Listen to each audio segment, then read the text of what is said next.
Okay, I think this should be it. The software is telling me it's live. We got people telling me it's time to party. Let's uh, go. Good morning. My name is Christopher Luft. I'm one of the co-founders of Lima Charlie. I'm joined by the one and only Gerald Ozier, PhD from Simply Cyber, good and trusted old friend of mine. We're here today to kick off the 2024 Cybersecurity Cares Streamathon Extravaganza, where we're going to just get a bunch of cyber folks together. We got some musicians coming and raise money for Becky's Fund, which is an anti-domestic violence outfit. And yeah, just super pumped to have everybody joining us.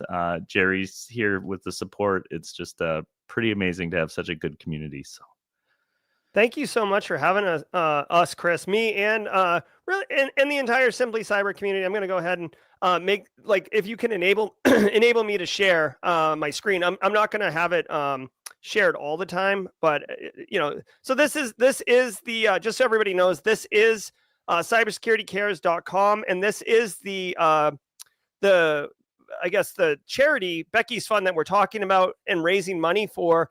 To end domestic violence. And don't think that domestic violence is exclusively abusive husband beating small frail wife. There are all sorts of really interesting situations from obviously the one I just mentioned, man on woman, but then there's man on man, there's woman on man. 1 in 3 women and 1 in 4 men have been affected by domestic violence. So this is a very real crime, frankly, and it's one that unfortunately gets kind of overlooked. People are like, oh, see something, say something, or maybe it's not my business, I'll just let this go.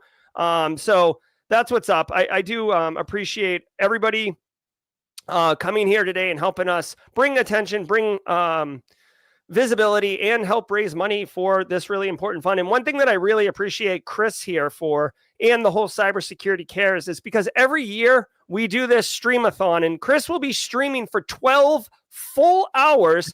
We get the first hour doing jaw jacking because we're epic. But one of the cool things is that Chris always picks a charity that really, he's done his due diligence. Almost all the money goes directly to the victims or the recipients of the charity. We did one for food a couple years ago, and we've done Becky's Fund for the last couple of years. So Chris, really appreciate you selecting these really high impact, really well-grounded charities for us to rally around. yeah, thanks, Jerry. And yeah, Becky's Fund we chose because we have a direct connection to the nonprofit through one of our executives at Lima Charlie. So Jessica Kreitzer is our chief revenue officer, and she's on the board of Becky's Fund. So we know where this money's going. We know it's going to a good cause. They do a lot of education programs in school. They have a program called Men of Code, where it's just teaching children, primarily men, what healthy relationships look like. And they also do some direct intervention stuff where they help people leave abusive situations. They've even created an app that people can use to help find resources and sort of plan their exit, because a lot of times people in these abusive situations will be sort of captive financially to the abuser. And so it helps them build strategies and exit plans and stuff like that. So really great cause. I think as defenders, people that work in cyber, it aligns very well with the values that we all share. So yeah, I'm just super honored to be able to put this out there and have a good excuse to bring everybody together and do this 12 hours of ridiculousness. So there's going to be some cool stuff later today. We've got some nerdcore hip hop rappers, a couple musicians, UWU Underground, I think is one of the bands. A guy named Ohm1, who's the nerdcore hip hopper. A guy named Ariel Ropek's going to be playing piano. Ken Weston, one of our guys at Lima Charlie, he's going to be playing some guitar. And in between that, we're going to have, 10 or more different cyber folks that you probably all recognize from the socials on here, just chatting about whatever. So it's going to be a fun day. That's awesome, Chris. Yeah, is there an actual posted stream schedule? People were asking in chat. Yeah, I can put one together. I'm going to actually bail and hand this over to Jerry for an hour. I'm going to get a coffee and I will put together a schedule, and I guess I can bring it on screen here. And also I'm posting a lot of stuff on LinkedIn today. I got somebody helping me. So if you're on there and you want to follow Cybersecurity Cares, there's a page there, and we'll be posting stuff as we go along. So Jerry, I'll be around if you need me to do anything with the stage. Yep. No, we got it. We got it. We're taking it. Okay. Good luck, sir. Thank you so much. All right. We Bye, are everybody. off and running, everybody. Let's cook. Let's let this man cook. We got chat up. We're going to get some Harris Heller just cracking in the background. Here we go. Ooh, and it wouldn't be jaw-jacking without Jerry Guy. What's up, everybody? Welcome to the party. This is hour 1 of Cybersecurity Cares Streamathon. I am your host for the next hour. My name is Jerry Guy, Gerald Auger, Dr. Gerald Auger, award-winning podcaster, apparently. And what we're going to do in this segment is not only look at the ring light reflected off my glasses, but also answer all of your cybersecurity questions. Guys, I don't care if you've been in the industry for a minute or you've been in the industry for 20 years. We don't know everything. Spoiler alert, you will never know everything. In fact, it's only what's that? There's like a paradox where like people think the Dunning-Kruger effect, where you learn a little bit and then you're like, oh, I know everything. No, you don't. So we answer questions. If you're looking to break in, we got answers for you. You got questions about you want to pivot, you want to do something, we got answers for you. So ask your questions in chat. We are here for you. We are a community. This is Chris Luff's stream. This is Cybersecurity Care stream, but we are Team SC, and we have done a stream takeover. Let's go. All right. I can't, so Chris, can I can't take that comment off stream, Chris. So Chris Luff, when you get a chance, can you please remove the comment from RMcast 55? Let me just please remove the on-screen comment. Thank you. Okay, I guess we got a couple in here. All right, guys. So what's the questions? We got answers. So let me check it out in chat. Looks like wading through logs, Wade Wells will be streaming later today at 3 p.m. Pacific time, 6 p.m. Eastern time if you're living in the East Coast. Eastern time zone, the best time zone, right? Let's see. What comment is that? Okay, I'm looking for questions in chat. Roswell, UK, you're very kind, saying that the ring light, is it a ring light or is it my halo? Very, very funny. Throw a question in chat with a Q in front of it so I know it's for me. Meanwhile, I will answer any questions or share any information.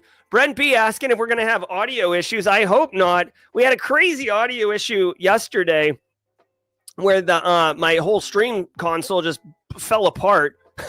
But we figured it out. I've got a great team helping me. DJ B-Sec's always behind the glass. And then the mod team's always crushing it. Phil Stafford says, ooh, that is the musician that's going to be coming up later.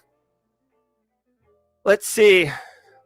So what's up, everybody? Has anyone been doing Advent of Cyber? Let me know. I know a lot of people take advantage of Advent of Cyber every year. If you're looking for an opportunity to make content, stand out, network with like-minded professionals in an easy way, Advent of Cyber, which is TryHackMe's 24 days of challenges, is a wonderful way to do it. If you're looking for inspiration, DJ B-Sec has a YouTube channel. He's been doing Advent of Cyber. Casually Joseph has one called Learn to Defend Cyber. That is also been doing Advent of Cyber.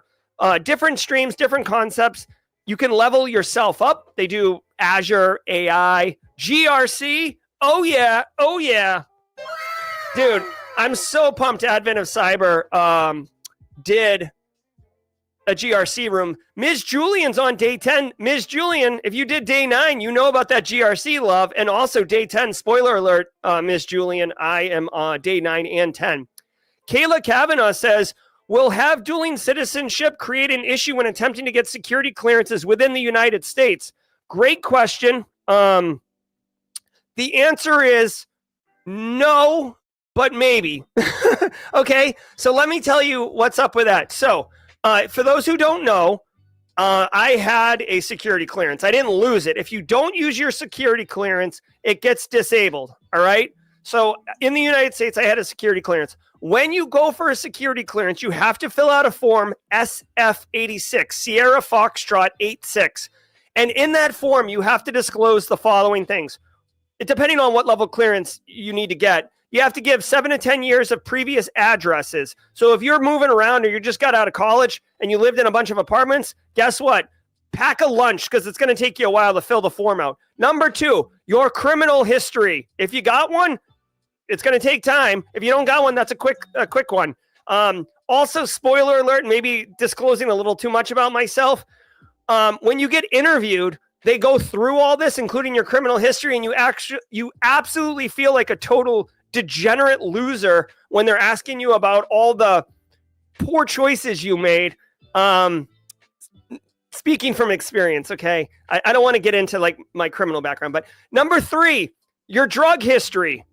Number 4, your friends and mostly your family. And number 5, if you lived anywhere that was outside the United States or you have family that was outside the United States, they want to know more information about that. So having dual citizenship will not prevent you from getting a security clearance. But if your dual citizenship, say you're U.S. citizen and Russian citizen, or U.S. citizen and Chinese citizen, that doesn't prevent you from having a security clearance, but they are going to do a more thorough investigation on you. They want to know your money situation, right? Because they want to know if you're hiding money, if you're funded by somebody in like a foreign country that has like OFAC issues or whatever. So as far as I know, nothing prevents you from getting a security clearance. You have to be very transparent, very honest, and very thorough in your data that you provide them, and then they make the decision. Okay. I saw a question from Space Tacos. How can I level up now that I'm an internal auditor? I have 1.5 years of audit experience. Fraud, risk, privacy, advanced auditing. Space Tacos, for my money, what you should be doing, okay, like I'm gonna go strong here, okay? Normally, I like to be a very, choose your own adventure. Here's a couple ideas. What I would tell you, because this is GRC and I feel strong about GRC, I would strongly push you towards risk, Space Tacos. Remember, in GRC, when you do audit, right, you're looking at some type of standard, right? Like you have these 30 controls, okay, whatever. And then you go look at them, you audit them. Are these controls in place? Yes or no? For the ones that are not in place, how bad is that? And that is the next value. That's where risk comes in, because you need to decide if it's really bad that you don't have these controls in place, or if it's really not a big deal if you don't have these controls in place. All right? And different organizations have different tolerances, different budgets, different skills. And sometimes it's okay to not have a control in place. Sometimes it's part of a bigger picture, right? Like you've only got $1 to spend and you've got 15 holes. You can only plug one hole. What are you going to plug, right? So sometimes you choose. But in my opinion, getting into risk, Space Tacos, that's where the straight cash homie is. Straight cash, homie. All right? Because that's where you get paid, because you're actually influencing business and stuff like that. If you wanted to get into privacy is a completely different animal. Think of privacy and cybersecurity as a Venn diagram that has some overlap in the middle, but privacy separate. I actually considered for a hot minute becoming a privacy officer, but the reality was I wasn't running towards privacy. I was running away from my current job because I was being exploited. And I actually said in the interview for the privacy officer job, they're like, you're an amazing candidate. I'm like, well, thank you. Maybe they didn't say that, but they did say like I was the front runner and everything was awesome. And then they're like, so, tell us a little bit more about how you picture this job going. And I literally said, I'll do this job for 18 to 24 months, and then I'll probably be bored with it. And I'll have built it the way I wanted to, and I would probably move on. And they're like, what? And I'm like, yeah, I just want to be fully transparent for you. And they're like, all right, no problem. Like you've also moved to the bottom of the list. So I was like, whatever. And then in hindsight, I think I what's it called when you like sabotage? Yeah, I like self-sabotage it because I really didn't want it. I was just really unhappy with my current job. Jobs. The reason I was unhappy is because I had 3 jobs. Cyber architect, like basically interim CISO and a risk analyst. I was so exploited. All right. Let's keep going. I feel you, Space Tacos, about not having the emotes. I saw a question from BSEC. Is using Try Hack Me rooms to show employees the risks of specific attacks a good idea, or do you think it might be too technical? Great question, BSEC. So I think you could use a Try Hack Me room to show like how the magic happens to employees. What I would say is, of course, I'm a huge content creator, so maybe I'm biased here, but what I would recommend is, say you want to teach them like what happens when you click on a phishing email. So you show them the back end from the threat actor perspective. I would strongly encourage you film it and then actually cut out a lot of the pause, like make it like a 15-second little snippet, right? And if you can, speak to it, right? Like, okay, here, look, this is the landing page. This is what you would get in your email. Now, this is what the bad guy sees. See? Oh, look, here's your credentials. See? This is how it looks. You got to make it very snackable, right? We live in the TikTok era. And even if my Aunt Dorothea, who's an older person and not Gen Alpha, Gen Z, you got to remember, these people aren't like super into cybersecurity or nerd stuff. So because of that, they may or may not give a crap, right? So you got to capture them really quickly. Let me know if you can hear my audios, by the way. I want you to hear my audio, not just see my audio. Amish Runaway says, what time's the Meta CTF challenge on Saturday? So that starts at noon. Let's go ahead and look at that really quickly. Here, how do I share my, how do I share? Computer. This is annoying that like I don't have the ability. I'm a total control freak. Oh, there we go. Thank you. Thanks, Chris Luff. So Meta CTF, this is Saturday, December 21st, noon to 4 p.m. Eastern time. And reminder, there's a general community that will be playing, but there's also a private Simply Cyber scoreboard. So I personally am funding 3 prizes, Amazon gift cards. I think I said $150 and $25, and one lucky person will get a very exclusive one of one, although we will add more in the future, but it'll be the first one ever, a black badge roll on the Simply Cyber Discord server. So you will be very exclusive, and we're giving out all sorts of prizes. I'm really, really pumped to be a real boy with like, look at this. We got a real logo on a real website with people like Anti-Siphon, Triton, TCM Security, Right of Boom. So very exciting. Amish Runaway, thanks for the question. And I hope everybody plays. If you are interested in learning how to sign up for that stuff, on the Simply Cyber Discord server, you can see right here on the Simply Cyber Discord server, I actually have a post that shows you exactly how to do it. So go to simplycyber.io/Discord and hop on the Discord server, get those answers. Yeah, Space Taco says the logo looks great. Thanks, Space Tacos. I got to tell you guys, Chris Luff, the guy who is running this stream and the Streamathon, raising money for Becky's fund, he actually introduced me to the guy who is the graphic artist, who did the logos and stuff. I love the logos. Chris actually kept the guy pretty close to the vest, too. Like, I was like, Chris, introduce me to the guy who made the Lima Charlie logo. And he's like, no. And I was like, come on. And then like, I had to like work on Chris for a full year and then finally made the relationship with the graphic artist. And now we've got cool graphics, like the one on my chest, the one right there, under the stream. Let's keep the questions going. I'd love to, answer as many questions as we can. Chris Luff, please let Amma know that Space Tacos loves the graphics. Ooh, we got the schedule. Put me up on stream, please. Put my screen up. All right, here's the schedule. Check it out. Becky's Fun. Becky from Becky's Fun? Holy crap, that's awesome. All right, hey, we got at 7:30 a.m. Pacific time, so 10:30 Eastern. We got a whole bunch of great people coming in, including my good friend, Michelle Khan. Michelle Khan, if you know him for a minute, I think it's double A. Mishaal. Anyways, Michelle Kahn, Chris Breton, love them.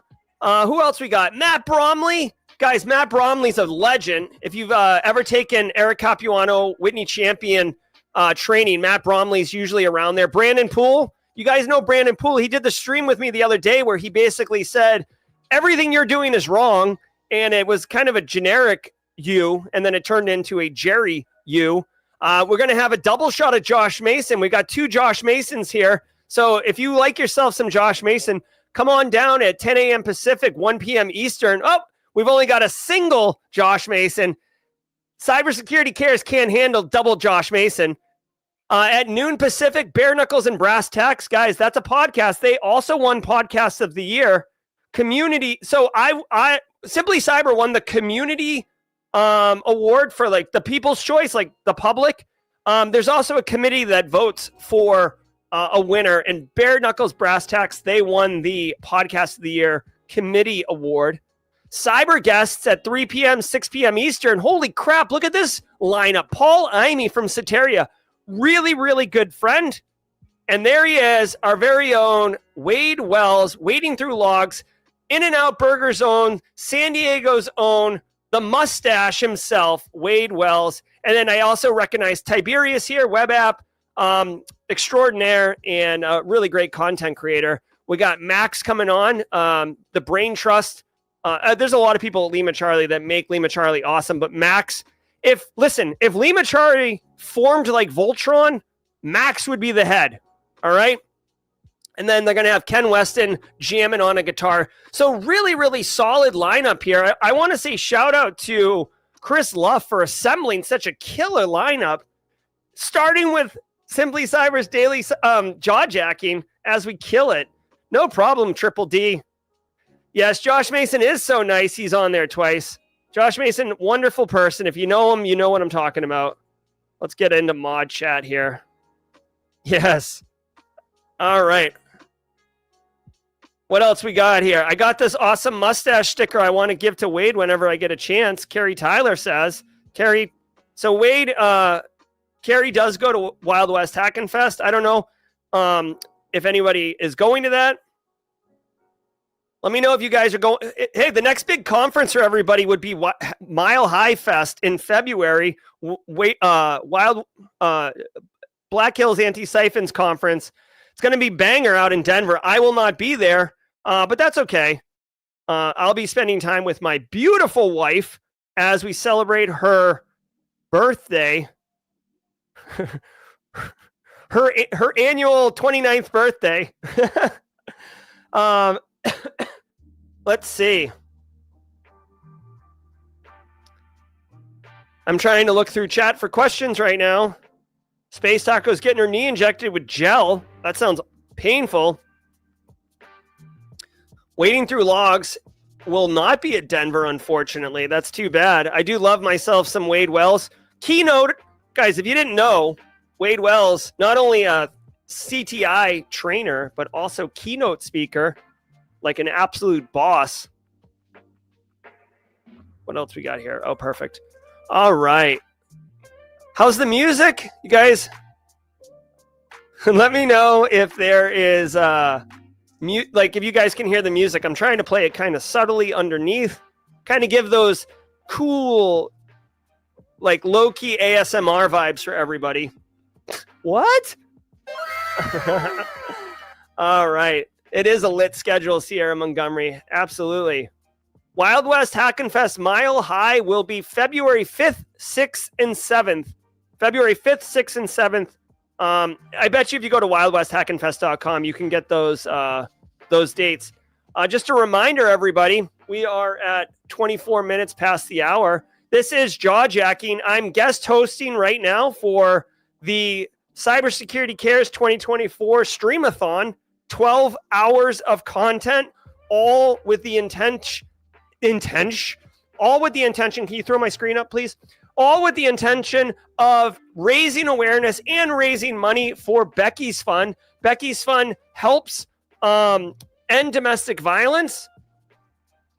It works to end domestic violence through service, education, and advocacy. 1 in 3 women and 1 in 4 men have been affected by domestic violence.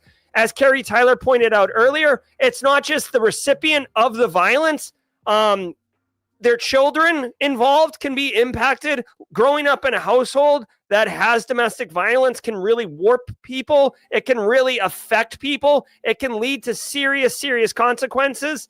And we would love to basically help people who are in dire straits dealing with this. So if you're interested, go to cybersecurity-cares.com, cybersecuritycares-.com, which is where I am right now. And you can click on that donate button. And there you go. You can make contributions, whatever is fit for you. We see Chris Brenton made a donation. Brent B, thank you very much, everybody, for your donations and for your support of the stream and of Becky's fund. I will be making a contribution myself a little bit later in the stream, so stay tuned for that. All right, what questions we got here? Love it, love it, love it. Brent Book is gelling like Magellan. Is there a beard sticker for Kashmir? We could certainly find out. I haven't seen Kashmir. Is he in chat? All right. Hey, we got a poll question. Unfortunately, I am not the moderator of this stream, so I can't control polls and stuff. But let us know if you have a dog. What kind of dog do you have? We're trying to get a little idea of what's the common dog. What's the most popular dog for cybersecurity people? I'll go first. I have Cocker Spaniels. And if I can, I'll share a picture of the Cocker Spaniels later on in the stream. Hey, Amish Runaway says, this stream is awesome. By the way, Doc Jerry, well, thank you. Thank you. And to all those people who are just meeting me in the Simply Cyber community for the first time, welcome to the party, pal. That great Christmas special. Fred On from Ghana gave me a spicy soup recipe when I was feeling sick. Fred On says, any ideas on why someone didn't get selected for a GRC analyst position because the role does not require a technical person? They were only interested in governance. Any idea on why someone didn't get selected for an analyst position because the role does not require a technical person? They were only interested in governance. So Fred On, if there's a GRC analyst role and it is only around governance, right? Nothing technical at all. The hiring manager, there's a couple things here. One, the hiring manager may have been a hardwired position. Like I'm gonna give it to my buddy, right? So it could have been that. If it was really an even opportunity for everybody, it is possible that the most well-spoken, well-articulated individual got the job. Because when it comes to governance, you are establishing standards for the organization and communicating those standards to the organization and being able to interface with different audience levels who speak differently. Executives want very clipped, very short, what does this mean? What is it to me? Let's go. You got to speak in that way. The end user population, you've got to be able to be balanced and nuanced, not get wicked technical, but also ensure that you're focusing on the impact parts and what does it mean to them? Your technical audience, even if it's not a technical role, you still have to understand the tech piece of it because you're going to be talking to IT. You're going to be making decisions that impact the way IT does work. So for those reasons, that could possibly be why one candidate was taken over another candidate. But without more information, it's very difficult to answer that question. Coming in with all the dogs, Brent Book has a fat cat. Oh my gosh, Brent, I love it.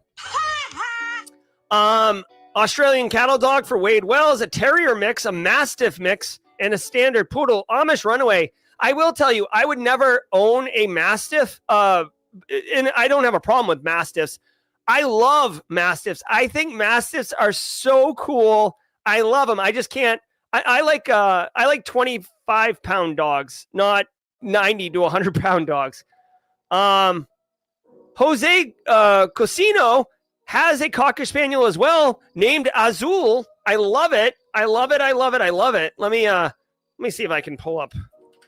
The thing is, Mrs. Ogier doesn't like her picture put online very often. Like we did show the photo of us all decked out to the nines for the Sands Difference Maker Award, and I was given I was authorized to share that picture, but normally I'm not. I don't share pictures of Mrs. Ogier. Let me see if I can find these pictures of our dogs. Ooh, we did like usually every picture has Mrs. Ogier in it with the dogs. Very few of just the dogs by themselves. Oh my God. So cute. So what questions do we have, y'all? I'm here to help. I'm here to help you get the answers you need to be as successful as you want to be in cybersecurity. Ooh, actually, here we go. This is an authorized picture. Really quickly, if you can pull my screen up, please. All right, we're gonna pull it up. I'm gonna share my puppies on stream when I get my screen share. Let's see. There it is. There we go. So this is Ripley. Oops, hold on one second. This is Ripley right here, and this is Gibbs. Gibbs from NCIS, and Ripley's, believe it or not, because we were only supposed to get one dog, and then we ended up getting 2 dogs because of circumstances. So anyways, these are our puppies. They're cute. They're delicious. They're little snackable num num num num num nums. And to all the cats, all the dogs in chat, you guys are great. I love pets. Love pets. Big fan. Flance has an American Atlassian puppy. Big boy, 150 pounds. Wow. Wow, 150-pound dog. That's massive. Space Tacos had a German Shepherd growing up. English Bulldogs in the house. Dennis Keefe, my man. Dude, Total Pet Training had a 180-pound Mastiff. My gosh. We got a Sheepoo from Nerdpocalypse. Very cool. Kangle or King Corso. Gil. FedEx has a Ratford dog. Okay. A Jack Russell Terrier for Luke Canfield. Love it, love it, love it. Guys, we're having a heck of a stream today. Really appreciate you guys spending time with me. Basically doing a stream takeover for Cybersecurity Cares and the Lima Charlie team. Definitely love it. I'm Jerry Ogier from Simply Cyber. A lot of people in chat right now are the hashtag Team SC community. We are all about good times up in there. I actually am going to pump something when I get, don't share my screen yet, but see if I can share this right here. Okay, cool. So check this out, guys. If you didn't know, last night, just on like, I don't know, a gaff or whatever, I released another course at Simply Cyber Academy. This course is $0, free, $0. You don't pay anything. I will never, ever charge for this course. And basically what it is it's a full course. Here's the deal. In reality, there's like a million awesome lists on GitHub. People drop resources all the time on social media. And you and I both do the same thing. This is cool. Bookmark it. Never go back. If you're looking to break into the industry, you got a ton of resources. And when you go to the resource, right? Like, oh, hey, get some Azure training. Here you go. You go to the Azure training website and you're like, what the heck? What do I do with this? I don't even know what to do. So what I did was I literally took all these resources. So this is like 6 or 7 security fundamental researches, right? Here is 6 or 7 operating system resources. And then I made a video of me going through each resource and showing you like side by side what the resource is for, how you're supposed to use it, why is it valuable. It's like basically, I'm a big fan of mentoring at scale, and the easiest way I could do it was by creating that course. And now if you like, oh, how do I break in? Take this course. I'll show you. Like, again, you're not like, this isn't like some like life-changing 4-year degree kind of course, but it's a ton of resources and me explaining them to you. So that's what's up. If you want, I should probably drop a link to that. If you want, again, it's free. I'm not making any money off this course. It's just another, frankly, it's another like Simply Cyber community thing, right? That's what we're all about here. All right. Shout out to all of you. You guys are all awesome. So what else we got? Amish Runaway. I dropped that link in chat for sure. You can have it. Amish. Let's see. We got any other questions in chat? Got the music coming in. Oh, let's see. All right. What's going on, everybody? You guys, everybody ready for the holidays? I know not everybody celebrates Christmas. We have Hanukkah in some instances. We have Kwanzaa, right? Maybe some people are dipping into Festivus. I don't know. Whatever it is, there's a lot. Oh, the link did not drop in chat. How do we do this? Maybe we could do it this way. Maybe Chris can do it.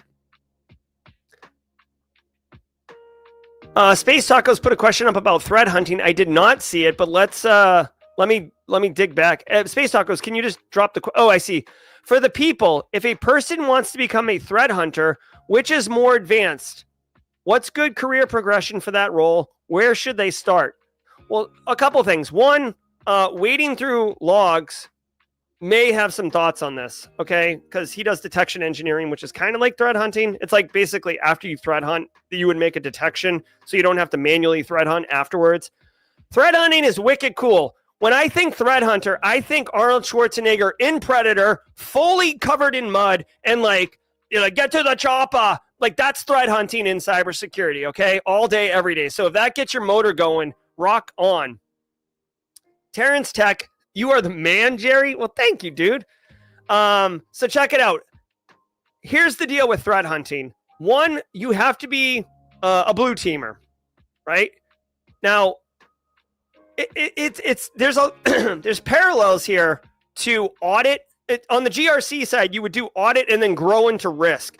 On the blue side, you would do SOC analyst work, right? So you've got detections in your SIM or in your EDR or wherever you're looking, and you're sitting at your desk and boom, something fires off. And then you go look at it, okay? So that's where you start. You see what patterns look like. Now, evolving is where you would turn into like threat hunter, detection engineer. Anyone can go threat hunting, okay? Threat hunting is not reserved for special forces, Delta Force, Chuck Norris, right? Like me and you, Space Tacos, can do threat hunting. What you're looking for is bad that is not being caught by your automations and your solutions. Wade Wells, can you drop me a DM on Discord on that Black Hills threat hunting thing, and I'll bring it up on stream. So what you want to do is, if you wanted to play threat hunter, go look at a threat report, right? So, hey, what was a good one from today's news? There was a good one from today's news. Okay, we read one that Hubfish is abusing HubSpot tools to target 20,000 European users for credential theft. Okay, now within that instance, the threat actors are using native Windows binaries, specifically the which one is it? Whatever.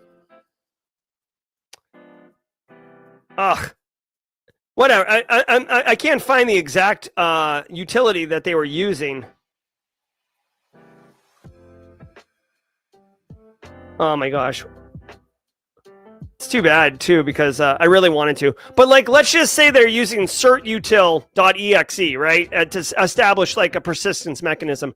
So looking through logs and looking, like, that's why Wade Wells' name is wading through logs. His name is Wade, but it's a play on words because he wades through logs looking for bad. Go look for the IOCs, look for the IP addresses, look for the domain names, look for the binaries that are running, look for Microsoft Word launching command.exe, look for Notepad running PowerShell and writing to a temp directory. That is threat hunting, and you can do it in a very structured way. All right, hey, today I'm going to spend 1 hour threat hunting. I'm going to look for these IOCs, period, full stop, okay?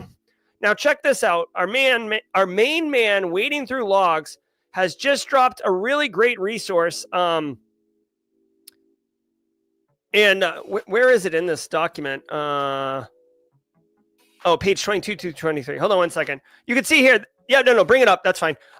You can see here, this is a really great interactive instance of the prompt sharp or prompt pound or prompt hashtag issue. I call it prompt sharp, by the way. I don't know what you guys say.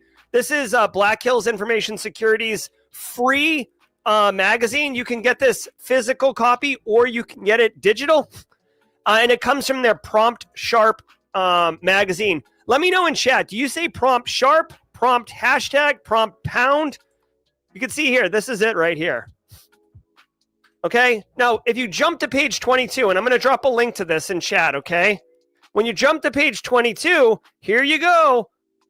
Oh, it's our very own Wade Wells, who is the author of this. You minx, Wade. This will actually give you some great information in here, Space Tacos, including Anti-Siphon has a full-on threat hunting class with Chris Brenton, which I want to remind you, Chris Brenton is the same Chris Brenton that will be guest on this stream literally at 10:30 a.m. Eastern Time, 7:30 Pacific. So, Space Tacos, if you want to take your threat hunting question to the next level, come back at 10:30 and ask Chris Brenton, because this dude, legend. All right. Love it. I love these questions. I love how it's all coming together. And I really love that Wade Wells shared this. I'll drop a link in chat. I actually think I contributed to this document as well. This magazine. Did I do this one? Hold on. Who wrote this? I feel like I also contributed to this. Did I? I am Ron Burgundy. I really feel like I also contributed to this. Maybe I didn't. Maybe I contributed to the first one. Anyways, you don't need to see me do this on stream. Although now it's bothering me because I really feel like I did. There it is. There it is. All right. How to get a job in cybersecurity. Boom. You like answers? I got a whole thing of answers here. And it's just great. So go check it out. I'll drop a link in chat. If you go to, well, I can't really drop links in chat, I guess. It's not happening, but Chris, if you can drop this link in chat, please. That's the Black Hills InfoSec one. Again, if you're just joining us and you didn't know what's going on, I'm Jerry Oja. This is Cybersecurity Cares Streamathon. We're raising awareness and money to help end domestic violence through the Becky's Fund, basically helping to end domestic violence through service, education, and advocacy. If you are interested in supporting this cause, almost all of the money does go to help combat domestic violence. You can contribute whatever you want, whatever you feel comfortable with to help make a difference. That's what we're doing. There's an amazing 12 hours of content today for you. And after my show ends today, jaw-jacking, we will actually have Becky from Becky's Fund on to give you more detail about this wonderful charity. Okay, so don't sleep on that. All right, but we are also answering all your questions because this is jaw-jacking, and this is what we do. We're here to have a good time. We party. InfoSec, helping people doesn't have to be boring. This isn't your dad's AMA. This isn't your uncle's webinar, right? Space Taco says, can you share the Jerry method for how to land your dream job, please? Yes, Space Tacos. I mean, it's really, here's the thing. It's not complicated to land a dream job. It is hard work, though. It's not complicated, but it is hard work. Like anyone, and I'm not saying anyone here is victim of this, okay? There's no easy button. Period, full stop. Like that's a reality. Like these people were like, oh, take this 3-week course and get a 6-figure job. That is absolute bull, right? What are we talking about here? It's not easy. Okay, so getting your dream job, here's what I would say. 1, figure out what the dream job entails. Work backwards, right? If your dream job is to be a cybersecurity architect or a threat hunter or a CISO, which, by the way, spoiler alert, my dream job was CISO, and then I became one, and I was like, oh my God. You are so dumb. You are really dumb. Right? So find your job, find a job posting for it, maybe find 3 job postings for it so you get a little bit of variety, and then look at what the recs are, then back into it, right? Oh, you need this cert, you need to work in this industry, you need this familiarity with this tool set. Perfect. It gives you the roadmap to be able to get to where you want to go. That's step 1. Step 2, immerse yourself in that community. I'll give you a perfect example. The digital forensics and incident response community, those folks, they roll deep and they are tight. Okay, Jessica Hyde, she's been on my stream a couple times. Go check out the Simply Cyber YouTube channel. Look for Jessica Hyde, Hyde. Amazing, right? Ellen Wright, aka Differ Diva, others. That community is wicked tight, wicked coupled. So if you wanted to be a digital forensics person, like, get involved with that community, contribute to that community, ask questions, be part of it. And then, like, you know, let people know that you're looking, let people know, like, what you're doing, right? And then, again, I can't promise one, but start working towards that opportunity. Another awesome tip is wherever you're working right now, take every single possible opportunity you can, or create opportunity to do the work that is in your dream job. Again, let's use digital forensics. Let's say you work on the help desk and you want to get into digital forensics, right? Well, first you'd probably want to kind of get with the InfoSec team, right? So you work on the help desk, some user calls in and says their computer's acting funny or whatever. They fell for a fish or whatever, okay? Well, you could say, hey, no problem. Like, let's get your account reset. Let's expire tokens, all these things. And then maybe you make the InfoSec team aware, hey, we've got an uptick in calls of people who are falling for this fish or for whatever. Like, that's a great segue into that. Then maybe it's kind of slow on the help desk. So you say, hey, InfoSec team, I would love, maybe you ask for forgiveness instead of permission, but I would love to actually analyze this landing page. I would like to look at it. I would like to understand, right? So, or ask for forgiveness, right? Take the landing page, run it through URL scan, take a binary, again, handle malware very carefully, but like run it through any .run or triage and look at the outputs, and then maybe send a report over to the InfoSec team. Just say, hey, like, we had 3, 4, 5, 6, 7, 8 end users fall for this fish, and it looks like it resolves to this IP address. I did some analysis. It's basically just a simple landing page. No malware detonates. You know, I just wanted to suggest we put in a firewall block on this domain. Boom. You are absolutely getting experience with digital forensics. You're delivering value to the InfoSec team, and you're crushing it. Let's go. All right. All right. Thank you, Space Tacos, as always. Phil Stafford says, I moved to San Francisco to get near the AI creators I wanted to work with. Exactly. 100%. There you go. Terrence Tech says, can we expect quantum computing fused with AI will be the dawn of new attacks sometime in 2025? No. I really think that AI is here. I think quantum computing is not.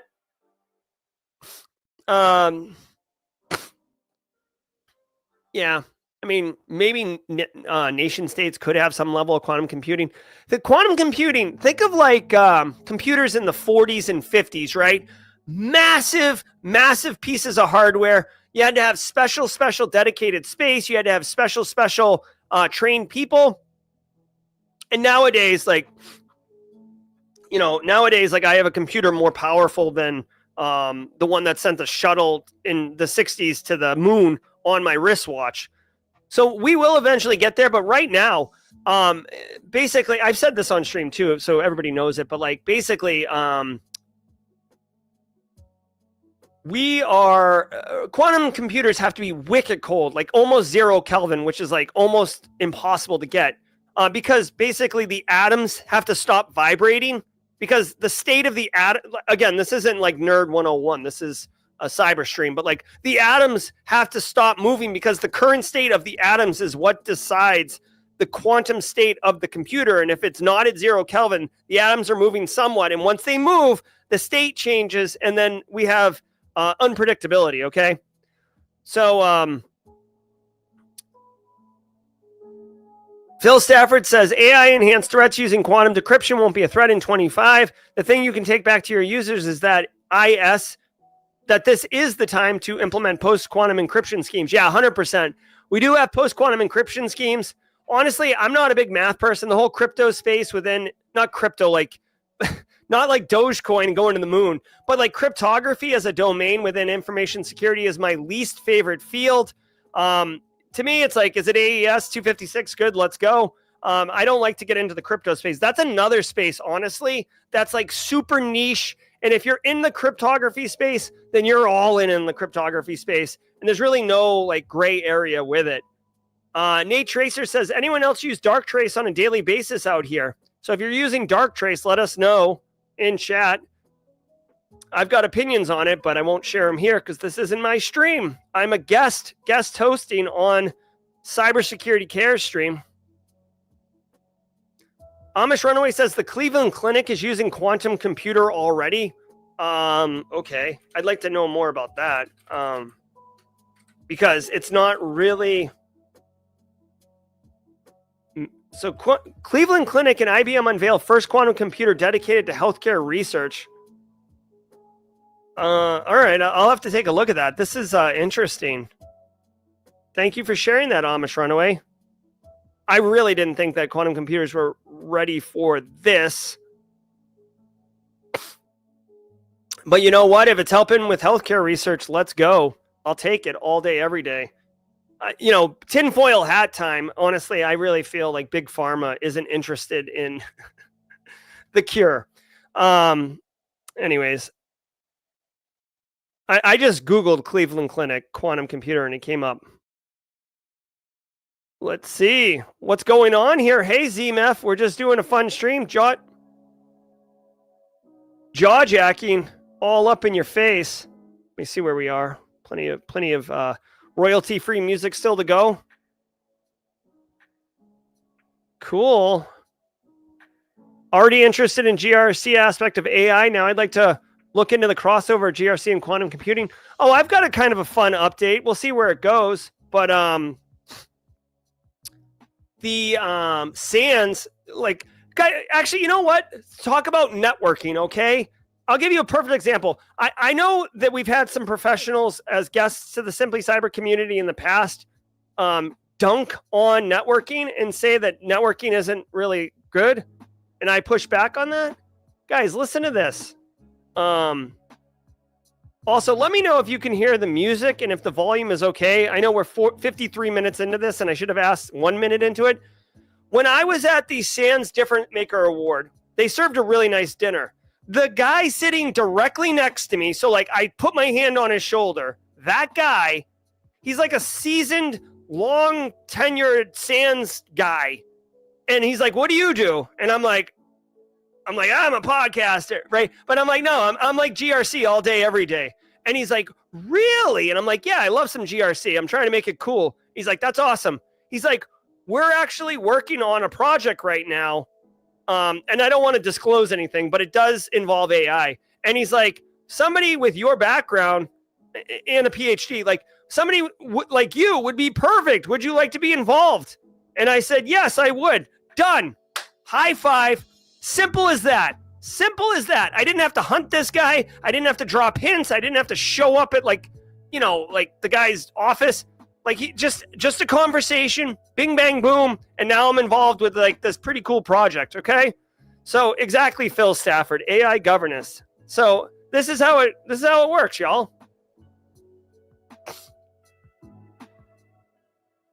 Marcus Kyler says it's not about if quantum computing's here. It's about when quantum computer breaks encryption. Yep, 100%. I mean, that's really the juicy use case that people are getting sweaty about. Oh my gosh. So, hey, here, I would love people's thoughts on this, okay? So I know that we're here for answering all your questions, but I have a question for everybody. It's not cyber related, but last night I'm cooking up dinner, right? And like millennial cooking, not Gen Z cooking. I was like physically cooking food. I wasn't like, let this man cook. And I was like, I don't know, doing Fortnite raids or whatever. Okay, so Gen Z, I'm talking about physically making food, okay? I was cooking last night, and Mrs. Ozier's like, we should really celebrate the Podcast of the Year award that Simply Cyber won. And I was like, celebrate like how? Like what? Like go to a nice dinner or something? And like something happened. We didn't finish the conversation. So I'd love people's suggestions. What do you think? What would be a good, cool way to celebrate this accomplishment and this milestone, aside from, basically continuing to hold it up every 5 minutes? I'd be curious if people have a thought. A rave party. Okay. Hey, someone get the foam machine going. Phil Stafford's here. Get the foam going. Let's go. Uts. Right. Do we have a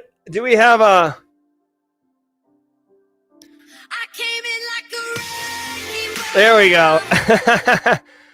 Make a donation to a nonprofit of choice. That's a great one, Fleetus. Thank you. Have a parade. We could do that. Phil Stafford likes the rave. Wading Through Logs says, go get some In and Out. I'll tell you what, when I go to Vegas next summer, Wade, we've got to go to In and Out. I've only been to In and Out once. And I actually texted Wade when I was there. I'm like, look, I'm here. It was all right. I mean, I think I need to order off the secret menu, though. Marcus Kyler says, if you ever get an inside track to a GRC role where you are or adjacent, please let me know. Same to Space Taco. Sounds like Marcus Kyler wants to go to the GRC. Oh, yes. Yes, Marcus Kyler. Come to the GRC space. Welcome to the party, pal. No, I know, but Phil Stafford, Wade Wells worked at In and Out for 7 years. So I wanted to go with him because of his history. Let's go. So we are at 9:57. We're probably going to get bounced here in a few minutes. So final call for questions. And thank you guys for answering my question about your suggestions on how to party. Odd Culture Gaming says, can you check my question, please? Sure. Let me go back and look for it. Old Culture Gaming. Can you put the question in chat again? Old Culture Gaming. Hey, oh my gosh. I just see a lot like, all right. So Odd Culture Gaming says, can you give me some good resources I can use to help get myself up to speed? This is in the financial sector with Big Four. Odd Culture Gaming, I would love to answer your question, but good resources to get you up to speed on what? Like, you work in the financial sector with a Big Four. I don't know, like, do you want resources for CMMC, for audit, for GRC, for information security in general? He says before that, or she says, hey, Gerald, I'm about a month into my new job doing risk reduction. I'm helping with my first inherent risk assessment. I think you meant internal risk assessment and due diligence questionnaire. This is my first experience in the space. Can you give me some resources I can use to get up to speed? For an internal risk assessment and due diligence questionnaire, I mean, again, I don't normally, like, if you guys know me for a minute, I don't try to promote my stuff where there's a financial thing. But Odd Culture Gaming, I actually have a GRC analyst masterclass that gets into audit and risk assessments. There's an entire module, like 6 lectures on how to do risk. That's definitely worth checking out. Again, that's not free, but that's one. As far as, I don't know if there's like a really good resource around that. You can, so a free one, Odd Culture Gaming. If you go to NIST, National Institutes of Standards and Technology, NIST special publication 800-30. So if you Google NIST or you use a search engine and look for NIST space SP Sierra Papa space 800-30. That is the NISC official guidance on performing risk assessments and doing an internal risk assessment. I mean, that it literally is 279 pages of how to do it. So I hope that helps you, Odd Culture Gaming. Here we are. We are joined by Chris Luff, my man, co-founder at Lima Charlie, and leading the the Cybersecurity Cares Streamathon. Chris, what's cracking, Bubba? Oh, it looks like we're at 7 a.m. I'm still waiting for Becky to show up, but I've been enjoying the stream. You're quite the host, I'll tell you that. Thank you. Yeah, we have a good time. Team SC, guys. Hashtag Team SC in chat if you're part of the Simply Cyber community. Chris, it makes it really easy to stream when you have basically like family yelling at you in chat all the time. Plus, they always tune in because there's always, you never know what's going to happen. AI issues. I mean, not AI, audio issues. But yeah. There we go. Look at all these people. Okay, so I see Becky backstage, but before I bring her on, I just want to give shout outs where they're due. We had a lot of people donate during this stream. Every little bit counts. So we got an anonymous $10, $50 from Carrie Tyler. Thank you so much. Really appreciate that. A lot of anonymous folks. And then Andrew Katz. I did see Chris Brenton in here somewhere. I guess he might have got pushed down or something. There you go. Brent B, thank you, Brent B, and Chris Brenton with a big $500 donation. So awesome stuff. Thank you so much for coming, Jerry. Team SC, all you folks. It's been wonderful having you raid. Hopefully we'll keep you or see you throughout different parts of the day. I did post that schedule link in the chat. So if you want to see what's coming, when it's coming, you can pop back in and join us. Awesome. And I'm making a donation right now, Chris, to support the cause in Becky's fund. So thanks for the opportunity. Genuinely appreciate being here, and it was wonderful, distinguished to keynote the Cybersecurity Cares Streamathon for 2024 and the Team SC community. You guys brought the heat. Thank you so very much. Awesome, have a great stream, Chris. Yeah, take care, sir. Thank you so much. All right, here we go. Welcome, Becky of Becky's Fund. How are you? How are you? It's so amazing, this whole like endeavor, as well as obviously being able to be here and be part of this, obviously the community coming together. So thank you for this opportunity. Yeah, it's quite early. I had a horrible sleep last night too, so I think I'm going to probably be a bit of a zombie by the end of the day, but we'll get through it. I think so. One of the things I wanted to bring you on and talk to you about. So I think most of the people watching have an idea of why we're here on a large scale. We're helping to support you and your organization in the fight against domestic violence. The nonprofit is called Becky's Fund, which is named for you, I'm assuming. Can you tell us a little bit about the work you do and the programs that you run, and how the money being donated today is gonna help? Sure. So first of all, I think even talking about this issue in the first place is a big part of why there's so much obviously attention in terms of need for domestic violence, both prevention, but also for ending domestic violence. And obviously that's our vision, right? Is a long-term vision in terms of what can we do to not only prevent the escalation of violence, but also help in terms of people understanding what they're in, and also understanding the relationships that they're in, the relationships that they're creating, but also understanding things like consent and also boundaries, but also what it means to build a healthy relationship. Mm-hmm. The reason why I was a little late to the call today, I think it's important also to even talk about the reality of this issue. 1 in 3 women and 1 in 4 men are affected by domestic violence, but we often, I think, only talk about domestic violence when there's a tragedy or something, maybe in terms of an injury that brings somebody to the hospital, right? One of the cases that I'm working on right now, this week and in the midst of right now, is helping a mother and her son, who are finally in the plan and within the safety planning of helping them basically flee the abusive situation that they're currently in. I'm actually, the reason why I wasn't able to get to the office today to do the call today and get on is because we were actually in the midst of a safety planning sort of scenario. So in a couple hours right now, we've actually been planning this for the last, I think, 3 months, but the woman had reached out through actually one of our board members needing support, not even realizing that what she was in was an abusive relationship, and also marriage.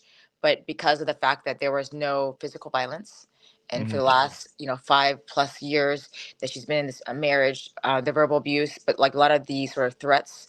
And I think even 3 years ago, I remember talking to one of the schools, talking about, sort of this coercive control and what verbal abuse looks like. And the word of the year from Webster's dictionary was gaslighting.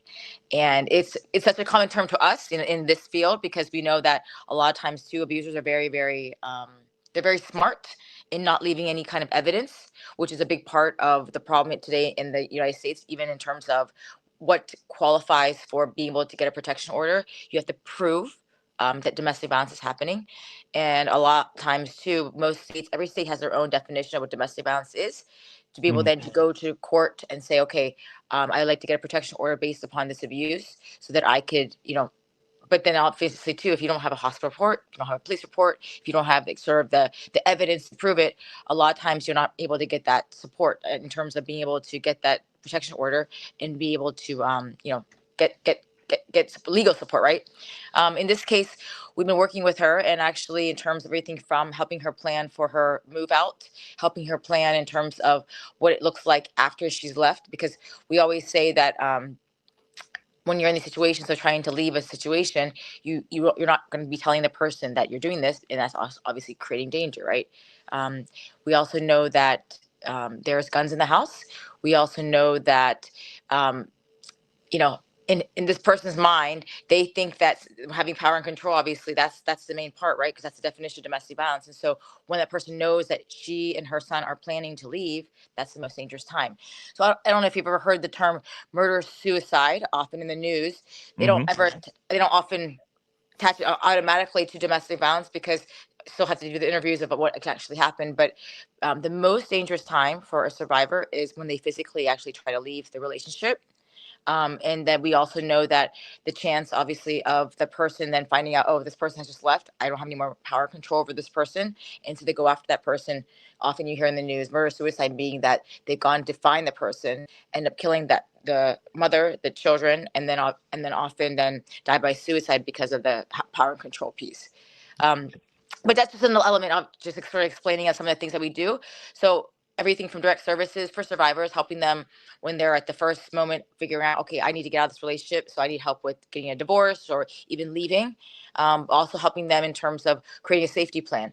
So why the area of sort of cyber, sort of in terms of everything from how your presence is online, often too when you're in a relationship, you often are sharing many different things, right? Sharing access to. And so one of the biggest things we see that after somebody has left an abusive relationship is how to make sure that they're safe moving forward. And a big part of that is because of technology and access to, everything, safety online. And so one of the things that we often do that's really important is how do you help somebody after they've left abuse still stay safe from that person's sort of, reach. Some of the other things, obviously, that we talked about, I think, even in terms of education, prevention, right? What people say often is, how do you prevent domestic violence? And that's such a very big question, right? And I think that one of the things that we talk about is how do we talk to young people, whether they're middle school, high school, college, and addressing what are the warning signs, what are the red flags. We don't teach that in school. And obviously too, when a lot of this sometimes we see, even at home growing up, and often realizing, okay, I don't want to be in that situation, but often not having the tools or even knowing where to go for help. I think a comment just came up in the feed talking about emotional abuse. Emotional abuse is horrible. And what happens is a lot of times too, because it's so hard to prove that emotional abuse is going on, people often think, okay, well, maybe I just have to deal with this. Maybe I just have to accept this until it actually becomes physical, so I can prove that's happening. And, go ahead. Oh, I was just going to say, and one of the things I think we touched on earlier is that the abusers often trap people financially, and that's like a big part of how they're controlled. And it's like everybody knows to do anything in this world, you need money, and so if you don't have access to finances, you're really stuck. So, Chris, that's I think the zing, the number one thing, because often, when people say, well, the question, why didn't you just leave?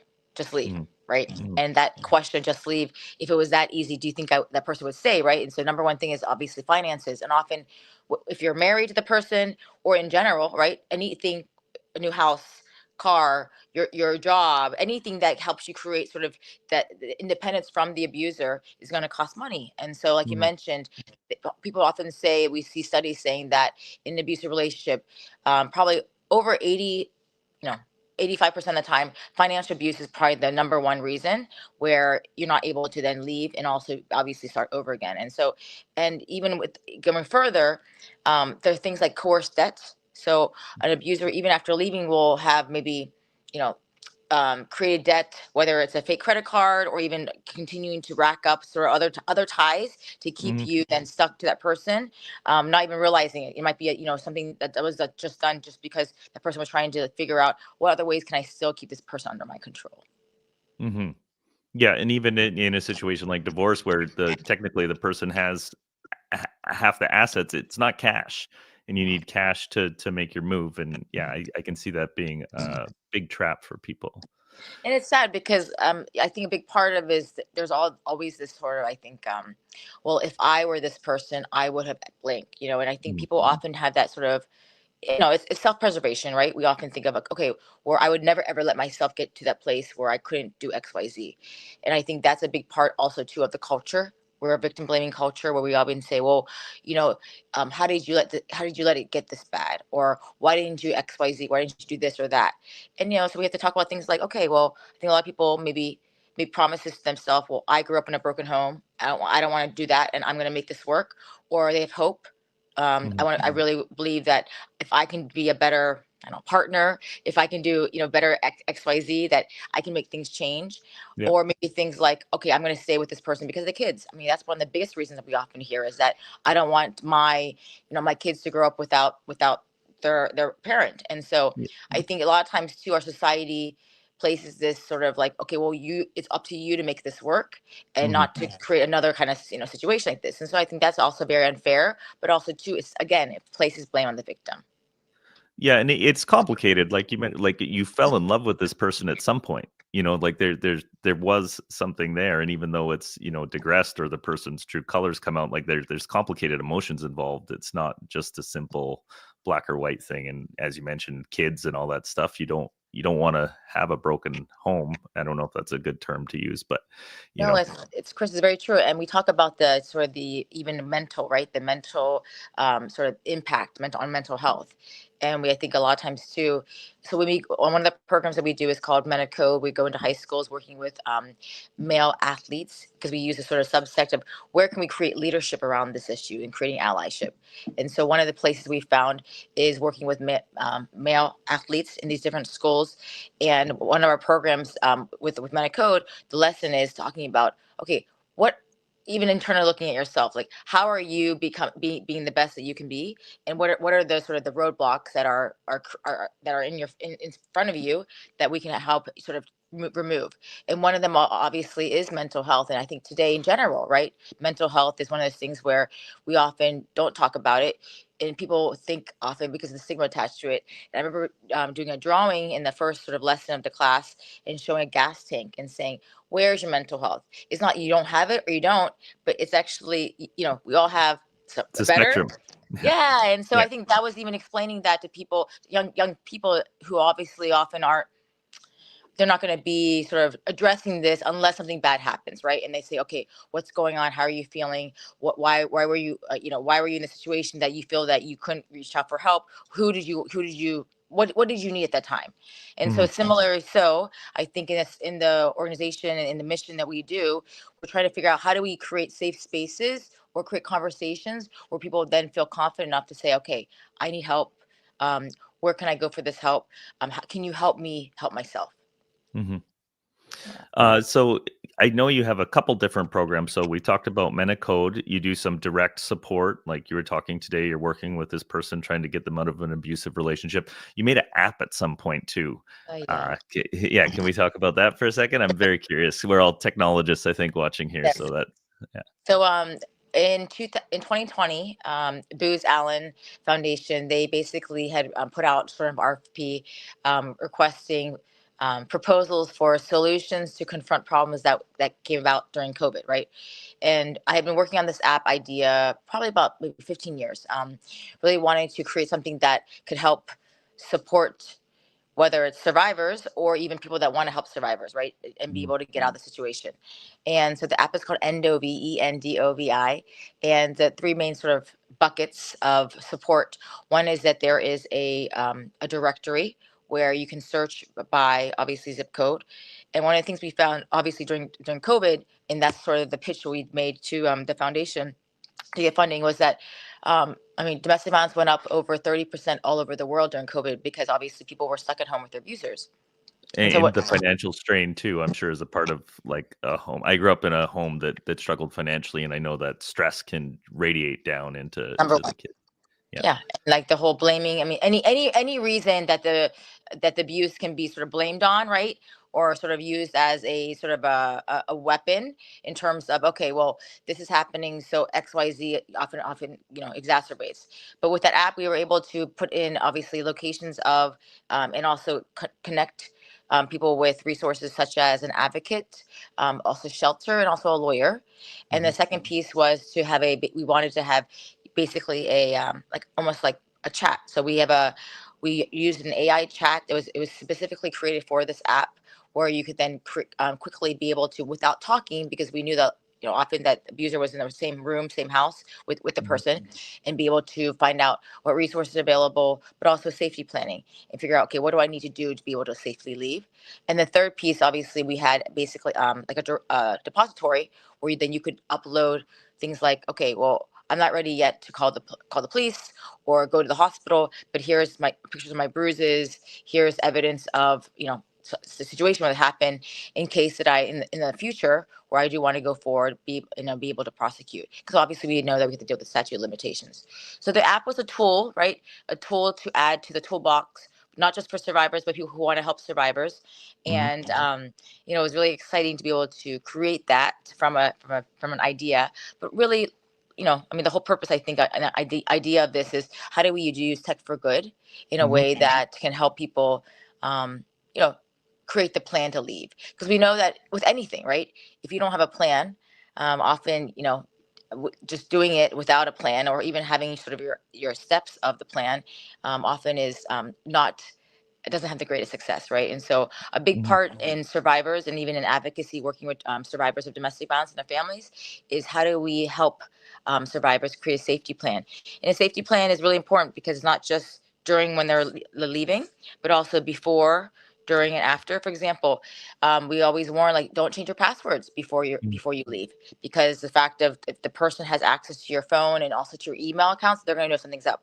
Another thing too is telling friends and family and people, I'm going to be leaving soon, but I need you to recognize that if this person calls you when I'm missing, that they don't try to be able, they can't con you saying that, oh, I'm really worried about this person's safety. Do you know where they are? And so there's little steps that we have specifically for each step of that plan, to help secure that this person and their family obviously can leave, not just safely, but also permanently, because we know that often if the plan doesn't work out, having to go back, the abuse gets so much worse. We had a question about the type of security that's built into the app to help keep information out of the hands of an abuser. I did see there's a PIN code, or how does that work? Yes, we worked with Booz Allen for about, I think, 6 months, and also the cyber piece was a really big part. We didn't want to do things like you mentioned, we were worried about even login, because we didn't want like the exact questions. So we purposely did not do a login, so that the ping would go back to the email that the abuser might have access to. So for each time you do it, actually the information is not it's not saved that way. And then second, on the back end, we also, so there's no PII information, and so everything is by like little symbols and everything. And so our security, our team was very, very, very, I mean, that was my first thing, was adamant about security. There was an app that was created by Dr. Phil's wife through a grant, I think, probably the year before we actually had submitted for this application for this funding. And I think within the first 3 months there was a breach, a security breach, where somebody had gotten in and be able to basically got the information. So that was our first thing that we wanted to really for people listening, you dropped it really quick. It was PII, so I think most of the people watching probably know, but that's personally identifiable information. So I think what Becky's saying is, when they store the stuff on the server, it's anonymized through hashes or something like that, so it's not linked directly to an identity. Yes. And also too, a big part of that too, when even we were trying to make sure that just even if an abuser had logged in, right, and was trying to use services, there's no way again of being able to pull information. So we know from the inside, because with our app team and also our security, we've purposely, like you mentioned, try to do everything possible in terms of protecting that information, because we know obviously that could be life or death, right, for a survivor. Mm-hmm. So yeah, for people listening, outside of like financial support, are there things that they can do to help in the fight against domestic violence in their daily lives? Is it like awareness? Is it spotting signs of abuse? Like, what are things that they can take away from this conversation? Chris, that's a great question, because that's the only thing that's going to change the needle, make the needle move forward. So I think today in our world, I think that even in terms of what it means to be, connection, I think one of the most important pieces that we are able to share and educate the community on is talking about how do you respond to somebody who maybe comes to you. First of all, it's so hard to come forward to talk about, this trauma, what's happened. Often people will share because something happens in a situation or a conversation where they feel safe and feel like the person that they're sharing this with is going to stay confidential. But the first piece is even how we talk about, different situations in life, right? We hear news. I think a perfect example would be like, I don't know if you remember hearing about the Cassie. Cassie was the one who was the first woman who came forward talking about P. Diddy and a situation that happened with her relationship many, many years ago. And it was around the timing of the New York Survivors Act. Basically, she came out, I think, on Thursday and filed in New York State because they were allowing survivors of domestic violence, survivors of these heinous crimes to come forward regardless of the statute of limitations issue. And I think many people first said things like, okay, well, she must be doing this for the money. Why come out now? XYZ. Like that's like the wrong question. That's the wrong response, right? Yeah. First response should be like, I can't believe this happened to you. I'm so sorry this happened to you. How can I support you? And I think one of the things too, we often, I think that just the way I think often think is like, again, going back to self-preservation, or if I was in that situation, what would I do? And so I think first and foremost is always, that place of safety is saying, like, I'm so sorry this happened to you. How can I support you? Versus saying like, why didn't you XYZ? Yeah. And I think that in itself is such a huge thing. But also too, I mean, look at how the media often talks about these, even these kind of crimes. We say that she was attacked or she was raped instead of saying he or they or she XYZ. And so because we talk about often these acts in passive voice, our mind totally, right at first says, what did this person not do to be in that situation? And in our language, right? Even our language and how we talk about this, I think is hugely critical, but specifically about when we talk about, acts of crime, and also how do we support survivors who have gone through this? Yeah, no, that's really important. And you make an interesting point there about the language. It is often framed around the victim versus the perpetrator, and I don't know why we do that and why that's predominant in the media, but probably Clickbait, something. what do you gonna click on? It's so obviously people often, then just like the car accident on the side of the street, we slow down to look. So I think often too, news articles, or they want you to read the article, so the heading has to be catchy. But often that I think is very, very problematic, because again, it goes straight to our brain saying, okay, what did this person not do to be in that situation? Okay. Do you have any plans for the coming year? We're just at the end of 2024. I know we're starting to think about what we're going to do in 2025 at Lima Charlie. Is there any events or plans for Becky's Fund in 2025? Yeah, so we are increasing sort of our reach with our app. We're going to be doing a big launch in terms of trying to get it. So we do one of our obviously programs is educating college students all across the country, and so with the app, we're trying to get it into as many obviously college campuses, but also states moving forward, as well as really pushing out our Medicode and bringing our Medicode program, which is working with high school and college male athletes, and reaching out to trying to double our impact. Right now we're at 4 schools and going into 8 schools for next year. And also too with our survivors. I think that a big part of our support for our survivors, again, is, it's going to be case by case, but being able to then obviously to fundraise, to be able to, our direct support for them, that lasts not just when they're in the situation, helping them get out, but also afterwards. And so a big push for mental health support, working with other providers to be able to support survivors after they left, because a big part, I think, is, getting back to who you were before you met this person, right? And getting and helping them. Getting back on your feet. And when there's kids involved, you mentioned counseling. Is that part of the program when you help people escape these situations? Yes. And so a big part, obviously, and it's a big sort of topic around children who witness violence. We know that often, I think, the judge will ask, I mean, that's a very common question. So I'm a family law lawyer. I went to law school specifically to go into domestic violence prevention, but also working in the space of family law.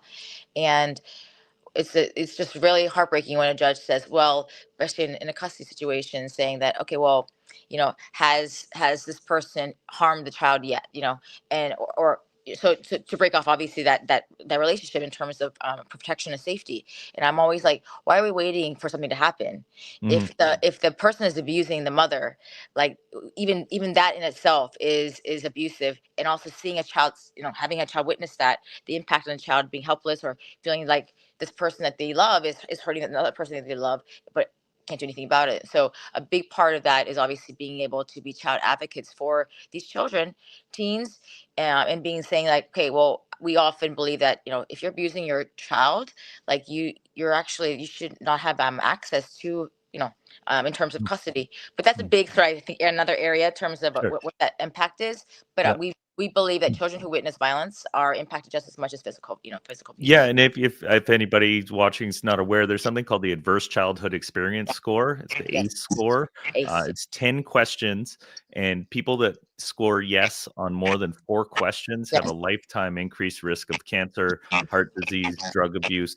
And so if you read the questions, there is some horrible questions in there, but there's also like, did your parents swear in the house? Did you ever see somebody perform a violent act against, like, your mom and dad kind of thing? So kids are really delicate, and these things leave marks that go their whole lifetime. So very true.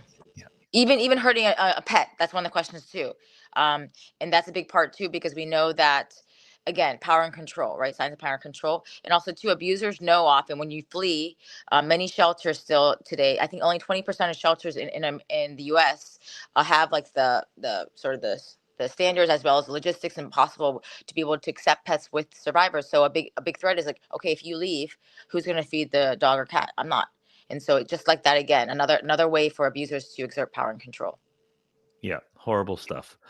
I'm starting to get my guests show up for the next segment. Do you want us to hang out for a couple of minutes while I bring them on? And okay, let's see. I think I can bring 10 people on, so we'll see how busy it gets here. First up, I'm going to add my friend Mike Pedrick. Mike, it's great to see you this morning. Thanks for joining us. Great to be here. Maybe a quick introduction so the people watching get a sense of who you are and Yeah, absolutely. I'm a longtime consultant in the cybersecurity and to some extent privacy space. I'm also a pretty frequent pontificator on the subject on LinkedIn and in other places. In addition to being a consultant, I'm also a trainer for ISACA. Awesome. Yeah, and we've talked about the security of the automobile industry and supply chain, so I'm sure we'll get into some cool stuff. Next up, I'm going to bring Gerard Johansson. How are you doing today, sir? Well, doing well. How's everybody else? Great. Pretty good. Do you want to give us a quick intro so the folks watching get a sense of who you are? Sure. Yeah. Gerard Johansson. A lot of different things. Been in the industry a little over a decade and a half. Came in after a 10-year career in law enforcement. Author, course trainer, work primarily in detection and response. A little bit of threat intel in there too. Very cool. Okay, next up, I'm going to bring Chris Brenton on the stage. Sir, good morning. Thank you for a very generous donation earlier. That was quite a nice surprise to see come through. No worries, man. Very appreciate it. Do you want to give a quick intro for folks watching? Yeah, I'm Chris, general all-around security geek. Been in cybersecurity for, God, do I have to say this? 30 years now. I've been in IT even longer than that. And I'm hanging out at Active Countermeasures these days doing threat hunting stuff. Very cool. Okay. Next up, I got my buddy Matthew Fulmer. Matthew, thank you for joining us this morning. Or Matt, I see you're going by today. Go by whatever. How you doing? How's Pretty everybody good. doing today? You want to give a quick intro so people watching know who you are?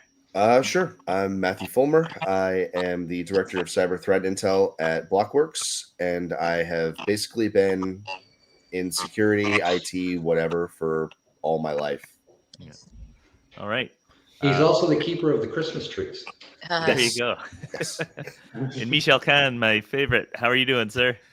Good. Fine, thank you. How are you, Chris? Pretty good. Do you want to give a quick intro? And I think you're a Sure. very relevant guest for this conversation with Becky on here because I know you specialize in open source intelligence and Right. all helping people disappear online, right? Absolutely. So I do executive privacy management, so helping people manage their online presence, either scrubbing their online presence and basically controlling what information is out there and what they want to hide. And I also do open source intelligence, so combining those two skill sets, finding people, finding missing persons, finding stalkers, putting that to justice, and then also providing the advice on how to protect yourself from being a victim of that. That's kind of my specialty and my area of interest. But from a day job perspective, I'm a virtual CISO and do almost everything across the cybersecurity board. So fun times. Okay, and last but certainly not least, Nick, my friend from Tynes, who's not wearing his Christmas attire, which I I am actually. This was the pajamas I got from this past Christmas. I got. Oh, there we go. There it is. I can't. I'm not flexible enough to get this close to the camera, but it's a disco Santa with disco balls and everything. So. Okay. And now we know at least one of us is wearing pants. Right. I thought about the elf suit. Next year I'll do the elf suit. I've got it back there, but awesome. Well, thanks everybody for joining. I don't have much of a plan. It was just kind of pull all these people together and see what kind of awesomeness comes out of it. So plan, what's that? Yeah, that's right. We'll figure it out as we go. That's sort of my strategy. And my uncle, who's when I look at the way I've modeled my life, is obviously a very big inspiration to me. Often says two things: how hard can it be, and what's the worst that can go wrong? And I think they're pretty good things to live by. And you don't know till you try. Exactly. There you go. Very cool. I do remember at one point he has a little ISP, and we were moving a generator into a remote location as a backup because this tower would lose power all the time. And he had rented a 5-ton HIAB, and Wow. there's me, him, and a few other geeks trying to load this 2,000-pound Wow. generator onto this HIAB to lift it up this rock cliff. And I'm Zig, I think this might be a little dangerous. He's like, what's the worst that could go wrong? And I'm like, somebody could die. Well, I But mean, we if did that's the worst consequence, there's nothing after that, right? Yeah. you got to push your limits sometimes too. Yeah. If you Yeah. stay in your comfort zone, you'll never grow. So. Yeah, and it all depends on where he wanted you. Was it underneath it on that hill, or we were allowed to stand next to it? Yeah. That's when you take a supervisor position. I'll watch you guys and provide feedback. Yeah, that's when you find out if you're in his will or not. If you're in his will, he'll let you stand inside. So. I did climb the tower. It was only 90 feet, but I tell you, it sure feels high when you're going up that little skinny metal tower. It's not for me. No. That would not be a thing I would do. Yeah, especially when you get a 2,000-pound generator on your back. His security practices are horrible too. I'm not going to mention the ISP, but I'm pretty sure he reuses passwords and stuff like that. So it makes me shudder. What's the worst could happen, right? Yes. Exactly. Yeah, I'd love to get somebody to go poke around and see if they can. I bet you there's something sitting on his network somewhere for sure. Oh, I'm sure someone has. You just may not know it yet. Yeah.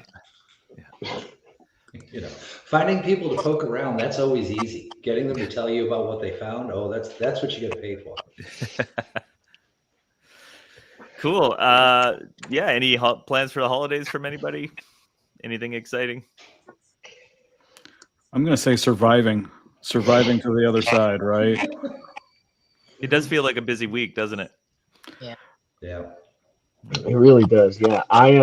I'm gonna try my hand at cooking a beef Wellington for the first time. like I said, can't live in your comfort zone. I've never done it. I'm going to my brother's house, cooking in his kitchen, and we'll just see what happens. What's the worst that can happen, right? I've got pizza on speed dial as the backup all the time. So Always a good plan. What's a cooking time on that? Is like a big piece of meat? when I say I've never done it, I haven't even looked at it yet. So I think I'm going to be in the airport thinking, what I think it is a solid like 3-4 hours, something like that. But it's also wrapped in puff pastry, and you've got to make the duchelle sauce and everything. It's a multi-stage meal that you're looking at. Yeah. Yeah. Yeah. And with 4 young kids running around as well, it takes hours. All right. Well, you know what? That's time it's quiet time for me in the kitchen while there's 4 young kids running around doing whatever they're doing. So Yeah. There you go. Clamming for Christmas presents. Yeah. Exactly. Best part is when they want to help. Yeah. Oh, yes. Yes. They will want to help. Oh, I'm all for it. Honestly, like I let kids make messes in the kitchen all the time. Oh yeah, you just got to add an hour or two to whatever you were doing. So. Right.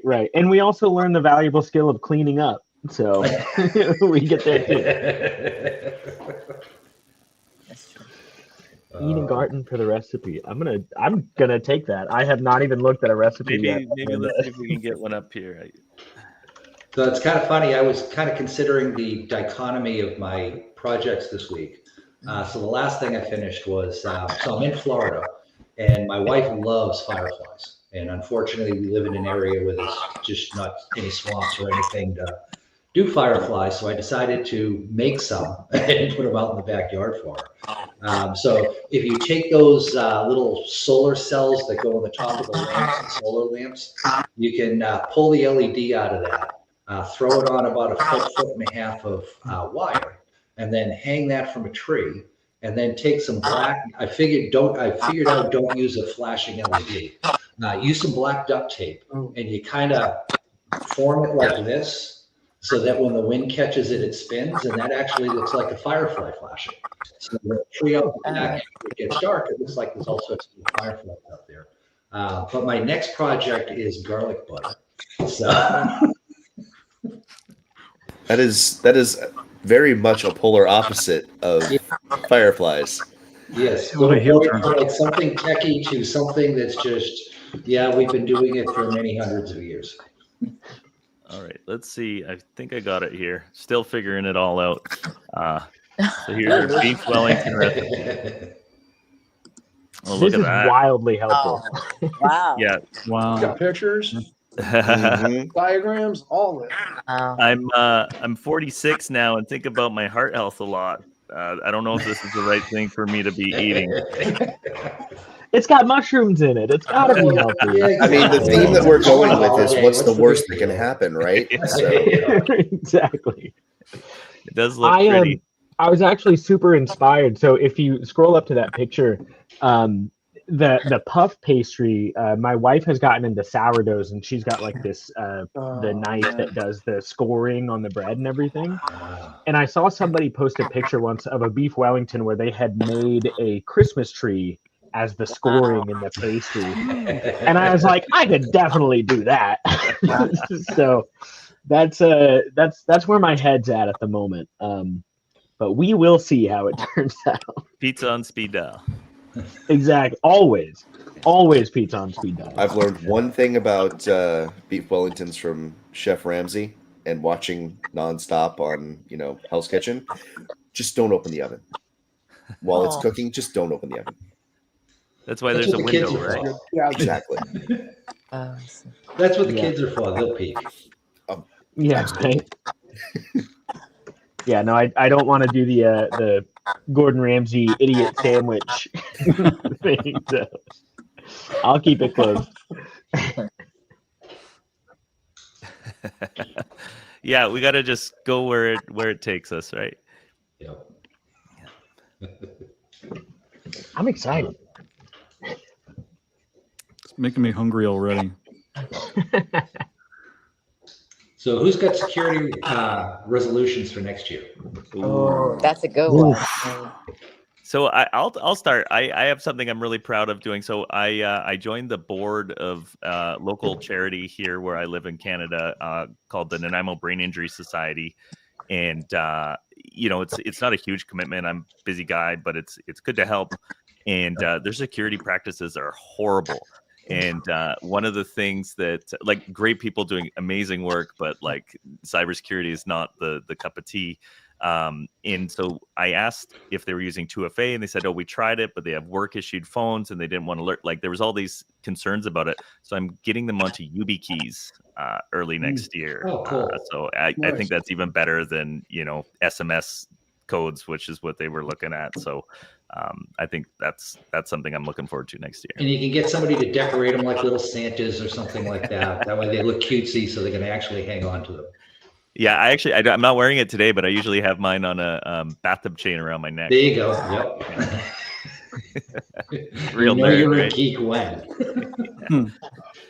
In university, I had a 128 meg thumb drive that I wore around my neck, so it's a pattern that's.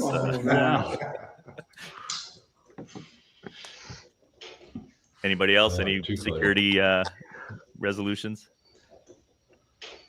I just started racking my brain. I was thinking, like, not having an incident in 2025 would be delightful, but keep my expectations low or non-existent there. I was thinking also. Go ahead. Sorry, I was just going to say, Chris Britton's comment earlier about, if you don't know, it doesn't really exist. Yeah, exactly. I was going to say, I think I'm going to switch. I've got a couple security cameras around my house. I've had my garage broken into and stuff. And after talking to Leonard Koopman, who runs the Enzyme Project, if you've never heard of it, it's amazing Wi-Fi security tool. And then reading about some articles of people just jamming the Wi-Fi in disabling all the Nest cameras and stuff around people's houses when they're doing a break-in. And like, that's something you can do with a little Flipper Zero or something. It's you just send a whole bunch of requests or whatever. That's a good methodology. I want to share, because you opened the door on that. I thought I would go cheap, and I deployed, let's just see if this works out. It never does. So I deployed a number of Blink cameras around the property. And the first issue I've discovered is that they all run on lithium batteries and use Wi-Fi, etc. Winter came, it got cold, and several cameras decided to pack a lunch and stop working altogether, to include the doorbell. And the interesting thing for me is when the battery doesn't work in the doorbell doesn't work. What a silly, an absurdist use case that now people can't. I have no doorbell at all because the camera doesn't work. Yeah. Oh, man. I think the worst I ever caught on my security cameras was a 9-foot python coming out of a tree going after a bunny rabbit. Oh, because Florida. Because Florida. Because Florida. And not surprisingly, shortly after that, my wife informed me she's not going to be helping me do yard work anymore. So. One of the incidents that led to my security cameras, which I think worked out in my favor in the end. My father had given me an old bike. I think he just wanted to get rid of it, and I took it to kind of be polite, thinking it'd probably end up in the dump. Flat tires, rusty chain. It had been in a garage for a decade, kind of thing. Left it leaning up against my garage. Never got it into the garage. A fellow came, took the bike, but left a metal Red Ryder wagon and a really high-end garbage picker upper, like an aluminum one. So my son loved the Red Ryder wagon. I gave it a spray paint. It's like this beautiful little thing that he plays with all the time. And I've got a high-quality garbage picker, which I feel like the trade for the bike worked out in my favor.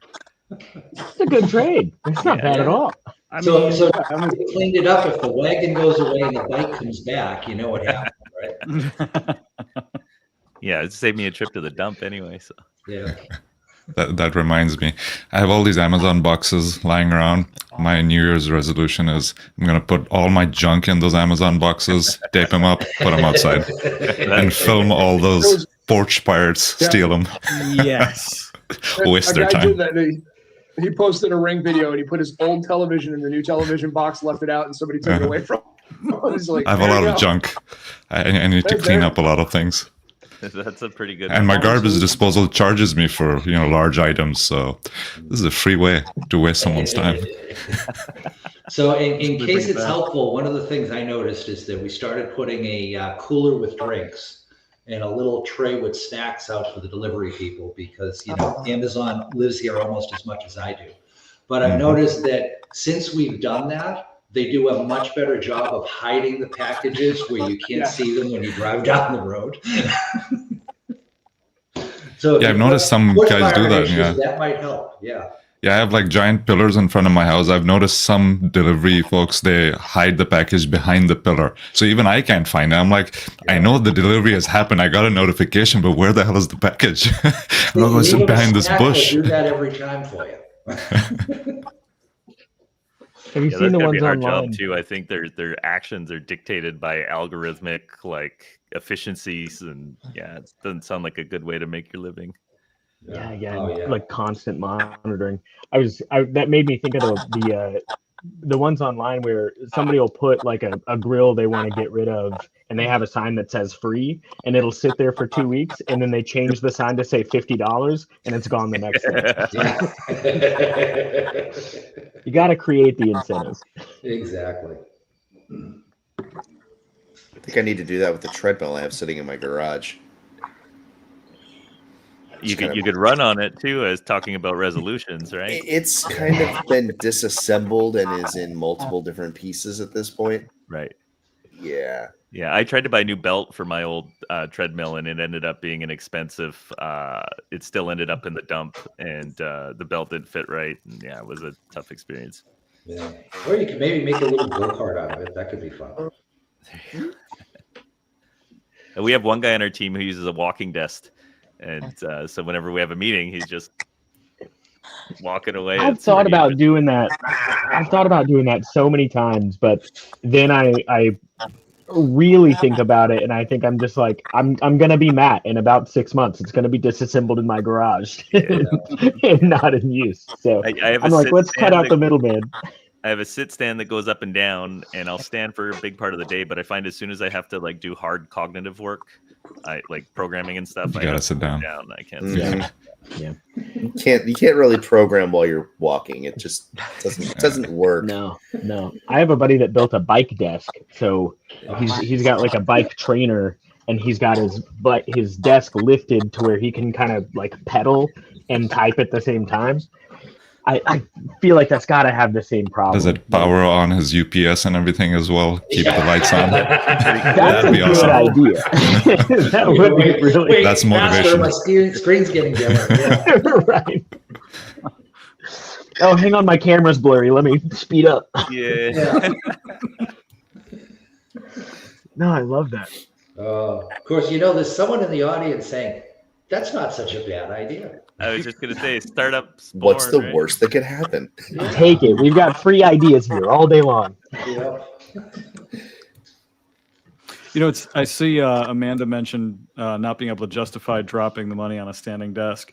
A couple Christmases ago at Home Depot, they had Husky workbenches, 2-drawer workbench, and it's got this like crank to raise and lower it. It was like $160. So moment of inspiration, I thought, well, this could be a desk, right? Let's see if this works out. And it's been, I don't know, 3 or 4 years now. It's the only desk I have, but every time I want to, stand, I have to, all right, hang on. I'll be there in a second. I'll be ready, Good arm workout. Huh? Yeah. Yeah. Some of it's kind of that just headspace thing for me too. I mean, when I'm working out, I don't want to be thinking about this. It's a place to kind of get my head clear. So to combine the two, it just it's like babysitting while programming. It just doesn't work. Some things are made to be separate. I agree. If you don't have that separation, it can get a little bit hairy. Yeah. I actually like it. I invested in a standing desk recently, like a month or two ago. Similar price, 140, 160 off of Amazon. And it just goes up and down. It has like a couple of buttons, preset settings. You just press a button, it goes to the highest position. Like right now, I'm standing on it. Oh, yeah. And I found it to be really beneficial. It's neat and clean. And when I'm speaking, because I do a lot of these webinars and stuff, it's much better when you're standing because you can, slightly move around. My mic moves around with me. My camera actually also follows me where I go around. So it's very, very beneficial. It kind of frees you up. You're no longer sitting in this position where you're kind of like your shoulders are crawled in, and it's an awkward position to speak, and your chest isn't like opening up. You actually speak much better when you're standing straight. So I do this only for like webinars and stuff. When I'm actually doing work, I just sit down, lower the desk, and it actually helps out a lot. So for me, it was a investment that was well worth it. Yeah. Very cool. And somebody can fact check me on this, but I remember reading at some point. So the streetcars in San Francisco, I think it was after my first visit there, I rode the streetcar because that's like what you do as a tourist. And they've got over 100 years of data from the people that operated the streetcars, and on average, the person that stood and did the break versus the person that sat and took the tickets and stuff lived 6 years longer. Oh wow, that's about right. Okay, well, thank you for that, Christopher. I'm now going to be looking for a standing desk. Yeah, I'm approaching my 70th birthday, so yeah. Well, but they're at the same time, that's not really a controlled test, right? I mean, the person taking the tickets, they're more face-to-face with more people. Maybe there's more germs involved. So, I've definitely emulated a standing desk with my webcam here. I find that if you're smooth enough and you just make a little noise with your mouth, people believe it. See, check this out. I'm going to go to standing config right now.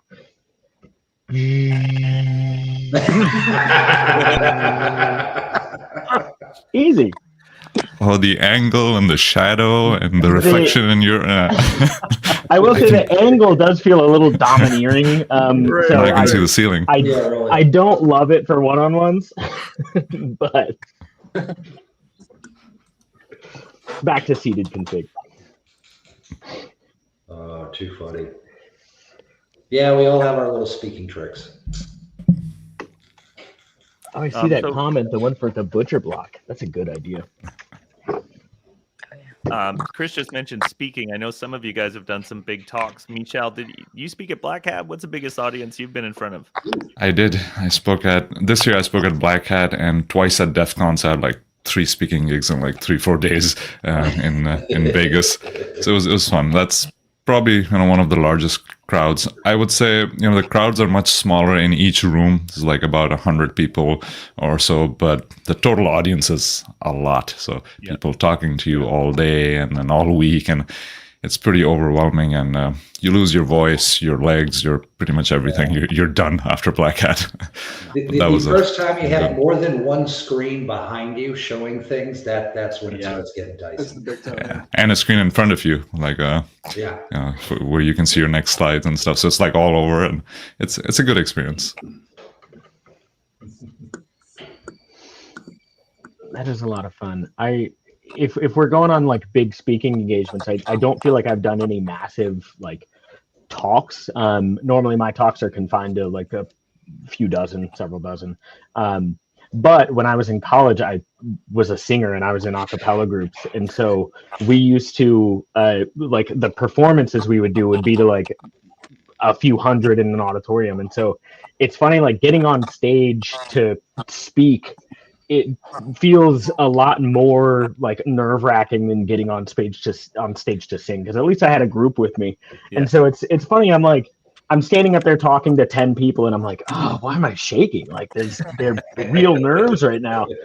I've done much worse than this, but Nick, who I really admire even more than a cappella singers and stuff are stand-up comedians. I feel that's the toughest thing to do, because you have no cues, no slides, no nothing. For half an hour, you have to speak in certain sequences of jokes, and the added tension. That what if someone doesn't laugh at your jokes and stuff? It's like, wow. To me, that's like the ultimate speaking thing. I gotta be candid there. When I do speaking engagements, like I get crap for this from the marketing folks, but I don't rehearse my presentations. Like I compose them. I know what the content That's the best way to do it.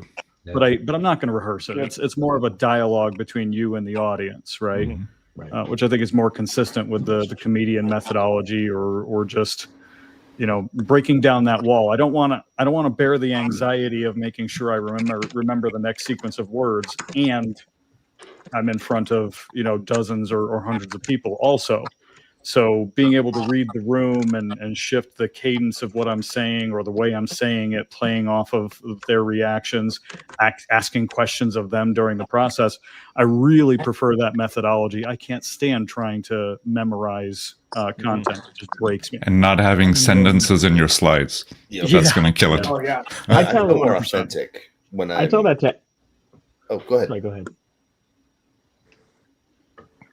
No, okay, now we're gonna have the standoff. Okay, fine. I feel more authentic when I get up there and I haven't rehearsed things. I feel as though I come across as more genuine, because I'm not sitting there trying to stay in my own head thinking, okay, I wrote this down, I need to segue into this, and then this, and then this. If it's more organic, then it kind of flows better. Right, because your audience can feel when it's so rehearsed and you know, technical. And one of the things that I tell everybody on my team, if you have problems public speaking or you want to get better on stage, is take an improv class. Yes. Go and do an improv class. Yeah, that skill set is so valuable, whether you're on stage presenting or whether you're like, you do a lot of customer meetings, whatever it is. Just being able to be in the moment, go with the flow, and, you know, move on your feet is a wildly valuable skill. That's what I found really great about it when I took the improv class, was they play a lot of games that make you have to think really fast, and I think that's a really good good muscle to exercise.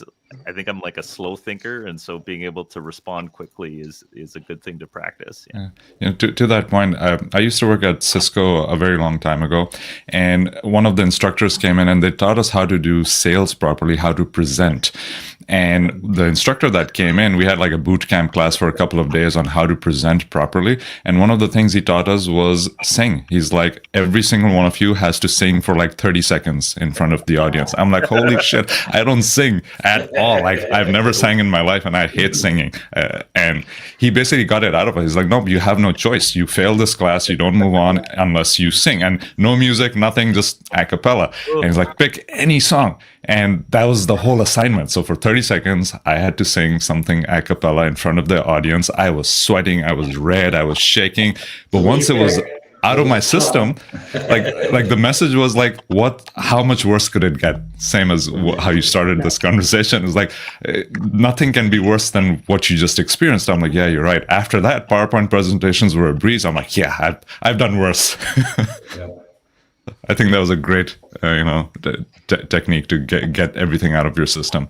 And I tell people, keep trying. Like, I think 2024, I spoke at least 100 different places. Half an hour talks, 1 hour talks, 8-hour courses, 16-hour courses I give.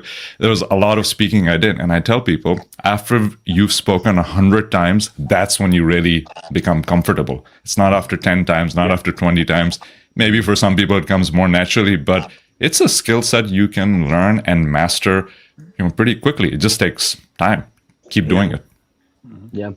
I've also told people. Go for it, man. Very short comment. I've also told people it's natural to get nervous. The moment you stop getting nervous means you don't care about it, right? So take the nerves and roll with them and do well. But Chris, go ahead. Yeah, it's nerve management. Like, you will always have nerves. You will always feel jittery. You'll always feel anxious. It's how you manage those emotions and not let it out. It's acting, basically. Yeah. Exactly. Yeah. See, I have a similar technique. When I'm online, I drink kitty pill.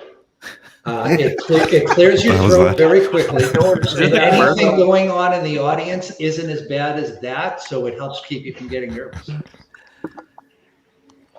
Awesome. I can see some of the silver and cyber folks showing up here. So I don't know, Gerard, you didn't say much during the show. You want to throw something out there for us in the dying minutes here?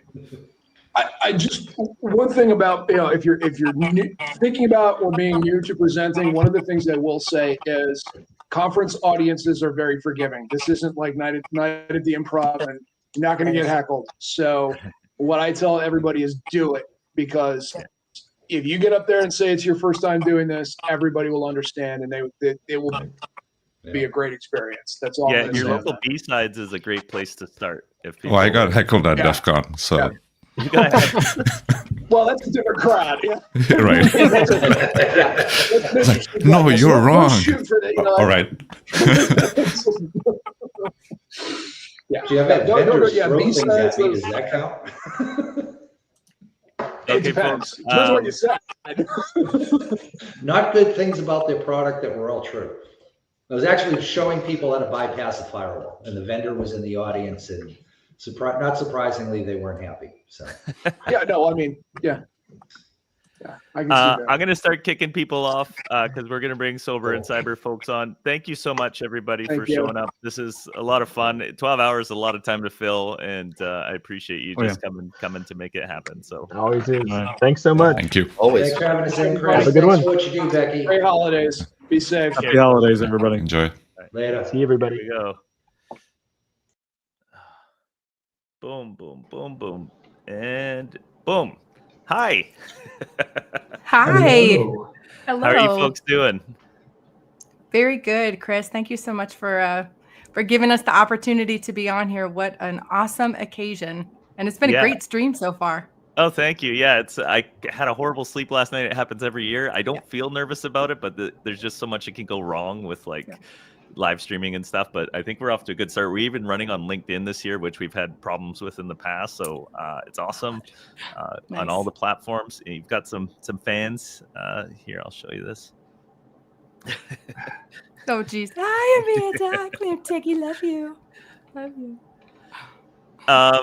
So yeah, I don't know if you had a plan. I was hoping to run and grab a Never. coffee. Pretty No, much no never. plan? Just wait. No, just kidding. Semblance of a plan. I loved what you guys were talking about earlier, where you don't want to over rehearse for any type of a talk, because then I think you lose some of the magic. Mhm. We have a little bit of a plan and a whole lot of magic in store for Okay. everybody in this hour. Are there people joining? Because if I run to get a coffee, I won't be able to add people to the stage. So I'm just wondering if I should hang out. So for my a little next guest will be on. I kind of broke it up into two 30-minute chunks. bit. Okay. So Brandon's my guest for this first 30 minutes, and then Hey, Meryl's Brandon. going to be joining at about the 30-minute mark. Okay. So yeah, you got plenty of time to go. Okay. So I'm gonna grab some bounce. snacks. There'll be nobody at the controls for maybe like 10 minutes, but then I'll Oh, be God. backstage. If you need me to press buttons, just let me know. There's Okay. also a private chat on the side we can get to. So Okay, thank you great. so much. I'll turn Thank it over you. to you now. Okay. Thank you, Chris. This is such a great cause that we're raising funds for. My family is personally impacted. My youngest sister is a domestic violence survivor. So when Chris first reached out and asked if I wanted to be a guest MC, I was really just honored and excited to do it. And then I thought, what the hell am I going to do for an entire hour? And Brandon, you were actually one of the first people that I thought of, because Brandon has a very special skill. So this is Brandon Colley. Actually, first I'll do a quick introduction of myself. I'm Jen Van Antwerp. I do marketing consultation for early stage startups, but my passion project is that last year I started a nonprofit called Sober and Cyber. And we provide alcohol-free networking events during cybersecurity conferences, education, community. It's all about bringing alternative options so that people can find those connections with zero pressure to drink. And I'm really excited about this opportunity to introduce Brandon. I met Brandon, I think about a year ago. Brandon Colley is a security consultant at Trimark Security. And he was actually one of our I don't know if you know this, but you were one of the very first donors to Sober and Cyber. And the first time that I got to meet you in person, I think was ShmooCon in January of this year. And I was just thrilled to be able to show my gratitude, give you some stickers and some swag. I got all the good swag, yeah. And then I bought my shirt so I could wear it to DEF CON last year. So I had to quickly find out. You're not even showing the best part. Or I hold it. Oh yeah, sun's out, buddy. Sun's out. There you go. There you go. Yeah, last time I wore it, it was August, and it was necessary. And now it's December, and it's only necessary for the stream. So Thank you very much. I appreciate you being in full regalia, full super and cyber supporter regalia. Actually, speaking of DEF CON, I love this. I love this fact about you, Brandon. So this was the very first time that Brandon ever attended DEF CON, ever went to Las Vegas, and you got accepted for not one but 2 talks. Yeah. That is freaking awesome. What Yes. was your overall view as a first-time person in Las Vegas and at DEF CON? Overwhelmed is probably an understatement. It was cool though, like walking into DEF CON, and so for anybody who's on the stream and listening, DEF CON changed locations. So it was kind of a good time to be the first DEF CON because I was learning the new location as well as everyone else was. So, but the way it looked when you walked into the convention center was cool. They had like a huge banner, like story high banner for DEF CON, and so that was neat. And yeah, I was blessed enough to be asked to speak. I submitted 2 talks to DEF CON. I've spoken in a couple places before that, and I thought, you know what, it'd be cool, to be able to talk. I'm going anyway. Kind of a big deal for me to do that. And I thought, well, that'd be neat if somebody wanted me to talk, and both of them got accepted. Awesome. And then it was kind of crazy because getting the flight in there, I wasn't able to attend that very first day. So I missed the event, the Sober and Cyber event that was going on that first day. So that was a huge bummer. But I had to rearrange like talk schedules, and it was just stupid chaos. But a lot of good feedback from there, and it was awesome. Oh yes, thanks, Alpha Sierra. Don't forget to smash that like button. Like-a-scribe, as I always like to say. Smash all the things. Smash that like button. So Brandon, I was trying to remember. You have this really cool hobby, and I could not remember when you first started it. I couldn't remember if it was like during COVID or when you first picked this up. So tell us the tale of when you first started doing magic. Yeah. So, Jen invited me on not because I'm a cool guy.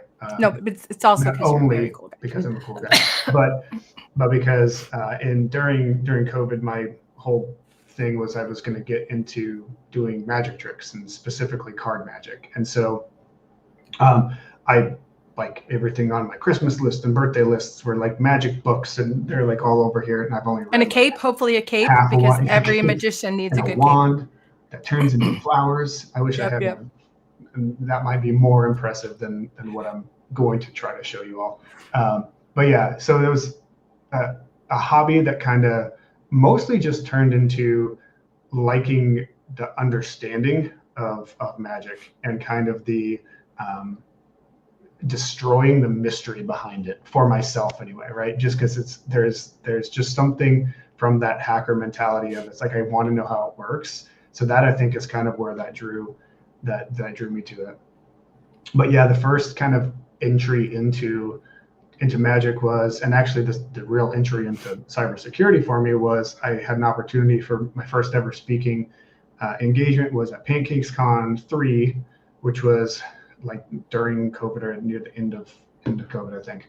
And the whole thing with PancakesCon is it's not only a cybersecurity conference, but like half of your talk has to be about a hobby or has to be about something completely unrelated to cybersecurity. So that's what I did for that second half, was I just kind of showed a couple magic tricks, and then also kind of destroyed a few of the mysteries, or kind of showed how some of the mechanics can be done. I'm not planning on doing that today because I didn't prep anyone. I like to make sure you don't want to kill any dreams. If I'm going to kill people's dreams, that I go in and they know what they're getting into, so they can tune out. And I don't want people to tune out. So thank you. Yeah, I'm in no way a fantastic magician. I haven't picked up a deck of cards. Did I do something for a street, like something you and I did earlier? Yes, so it was the so Trimark. I do some consulting with Trimark, and they have a once a month like social hour, and we had our Pan Fakes Con where folks. That was when Lauren went and talked about her chickens, and I learned about the cloacas and all that stuff. Right. So that was when I got to be razzle dazzled by your magic. Okay. Well, let's see if I can get something set up here. I have not. Prepared to be razzled and also dazzled. I hope And it- remember, are you not entertained, audience? If you are entertained, remember why we're all here on this stream today for Becky's Fund, an amazing cause who is working towards ending domestic violence through education, stopping a lot of these issues before they even start, helping to raise awareness about different symptoms and things to be mindful of in your own relationships and those of the people that you love and care for. Oh, I forgot that the lighting sucks. Hold on a second. Let me try something. Okay. So where's everybody else joining from? I have never hosted a live stream before, so I'm trying to not get too distracted by the chat because I have a tendency to like, ooh, what's over here? Ooh, what's that? Oh, that's a cute little bunny emoji. And to totally lose track of what's going on. But oh my God, Steve, 27 years sober. Hell yes. All Awesome. the freaking high fives. That's fantastic. I just hit 24 years in October. And it's without a doubt the best decision that I've ever made. But I'm a big proponent of people doing things in phases if that's what works for them. I always tell people if you're scared of the whole like never again, try for a few weeks, try for a month. There's like dry July, dry January, now sober October, all these different opportunities to just give it a shot and see how you feel. And because we are hackers, make sure that you log all the things, log how you're feeling, log how you're thinking, health-wise, emotion-wise, and just see how that, impacts your decision-making moving forward. But hell's yes, Steve, that's wonderful. All right, let's see if I can make this happen. All right, Jen, you're gonna have to help me out with this. Magic over the internet is hard if anyone's seen that before, because all the tutorials are saying make the spectator cut the cards or something like that. So yeah, I did it. See, just through the magic of the interwebs. Just hiya it when you're ready to hiya it. Okay. Hiya. Okay. Right there. Yep. Okay. All right. So, and obviously I can see my own camera, so this also is whatevs, right? But so here we'll do this. Okay. Is it backwards for you? Nope, I can see backwards? it the right way. Mm-hmm. All right, because it looks, I don't understand what it is. Okay, so we'll do that. Okay, I'll use it in there. Yeah, right, okay. Glad you picked up on the sound effects. Sound effects make everything better. This is just science. That's a fact. Cut thing or something with that. And then we're going to do the magic move, which is going to be the hiya. Excellent. And so we can kind of do something like this. Wait, was I supposed to remember what card that was? No, just kidding. Did you already forget? No, I'm joking. Whoa, what is that? That is a different colored card. What? What? Wouldn't it be Brandon amazing, Jen? No way. It's not. It can't. No, you're a demon. You're a demon. Oh my gosh. That's freaking cool. All right. So, but hold on. Where's the... All right, we'll put it right there. Okay. Because I'm watching. I am watching now. You're Full ready? focus. Okay. I'm gonna try to do this again. You can't pull anything over on me, Brandon. Are you? Just try. Oh, okay. I'm gonna try. Ready? This time, so hiya it for me again, okay? Wait, I'm gonna wait a little longer. Hiya!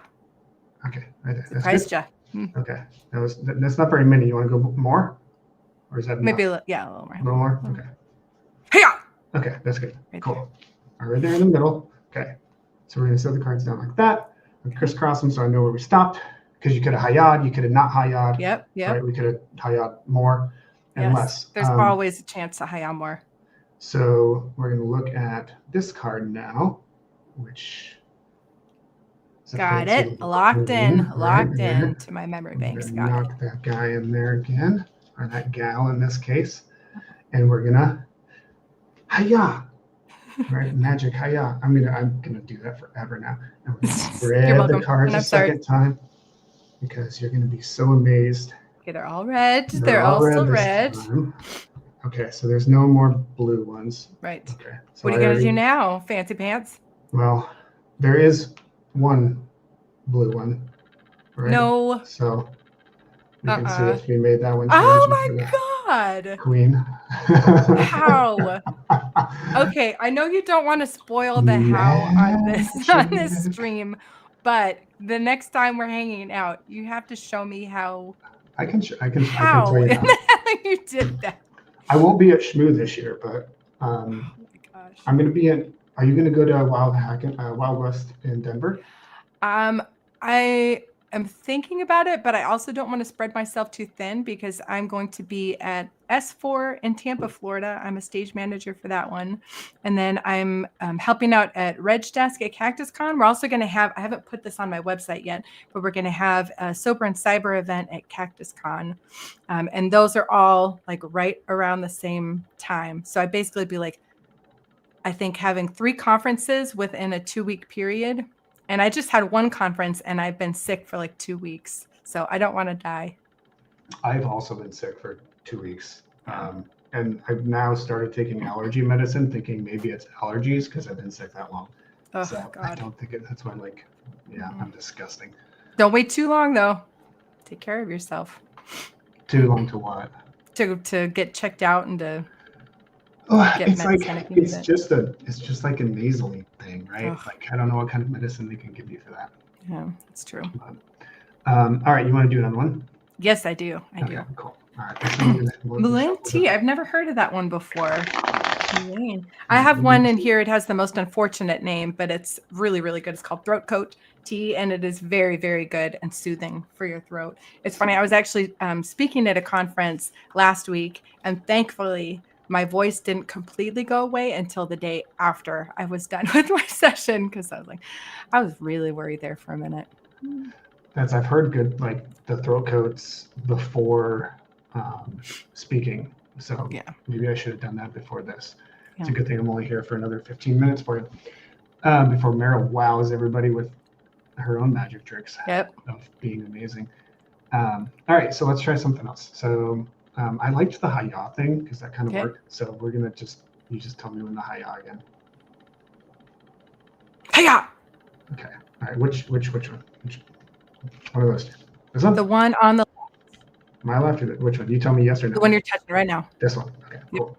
All right. So I guess I need to show this one to you. I almost put it right back in the deck. I was like, yep, you're good. Okay, there goes the trick. It was a red Razzle one. dazzled, y'all. Razzle dazzled. Razzled. And this time we got a black. Okay, got it. Got it? Got it. All right. Yep. So got it. let's slide that bad boy back into the center of the deck here. Okay. Got the cards. Give them a little bit of a shuffle again. Ooh, thank you for that tip, Darius. I'm gonna have to check that stuff out because I've had a lot of. I'm doing Mucinex and stuff too. So it just. You know what? I didn't come here to get learned, but I'm gonna. Now we know. Actually, Health tips. We're gonna have to, and before I do that, I'm gonna write down this Moulin tea thing in my browser so I can. Yeah. PINT.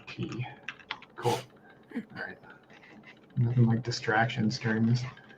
Okay, so well, we can just do it like we can hi-ya again.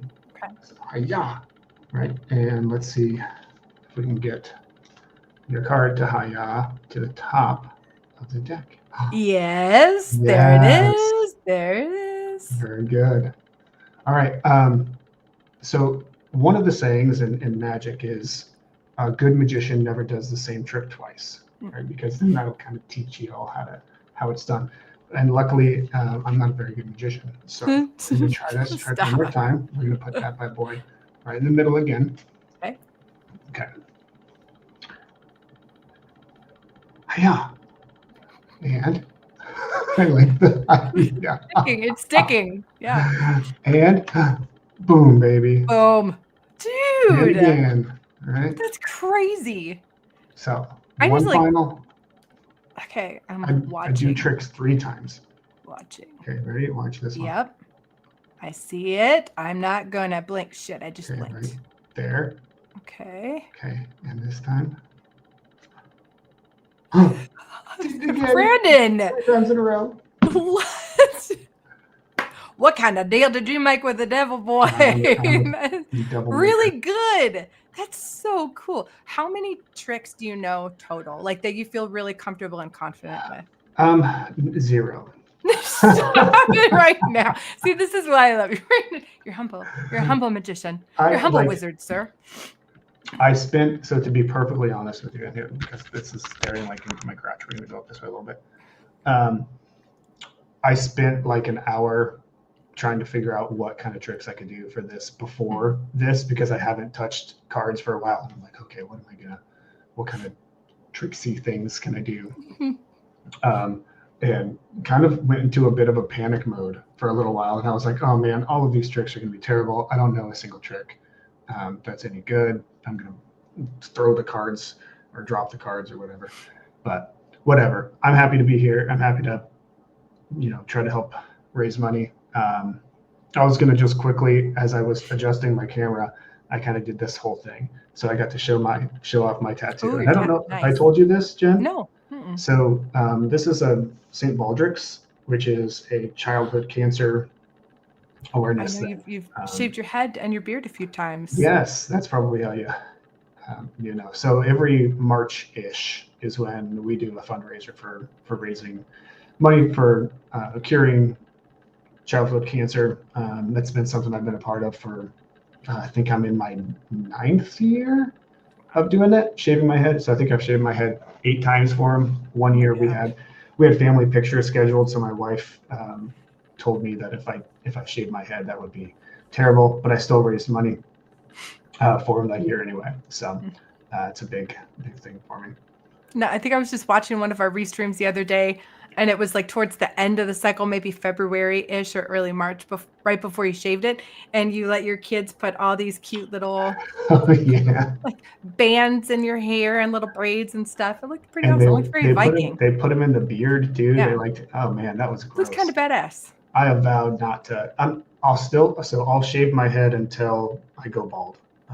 I'll keep doing that, but I don't think I'm going to grow it out anymore because that feels disgusting. Oh, so does it grow back thicker? I have very thin, very fine hair, and I did shave my head once when I was younger just to see if it would grow back any thicker, and it did not. But maybe I just need to do it 8 more times. It hasn't worked for me. You can see there's a nice little aging spot right here going on. So unfortunately, no, right? It doesn't work like that for me anymore. What advice would you have for somebody who is interested in learning card tricks? Like, did you learn it on YouTube? Did you go to are there magic shops? I thought there was a magic shop in our neighborhood the other day, but it's a weed store. I got really excited because it said magic. And I'm like, oh my God, a magic shop. I want to go. And then I saw that it was weed. Damn it.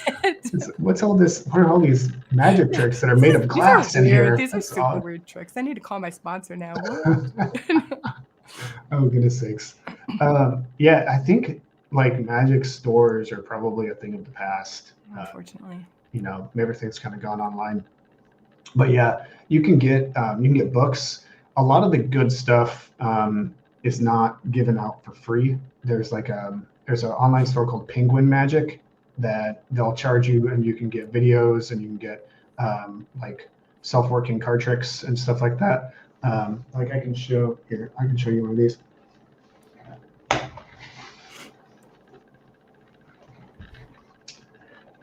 So this deck, I'm just going to show it up here. This is something called the Invisible deck, and this is kind of cool because there's cards on this side, and then they're also facing this direction, and you can spread them out on either way. And it is just one deck of cards, but depending on how you open it and how you look at it, each one of these sections of card, like this one, is just back to back, and there's like a little bit of like friction tape on it, so they're just a little bit frictiony together. So they won't. When I was spreading them earlier, they won't fall apart. But if you kind of squeeze and do like one of these. And then they have them back to back, so everything equals 13, because decks of cards are all based on symmetry like that. So so yeah, 13. You squeeze it and you say, okay, if I see the jack, then I know that it's the 2. So there's some cool stuff like that you could buy that are kind of gimmicky ones. This one I'm not very good at using, so I didn't use this one. I feel like that would be more complicated than just using a regular deck? Some of it can, and yeah. So some of the other stuff you can find for free online.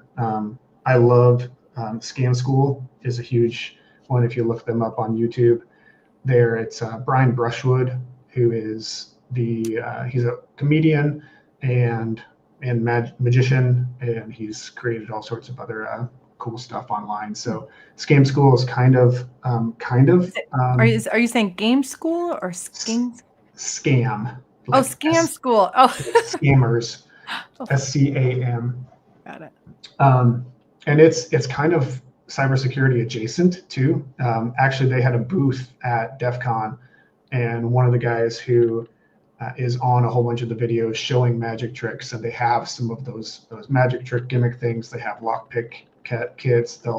They've had a series on some of the lockpicking, and they've had some hackers on and stuff like that before too. Nice. So we just did Sober and Cyber. I was just the conference I was at was Cyber Marketing Con, and we did a Sober and Cyber event with some gentlemen from Tool, the open organization of lockpickers. So we did sober sipping and lockpicking, and it was so much fun. I actually, again, with Trimark, did a little lockpicking social hour. Oh my God, Amanda, it was amazing. It was awesome.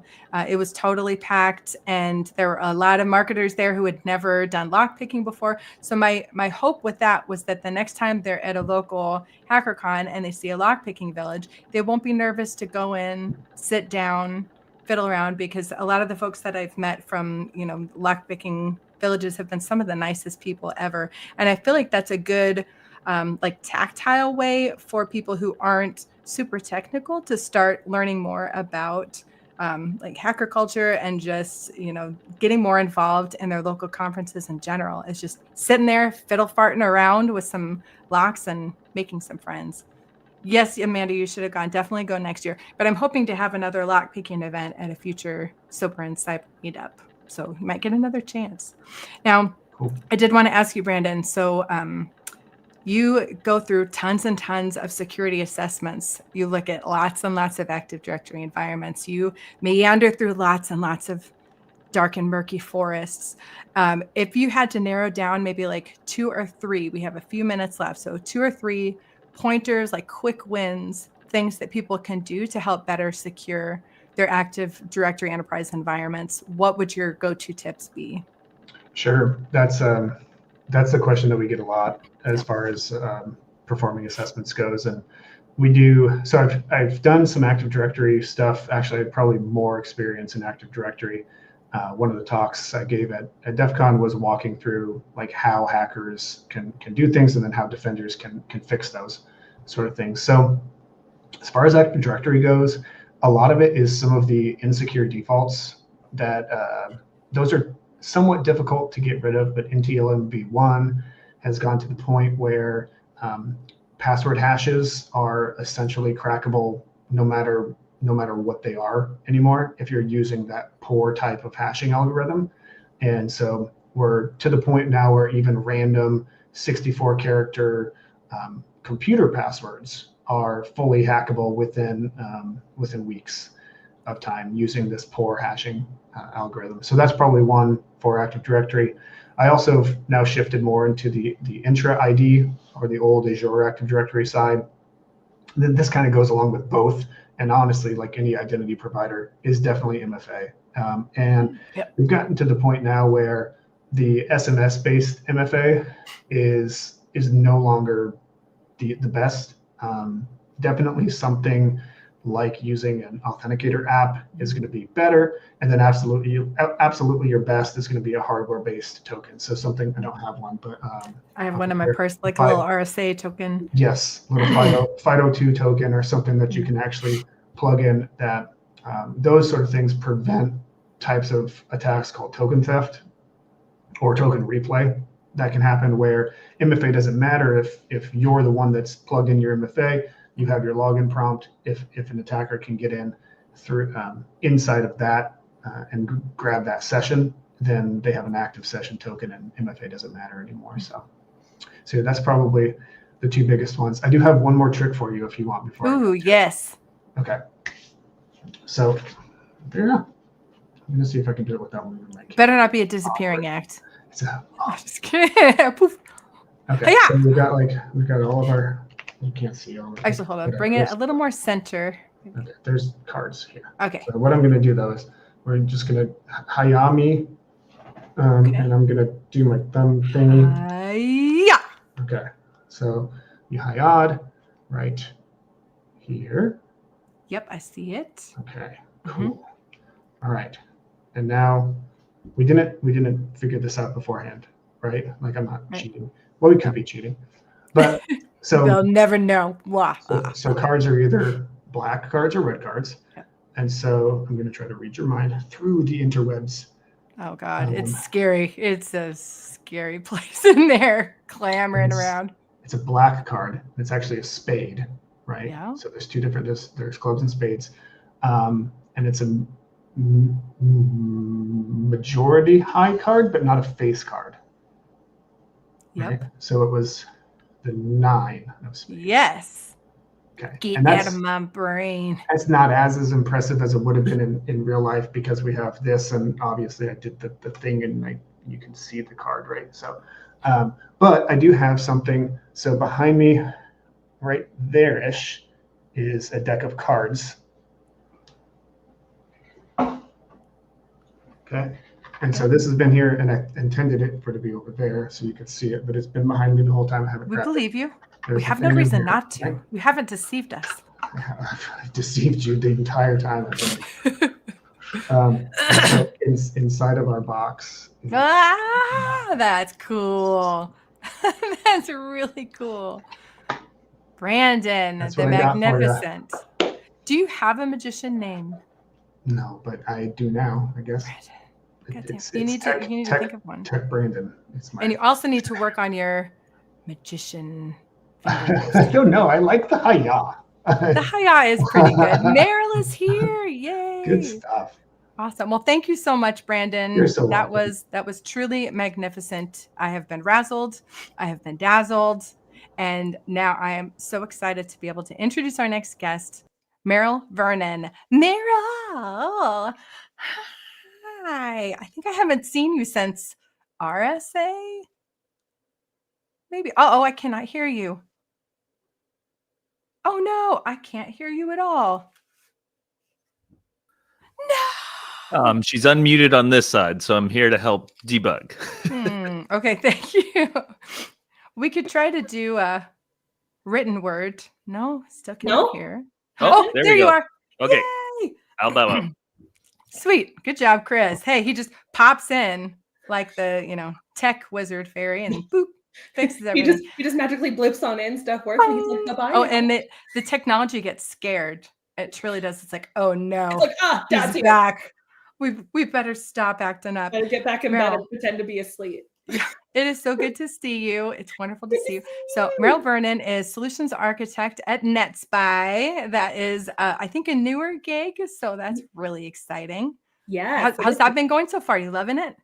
Oh, it's going really well. Yeah, I'm really liking it. It was a complete pivot for me, having been on the technician side before, now being in a pre-sales role. But, we all know how much I like to talk and make friends and how gregarious I am. So it turns out I'm pretty good at sales. So. What? That's fantastic. It just comes naturally. I know who would have thunk it. Yeah. So I think the first time that I met Merill was at Cyber Marketing Con in DC in 2022. Year one. Yeah. I was volunteering at the Reg Desk, my favorite volunteer position at all conferences. And Merill just walks in and literally lights up like whatever room you're in. I don't know how you do it. You're freaking magic. See, you just disappeared. See, she's magic. So Merill has been awarded a lot of different adulations. Pen Test Ninja, Hacker of the Year. I'm sure there's a crap load of other ones that I'm missing out on, but you're awesome. You're the one woman purple teamer. Yes. So thank you so much for joining us. We are, and the funds raise has gone up. Woohoo. Thank you all so much for your donation. So we're raising money today for Becky's Fund. It's a nonprofit on a mission to end domestic violence through education, advocacy.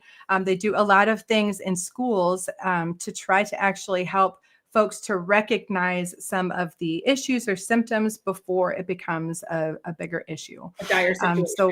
Yeah. In our life, you know, my life has been touched by domestic violence. My younger sister is a domestic violence survivor.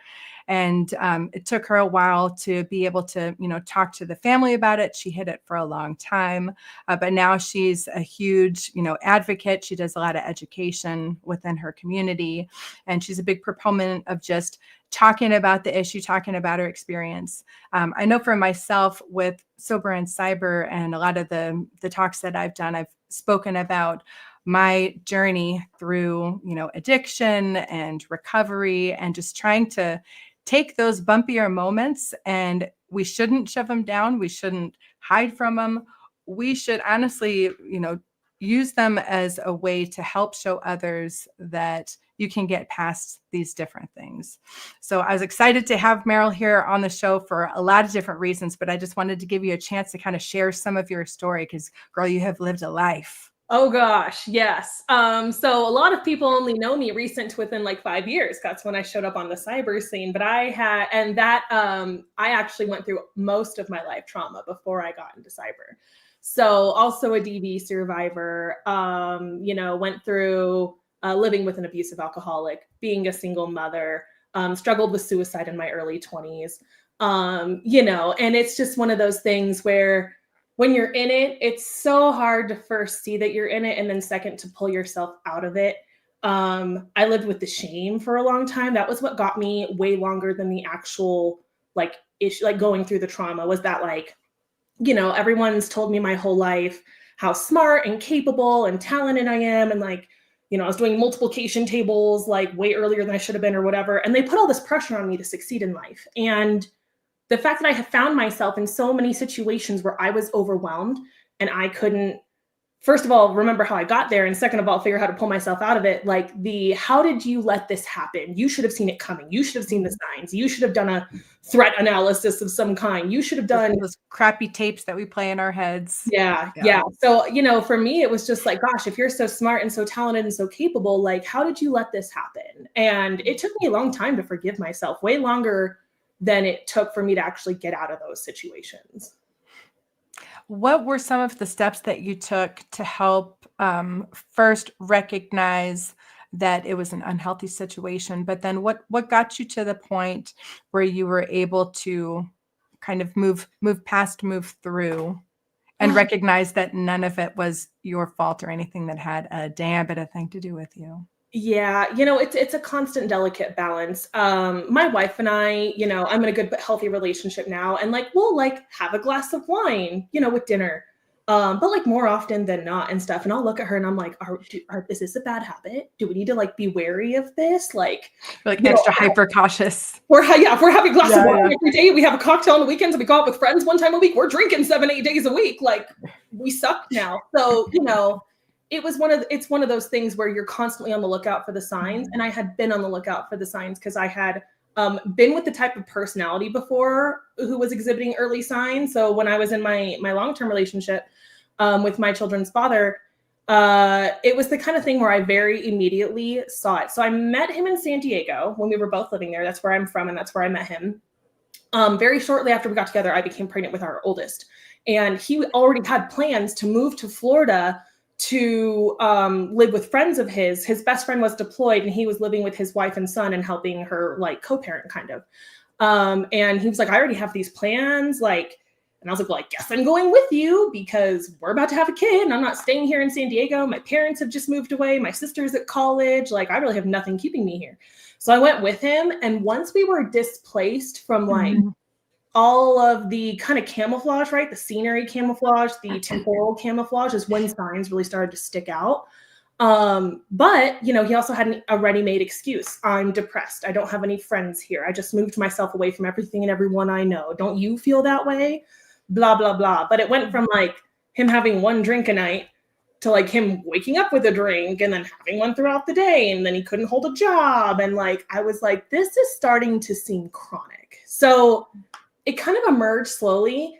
And I wanted to give him grace. Like, okay, you know, if you're depressed, let's make you new friends. Let's go out. Let's find a social circle. Let's do some things. But we're also pregnant, you know, and living in a new state and money's tight and stuff like that. So It took me about 6 months before I recognized the problem, and shortly after my first was born and we moved out of that situation on our own.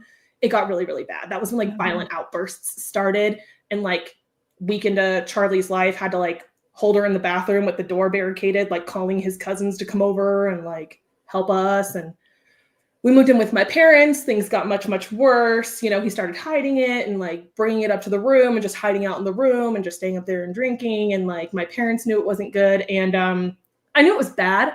I kind of already had tentative plans to get out, but then bad things happened and we ended up accidentally pregnant with our second, which was not intended at all. And once we had a second kid on the way and a 1.5-year-old, I was like, now I'm stuck with him. Now I need him. Now I'm dependent on him just to survive. So, you know, it became the kind of thing where like my independence and my exit plan had to take a back seat. And I was like, I'm going to give this one last ditch effort. Like, but I'm already cognizant. I'm already aware, but I kept holding out like a little bit of hope. Like maybe he'll change. Maybe this was the last time. Maybe this is the last outburst. Maybe this is the last time there will be broken furniture everywhere. Maybe he would like. Manipulators are very good at manipulating, whether intentional or not. They're so charismatic, so good looking, such a congenial guy. Everyone who knows him socially loves him. Like they would never reconcile the two. And I'm like, you know, with all due respect, like he got mad at me, but I started reaching out to his family who were aware of his tendencies and his issues. And his dad, you know, is an NA. So you know, I was like, oh, this is a hereditary thing. So I was like reaching out, even though I knew I would get blowback for it. And I was like, if you don't help me, we are leaving. I'm taking both of your kids, your grandkids, and we're leaving. Because by this time we'd left Reno with my parents and moved to Chicago, where he's from. Because he said if we were close to his family and he had his best friends back and childhood things he knew and loved, things will be better. Yeah. Things will be better. It will change. I will stop. And, you know, we had several incidents. There was one time we were still living with his parents where I literally just had Charlie in the car, a duffel bag, and that's all I was leaving with. I was leaving everything else behind. His dad convinced me to stay. His dad like got into it with him and was like, I'll be here for you. But then we had to move out on our own because we could not live with his parents. That was kind of like exacerbating the situation. And, you know, every single time an episode would happen, the next day he's super sorry and super like, you know, I won't drink. It would be that way for like a week or two. And then, well, I'm just going to have a light beer. And then, well, I'm just going to have, and it would slowly build itself back up to, I'm putting Crystal Light and vodka and drinking that every day. And I'm just like, if you keep being sorry, why do you keep doing it? Right. Why do you keep repeating the pattern? Do you not love me? Do you not love your kids? Do you not want to change? And then one day, and I remember this day so clearly, we were on our stairs. I was up here. He was down here. Charlie was taking a nap. And I was well into pregnancy with our second, and he said, stop asking.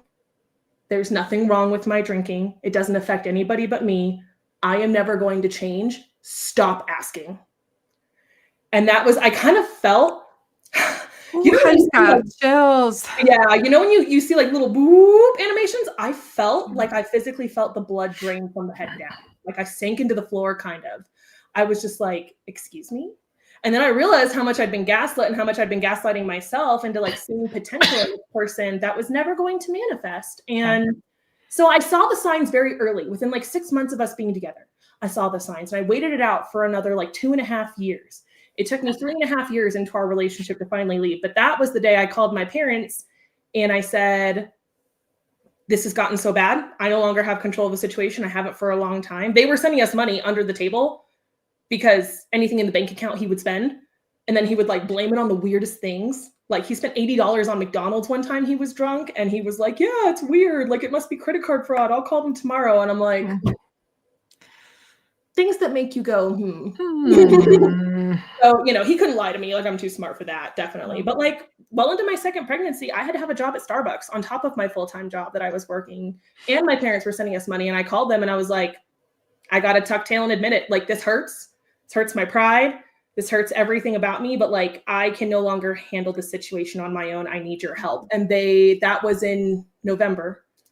And we made plans that they would come out in May for our oldest second birthday. And I would be leaving back with them. So I literally started packing up the house, Jen. I was packing up the house, like putting stuff in boxes. And he would be like, what's that for? I was like, oh, I'm just decluttering. Just storing stuff. Yeah, we're just gonna move some stuff in storage. And I literally packed up most of this house. And I'm like, that is how drunk you literally were all the Yeah. time. You literally didn't notice I was moving out under your nose. Like, so we had to park the trailer like a block away, and we would like make runs while he was at work and stuff. And like, yeah, then one day we left and he came home from work and we weren't there. Wow. I'm very, very proud of you and glad that you were able to remove yourself from that situation. Yeah. There are so many times when, you know, financial situations are manipulated, when emotions are manipulated, and one of the worst things that you could ever ask someone who is talking to you about a domestic violence situation they're in is like, well, why didn't you just leave? Why didn't you just leave?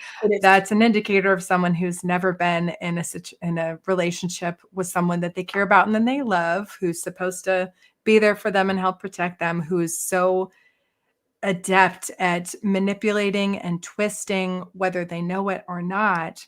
Oh, they know what they're doing. Just twisting a situation to the point where you do have that tiny glimmer of hope, and you just keep holding hoping and hoping and hoping, and that's you know, I'm very grateful that he did at least say that, like, stop asking, because that was that reality moment of like, oh Yep. gosh, okay. Yep. That was a This core is- memory for me. Yeah. Definitely. Yeah. You know, those words have never left my mouth. Whenever I encounter friends who are with partners, whether they're male or female, who are starting to exhibit these signs, I'm never like, why don't you just leave? Those words never leave my mouth when talking to someone who might be in a similar situation, because it's never that simple. You don't understand all the facets of everything that's gone on. And even in my story, like I've told some people just how bad it got at certain times and like what we lived through. And they're like, why didn't you leave? And I'm like, you know, eventually I did, but it wasn't that simple. Like you keep picturing all the changes it makes. It makes you a single parent.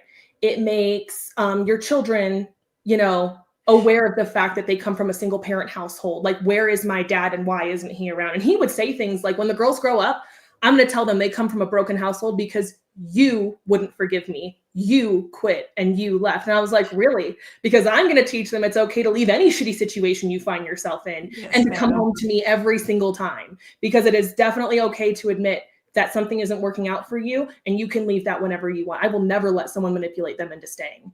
Because that's what he did to me. Yeah. That was a big me moment. I remember that conversation too. I was getting on the freeway. We were arguing on the phone. You know, it's the only thing you can do is ask people what they need. What do you need? Yeah. Do you need a place to go to be displaced from your house? Do you need someone to come over and have coffee for extended periods of time? Do you need empathy? Do you need a backup plan? Like, and I'm the kind of person who hears a problem and I just want to fix it. I'm like, okay, we can make a plan. We can do this. We can do that. Here's this number. Here's this website. But that's that purple team. That's that purple team. I know, but I'm like, most people find it broken and fix it. I know, but I had to do a lot of work and realize sometimes people just want a sounding board. Sometimes people just want to know you can come out the other side. Sometimes people are not ready to leave. And I told a friend of mine who's going through this like right now, very recently. I was like, only you can decide when you've hit that threshold. Everyone has a threshold, I call it a bullshit threshold. And when they hit that threshold, you will know you are well and truly done. But everyone wants to walk away and say they gave it everything they could. They tried everything they could to keep their family together, to be with the person they thought they loved, and not basically feel like a failure. And, you know, I had people make comments to me, like when that first couple of weeks after we left, I was like crying on the couch most days. I actually had a family member say to me, you know, you chose this. You chose to be a single parent. So like, I don't get why you're crying. And I'm like, no, you don't get it. No, you don't get it at all. But it's still a hard choice. And all the way up until we left, I second guessed it. I would be on the phone and I would be like, am I doing the right thing? Does he really deserve all of this? Is there any hope in him at all? And I honestly really, like, I had to be told multiple times, you got to a point where you told us not to let you go back. That's what we're doing. And I'm grateful to those people. And I'm double grateful to him, because that day, that was the day that the tiny glimmer of hope got snuffed out for good. And I no longer had hope he would change. Yeah. It's almost like a moment of clarity for folks. There are, you know, a lot of folks who, when they're talking about the addiction that they've been struggling with, there are so many people who've tried to help them and like the interventions and all that stuff, that if someone is not ready until they have that moment of clarity of like, I don't want to be this person anymore. I don't want to do this anymore. You can't really help a lot of folks to, get out of that situation. They need to have that moment of clarity. And I'm really, really glad that that moment of clarity came for you before anything, even worse happened. The parts that are really frustrating sometimes when I'm hearing stories from friends are that they can't get these orders of protection or these, different legal assistance things until things get really bad. So when you know that you're in fear for your life, or you're being emotionally manipulated or financially manipulated, until something even worse happens, there's not much that you can do legally, which is terrible, because that cycle of abuse just keeps getting worse and worse and worse. It doesn't get better. The first time that someone, hits you, then the next time it's going to be they hit you in front of your kids. And then the next time it's like worse and worse and worse. But then the over effusiveness of being extra kind and extra sorry and never again, never again, that's what keeps people there. So if anyone ever has the thought of saying oh, well, why didn't you just leave? What is something else? So you said saying, what can I do for you? How can I support you? Yeah, what do you need? No matter how many times they have to ask that, or just wait for the person to be ready. And you might have to have this conversation with them multiple times. And all you can really do is voice concerns you have, and then stand back and let them make their own mistakes. You can say, I have voiced something that I don't know if you see. Now that I've said it, if you still want to stay, I support you. But then that becomes a fine line between support and enablement, right? Are we just enabling this person to continue treating them this way?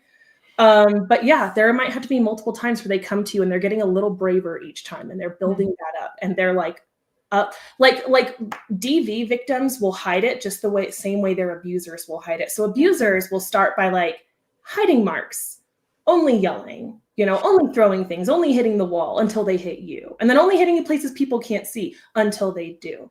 And then treating you bad in public. And that's when it's escalated to the point where kind of like a serial killer, they don't care who sees, because they are so strong. They are so confident in their position that no one can discredit them, that they feel bold enough to escalate. And same with DV victims. They will, hey, what do you think of, this guy or this person, or what's your impression? That is them asking for a gut check, or he's gotten really moody or really bad, or I've been really stressed, or we're really going through it.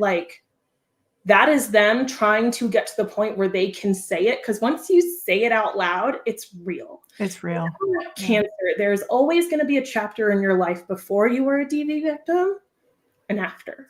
Yeah. And it's really hard to say those things out loud, because you do feel like a failure. And kind of like you said, just because you've waited and you're I could get away, I could run to a shelter, I could take these things with me, doesn't mean the cycle of abuse ends. Yep. They can find you. They can stalk you. They can mentally terrorize you. They'll find where your kids go to school. They'll find where you work. They'll find your coffee shop. They'll call and text your friends and family. It can go on just because you've removed yourself physically. It really helped that I put states between us. I went back to Reno, where I was for the last 7 years. But I mean, he could have been so motivated to come out to Reno, but luckily I knew he was selfish enough not to. And then the narrative changes. Then to keep it going, because they want, every time that wound gets close to healing, they want to slice it back open. Then it becomes, why won't you forgive me? Everyone else gets an opportunity to change, but me. I've forgiven myself for my actions. Well, real nice when you're the transgressor. Congratulations. It's literally something he said. He's I've forgiven myself. And I'm oh, have you? I'm so happy for you. It's going to take me a lot longer. So, oh God. Then it becomes the aftermath. And I still have kids with this person. So I have to keep him in my life as long as he's not doing openly detrimental things, like being physically violent and stuff. So, and then you have to make a toss-up call when the kids get old enough. Do you tell them? Because kids aren't going to, and kids are normally the number one limiting factor why someone stays in that situation. The kids aren't going to see a partner who didn't treat you right. The kids are only going to see half of themselves, and that you hate half of where they came from. And I didn't want to put that on my children. So I never disparaged him in front of them. I've never told them. I've just said, mommy and daddy weren't in love. And what do people who are not in love do? They fall apart. So, and that's going to have to be a conversation later in life, probably when they're teenagers and they're dating, and I want them to take no shit from anybody. And they're going to have to make their own conclusions and opinions at that point and reconcile the man they know with the man that he was. And, you know, it doesn't stop. And like, the victims have to know they have the mental fortitude to go through. It's kind of like an iceberg. The abuse is the tip of the iceberg. The aftermath is everything you don't see. And it layers. It takes a lot longer. So they have to know that they're ready and they have a support system in place, because they'll want to go back. They'll want to text them. They'll want to say, I'm sorry, just take me back. This is so much harder than I thought it would be. And you're like, why in the ever would you do that? But we get to those points where you don't know what else to do. You don't know where to put a lot of what you're dealing with. And a lot of people can't relate to where you are. So yeah. I'd imagine there are a lot of different types of support networks and communities out there. Are there any in particular that have been helpful for you that you want to give any shout outs to? I want to give a big shout out to the nurses at both of my delivery units. Meese Countryside in Florida and Barrington up in Chicago. They are really the ones who make sure that, especially when they see, you know, certain types of clothing or certain types of interactions and behaviors, like they're trained to look for it. And they really made it an effort to like separate us, give me a safe space to talk about things, advise me on resources and rights and things like that. Because I had to tell them, like, I want my kid's father's name on their birth certificates. And they're like, we can't do that. But not only can we not, we should not. And let me tell you why. We can prove the kid came out of you, obviously. We're not just going to take your word for it that he's the father. And once he's on the birth certificate, he gets, you know, rights, custodial and legal rights. And they were like, you want to maintain that control as much as possible, at least until, you know, you come out the other side of it and you can make a better judgment call. But they're like, legally, we can't because you're not married, bar none. And I was like, oh, okay. But they were like, you know. So. They see some of the issues. Probably they've seen it a lot. There have been tons of folks sharing in the comments. I'm not sure if you're seeing all these, you know, thank you for telling your story. Thank you so much for, I know, like there's comments, what, where? The ability to be transparent and vulnerable. I already knew you were a complete and utter rock star, but I just fell in love with you even more, Merill Vernon. Yeah. A lot of people you are a strong person, and a lot of folks don't realize that even strong, independent people can be in situations where they feel helpless, and sometimes that's even worse because it's tougher to admit that you're struggling. You feel like a failure. You feel like you let everybody down. You know what honestly gave me the kick in my ass is I looked at myself and I was like, well, I have kids. What am I going to do? And I was like, Merill, if you didn't have kids, would you still be here? And I was like, fuck no. And I was like, then why are you here with kids? Why are you here now? I was like, oh my God. Like, logicked yourself. You logicked yourself. I opened up an Excel sheet and started. Pros and cons.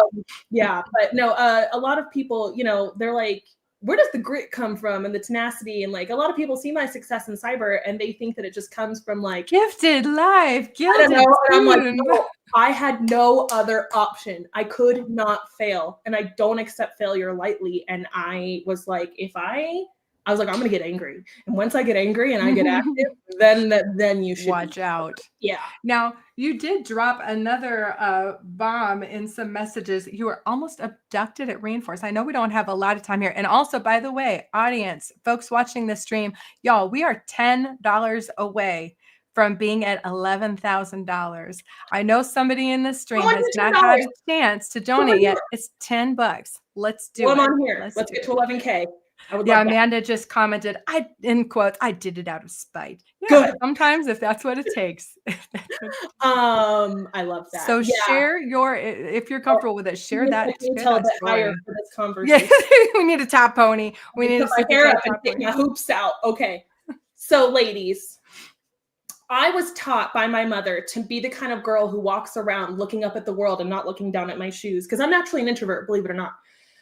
She told me, project confidence, project strength, because you're going to tell kidnappers you're not such an easy target. You're not going to go down without a fight. And that's something I've always kept in mind. And I have heard about the stories at conferences, and I myself, who have fortunately had very, very great bosses and allies and gentlemen friends, and even high-powered chick friends who helped me out, who have never been, unsavory in any way. I myself experienced it for the first time last year at Reinforce 2023 in Anaheim. And I was at, an industry event, industry mixer, was trying to impress some people, was networking, was doing the social thing. A group of us decide to go to another bar after just to kind of like keep it going, keep socializing and stuff. And I actually found a group of queer/trans folks that I had talked to a little bit and then gone to another circle and talked to a little bit, and they were going to come. And I was like, great, that makes me feel awesome. And I was married to my wife by this time. So, it was in June. So I wasn't quite married yet. I was engaged. And we're all divvying up into Ubers. We all just like 3 people ordered one and we're all going to get in and go. And this one very high level sales executive gentleman I was talking to, he was like, do you want to ride in my car? I have a private driver. And he was like, I only ride an Uber XL or something. And I was like, sure, I'll go in the Gucci Uber. And I was like, so we'll see y'all there. Great. And this was good. That was the smartest thing I could have done. Although I could have done it better because they were people who didn't know me well. They were new friends. So what I could have done was, if I don't show up, text me. I didn't do that, but I did indicate we would see people there. But people fall off, people run into people don't show up to plans, and no one events worries. are crazy. There's 8 billion things going on all at once. Yeah, and no one worries. But thank God I knew Anaheim well because I grew up in San Diego and I've been to Disneyland a lot. So I knew the bar we were going to was only about a mile away. And we were in the Uber for about 15, 17 minutes. And I knew that was way too long. And then we crossed the freeway. We actually went over the 5 to the other side of town. And that was when I got out my phone and I am literally texting my wife and I'm like, we just went the wrong way. We are going over the freeway. I don't know why we're going this way. We should have stayed on that side of town. Like, I don't know what's going on. I don't know where we're going in case something happens. This is who I'm with. This is where I am. This is what I'm wearing. Like, I am texting the things. And eventually I work up the balls to not set him off, but ask, where are we going? And he was like, oh, we don't want to go to that place. That place is like a dive bar or whatever. He's like, we're going to go to a place that I love. You're going to really love it. Like, it's really swanky and they've got cool cocktails and stuff. And I was like, oh, I'd really rather prefer to go with the group. He's like, nah, this is going to be better. This is going to be better. And I'm like, okay. And I'm calculating and I'm like, still texting. And eventually we pull into this parking lot with all these parked cars and it kind of looked like a used car lot, but there was nothing there. And I was like, are we here? And the driver goes, this is the address you gave me. And he goes, oh, that's weird. It should have been around here. And I'm like, I don't know if you got friends here. I don't know if your other car is here. I don't know what we're doing here. But I whip out my phone and I go to the driver and I'm like, here, I want to go here. See this bar? Take me here now. I don't know where we're supposed to go. We're going to pivot. No big deal, right? And I am counting down the minutes. And the driver, luckily, I overpower him, takes my word for it, just drives the car. I'm like, thank God, this is going well. We get into the bar and he's like, hello. Hi.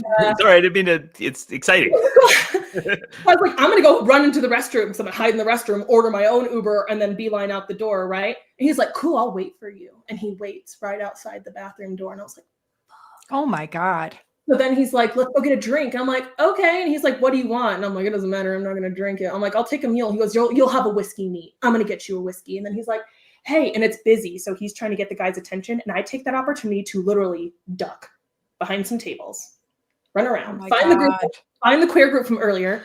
And I'm like, you guys need to form a human wall. I have an Uber on the way. This guy is being creepy. I am scared. I want to leave. And they're like, oh, we got you. And we got you, fam. Yeah. And then they all hung out right by the door and they just like snuck me out the door when my Uber pulled up.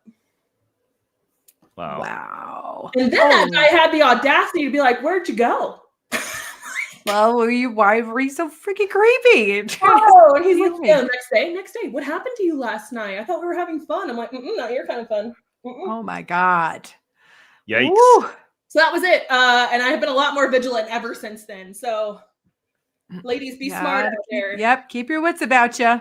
Definitely. Thank you, Merill, so much. I actually had slime making stuff. Aha! Next time we'll make slime. Oh yeah, that's right. We were gonna make slime, and I got oh shit, I totally forgot. Okay, so next year, Chris, if you have us back, we're gonna make some slime, and I'll share a recipe in the chat on YouTube later. It's a quick household ingredients, make your own slime. I totally forgot. And I was gonna do the conditioner version because I don't have glitter glue, but slime came out better.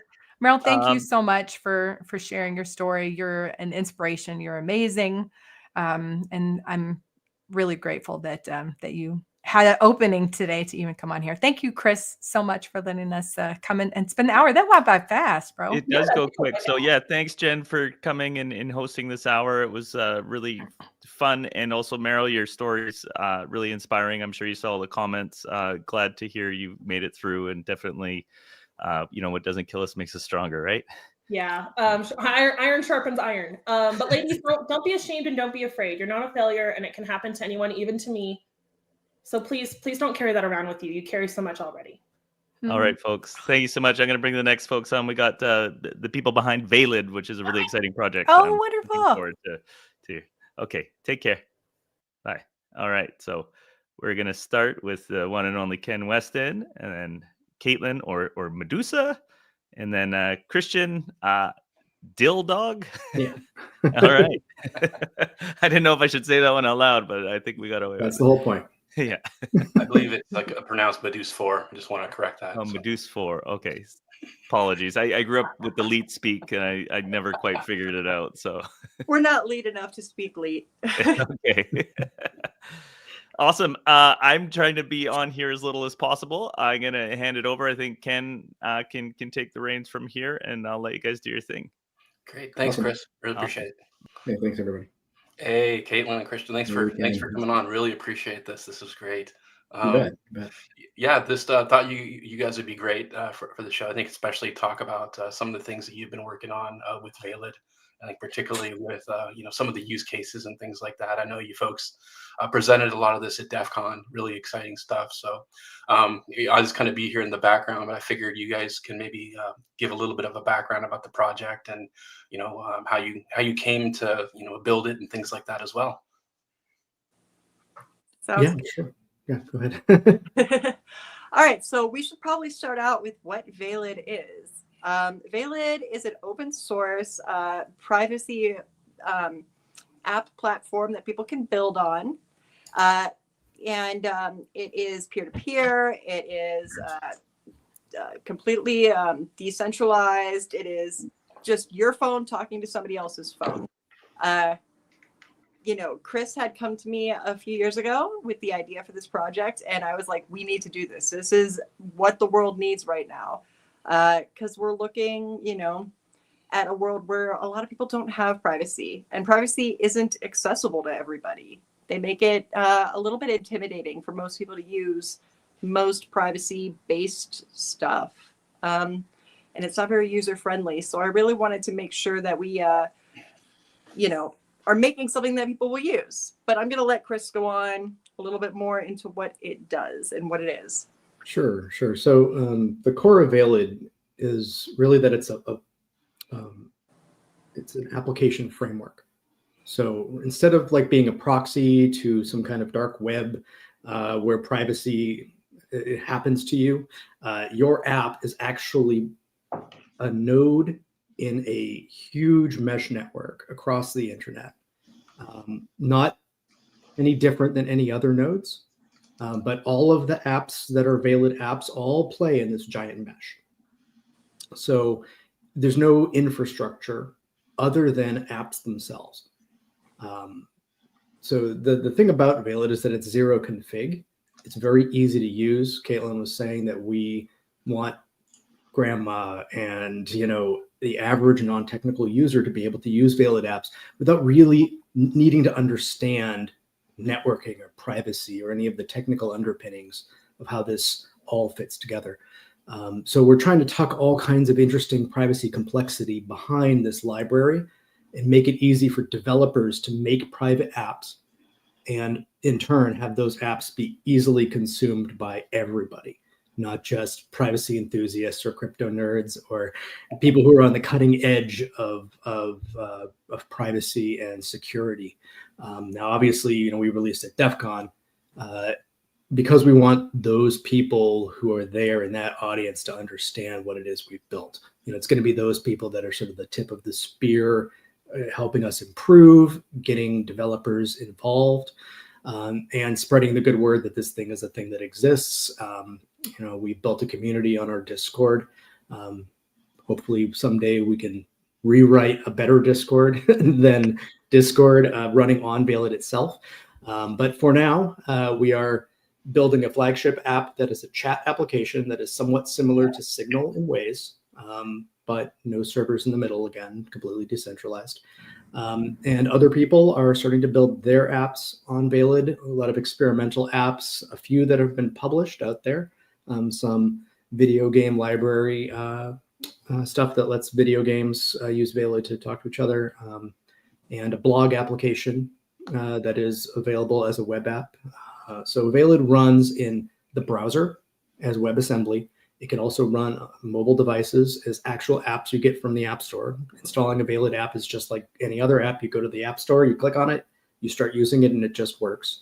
And it also works on desktop platforms, so you can build native Windows, Mac, and Linux programs with it.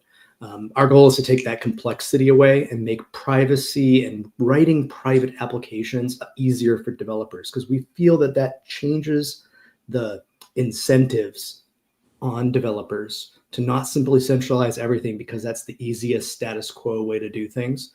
It also takes out a whole bunch of weird, perverse incentives around monetizing user data, because you don't have to pay a cloud bill to Jeff Bezos just for the privilege of having an app that, where people can talk to each other.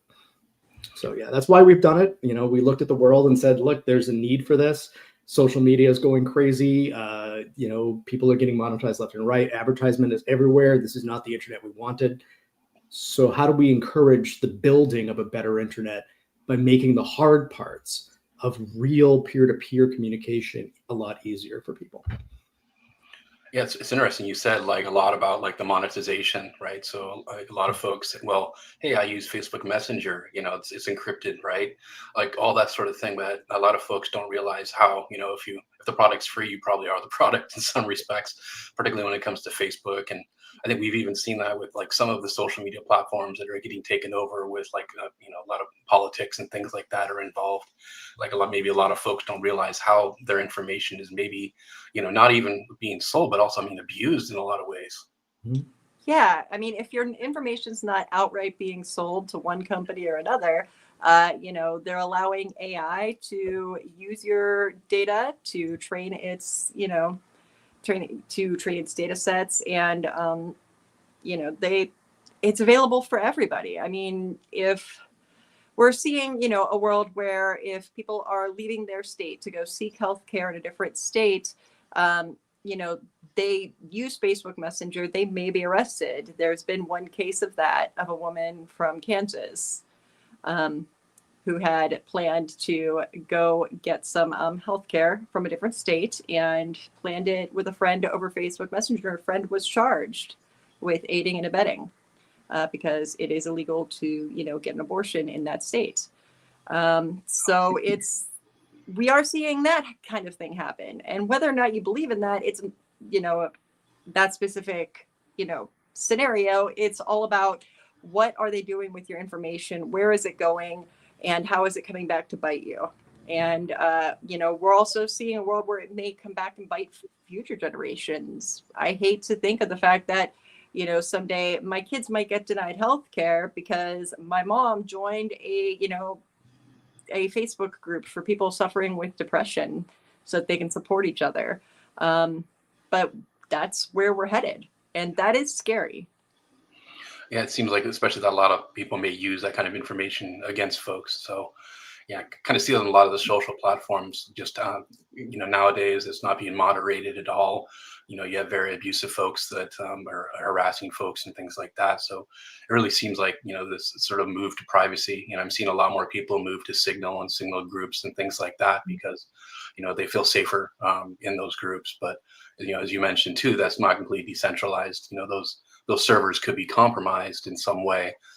I'm kind of curious about that too, is, with your decentralized platform, how do you handle vulnerabilities and things like that might be utilized, or, even like developers that might, be reached out to by law enforcement to provide a backdoor or something like that into some of these communication protocols?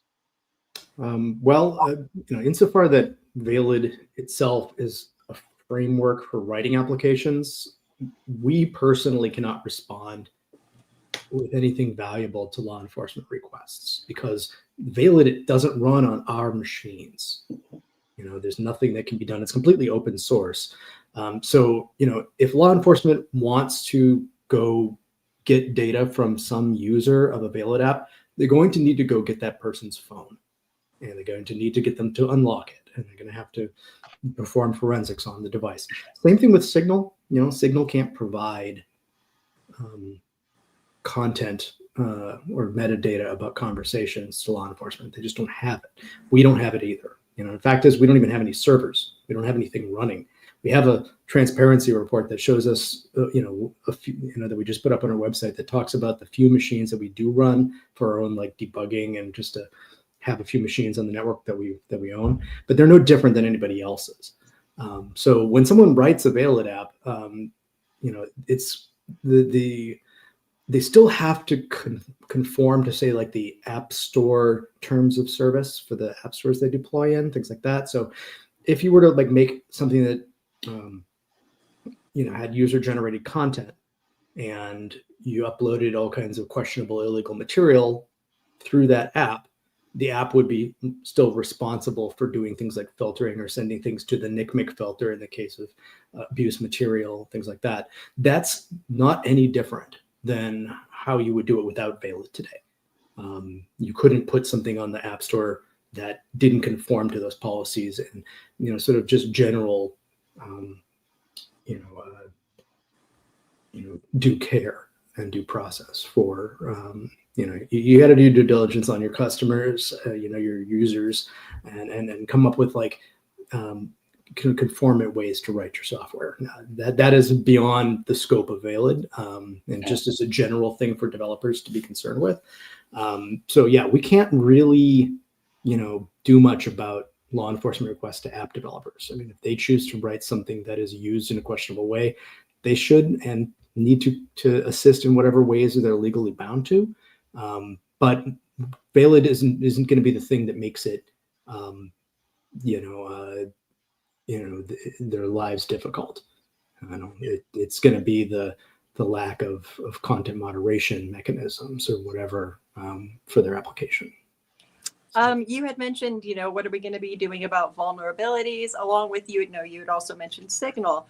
And, we are very, the app that we have released thus far is Veiled Chat, and that is available through test flight. We're still, in beta, and it's beta for sure.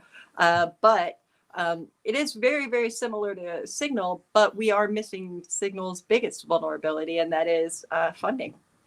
We don't have any overhead. Signal has over $10 million a year in overhead that they have to pay 40. for what? Like almost 40 now. It's big. Yeah. Yeah, it's a lot. It's yearly. And what is going to happen when they don't have that available? We don't know. We don't know if Signal's going to be around in 4 years, 5 years. I think Meredith is doing a great job. I think she's doing everything she can. But the fact is that kind of overhead is almost impossible to reach, especially for a nonprofit. Yeah. Our overhead is very, very little. We couple $100 a month, yeah. I think. Wow. And that's just like running a website. Yeah, and we get a lot of free shit because we're a nonprofit. So we get like free GitLab and donations here and there that helps us get to conferences and talk about it. But our overhead is like nothing. Yeah, that's a really good point. I mean, a lot of times when some of these startups and things like that, they get all this funding. That's who they're going to be beholden to. And sometimes I don't think folks realize that. And even if you have maybe a leader or leadership that has the best intentions, if people they're going to get their money back one way or another. And oftentimes some of those maybe social media platforms might have foreign influence, like they might have funding from foreign governments that now they feel like they're beholden to. Right. So I think especially, we see like commercial spyware, like we saw with what happened with like WhatsApp and vulnerabilities that were exploited and those types of scenarios. So I really am excited kind of about Veiled because I think you guys are able to sort of keep that sort of neutrality.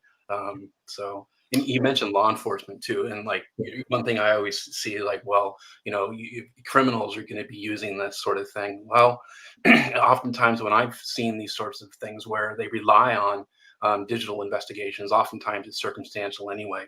And, usually if they're just relying on that, it's usually lazy investigations. If they're actually, investigating criminal activity, there needs to be sort of offline components as well, following due process and things like that. I think, compromising people's rights and things like that in the name of, crime prevention, I think is a slippery slope. But I'm sure you folks have had a lot of experience with that. Yeah, and absolutely. One other thing that's just a sidebar to your question about vulnerabilities and things like that. As a big believer in full disclosure, one thing that we have as an open source project that I think we might be the only,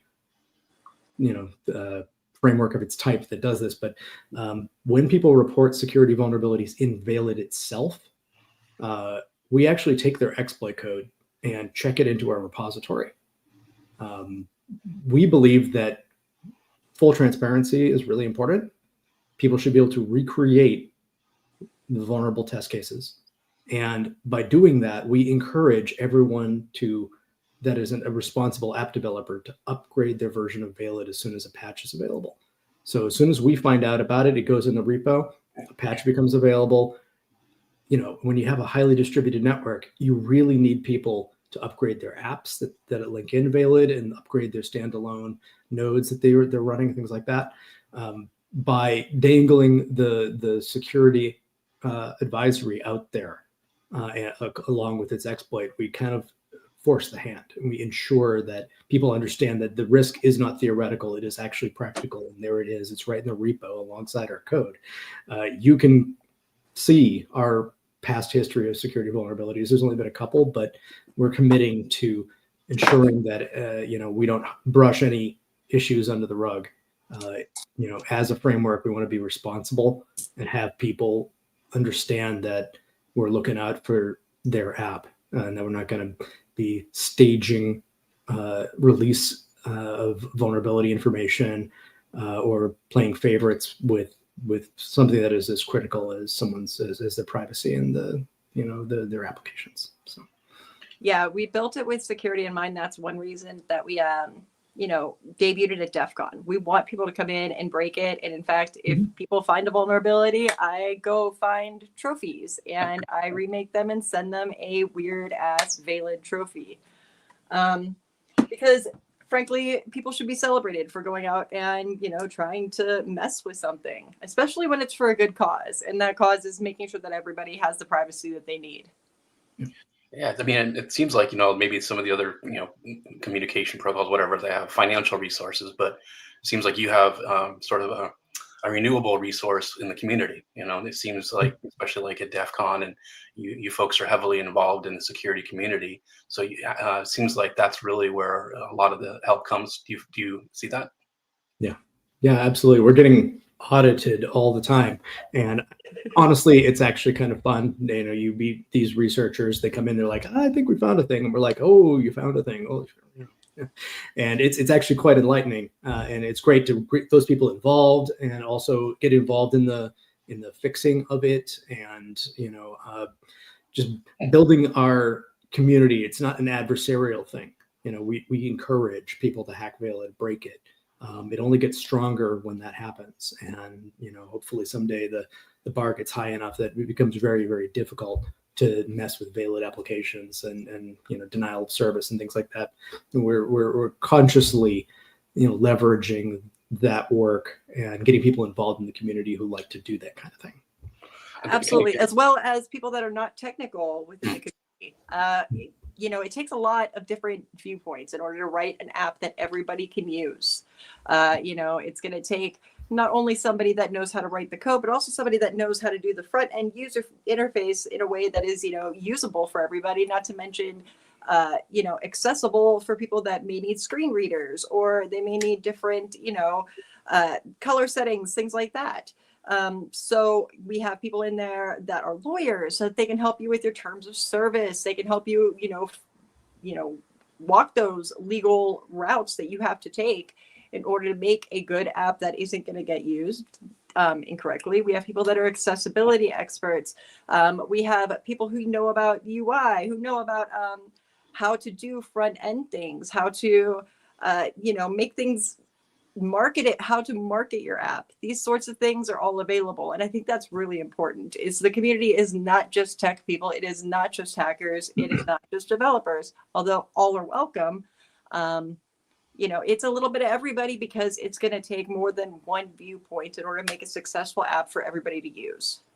Yeah, I love that. I mean, especially like DEF CON, people think, that don't, maybe aren't involved in the security community. They think DEF CON's a scary place.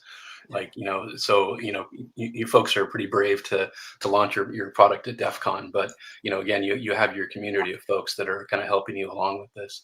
Not to mention, Cult of the Dead Cow has a long history of debuting things at DEF CON, and a long history of proving that hacking isn't only breaking things, that sometimes it's building things too. And yeah, I felt like there was no other way to do it. Yeah, definitely.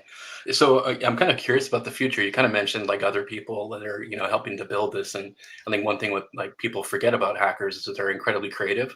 So I was sort of curious, has there been any sort of use cases that have popped up that you folks hadn't considered that people are building? Anything unique or new? We've had people, well, first off, in Discord, we have a whole forum dedicated to people's app ideas and pitches. So even if they can't write the app themselves, but they think this would be a great use for failure, you can come to the Discord and you can see there's hundreds of ideas, some of which are just make Discord but valid, make this but valid. But then there's also some unique use cases.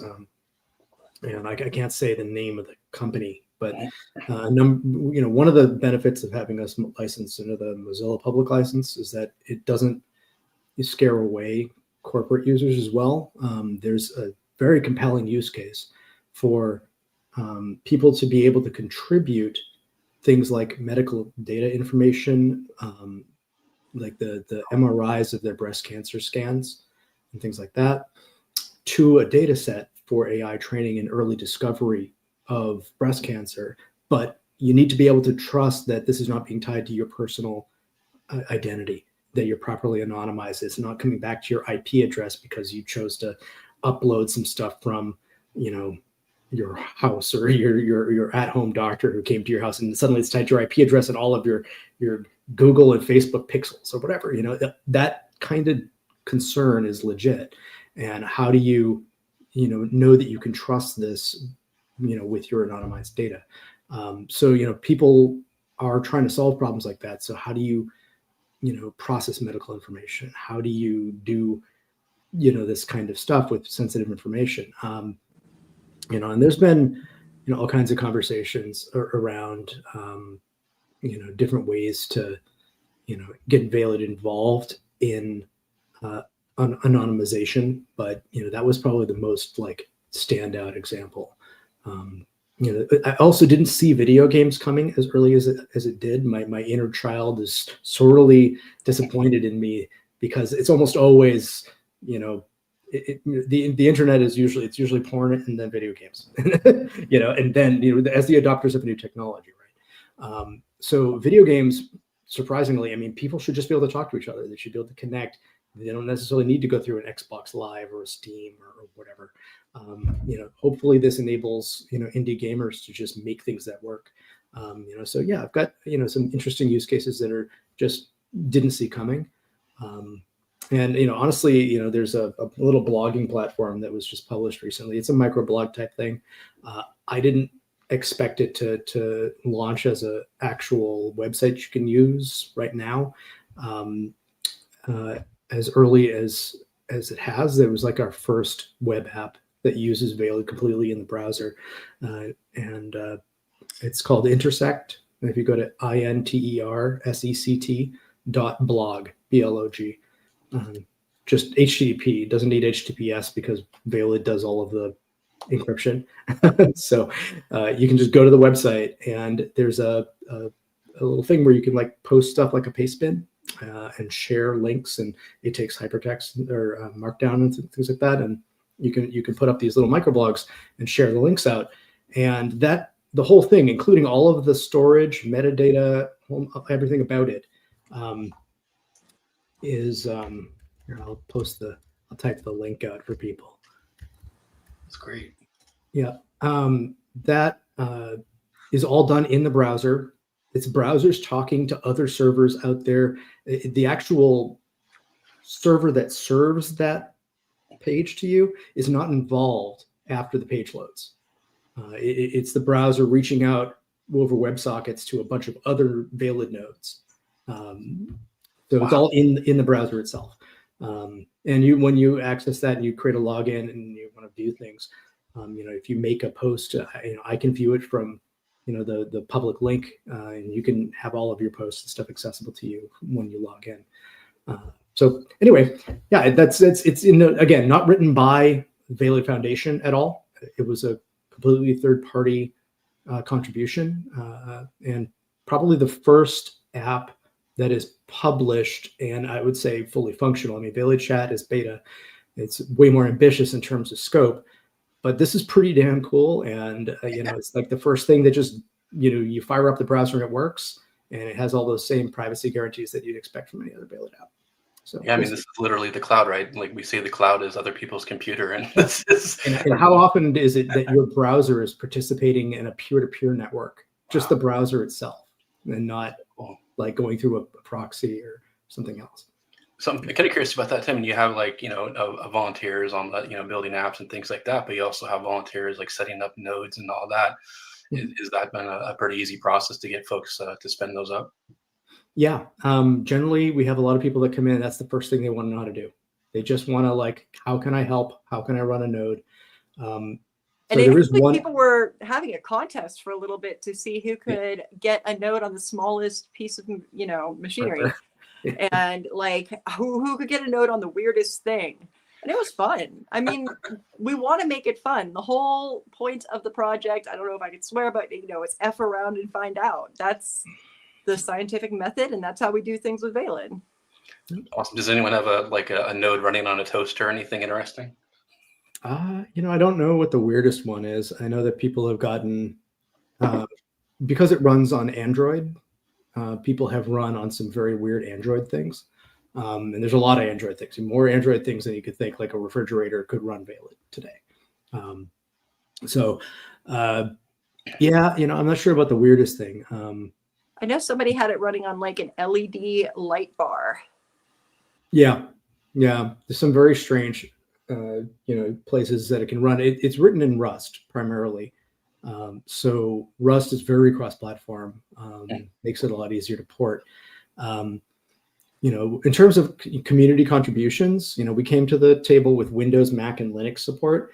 And since we did that, out of nowhere from DEF CON and a conversation I had with somebody in the audience after our talk, Caitlin and I did our talk, and I'm just shaking hands after and talking to people. One guy was just like, I'm going to port it to OpenBSD. Like a month later, he shows up and now it runs at OpenBSD.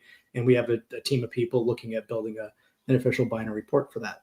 So, I mean, people add their value however they see fit. And, people come in with all kinds of ideas about, what they could do to extend it or add it or more platforms. And the community is starting to chip in real good. Yeah, so I mean, that's another interesting side of this. I mean, the community. How do you manage a community like this? I mean, this has got to be worse than herding cats. It's like we have an amazing community. Honestly, there hasn't been we have a huge Discord.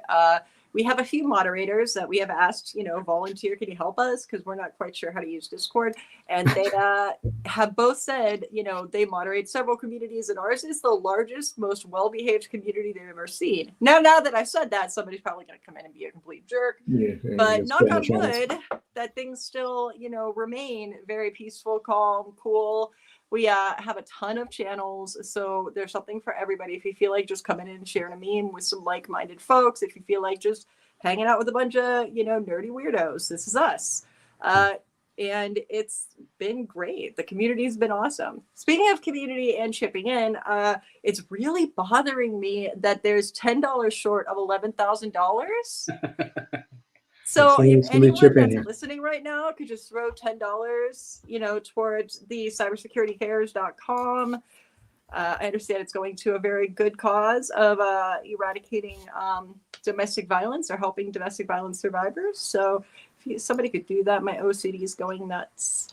Well, kind of to that point too. I mean, kind of aligning with the, Becky's fund, we are dealing with domestic violence. I'm kind of curious too. There might be some applications for, for Valid for some of those types of situations where people are stuck. Where, we do have situations where spyware gets installed on someone's phone. They, they're being tracked and things like that. So I'm kind of curious if you've had any experience with using Valid for some of those use cases.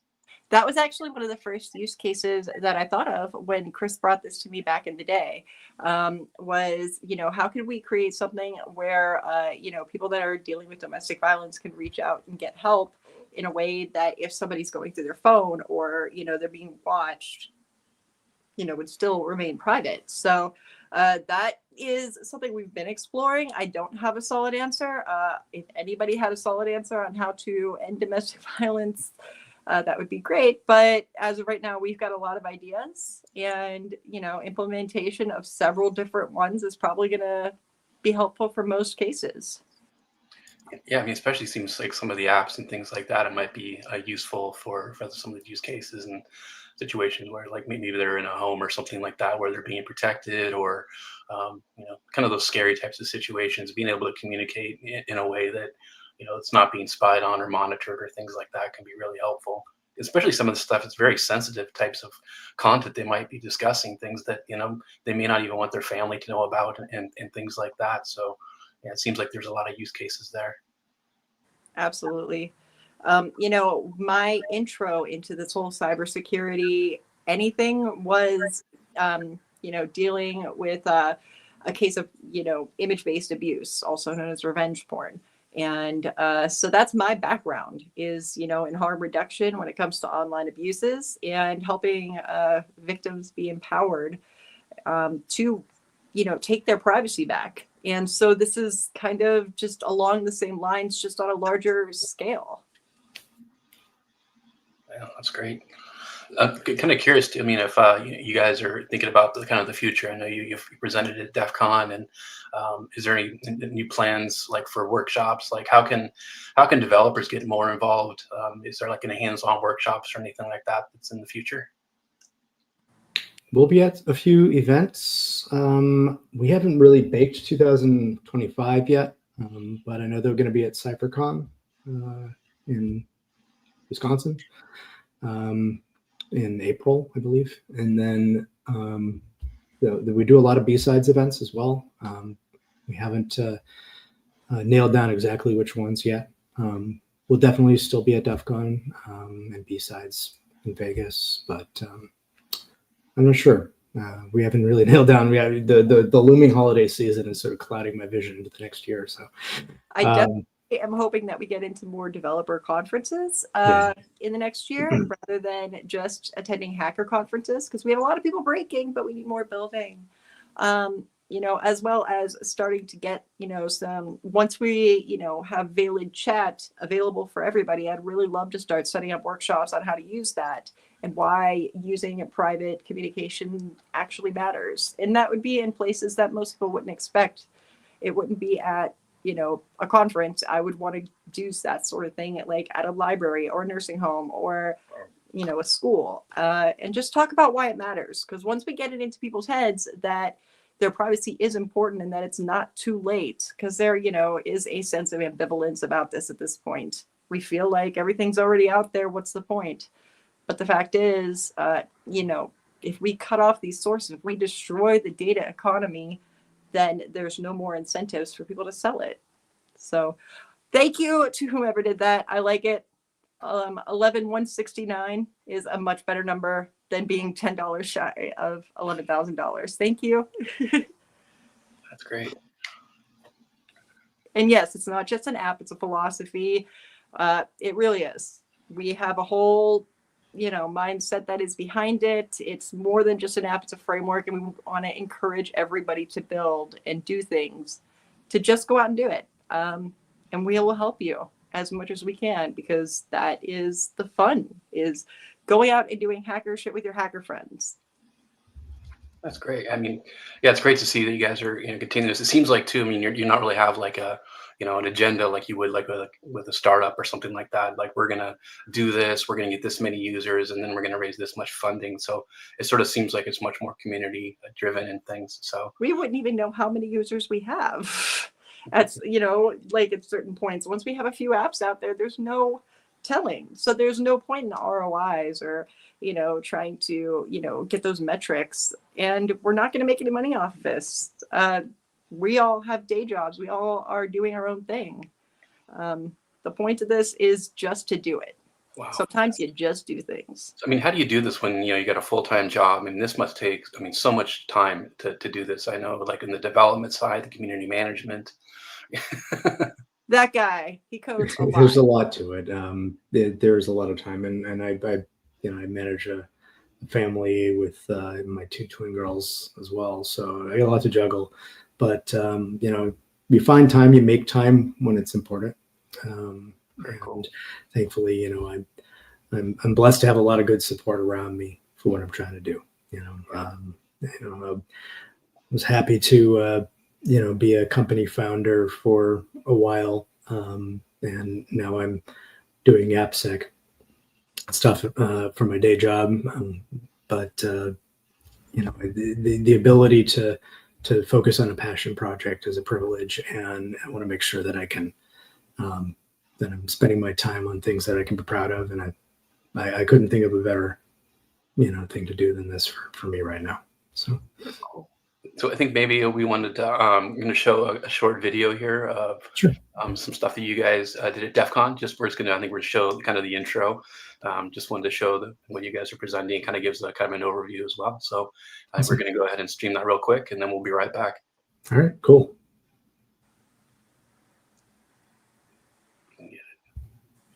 Or not, we'll see. Buttons are happening. Are hard. Buttons are happening somewhere. Yeah, this is there we go. So feel free to cover this.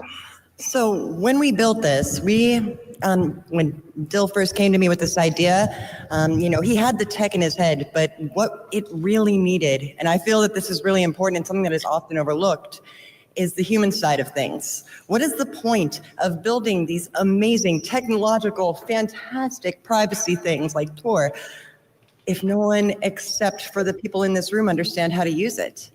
How does that benefit our parents? How does that benefit the people that might not be as comfortable with the internet? What we needed to do was really focus on what the user needs, how to make this approachable, because frankly, everybody deserves privacy. Everybody. Okay? When it came, and not everything does need to be centralized. We've seen the problems with that. Human beings are flawed, and they are going to, put some of themselves into anything that they have control over. We've seen that with Mark Zuckerberg. We've seen that with Elon Musk. We want to make sure that this is something that no human imperfections can, destroy. There's not going to be an algorithm. There's not going to be somebody pushing their ideals on you. This entire network is going to be what we all need it to be.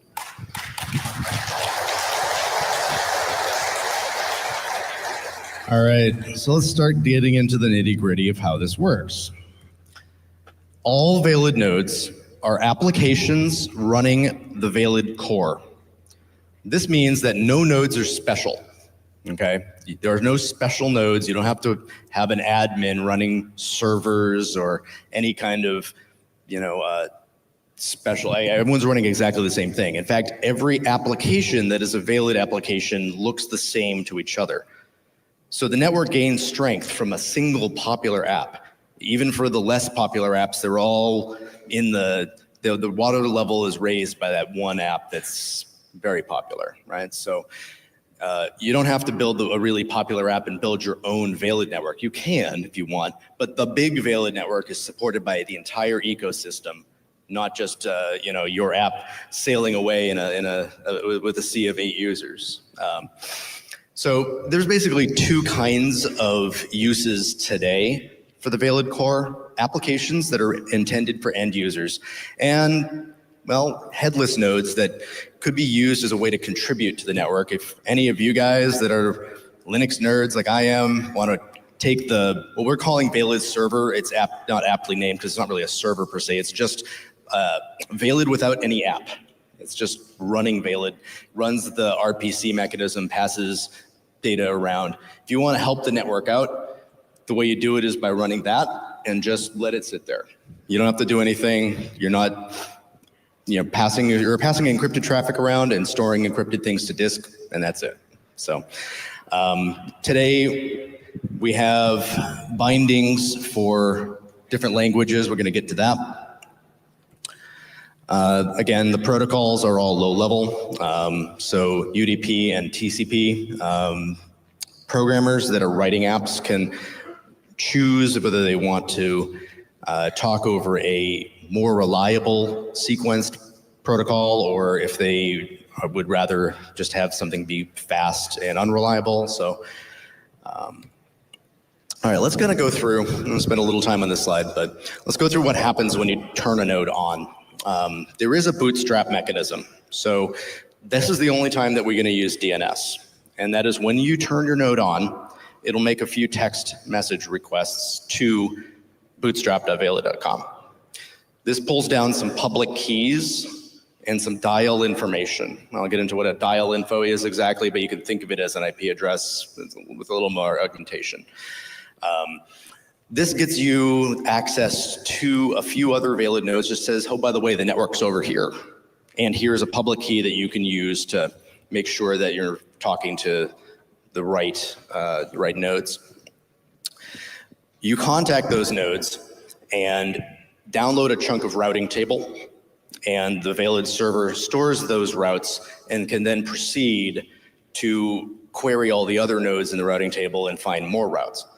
And it builds this routing table up and applies a distance metric, which is an XOR of a public key that is assigned to each node. The node generates the public key, private key pair. Nodes are identified by a public key, and the distance in the graph of nodes is measured by the XOR. It's sort of like, if you were to subtract the nodes addresses, but XOR has that property where it doesn't matter, it's commutative, So we use that for a nodal distance, and that's important later on. So all of the nodes do the same thing. So desktop apps reach out to Bootstrap, they download the routing table. The next time you launch it, it doesn't try to bootstrap again, it tries to reach out to the previous nodes that it has talked to before. So bootstrap operation is very lightweight, and assuming that you've talked to some nodes that are going to be long-lived, it probably doesn't need to happen with every single time you switch into a Veiled app. Again, there's mobile apps and progressive web apps, and they all have slightly different network characteristics. But the first things that are going to happen is we're going to ask those bootstraps. Cool. Well, more technical stuff. We'll add the link to the chat here as well. Yeah, So yeah, that's cool. I'm trying to figure out how I can find some more time to build something. It, by all means, if you have ideas but not time, join the Discord and share it with the people that do have time but not ideas. Yeah. And Yeah, the Discord link's super easy. It's veiled.com/Discord. Yeah, that'll get you the invite to the server. I was going to ask, is there any apps in the App Store that are like any iPhone or Android app stores that are using Veiled currently that folks could look at? Not yet. The Veiled Chat beta is in the Test Flight app store for both Android, the Play Store, and the iOS store. Cool. But it is a beta still. You can get a beta invite directly from veiled.com if you dig through and go to the Veiled Chat subsection of the website. It is an open beta. We are capping it at 1,000 people. So if you do want an invite code to the test flight, you got to go do that. Or because it's open source, you can go build it yourself. Yeah, it's a little more work. And we have a whole section of the Discord where you can find people to chat with because, what point is a chat app if you don't have anyone on the other end? So you can test it out. We have added a bunch of fun stuff. We really wanted to bring back the old AOL Instant Messenger vibe. So like there's a lot of different themes you can add, and then there's away messages and things like that. So definitely go check it out, give it a try. Tell us how much you love it, how much you hate it, why it sucks, why it's awesome, and give us your feedback. Yeah, it's very beta. Curb your expectations, but we've got a lot that's happening with the network at the low level for the next couple months. One of the current initiatives that I'm working on is a whole internet simulator for Valid. We want to be the first framework, a peer-to-peer framework that can fully simulate itself. Many times you have like virtualized networks that people test with, or simulators that are like discrete event simulators for peer-to-peer framework simulation. Tor tests with the shadow simulator, whatever. There's simulators that exist for networks. Valid will be capable of, in its next release, of simulating itself. So you build a fire up a Valid node that actually has 100 nodes, all thinking that they're on the real internet, and then launch your app into this virtual Valid and be able to test on it. This is going to allow us to test distributed algorithms at scale without doing a release and requiring everybody to upgrade to that next release. We'll be able to simulate hundreds of nodes on our own. It's like some big sort of internal testing things, but that's going to unlock a whole lot of new improvements for performance and new capabilities for Valid in general. So. Wow, it seems like you guys are doing some really innovative things here, particularly I think on the mobile app side, without having a centralized server and things. Yeah. Are there any challenges you've run into, like some of the app store, like terms of service or anything like that have been an issue? Not so much there. Programmers don't necessarily know how to write Valid apps today. We're trying to make it as easy as possible, but when faced with some of the more simple things, like how do I find other users of my app? Well, usually you go to a server and then just there's a list or something, right? But there's no server, so how do you get the list? How do you exchange key information?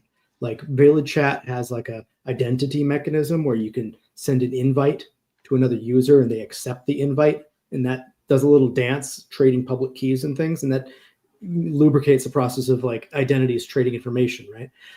That mechanism is not something that every app should have to build on their own, but people are finding that they have to. So they either borrow Valid Chat's mechanism, which is fine, it's open source, but we want to build that some more of those common tools and get the boilerplate to be less. It'll make the barrier to entry a lot lower for new developers and people coming in, so they don't have to write the same stuff all the time. We want to build a Valid standard library that has a lot of these cool design patterns and things that just work. Make it easier for people. And we haven't come across any issues with the app stores themselves, but some of the things that we are, concerning us would be the various legislation to do things like outlaw encryption in different countries, things like that. So while we may not be facing issues with the App Store, we are going to be facing issues when it comes to widespread release in certain countries, because we aren't going to bend on having things be encrypted. We aren't going to bend on making sure that people have actual privacy from whomever may be watching. So that is what we're going to be facing, the challenge. That's the challenge we are going to be facing coming up once we are, slated for widespread non-beta release. So we are anticipating that. But we've got a great team of people that are working in the, our very core team, one of whom is in the chat. So shout out to Alice. Hi, I see you. So that's what we're anticipating being one of our biggest challenges, is figuring out and making sure we're not breaking any rules as far as that goes. Yeah, it seems like this could be used a lot for like political dissidents and journalism. Nowadays, it seems like being a journalist in some areas is more dangerous than, being a law enforcement officer, because, there's assassinations and, people are getting jailed for things that they're communicating. So I'm sure you guys have run into that. A lot of folks that might be using it for those types of use cases. Yeah, the stakes are high. We're aware, but they're just as high for people that think that they don't have anything to hide. We're all discovering that we do. The political climate is moving in a direction where regular people have more to hide than they think, and they're becoming aware of it. Hopefully that pushes people toward seeing Veiled applications as something that is a badge of honor. They should want to help. They should want to be involved. They should want to just use them because they know that they're safer, and that they're participating in something that helps everybody's privacy, not just their own. Definitely. Yeah, I remember it used to be that, everyone put everything out online and, it's just out there. And now I think people are starting to protect their privacy a little bit more. Yeah, it's almost like, privacy is that's a resource that's, I don't know, something that people are trying to get back in some ways. I was curious. I know the core use cases for communications. Is there other types of applications that can be built on this? And I kind of wonder how the distributed storage works. Is there limits to that? Yeah, there's a few different storage mechanisms. Give you the short version is there's a distributed hash table, which is good for smaller volume, mutable data. So key value pairs of smaller stuff. And nothing is permanent in Veiled. Like you put something into it, it's going to be there for a while or as long as everyone cares about it. But as if you send something to somebody and then they read it and then nobody ever looks at it again, it eventually sort of bit rots off the network and falls away. This is sort of building in the idea of data impermanence and a right to be forgotten. Right? The more Nobody cares nodes on about the network, data, it goes away. Now, if you want to keep data around, you have to actively refresh it and keep it there. And that, yes, it will cost you to do that, but permanent data storage is never free. And we're looking at other ways of doing things like large block volume, block storage. So like content addressable, like big chunks of stuff, like for storing pieces of movies or files that you want to store. That right now is not fully implemented. We have a lot of sort of like test code that needs to make it into the tree. But the distributed hash table is functional today and is the basis for storing all of your Veiled chat messages and things like that, and all of those Intersect blog entries that you saw on the Intersect website. For more sensitive stuff like secrets, we have a protected store as well that is very low volume, but you'll be storing device encryption keys and secrets in that, and it'll be using the hardware-backed keychain and key store of your mobile devices or your desktops to keep those things a bit more safe from things like backup attacks. If your phone gets taken and they back up everything and they can't get the keychain, but they can get everything else, they still won't be able to reach your data out of a Veiled app. Very cool. And the more nodes on the network, does that increase the time something can be alive because there's more total storage, or is that sort of a fixed? Generally speaking, yeah. And again, this is all going to be dependent on how verbose applications are in terms of like how much chatter they use in the DHT. We're going to have to see how that scales over time. Again, this is the kind of thing that if people want to help the network out, throw some disk space on a node. Chuck a couple terabytes of drive space at us, and you'll be helping store who knows what, but you making it possible for people to have more consistent Veiled experiences. So your data is never really gone, but your own app being a node. So my copy of Veiled Chat has all of my conversations still stored on it. So if something were to fade off of the DHT, my own app could refresh it still bring it up. So yeah, generally speaking, there's a lot of different paradigms for doing this. We've chosen the one that I think gets us the most sort of bang for our buck communication wise, without unduly burdening developers and node server and Veiled server runners, contributors with the responsibility of maintaining data permanently. Yeah, no, it sounds like the most useful use case, the most obvious one, and then as you develop, you'll figure out how to do other things, I'm sure. And if you don't need persistence, you just need apps to talk to each other. We have a whole private routing mechanism where things do not get persisted to storage, but just let nodes talk to each other without disclosing their IP addresses and things like that, or their node IDs. That's actually my shirt. That's actually our private routing mechanism. If you see, it's got different nodes, like you, another person, and private routing and public routing. So we made a stylized version of the routing diagram as the shirt. So it's kind of an Easter egg in the shirt. But.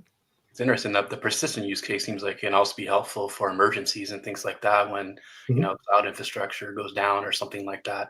Being able to still communicate and not have to rely on that centralized server, particularly in a region that seemed to be DHT entries, for example, or the records are stored in on a bunch of different nodes, not just a single node out there. So if one node goes down, you still have replication going on, and there's replicas of everything that you push. So right now it's set to like 5 nodes just as a fixed thing, but over time we may up the replication for data that's very popular. We reserve the right to change that algorithm as things scale. So awesome.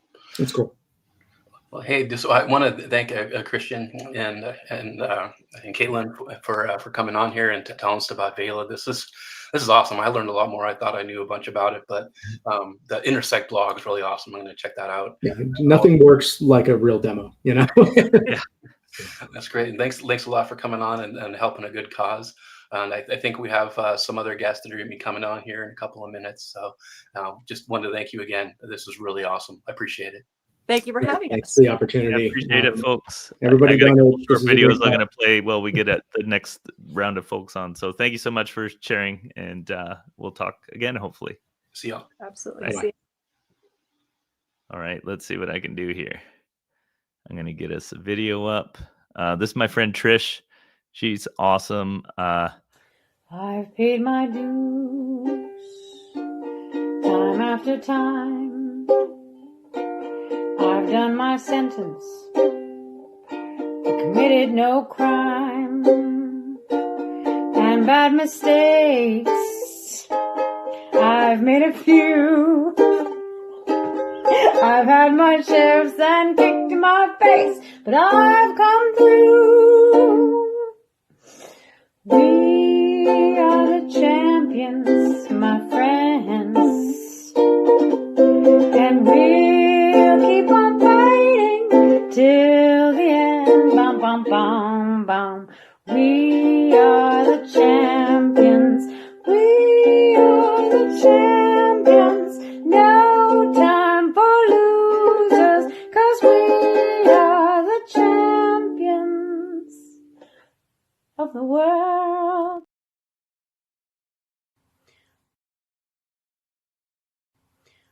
I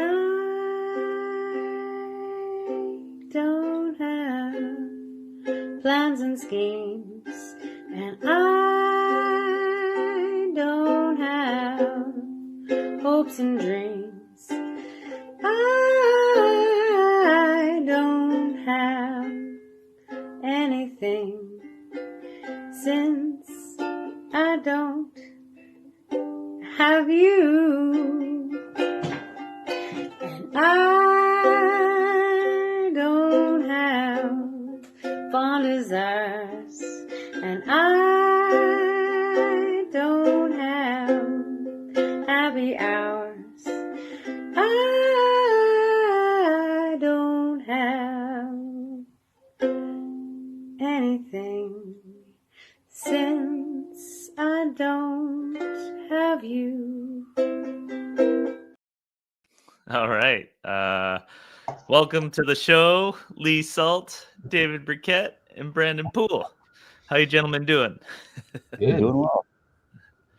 Trish there, who was just playing the ukulele, actually does the transcript cleanup for the podcast that I run. So she's an old friend of mine from another life, and she's studying to be a librarian in, I think, like Regina or somewhere, maybe Edmonton, somewhere over the Rockies from where I am. So yeah, she's great. Maybe let's go around and introduce everybody. Brandon, I'm going to give you first shot at this because you have made the biggest donation so far. Your company, Panopsy Security. So honored to have you on the show today, sir. Yeah, so I'm Brandon Poole, founder of Panopsy Security, all-around security practitioner. Know these two guys fairly well. Probably a nuisance to them. So.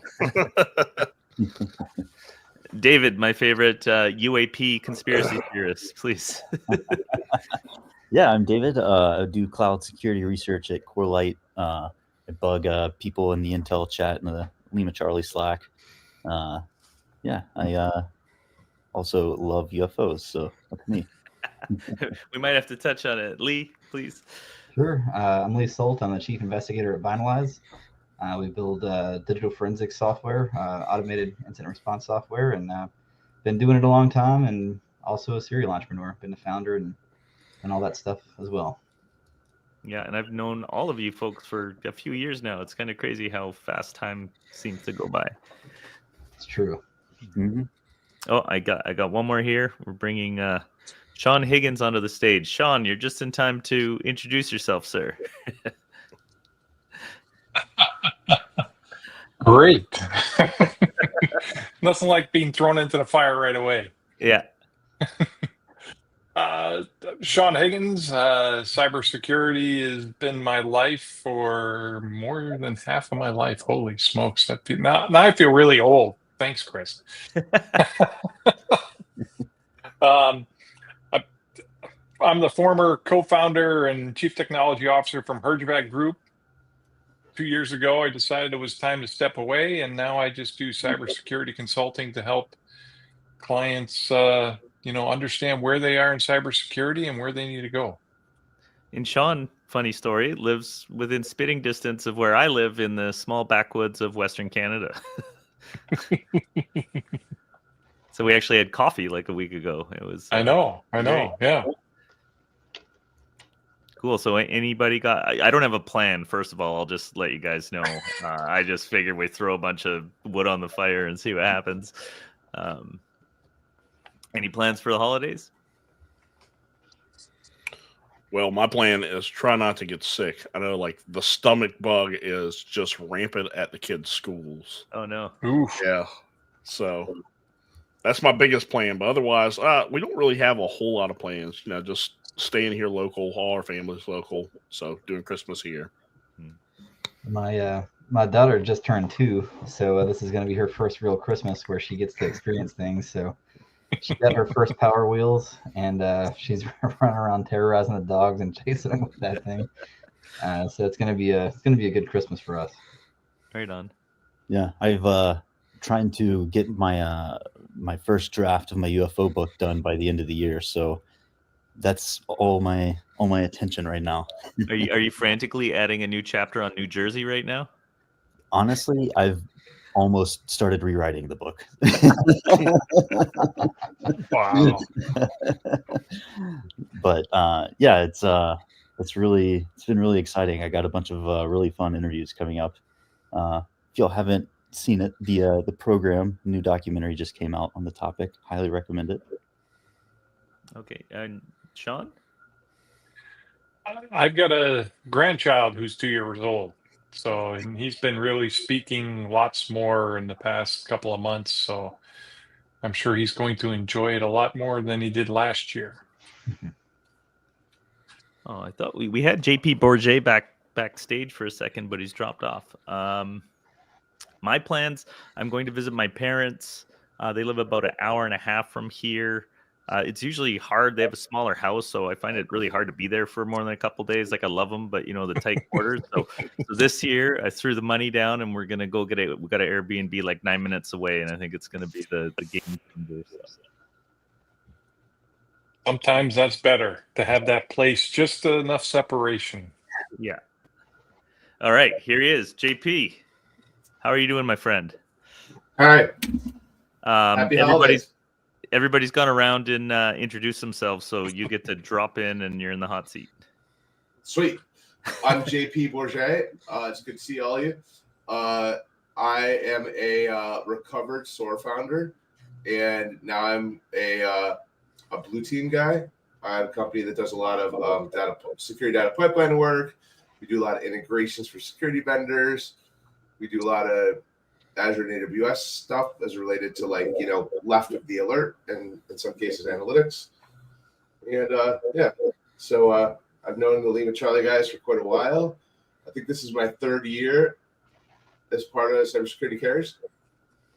Yeah, I think so. Year number 3 that we've done the telethon. You've been a supporter since the beginning. Yeah. Big fans of Blue Cycle. We have Nasruddin Bencher-Chali joining us too. He's with Sigma, among other things. Hey, Naz, thanks for joining us. Hello. Yeah, sorry for being late. Thanks for having me. No worries. You're actually just in time. We've gone around and everybody's introduced themselves, so you get to drop in, and you too are now in the hot seat. Nice. Is it my turn? Yes. Awesome. Yeah. So I'm just right in the moment. Okay. So my name is Nasruddin. You can call me Nas. So I'm maybe known for maintaining the Sigma repository now, but like I've recently joined Splunk as a senior threat hunter. Previously, I've been at Nextron, and I've been in security space for 9 or 8 years almost. Yeah, I do a lot of open source work, from Sigma to LOL drivers to LOL RMM recently, and everything in between. Yeah, that's pretty much it. Oh, something beeped. Oh, that was me. My bad. That's you. Well, I got two questions. Okay. Well, I want to say hi to David Burkett. I've never met you, but you have the same name. I think we're connected on LinkedIn, and you have the same name as Fat Mike from NoFX. Rock band, and his like real name is Dave Burkett. No, I actually did not know that. Nice to know. Cool. And so, like, anyways, so there's that, or maybe his name's Mike Burkett. But anyways, I see you on like the socials, and I'm like, I always, it reminds me of NoFX. Not mad. So, yeah. But my other thing is, I had an interesting question come up the other day that I don't have a good answer for, which is like I think this group's great for. So I'm looking for resources with PCAPs and NetFlow that's tagged to MITRE attack techniques. And well, there's a couple of things out there. None of them seems to be that recent. And yeah. So as a side note, 10 years ago, anybody remember Cyber Fast Track? It was like a DARPA thing where you can go and like apply to get so Mudge from DARPA, Mudge from Loft, like he became a DARPA PM, and he had this thing where you could go apply for things, and like stuff like if you guys remember, like there's a lot of red team activities, like things like remember that like that pen testing plug that looks like an air freshener? I can't think of what it was called. Pony Express, right? Like they got fast track money, all these people got fast track money, and we applied for one myself. I don't know, Dave, if you know Liam Randall, he used to do a lot of stuff with Bro back in the day. But he myself and another person, we did an application for what we called the Open PCAP project. And what we wanted to do is like essentially orchestrate malicious activity, capture the PCAPs, and turn it into like this big catalog.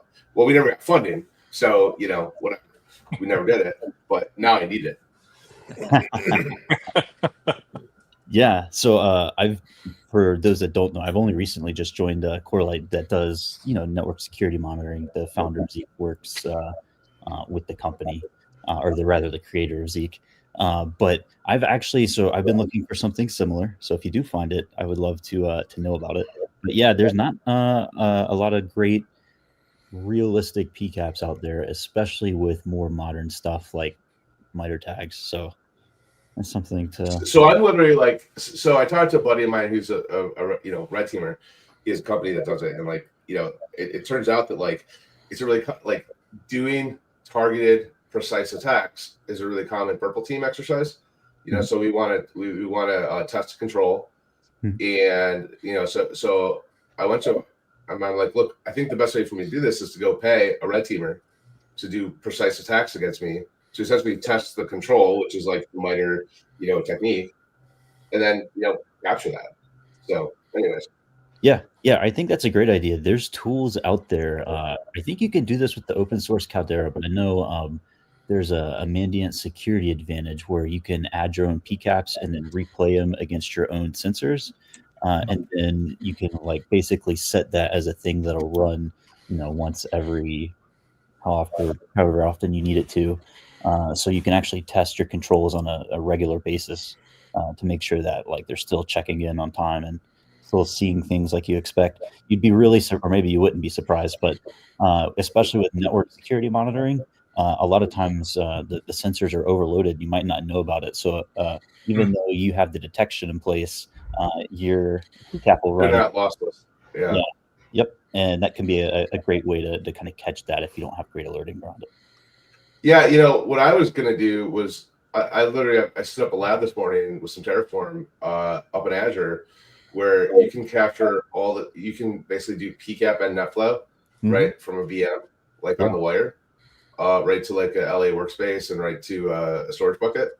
So I think what I'm gonna do is just give a pen tester a Linux and Windows box, stand up a little domain with a couple other attackable machines, throw Defender in like audit mode, and see what happens.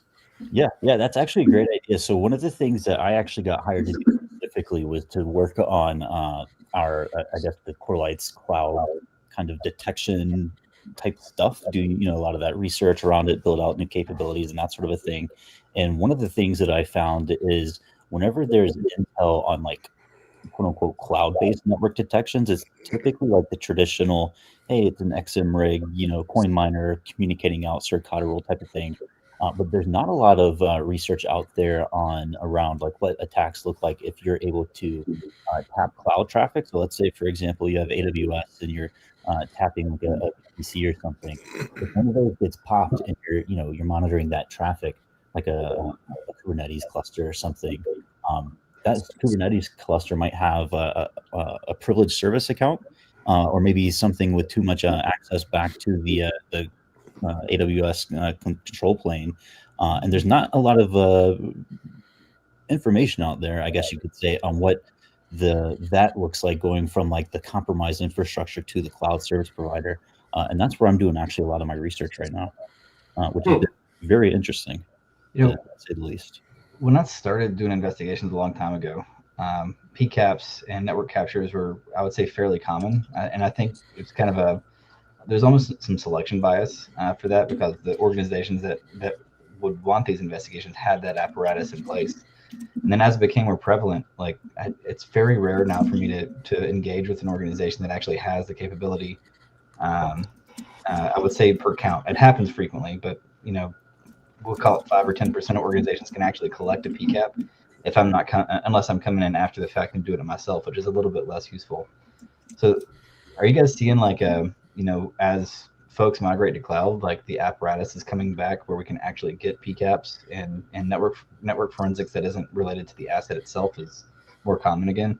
Yeah, I don't know if you remember this, but you and I actually chatted about this a couple of years ago, and I saw personally, probably about 6-7 years ago, a big shift where people were mostly running like Snort and stuff, but kind of trending to the EDR space as that was gaining popularity, becoming much more mature. And now I feel like as the EDR space has kind of matured out, people are starting both in the cloud and on-prem to swing back to the NSM space to kind of capture those gaps where you can't go EDR. So like your IoT devices, or when you have a bring your own device type scenario, or even if you just want to capture stuff, like if something gets disabled, like your EDR gets disabled through something like EDR silencer. And something that I've also been talking about recently is there's not really a tool out there like EDR silencer, but the same kind of attack exists in the cloud, where if someone gets a compromised Kubernetes cluster, for example, and you have container runtime monitoring, if they're able to get that cluster admin privilege through like misconfiguration or whatever else, they could actually do the same kind of things and block your container runtime tool from communicating to its SaaS platform through like just firewall rules. If it's something like Falco that maybe logs locally versus sending to a SaaS platform, they could even exclude their whole malicious containers. So I've actually been doing a lot of research around that and just kind of showing that, like, hey, NSM is still really important in the cloud just for the same reasons.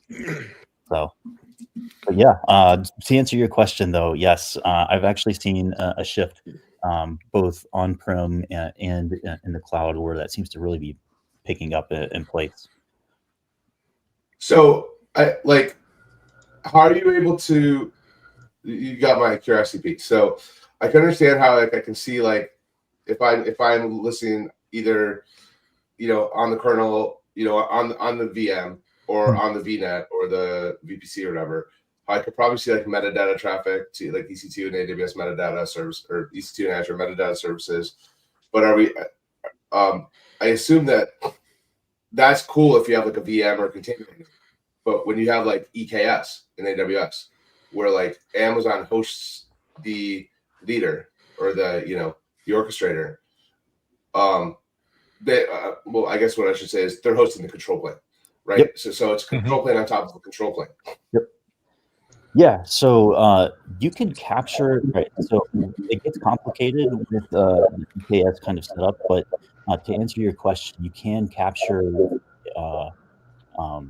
the nodes, the traffic to and from the nodes in your EKS cluster and the control plane instance, but it takes some special configuration to get the control plane traffic. We have it in our the core light kind of setup guides, but yeah, you can actually get that traffic tapped. I believe there's a few different ways, and forgive me, live on stream, but I want to say through the gateway load balancers, you can basically tap anything with a specific like size. Like I can look it up. Like I just you got me thinking about that, right? Yeah. And like we're going pretty deep for the holidays. No, we are, but like in some cases, some of these APIs in these as a service control planes, be it EKS, be it managed Redis, managed whatever, right? Like I assume that some part of that probably uses private APIs. They don't always want you to see all that, and so like it gets interesting.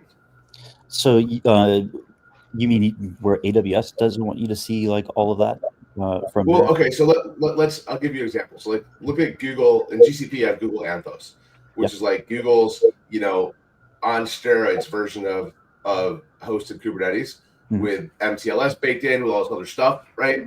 And it's like it's like the enterprise plus version of Kubernetes, right? It does all the things. You can pretty much do most of it with ClickOps, and it's at a higher level of enterprise capabilities than like some of the other cloud providers manage Kubernetes. So that said, well, it's built on top of open source things, right? I'm assuming that there's still some private stuff that private API calls or like for the stuff you can only do on GCP, the stuff you can only do on AWS, right? Is not always going to be like public. It's not always explained well publicly or documented well, right? On purpose, right? Publicly. So, anyways. So yeah, to answer your question, a lot of that is encrypted traffic. But what the providers actually do, you can actually do a lot of inferring on what's happening because AWS makes it super great. Where in the TLS SNIs, they'll actually have the service in the certificate. So like if you're dealing with S3, you can be able to tell if the Kubernetes cluster is communicating with, S3 or, some other kind of AWS service behind the scenes. And then you can do things like baseline that kind of stuff and then look for deviation around like maybe the traffic patterns or even calls out to new services, that sort of a thing. But to answer your question, I haven't seen anything yet that hasn't been, documented or really explained very well, but it's also not something I've actively been looking for, which is something I gonna now. But yeah, it's encrypted, but despite the encryption, you would be surprised at how much you can infer around that. What else would be really interesting would be combining what you're seeing on the wire with what you're seeing in like CloudTrail. Exactly. Yeah. Look at interesting it that way. Oh yeah.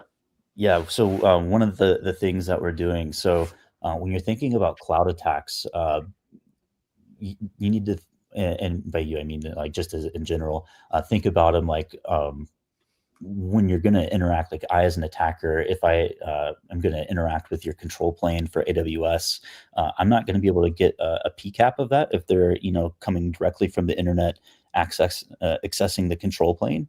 But if you have your CloudTrail logs having infrastructure spun up in VPCs that maybe you're monitoring. You can have things that automatically, tap new infrastructure that's spun up through like, functions, etc. But yeah, and then basically doing some correlations around that. So some of the stuff that I've been working on too has been kind of looking for on-prem correlations with basically cloud compromised infrastructure. So think about like if I'm an attacker, if I'm going to attack your CSP console, there's going to be a few ways that you can do it, like exposed API keys or something, but it could also be just having the cloud admin get popped with a phishing email, credential stealing malware that's stealing their session tokens or something. There's a whole bunch of ways that that can happen, and then looking for some of those same signs in infrastructure that then goes to, out of the cloud traffic. So basically trying to do a lot of that kind of correlation and thinking of attacks from start to finish. Yeah, that's awesome. Well, look, I don't want to take over the whole time I'm here. So. How about some like holiday horror stories or something a little less in the weeds? I mean, it's fascinating, and I can tell you all about our extension framework and point you to the documentation. I feel like you guys could spin up a product together, but oh yeah, I'm working on an extension right now, just waiting for you guys to let me make it public.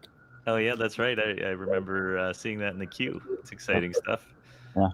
Yeah, and I seen you shared a link on like TLS packet inspection, but I don't want to get too far down in the weeds. So yeah, I think Naz wins for the farthest away from us. Where are you? You're in Berlin, Naz, is that correct?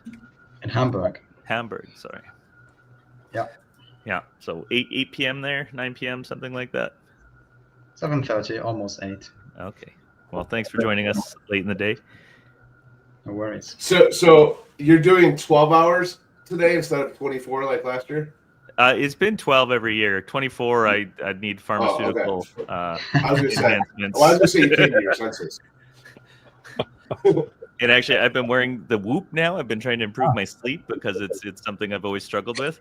And so I had like a great week of sleep, and then last night my score was 31%. I think I slept 3 hours, so I feel like I'm going to be zombied by the end of today. I battle that too, but I find at least if I get 2 or 3 good nights of sleep, then like if I don't get a great night of sleep one night, I'm okay. But it's like when I string crappy nights together, that's when it sucks. Yeah.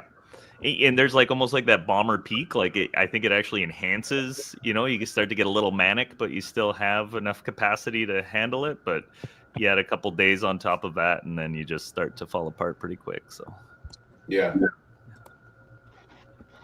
I remember being younger when I was like early in my career, and I just coding all the time. It was like seeing 2 a.m. was like quite normal, but now that's. So how long have you had the Whoop there, Chris? About 2 weeks. Oh, so it's relatively new then. Yeah, and Matt Bromley's had one for a long time, and so's Maxime. So we actually have a Lima Charlie team, and I think the new guy we just hired, Chris Botello, who might be watching. Hopefully I said your last name right. He got one too. So there's a bunch of us on there, and it's really cool because you can see how many calories people have burned in the day, and so it puts you into this sort of competitive mind space and gets you to go exercise maybe when you're thinking about skipping it and stuff like that. Yeah, David, I think it was you that convinced me to buy one when we were at Soteria right before you left for Palo. And I ended up buying one. I was super committed for like a whole year, and then I lost it in like the move. And oh yeah, I had Fitbits for a while when I was living in Singapore, and of course in Singapore the whole city's walkable. So on the weekends we would try to pump our numbers up, and I remember my record. I think my record was like 55,000 steps in a day or something. I'm like, guys, I can't come to work tomorrow. I'm done. Yeah, right. Like I've tracked my sleep and my steps, all that crap with my Apple Watch for like a long time. I used to have a Fitbit, right, back in the day, and I remember I think I hit 15,000 steps at one point. Remember Fitbits, man? I remember my first RSA. I shared my Apple stats for the days we were there. I was averaging like 22 kilometers a day, going back and forth between the hotel and the venue. Oh yeah. Like, I wish when I did my cross country bike ride that I had the same fitness tracking I have today. Yeah. Yeah, JP's the founder of the ShmooCon bike ride, or is it labeled something different? But it's around ShmooCon that you guys do it, right? Yeah, well, kind of. So, so Bruce Potter, who runs ShmooCon, Bruce and Heidi, and I, ended up doing a cross country bike ride in 2013 because we're basically bad communicators. So, I became friends with Bruce probably like 2008 or 2009, and we started talking about cycling. One thing led to another, and Bruce convinced me to get a road bike. I went and got a road bike. I loved it. I used to deliver newspapers on my bike when I was a kid. I put so many miles in. That's how I got everywhere, right? And so I got back into it. I started riding seriously, and I sent Bruce an email in like 2011 or so. I'm like, hey, let's ride. Let's do a bike ride at DEF CON. And he misread it and thought I said, let's ride to DEF CON. So he's like, there's no way we can ride DEF CON like next month. That's crazy. I'm like, well, that's not what I meant, but like, yeah, let's do that in a couple years. So one thing led to another. And so we did the first bike ride at DEF CON that year, called the DEF CON bike ride. We created this thing called Cycle Override. It's like a spoof off crash override. And we raised, we ended up doing our first ride was from Columbus, Ohio to Louisville, Kentucky for the first DerbyCon. And then we, the next summer, we rode from Annapolis, Maryland to Montauk, which is like the end of Long Island in New York, to kind of make sure we could deal with each other. And then that following summer, we went from Newport News, Virginia to San Francisco at DEF CON. And on that ride, we raised money. I think we raised like $25,000 for the EFF. We had follow cars. So like, we each probably rode about 95% of the miles because, day 3 I bonked and like was out of it for a couple of days. And Bruce got a bug one day and we had a schedule because we had kids with us and everything.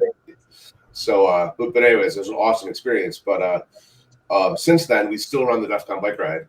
There's been random ShmooCon bike rides that are more fueled by alcohol than an organized group of people.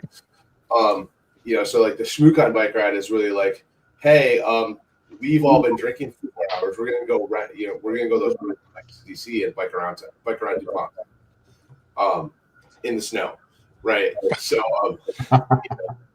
that's really where ShmooCon comes in. But we did it last year. Or this past August, and we got, it kind of died down after COVID, but this year we had, I think, 65 riders. And so we go to a bike shop in Vegas and on Friday morning, and they usually sell out of rentals. We have people that show up, they're locals or come from California, they bring their bike. And, we basically ride about 25 miles, but it's like 13 miles out, like a 1-degree incline, and you're just riding up to Red Rock. And it's like this gorgeous mountain view. And then you turn around, it's just like downhill the whole way home. So like it's like an hour out, and it's like 20 minutes back. But the only thing that sucks is like it's the summer in Vegas, so you have to do it early in the morning. And so we all meet at the bike shop about 7 a.m. We're on the road by like 7:45. We get a group picture, everyone gets fit. And then but it's on Friday, so like a lot of us have just had like 3 days of like crazy days of black hat. It's not like we're even partying. We're just like meet back-to-back meetings, running around, all that stuff. And you've been in Vegas for 4 days at that point, and you're just exhausted. And then you have to go do this bike ride. But it kind of refreshes you for DEF CON. And so my weeks usually fly on Monday, and then I usually fly out like Saturday night or Sunday morning. Because like at that point it's just too much time. Like I really want to stay for the end of DEF CON, but it's just like this is too much. Probably 10 years ago, I had I did Black Hat DEF CON. So, you're there for a week, and then I had a case pop off in Vegas, and I was there for like 3 weeks straight, and I'm still recovering. I'm still recovering. Right. Yeah. I've been to Vegas 4 times this year. Oh man. 2 of them were for less than 36 hours. Like flew in, conference, flew in, fly out Sunday, conference on Monday, home on, fly home Tuesday. We got Matt Bromley just joined us backstage, so I'm gonna bring him on and let him introduce himself. How you doing today, sir? What's going on? Everybody? Look at this group of nerds. I have an ugly Christmas sweater for you guys after Matt introduces himself. Look at that. Goodness. What's going on? Oh my gosh, look at this ragtag group of amazing people. What's going on? I don't even know what to introduce myself as here. I just feel like I want to be just part of the gang for this awesome event. Well, what's up, everybody? I'm Matt Bromley over here at Lima Charlie. I have the wonderful, fortunate opportunity of getting to work with Chris on a daily basis. I think I know most of you from somewhere before. What's up, Lee? Man, I haven't talked to Lee in a minute. I have not talked to Lee in a minute. Happy holidays. Happy holidays, man. I was supposed to come up and talk at the conference, and then we got hit with Helene, and I made it all the way to the outskirts of DC, and then like, hey man, Mecklenburg County got hit too. You got to come back over here and cut some stuff out and help some people. Yeah, the chainsaw out, opening up roads and doing all that stuff. We were mucking out houses. We had about 89 homes in Mecklenburg County that were affected and people displaced. 4 of the houses were completely gone, foundations washed away and everything. And if we had it that far east in North Carolina, back then, like every mile you went west, and part of my family was pretty far west, it's just like it just looked like a war zone. So prayers and happy holidays for those folks in the western part of our state and the other states that are affected. But yeah, that was the last time I was supposed to see you, Matt, is at Mission Control. I'm so sorry I missed that. It's all good. It's all good. After hearing the way you're talking about it, trust me, there's no like, oh man, Lee, you really, family first, man, family first. In spirit of the holiday season. Oh, hold on a second here. JP came back with a sweater on. In the spirit of holiday season, Bill's Mafia representing. You like that? Nice. I went with my office themed Dwight Schrute sweater. I just saw I gotta get some mileage out of this. So I like it. It's a good one. What's everyone got planned for the holidays here? Chris, I don't know what conversation I interrupted. I know you're 4.5 hours into the telethon here, but hope I didn't disrupt any amazing conversation here. No, I think we were getting back on track early on. JP and David started designing a new company, a new technology layer, but we pulled out. I think it was a little deep for some of our listeners. How many UFOs did it involve? only 3. You're in Rochester. Are you seeing drones where you are? Is that a thing, or is that me? Yeah, I don't know. New Jersey, Rochester, they don't seem that far apart in my head. Oh my gosh, 6-hour drive. Yeah. There's a little bit of distance there. All right. Just a little bit, yeah. Just a hair. Sean, well, what did you guys hear about the drones? Like, I heard that, like, and it's not like I'm, like, out there doing research, but, like, I heard that, like, the FAA allows drones at night now, and people are just, like, noticing them. Yeah, they. Is it that simple, or is there more? Well, no, I read today, and I haven't fact checked this, so take it for what it is. But I saw that the FAA actually released some new guidance, actually, like in New Jersey specifically, saying that they were going to like start shooting down drones or something. That there's going to be like a no-fly zone temporarily or something along those lines, which is interesting. But yeah, I don't know. The whole situation to me is just so weird because like you have like no information coming out about what they think that they are, and that just leaves room for like conspiracies, and everybody's looking up for the first time and now they're seeing stuff that is regular, but no one ever looks up, so yeah. it looks odd, but it's definitely, there's definitely the drones, and they say that they're hours or something, but and that they're only over like New Jersey, but the Friday they shut down Langley again for drones over the base, and they've been shutting down, like I think the guy that took over Langley last year mentioned that they had to like move some of the jets because they just were getting like drone incursions just so frequently. So is everybody on the call aware of this stuff that we're talking about, or is this some weird Reddit rabbit hole that only weird? No, I've heard that there have been large swarms of drones in the air over certain areas That's really all I've heard, and they happen to be populated areas and that kind of stuff. That's really the only thing I know. But it's been like the nighttime thing, right? It's not necessarily that there's drones per se. It's that like there's an unusual amount of drones like at freaky times. Yeah, it's an unusual amount of drones, but they're also larger than commercially available drones. So like, just go buy them as a civilian, yeah. Yeah, so like larger than commercially. So in my head, it goes from like DJI to Predator, and I don't know what's in between. I'm with you, man. Yep. Yeah, like, I don't know what's in between that. you guys remember the movie Signs? I feel like we're like one of the cutout scenes that didn't make it to, and it's like right before the scene where the guy's like, yeah, and this is all pre-invasion activity. I'm like, I feel like that's where we're in the movie right now. Yep. The invasion will be televised. Any favorite conspiracy theories out there? I have a couple that I like. Oh, don't let David talk. To be fair, I only like aliens as a conspiracy theory. Just or UFOs. All right, Lee, let's have it. My favorite one to isn't Santa like a conspiracy theory? That's just a method of population control, sir. But the population's under the age of 10. Yeah. I'm just thinking like we're gonna talk about conspiracy theories, but like anyways, I don't want to ruin anything for anybody. For a very younger listener. Don't ruin Christmas, JP. Don't ruin Christmas. Lee, what's one of your favorites?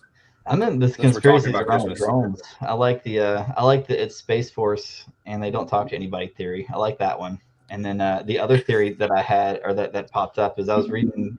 I can't remember what I was on. I think it was on Reddit, and somebody's like, "Oh, there's a lost nuclear device up there somewhere." I'm like, "Okay, yeah, well." And then like 3 days later, the Russian dude got blown up, and I'm like, "Okay, well, that's like a correlation, causation, whatever." But that's an interesting conspiracy theory now. A lost nuclear device. Wow. See, I'm just thinking about the convoys that ferry nuclear devices around, and then to think that they would just lose one. Like does anyone know what a nuclear device is and how it's impossible to lose? It's not like a set of car keys. In North Carolina in the 50s. That one fell off a plane or something. That one doesn't track to me because why would they only be looking for it at night? Like I would hope they'd be looking for it during the day. It glows in the dark, David. You can only yeah, this is why I like the green glow of the nuke. Yeah. I like the conspiracy theories you can really easily poke holes in because they don't scare me. Yeah, so I guess by that same metric, Lee, the ones that you're like, are a little scarier because they're not as easy to poke holes in. I got to investigate that one. Let's not do that.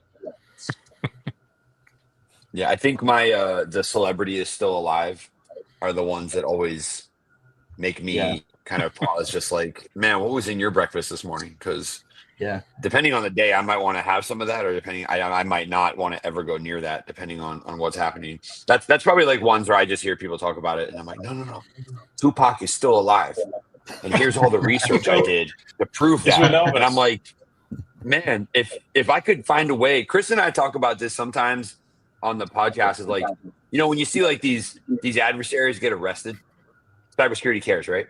Matt and Chris care about the future of these attackers. When you see someone get arrested and you hear about all the things they're doing, I'm like, man, if you could have just channeled that into good, like you could have done something interesting. And for me, conspiracy theories, like, here's all the research I did to show you why Tupac is still alive. And I'm like, man, if I could channel that into like COVID-19 research, you know how much further we would be as a civilization. Or the Open Influence Project or something. Right? Yeah. So speaking of adjacent to conspiracy theories, if we still don't know who like built Bitcoin, but I want to do a survey. If we like, who had Bitcoin like 10 years ago? Raise your hand. I'm still looking for it, but right. I know I did. Like what would the net worth of us be combined if we kept our Bitcoins that we had 10 years ago? Oh, this call? Oh, we wouldn't be on this call, sir. We'd be streaming from our PJs. I know, right? That's not pajamas. That's not pajamas, just so everybody's clear. We'd be streaming from private jets to tropical locations. Yeah, for sure. Right. Had a coworker like 2009, 2010 that got like big into Bitcoin before it blew up and had like something like 15 Bitcoins. And there was some site that you could pay like Bitcoins and like they would deliver pizza for you. Essentially, the guy would just call up your local Domino's. And like Bitcoin wasn't worth anything, so like he paid all 15 Bitcoins to have like Domino's, dude. And he still to this day, when I talk to him, has not lived it down. He's like, man, I could own an island right now or something like that. Instead, all I got was like a crummy medium pizza from Domino's.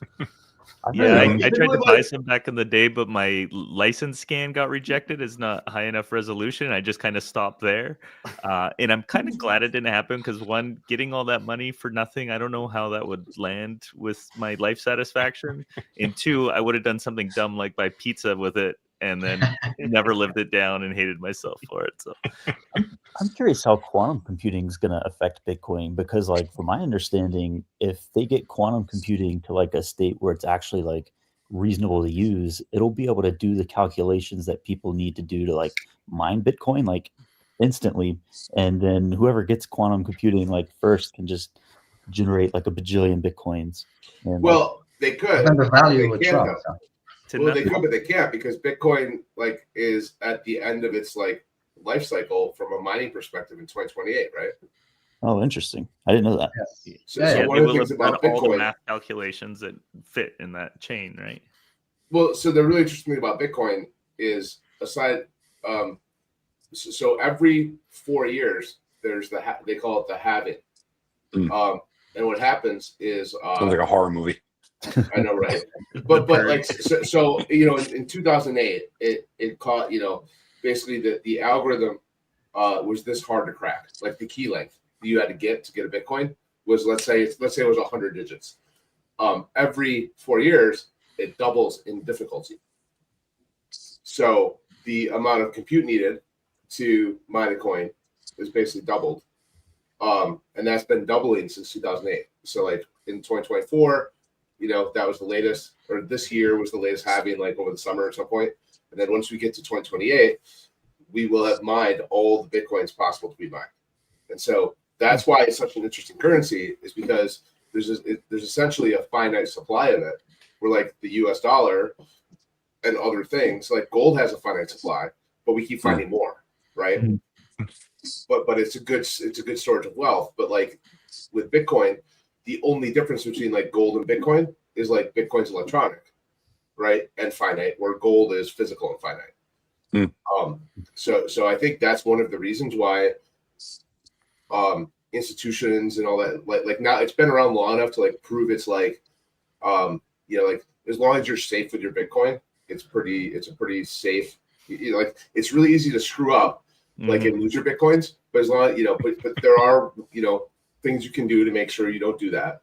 And so because of that, I think it's really easy to, well, you know, you see institutions there's ETF funds, you know, that the guy from MicroWorks or MicroStrategy is, you know, half their stock price fluctuates based on the performance of Bitcoin because they own so much of it. It's crazy. So anyways. I just watched a really interesting documentary on Netflix about a couple that were, I think they were started as a startup in the Valley and then moved to New York, but they stole 4.5 billion Bitcoins, or sorry, dollars. Or stole $4.5 billion worth of Bitcoin, and they ended up getting caught in the end. But like, it's wild to me that kind of money can be stolen digitally. You know. Yeah,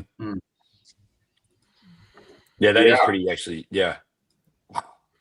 Like you could How never did they go do about that doing this, physically. Chris? Sorry, what method did they use to steal it? Do you have a technical breakdown of where they went wrong? No, yeah. Yeah, and do you know exactly how they were caught? Like maybe. Yeah, right.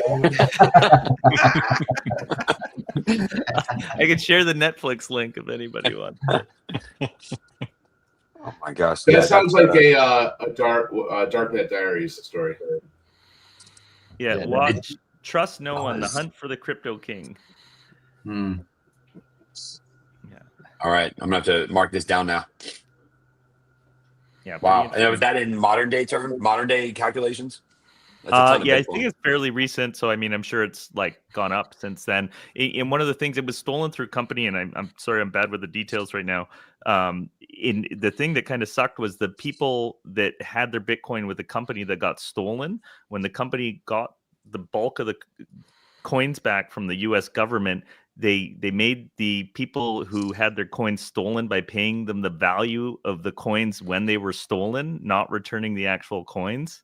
So the company, yeah, it's pretty shady. I think it's in court, and they're trying to get their actual coins back, because their argument is, if I had stolen property, you would give me my property back, not the value of the property, right? So it'll be an interesting court case that way. I think in the spirit of cybersecurity, I want to know the calculation using like maybe Tuesdays or Mondays numbers, because Bitcoin hit a high again. I want to know the calculation of adversary wallets that are never touched. You know, like how much money is sitting out there in just like illegal, illicit wallets that they won't ever touch because there's a magnifying glass on it, or it's being monitored or something like that. Like how much money is actually just sitting out there for some random adversary that just holds a private key and is like, I'm not going to do anything because it's going to get me arrested. Like how much money is sitting right on the edge of an arrest warrant? I wonder, you know, or in lost wallets. Or in lost. That's got to be the crazy one. Is actually, that's got to be a significant amount of money, is the lost ones. But there's a really cool like online feed. I think it's called like whale alerts or alert whales or something like that. And they kind of monitor for big crypto transactions. And then over the past few weeks, there's been these wallets that have just come out of nowhere. And it's been like, you know, wallet XYZ, which hasn't been touched in 14 years, just moved $80 million worth of Bitcoin. And I'm like, dang, imagine the patience of just sitting there. And then I think to myself, no, it's probably someone who just found an old hard drive, you know, and was like, oh, look at that. I know there's a guy in England somewhere who's fighting for the right to perform a search on a dump there. Because he threw out an old hard drive that had something like $200 million worth of Bitcoin on it or something. Yeah, he's like suing the city for it, I think. Yeah. Wow. Yeah, I guess. Speaking of, go ahead. No, go ahead, man. I'm just like processing. Like, when I search a dump for 200 million, probably. Yeah. Would I sue the city for $200 million, access to $200 million? Yeah, absolutely. Do I want to go digging through the trash? No. But I mean, it'd be the greatest cocktail party story ever. You know, like, hey man, how'd you get this place? This house is amazing. Let me tell you, starts with the dumpster dive. Or you're just like the old crazy guy that walks through the dump as he ages into Talk about metal detectors, you know. Yeah. Going around with the. I wish there was like one of those like just get a couple of robots, you know. There you go. Like, can we get those robot dogs, those Boston Dynamic dogs, and like train them to look for hard drives and then just like let them loose? You can get those things for $9,000. Did you know that? I had this conversation with someone the other day. You can buy one of those robot dogs, Chris, for $9,000, and it's got a flamethrower on the back because why not? Flames? I don't know about farting, more like burping flames. But leaf removal for the front yard. Yeah. There was a marketing idea I had for Lima Charlie years ago. I don't know if you remember this, Chris. I'm curious how we got here from there, but I want to hear this now. Yeah. So basically, whenever I was still at Soteria, there was, I think it was like an ARM Linux sensor version or something like that. I don't remember 100% of the details, but my idea was to get a drone and like have it fly around and just, I don't know, say kill all humans or something, but like have a Skynet process execute and Lima Charlie kill it, just have it drop out of the sky. So David's caught on to our latest marketing tactic. We just can't get the drones to drop down in New Jersey. But yeah, that was an interesting time. I was doing a lot of research into doing like robotic stuff at the time. Trying to figure out how to learn some of that. I have one friend.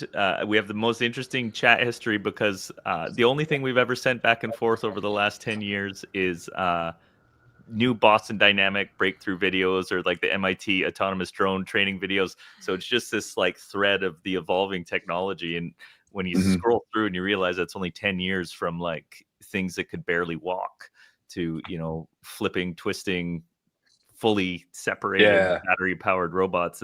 It's wild, man. Do you remember those early videos of those early androids that they had where it was like it looked like a little baby learning how to walk for the first time, and then it was like, watch this amazing video, and it would take like a step, and everyone, oh my god, just crazy in the background, like the robot took a step. 70,000 hours of combined programming. I'll tell you what, the growth of humanoid robots has got to reaffirm anybody's belief that like we are amazing humans are amazing creatures. I'd say nature in general, but no one else can talk. But like just the sheer imagine this was just created naturally and how hard it is for us to replicate. It's a pretty awesome thing when you think about like, wow, we just do this stuff. We just get up and walk around. And meanwhile, there's programmers who are literally like, I don't know how to make this thing take a step. And then it progressed, to your point, it quickly progressed where now they're like fighting, and Elon Musk is going to take over the world with them. So you reminded me. Go ahead. So you reminded me of the show from like 15 years ago called Dollhouse. Anybody ever see that? Yes. Dude, that show was such a mindfuck, but it was a great one.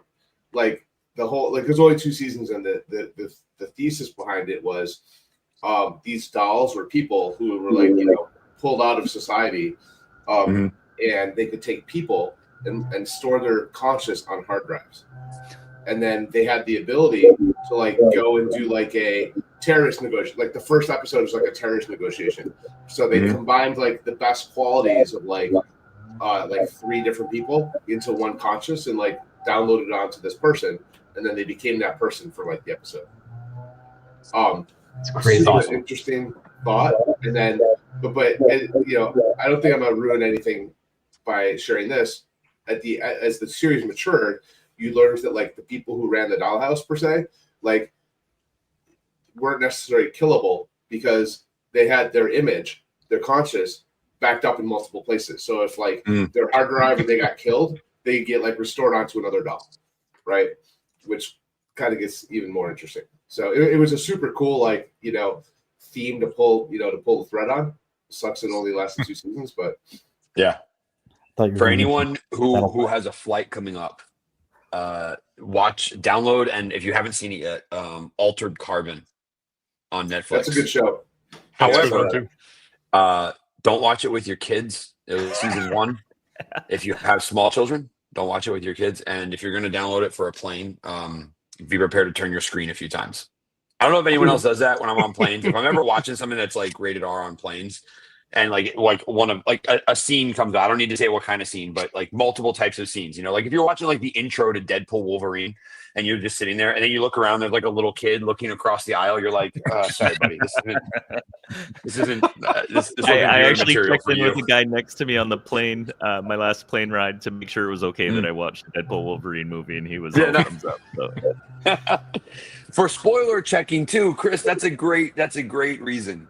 I don't want to spoil anything. Have you seen this yet? And if they're like, no, I haven't, be like, well, do you want headphones? Because this is what I had planned for today. Ultraviolence. That movie really takes it to another level. I'm kind of blown away.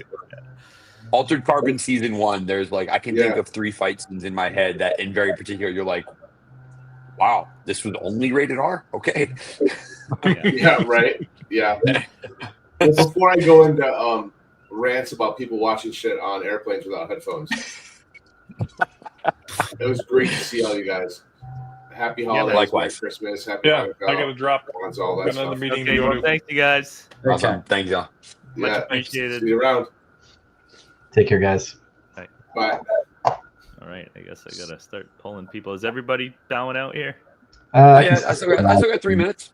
Okay, yeah. Let's keep it going. Yeah, I was going to say, Chris, I don't know if you watched the program, the new UFO documentary, but the UAP task force contact that we had dinner with at Mission Control, isn't it?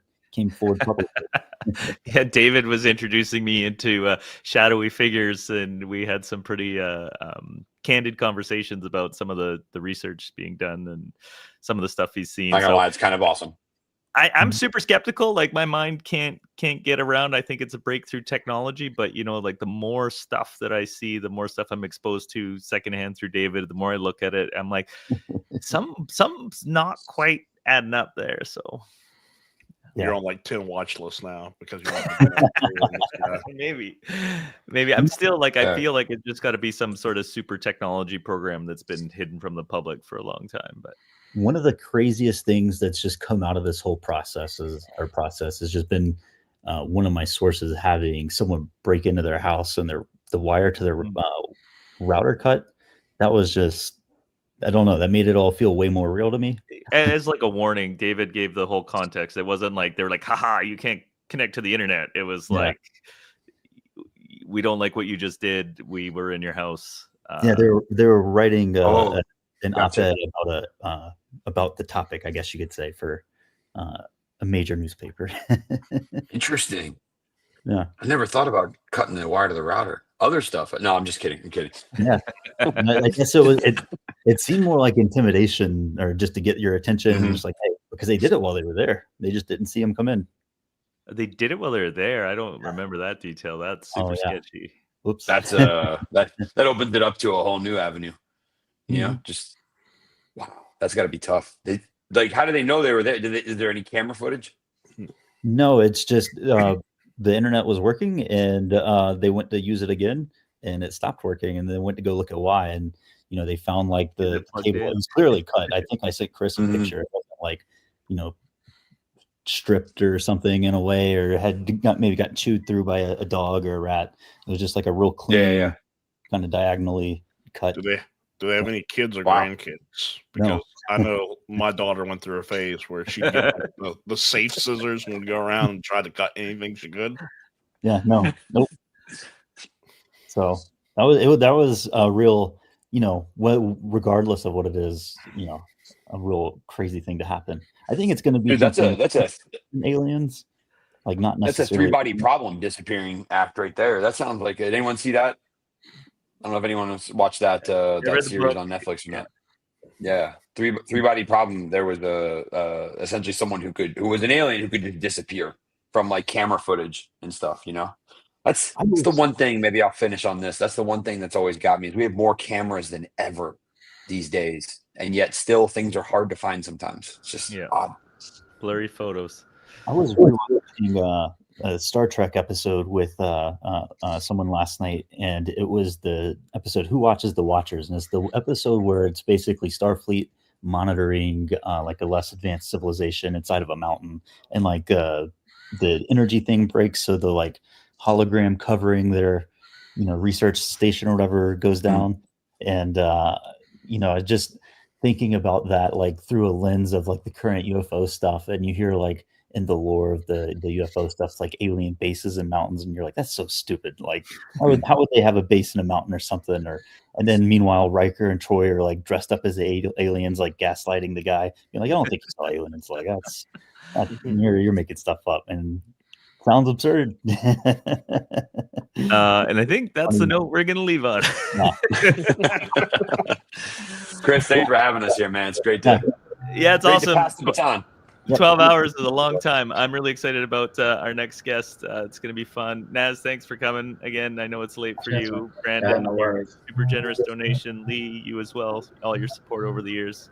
David, I never get tired of you sending me stuff, so please do it. All right. Okay, folks. See you guys. Awesome. Take care. Thanks. Take care. Oh, hey, how you doing, sir? Oh, you're back again. I think you're on mute. Yeah, I'll mute myself. Almost at the halfway point. How you feeling? I'm pretty good. I think I mentioned it earlier. I had a poor sleep last night, so hasn't caught up with me yet. But I think by the end of the day, I'll be pretty sleepy. Yeah. Yeah, I got in late last night from London, so I'm a little jet lagged still. But I didn't have to run a 12 hours of podcast. And you did a workshop there, right? Roll your own XDR. Yeah, it was. I've run workshops. My second time running a workshop there, like third time presenting it besides London. And what an amazing group of people. Now it's like I go there and it's, it feels like DEF CON, you sort of like a fan reunion. It's really nice just catching up with everyone. So Yeah, very cool. It seemed like everybody's engaged. I only saw some of the photos, but it looked like a successful event. oh yeah, it's always great. I mean, the organizers are just they're professionals. They've done this before, and it was really great. Even Jessica, one of our our Lima Charlie teammates, was there too, so she got to see it. And yeah, it's my first time actually being in London, like around Christmas time too. So I ended up giving myself a few extra days and just kind of walked around London. Like I think I walked like 10 miles my last day there, just trying to get it all in. But Right, but yeah, it's almost picturesque, that like old architecture. It's like what we think of like storybook Christmas kind of stuff, Christmas Carol, all that sort of. yeah, I mean, visual. it's crazy. Like you go into a pub and the building's older than my country. It's older than the U.S. And I mean, All the it's doors are really low. Like, what's going on? yeah, I don't know. I love it. I mean, I think a lot of folks, they take that for granted, right? But we're on the West Coast, and so we don't have a lot of the history. Sometimes Mhm. when I go to the East Coast, you kind of see the old buildings and things, but Yeah. that perspective, we don't really get it until we're there, and it was just amazing. So Yeah. I mean, there is 15 to 30,000 years of history here. It's just not taught in school, and most of the stuff is returned to the earth. We don't have the sort of big stone monuments that exist in other parts of the world, right? yeah, good point. So yeah, I saw our next guest, Ohm1, dropped off there. So we're just going to give him a minute. I know he had a bit of a technical setup, so So oh my. Ohm-I, sorry. Yeah. I was trying to find, is that a reference to some electronic phenomenon? What's that? Ohm-I, is that like, I know what an ohm is. Is the Ohm-I? Yeah, I think it's like, I guess like, we can oh ask my. him. Oh I my. think he might be ready. I'm going to try and bring you on stage. Hopefully this works. All right, are you with us, sir? I am. Can you hear me? Oh, Yeah. well, Hey. there we go. Hey. Right on. What's up, man? Good Yeah. to see you. My entire network decided to stop just a few minutes ago, and so I had to fix this and the camera, and it's all whatever. It's all good. Nothing like a demo to wreck all the things you built, right? Yeah. It's all cool. It's all good. It happens. I'm not cool talking about it. Well, thanks for joining us. Maybe you can introduce yourself to people watching who might not be familiar with you. Yeah. So I go by Oh My. Okay. Yeah. That's exactly what you thought it was. I used to work in electronics, and like I used to be an electronics technician in the Navy. That's when I first came up with the name. So I was doing like radar and like navigation system maintenance. And I don't know, I just wanted a cool name, and it sounded Ohm-I, whatever. Yeah. Ohm's law and all that stuff. Yeah, so cool. But now I'm beyond that. Now I'm a red teamer at Bishop Fox. Very cool. I do mostly the traditional red teaming stuff. Azure is sort of my bread and butter, because I was also on the what's it called, the Azure Red Team at Microsoft. And so my day job is red teaming, which is what I will be doing, what I was doing before this call, and what I'll be doing right after. Well, thank you for taking the time to join us. How long have you been performing? Oh wow. My first show like I ever did, like official show outside of just groups of friends, was 2012. Wow. That was a long time. Yeah. I mostly perform at like conventions, like anime conventions, video game conventions. I've been at DEF CON a few times, right? But mostly it's sort of been, it's a lot of nerd music out there that's like really good. And so I sort of fit in this category of hacker / non-hacker rap music. It's like a weird balance between like the people I can go to a regular bar and entertain, and the people I can go to DEF CON and entertain. Sure. Right? It's not they don't always overlap, but yeah, man, I enjoy performing. It's great. Yeah. In nerdcore, is that the genre, or do you transcend that? No, I transcend nerdcore. I like that. Nah, I mean, I mostly stay in this lane. It's not that like I couldn't do music outside of it. I certainly can. I have the skills to. But I mostly like rapping about things that I like, and I enjoy, and so I like telling stories and stuff like that. So if a story were to come up that I might think of that has nothing to do with nerd life, then I'd write it and stuff like that. But a lot of times my music is sort of that thin line between what is he talking about? Is this a nerd or is this just like a regular mainstream song? And so it's a weird balance, but awesome, man. I think the first time I got exposed to nerdcore was like MC++ back probably around when you started. And it just blew my mind that people, because I grew up listening to hip hop. I absolutely love hip hop, and to see it sort of cross over into this other realm of my life, it was super cool. Yeah, I mean, you have in this scene MC Front a lot, Dual Core, Whitey Cracker, a bunch of people who have been here for a long time doing their thing, and sort of bringing that mix of nerd life into the I disappeared. Yeah. Wow, that's weird. But the camera's still there. Yeah. Who, like, 1 second. I'm gonna try to talk as loudly as I can. All right. Who disappeared into like this weird. I mean, they still perform, right? N80 and I had a show earlier this year. So the Front a lot was at what's the place called? DEF CON. Yeah. And so what happened here? 1 second.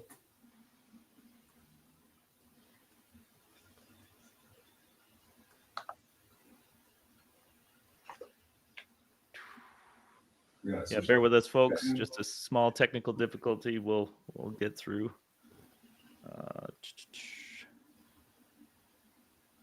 So that's it. Yeah, Ken just made me realize I didn't have. And how do you say it, Ken? UWU? Yeah, Uwu Underground, which is joining us at 1 p.m. I forgot to put them on the schedule. A lot of moving parts today. It's kind of great having the mix of people talking and then also the music and stuff. It's gonna be great. For sure, yeah. And I mean, you never know what's gonna happen. You put like 6 guys on a channel, no script. It's either gonna be really interesting or awkward. And I think we did a little bit of both so far today. So it's all for a good cause. So yeah, I can see your mic. There we go. All right, this should be better. Cool. Yeah. So they're still out there performing and doing our thing, and they've been holding it down for a while. And I think. Even Dale Chase. I love Dale Chase. Dale Chase is one of my favorite rappers in this side of the scene because his wordplay is phenomenal. So there's a big balance of nerd music and like traditional mainstream, and it's sort of grown because nerdcore has been mostly developed into like heavy anime worlds, right? So there's a lot of anime rappers that you can find on YouTube, and there's like a yearly convention where that sells out, and it's pretty crazy. So it's overall just a good time. Awesome, man. Are you ready to go? Should we tee up?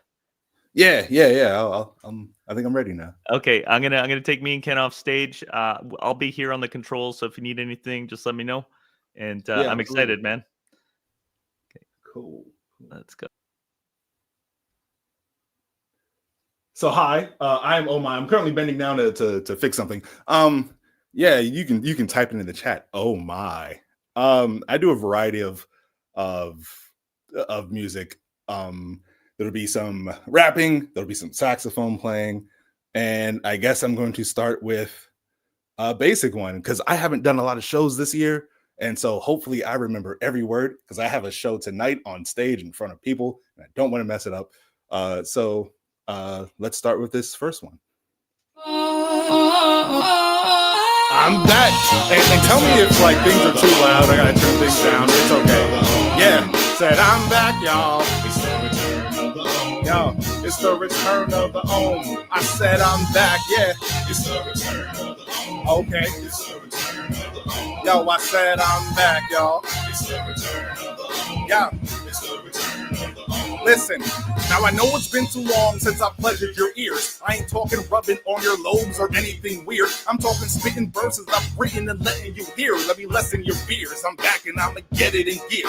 Black hacker / rapper, the return of the Ohm. I'm settling for nothing less than usurping the throne. No matter if it's on computers or I'm heard on the phone, they observing my tones in hoods and suburban homes. I did 10 years in the Navy drinking bourbon Patron. Then I finished up my bachelor's while learning to pwn. Nerd in the zone, thought I was deserving a clone.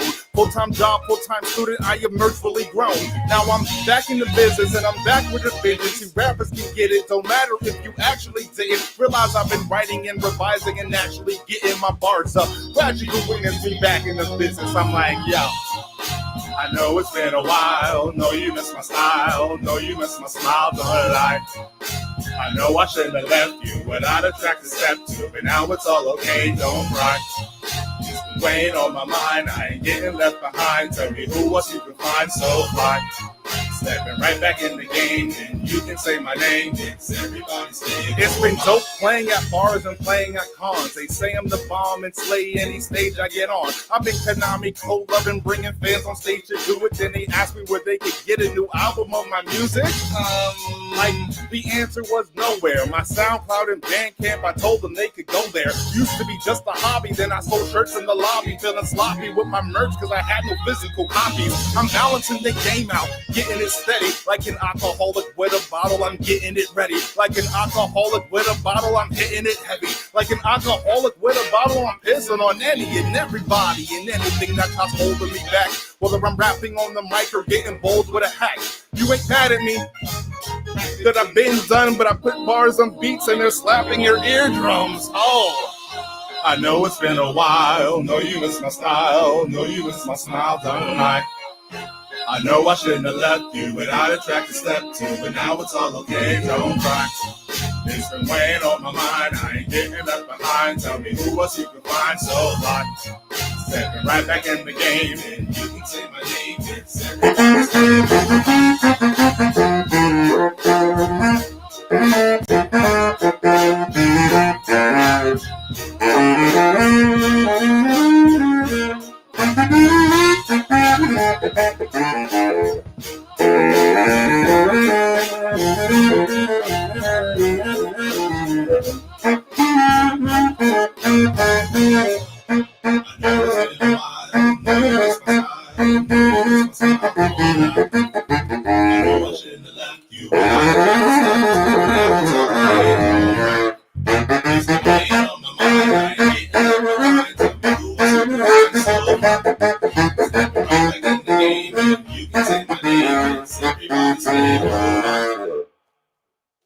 yeah.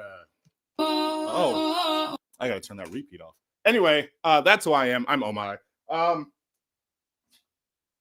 Like many people who are in this scene, I kind of grew up on the internet.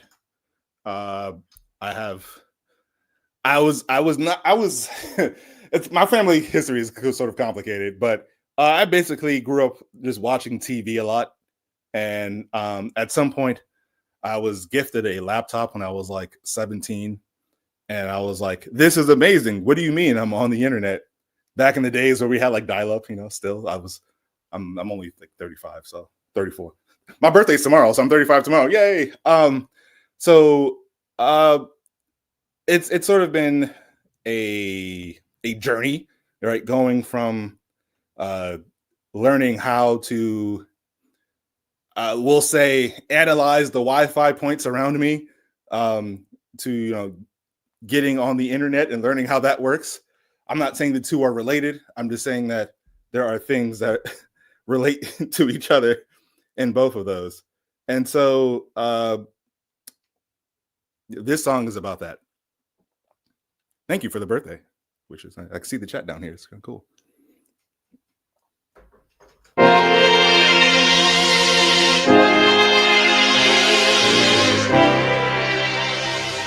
Yeah. I'm always inside. I'm inside right now. Crazy. Yeah. House nerd for life, yeah, I say it with pride. I don't worry about the haters while I'm staying inside. Why? I feel great with my internet connection. So don't hate on my internet connection. House nerd for life, yeah, I'm always online. If there's a raid in the game, I'm always on time. I don't know what to do without my internet connection. My life is through without my internet connection. My life is the result of being deprived socially, always forced to stay inside when I had hoped to be hanging out with friends at movies. They wanted to go and see it, hopefully interacting with girls I wanted close to me. But I stayed indoors and watched TV. Growing up all alone, it was not easy. And eventually I grew to love technology, including the first laptop that someone got for me. It was a whole new world for me to escape, and I could emulate Game Boy Advance and PlayStation. I tried stolen Wi-Fi, and it was amazing. Internet episodes will load if I stay patient. Checking out the internet was more than a hobby. It's a magic.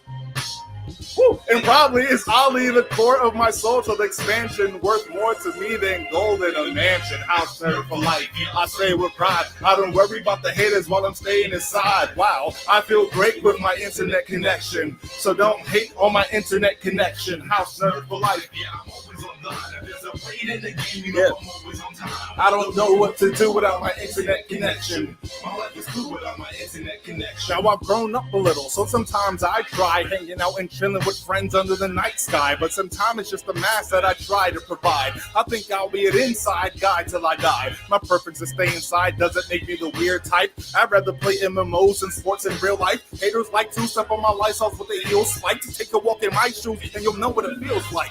They say I'm screwed up in all kinds of ways, cause on weekends I barely see the light of day. To those people I kindly say, mind your own damn business before my fist finds your face. I'm okay with who I am, not trying to conform to things people in society claim that are normal. I've informed you of what I need and there's no question. My music, my games, and my internet connection. House nerd for life, I say with pride. I don't worry about the haters when I'm staying inside. Why? I feel great with my internet connection. So don't hate on my internet connection. House nerd for life, I'm always online. If there's a raid in the game, you know I'm always on time. I don't know what to do without my internet connection. My life is through without my internet connection. Listen, don't get it twisted. I'm not antisocial. I just don't have the social skills that I'm supposed to. Some folks who do have those skills think that they're so cool, making for them nerds like me like there are no rules, like how we all are equal. Take a closer look. We all are people. Feeling better about ourselves is what we all are keen to, but putting others down is just gosh darn evil. Just listen and chill and back with people that you think just don't with your bill with what should be real in your mind, because you're still gonna find up until when you die the world is huge and filled with every kind of rhythm and rhyme and reason. My words hold the same weight as yours when I am speaking. You think I wrote this in anger? Nah, not even bitter yet. Just saying there's nothing wrong with living on the internet. House nerd for life, I say with pride. I don't worry about the haters while I'm staying inside. Nah, I feel great with my internet connection. So don't hate on my internet connection. House nerd for life, I'm always online. If there's a raid in the game, you know I'm always on time. I don't know what to do without my internet connection. My life is through without my internet connection. Bars. Yeah. I don't know what to do without my internet connection. My life is through without my internet connection. Yeah. I don't know what to do without my internet connection. My life is through without my internet connection. Bars. Yeah, so that's what that song is about. It's about being on the internet. There's a lot more to me. I have words that will probably come out of my mouth very shortly. It's sort of like there are some people, even in my own life, and my own family members, who kind of just haters, just straight up, like they're just haters. And it's okay because I've removed the haters from my life. And so this next song is about that. It's called I'm Me. If you afraid of people view what you want to be, don't be scared, lay it out for everyone to see. Say I'm me. You can type this out. I'm me in the chat. I'm me. Yeah, I'm me. And if these haters want to hate and never leave you be, and they always try to give you the third degree, say I'm me. I'm me. Yeah, I'm me. Yo. Yes, I'm bisexual. Yes, I like testicles. I'd probably jack off the guy that's right next to you. And I don't care if it never seemed apparent. You can't say you don't like carrots if you never tried vegetables. It's my life. I live by my rules. I knew I've been ever since junior high school. And I've never been what the kids considered as quite cool. I was lost like a snow kid in the woods of Hyrule. but I emerged butterfree from a caterpie and gradually learned to speak of it casually. And actually, I started to see myself as a masterpiece. Confidence had increased, and lack of peace within myself became a casualty. Now I'm rapping like a rabid beast just to show you gotta hold yourself up wherever you go. Don't be embarrassed by it, let it show. Otherwise, you'll take a look at your own life and realize that it flows. Hey, don't be scared, lay it out for everyone to see. Say, I'm me, I'm me, I'm me, I'm me. And if these haters wanna hate, they never leave you be. And they always trying to give you the third degree. Say, I'm me, I'm me, I'm me. Listen. Not afraid to say I've kissed guys, transgendered and chicks. Not afraid to speak on it, to talk trash and getting dissed. But it's taboo to even talk about, especially for black men who look masculine when we walk around. So let me ask a serious question. Why do you care about with whom I share my erections? If you got a closed mind, I don't care about your perception. And I hope your bloodline loses the natural selection. See, I've evolved. He can chew from a riot. You ain't writing you about the things I like to do. And so you better find it cool and find it soon. I'm gonna keep reminding you need to get woke like an alarm and never mind the snooze. It's really just a simple fact. Don't categorize me in your eyes because I'm big and black. And it's an easy solution with no strings attached. Mind your business, shut your trap, and take a seat in the back. Hey, don't be scared. Lay it out for everyone to see. Say, I'm me, I'm me, I'm me, I'm me. And if these haters want to hate and never leave you be, and they always trying to give you the third degree, say, I'm me, I'm me, I'm me,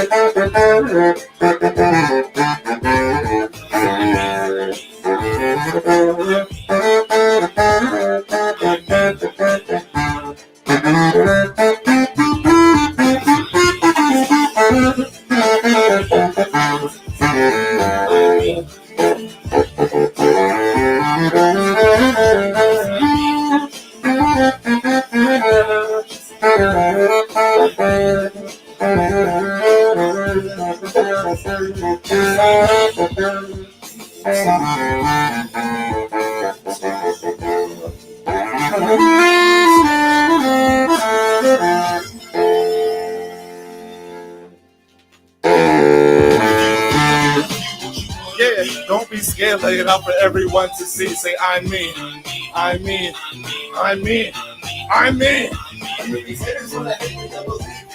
And they always trying to give you the third degree. Say, I'm me, I'm me, I'm me, I'm me. If you afraid of people view what you want to be, don't be scared, lay it out for everyone to see. Say, I'm me, I'm me, I'm me, I'm me. And if these haters want to hate and never leave you be, and they always trying to give you the third degree, say, I'm me, I'm me, I'm me, I'm me. So yeah, there's that. We're gonna move on. Let's talk about some hacker stuff. This song is a Pony Award winning song. And that is currently somewhere in this folder, which I'm going to find.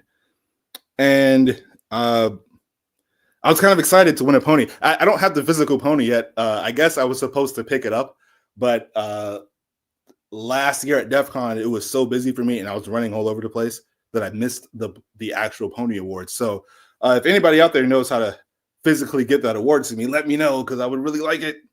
So yeah. I'm going to find that. Here we go. A pretext is a purpose or a motive alleged. Shout out to Alif Dennis for being on this intro. In order to cloak the real intention or state of affairs. Initial access. Yeah. Mama is trying to get into your network. Listen, this is your manager, and I'm trying to send off an email. I got this document. Need to confirm a few details, so go ahead and log in. And tell me what you think. I need this now, so to make this convenient, here is the link.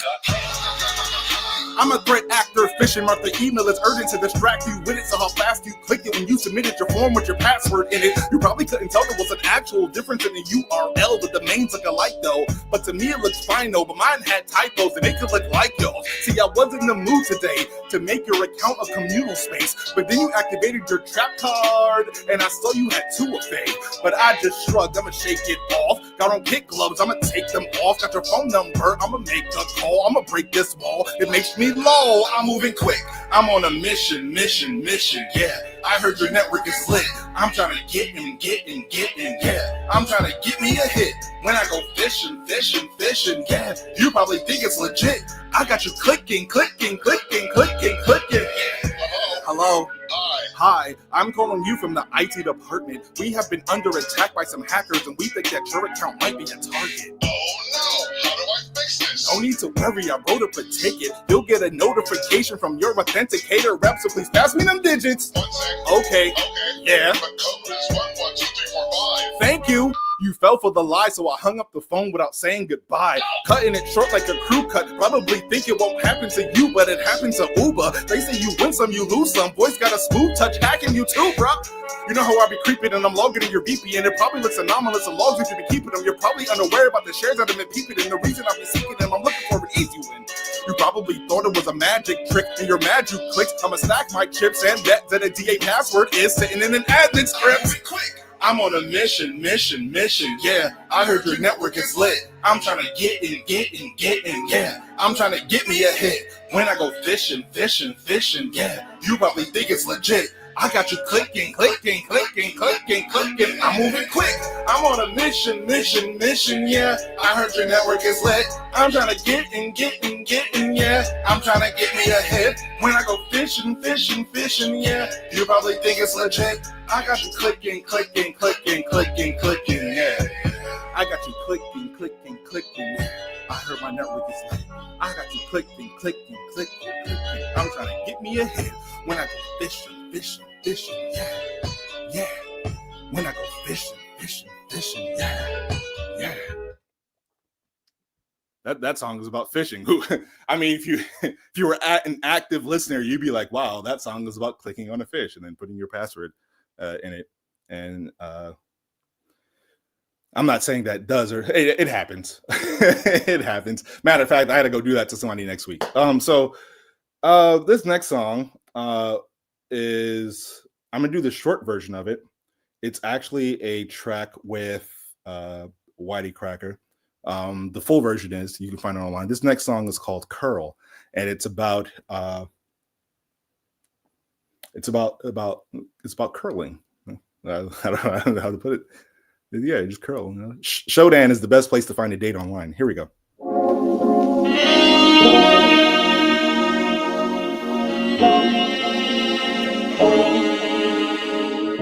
Yeah. Make sure my voice is all smooth.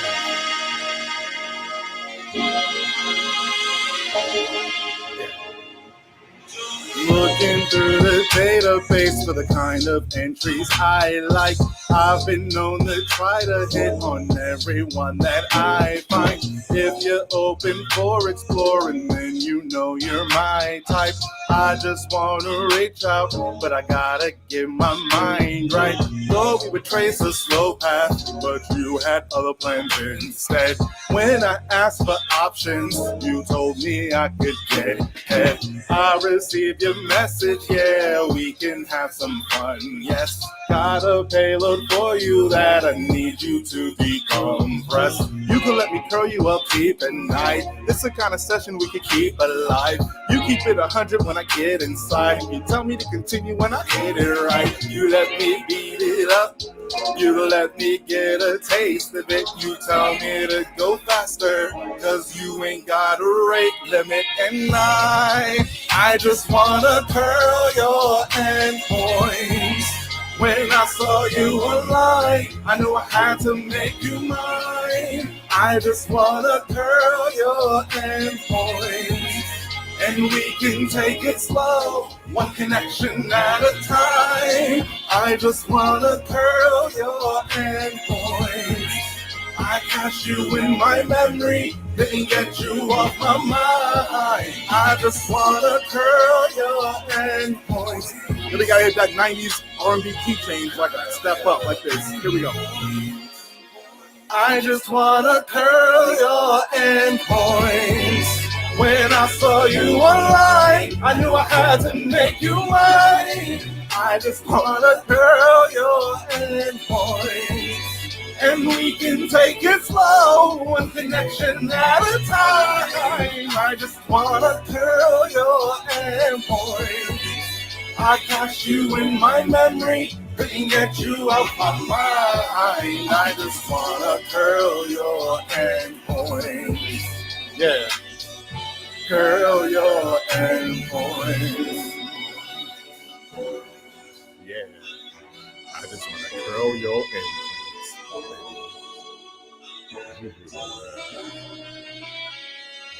Curl your endpoint. As I said before that song started, that song is about just going on Shodan and looking at the web servers that are online and nothing else. All right, I got a little more time. This next song, it's also about hacking. It's called "Oh My God," because my name's Oh My, and then Oh My God. Oh, so the reason the reason this song came about was because while I was still working at Microsoft, Wiz.io came out with like this hilarious, I thought it was hilarious, privilege escalation for the OMI agent in Azure VMs, where basically you, I think you just like don't send an authentication token and you're root. It's just the weirdest and funniest thing. And so I wrote this song called "Oh My God." It's sort of about that, but it's also about me. So, serendipitous.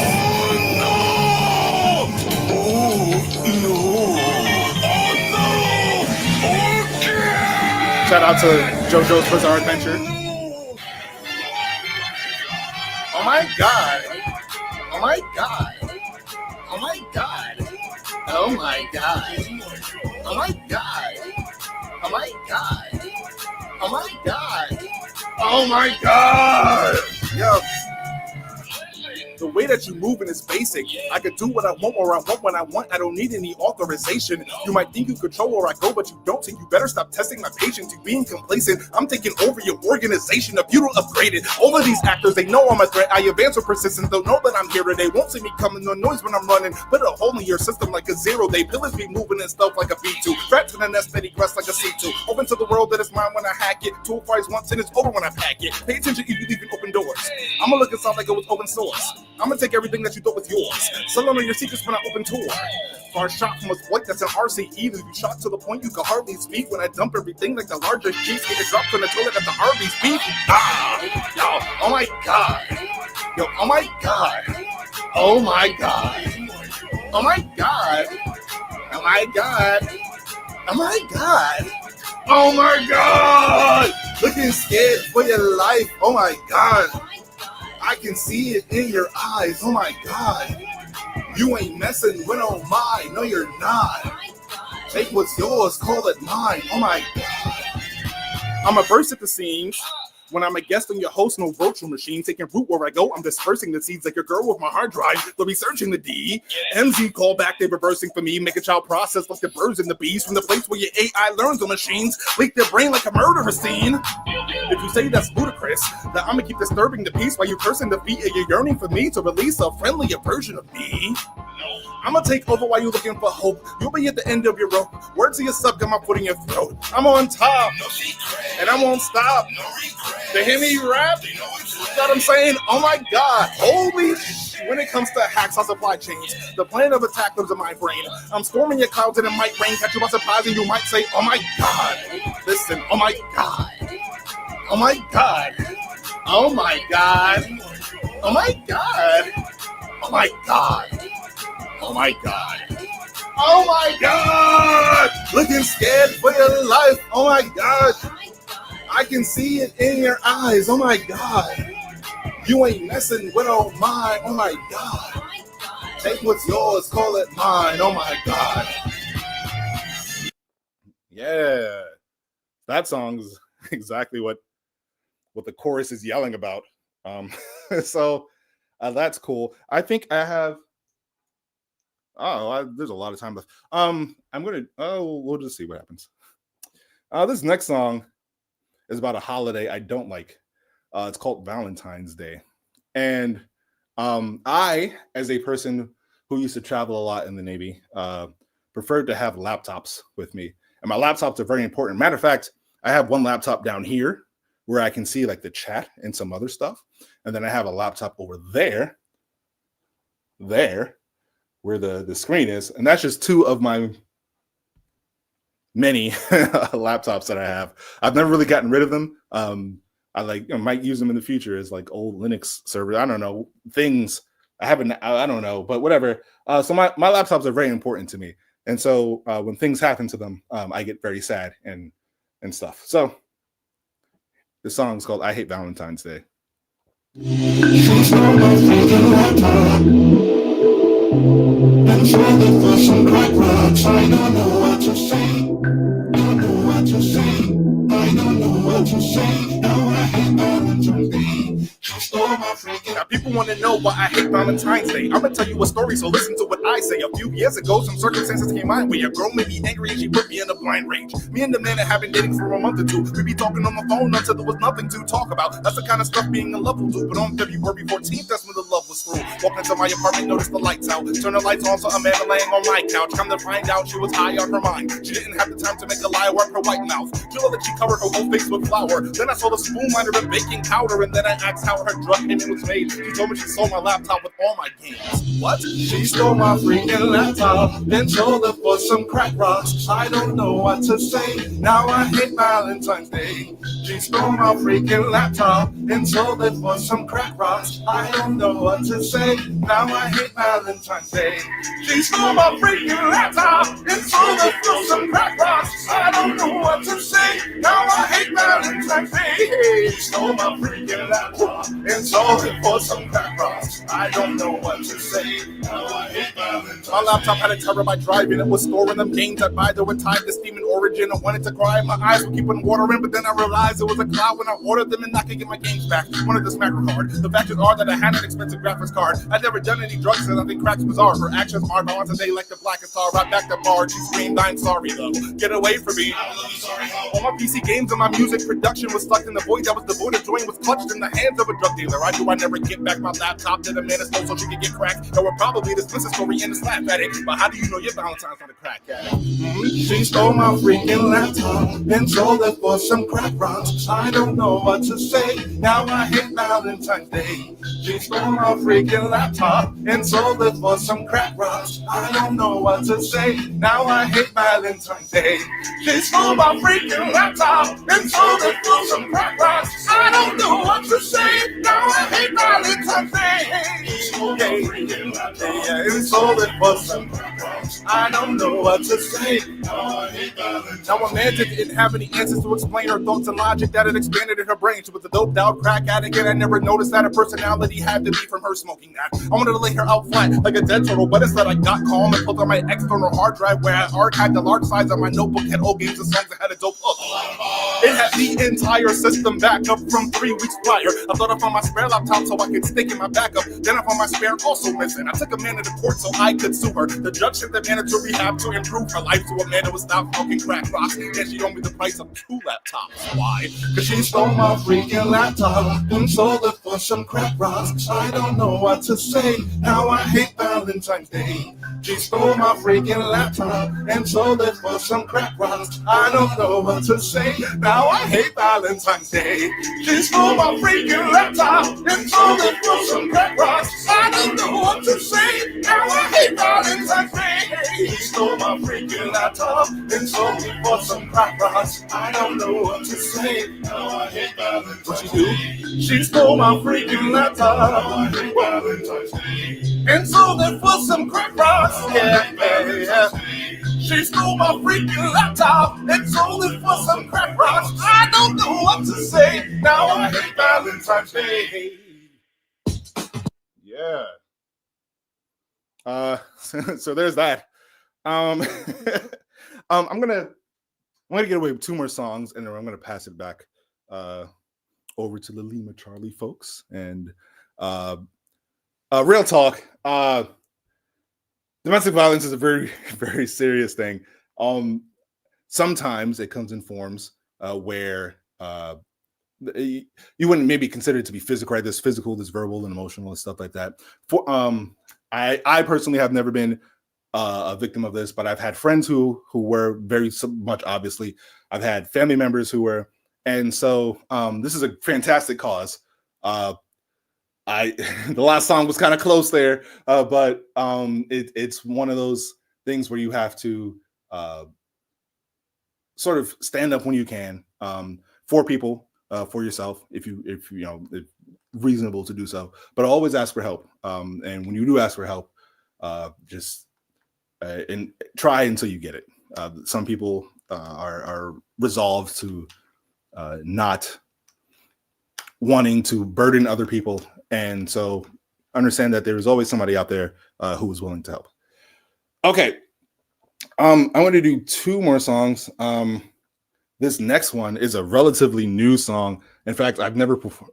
I haven't performed this entire song in its real entirety, and by that I mean I've done like fake versions of it, and so I'm going to try to do this now.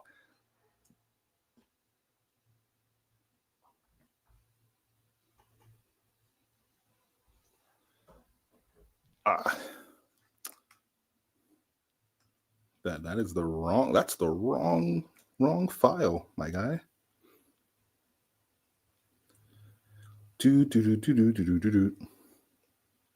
My music isn't a. Normally, I put like my music in the in like a backing folder per show, and I didn't do that this time, and so now I'm switching between folders to get the appropriate song, because why would I want to do a show prepared? That doesn't make any sense. That's not what we do here around here.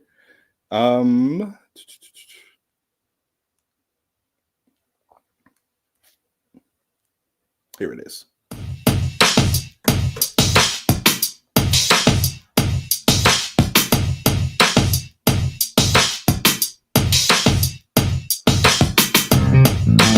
I want to. Sorry, I had to stop the beat real quick. I want to say this song is about Super Mario. Okay, I really needed to say that before this started, so you have some context. Although you probably get it right away. Anyway.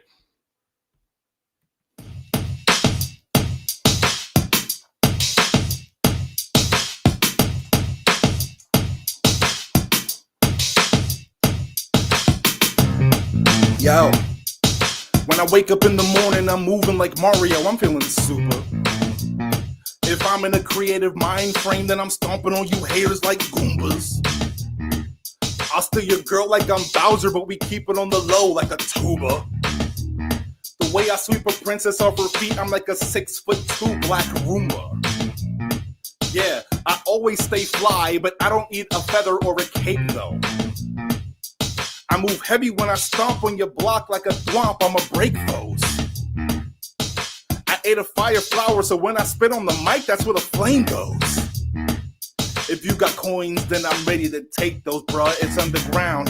I can see your head and it's vibing to the sound. Haters getting mad, we tell them to pipe down. I can see your head is vibing to the sound. Haters getting mad, you tell them to pipe down. I can see your head, it is vibing to the sound. Haters getting mad, we tell them to pipe down. I can see your head going wild, this is the life of the underground. I always get this paper, but I don't need to hustle on the side though. I never need shrooms to get high the way I grow. If your girl call me boo, then I hit her from behind and then I'm ghost. But if she make me go down, then I'm coming back up like a dry bone. See, I got so much star power that I glow in the dark. Every hater gonna dash on the double when I pull up in the cart. Got these shells on my waist that go bloop, bloop, bloop when they spark. Yeah, it'll get nasty like Wario when he farts. Ill, it's underground. I can see your head is bopping to the sound. Haters getting mad, we tell them to pipe down. I can see your head and it's bopping to the sound.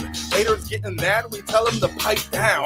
I can see your head and it's bopping to the sound. Haters getting mad, we tell them to pipe down. I can see your head going wild, this is the life of the underground.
It's underground. I can see your head. It's vibing to the sound. Haters getting mad. You tell them to pipe down. I can see your head to the sound. You tell them, man, we tell them to pipe down. I can see your head and it's vibing to the sound. Haters getting mad. We tell them to pipe down. I can see your head going wild. This is the life of the underground. I'm quickly learning that I should not perform with this saxophone in this room. Very low ceilings, very low ceilings. Anyway, I'm down to my last song. This last song was on the DEF CON album 2 years ago, with a guy named Bash Explode. It's called Them Fangs. It's about keeping them fangs on you. And of course, this song is also in a different folder. Here we go. There's a lot of words in here, so I'm going to drink some water.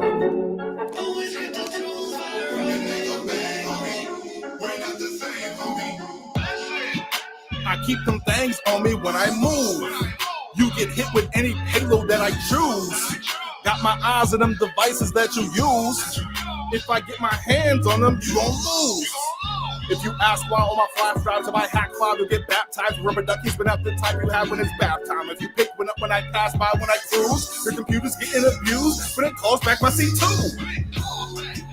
I solemnly swear I am up to no good. I do a drive-by, I'm checking your Wi-Fi, I'm capturing packets when I'm in your hood. Walking your office, I'm putting in drops, I'm sending that group from wherever I could. Passing back ashes from where they all stood, and if I crack from harder than wood.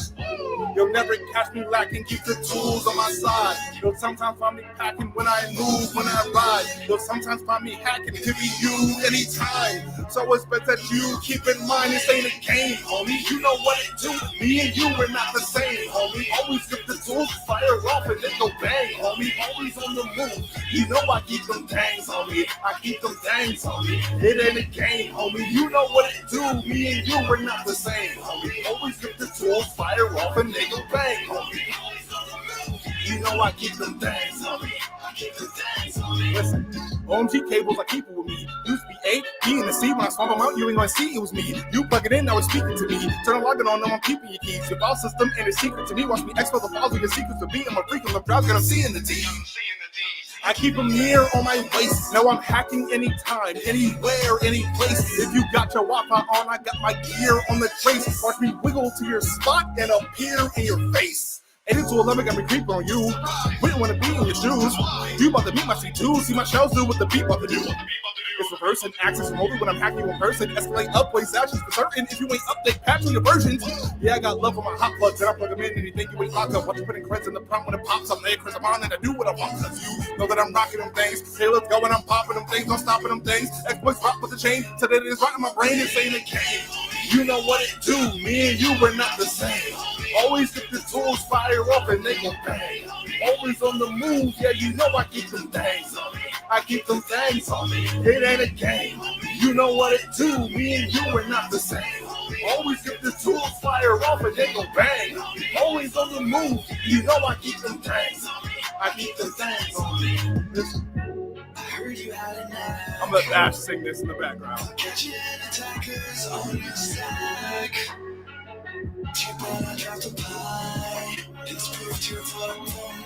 Yeah.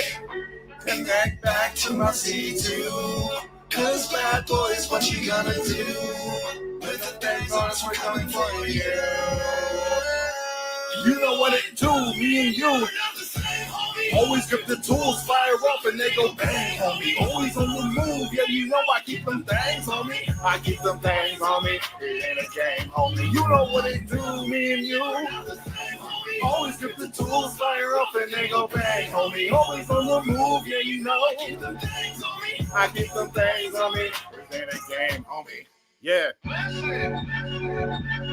This ain't a game, homie. You know what it do. Me and you, we're not the same, homie. Always get the tools, fire off, and they go bang, homie. Always on the move. You know I keep them things, homie. I keep them things, homie. This ain't a game, homie. You know what it do. Me and you. Yeah, always get the tools, fire off, and they go bang, homie. Always on the move. Yeah, you know I keep them things, homie. I keep them things, homie. Yeah, so amazing, that's man. it for me. Yeah, That was bravo. Like, that was so cool. Wow. Thanks. Appreciate it. Yeah, just out there on your own for an hour, almost an hour, man. That was impressive stuff. Yeah, just gotta do it again a little bit later tonight. Yeah, it's okay. It's just a warm up. It's a nice little warm up. Yeah. Yeah. How long you been playing the saxophone? So I started when I was in the 6th grade, and I played throughout high school, and then I stopped playing for like 10-ish years. But I have like I didn't want to carry around a saxophone while I was still in the Navy. That just seemed like a thing. I like to travel light. And so when I finally got out and I moved to where I am now in Kansas City, I decided that I was going to get an actual saxophone. And so I got this last year. This is my little baby right now. And so it's been off and on for the last 25 years, but I'm picking it up again to start I want to start like a video game band, like just do like VGM music. And so I don't know of any VGM bands that are fronted by a baritone sax and a rapper. So I doubt there's one. That's sort of the goal. And so you'll hear more of this and some of like my arrangements in the future, hopefully next year. Hey, and is that the website that we posted there? That's a spot for where people can go to stay up to date with what you're doing. What is it, mtomind.com? Yeah. I don't update it as much as I should. I haven't updated it in like 2 years, to be honest. That's on me. I do need to go back and re-add some stuff, and I may just just come up with an original website anyway. But yeah, that is a good place to go if you're interested in things. But honestly, the best place to find me is on social media. That's where I post everything, and it's MCOHMI basically everywhere. Twitter, because we still call it that. Instagram, SoundCloud, wherever you're interested in those things. Spotify, Bandcamp. Awesome. We got a couple of minutes. I'm going to drill you with a couple more questions. So you do red teaming, and it sounds like you got your start when somebody gave you a laptop when you were a kid. How did you go from interest in computers to ending up on the red team? Well, I've always just wanted a computer, because keep in mind, this was early 2000s, right? Where the idea of a computer was so foreign to a lot of people, right? And so I was just generally interested in the things I could do. But all I ended up doing was watching anime and playing SWAT 4. So at that time. And so when I decided to join the Navy, one of the jobs was actually in the cyber field, the CTN role at the time it was called. And I opted not to go for it because I thought that I couldn't handle it.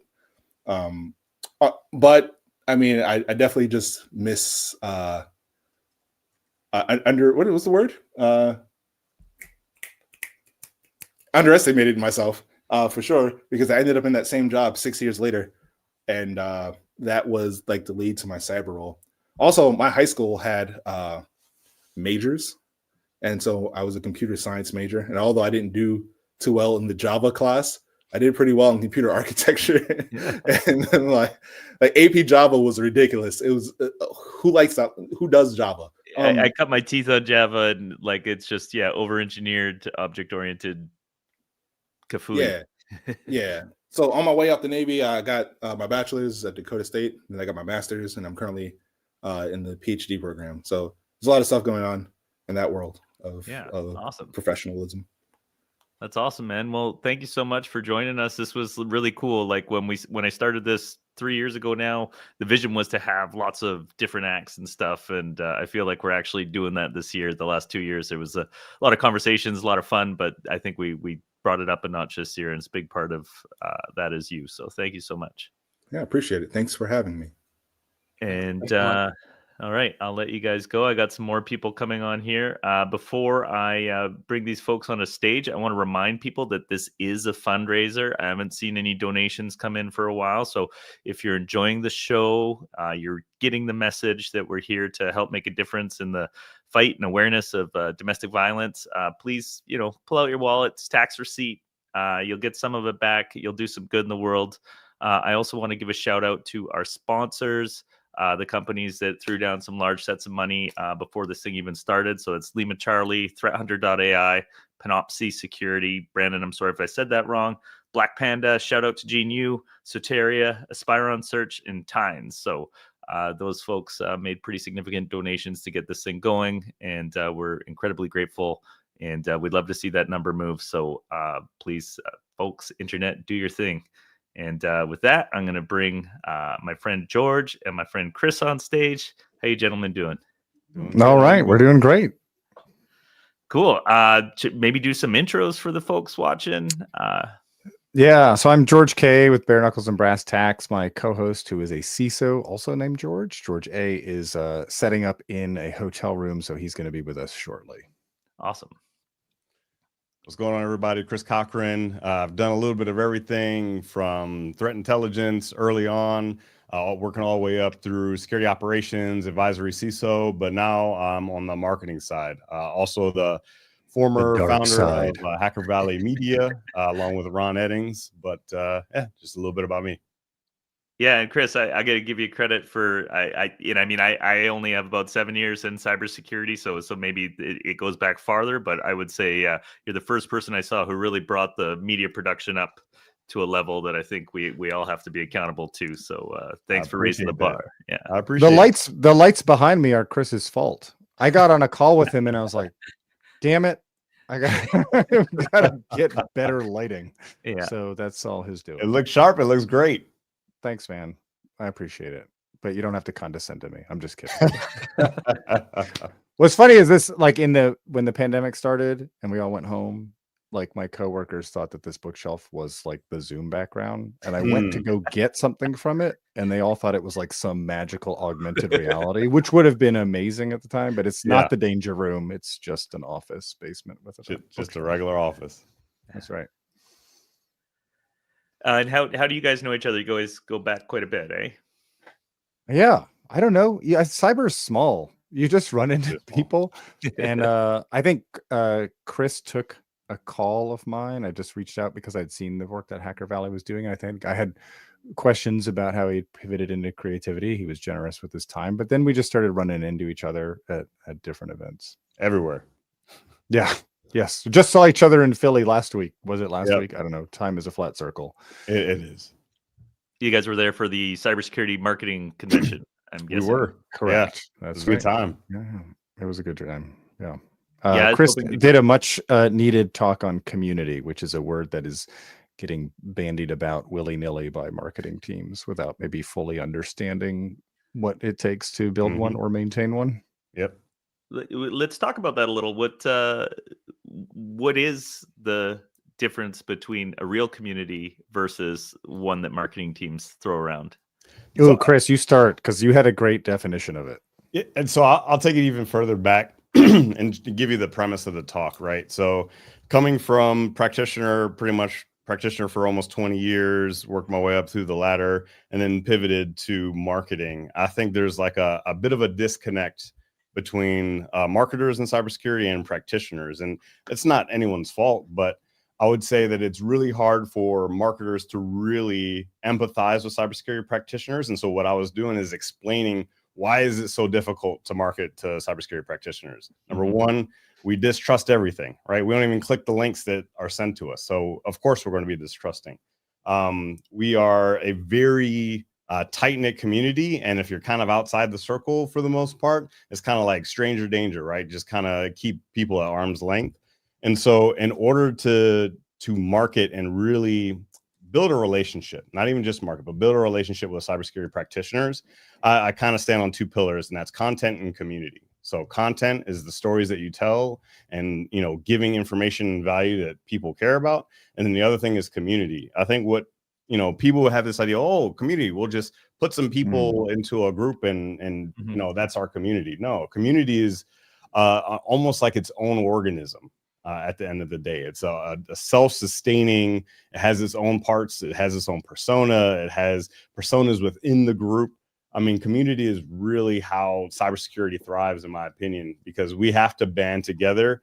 No matter what subfield you do in cybersecurity, I think you'd be remiss if you didn't have a tight circle of folks that you could lean on to solve some of these problems. So that's what I think about community.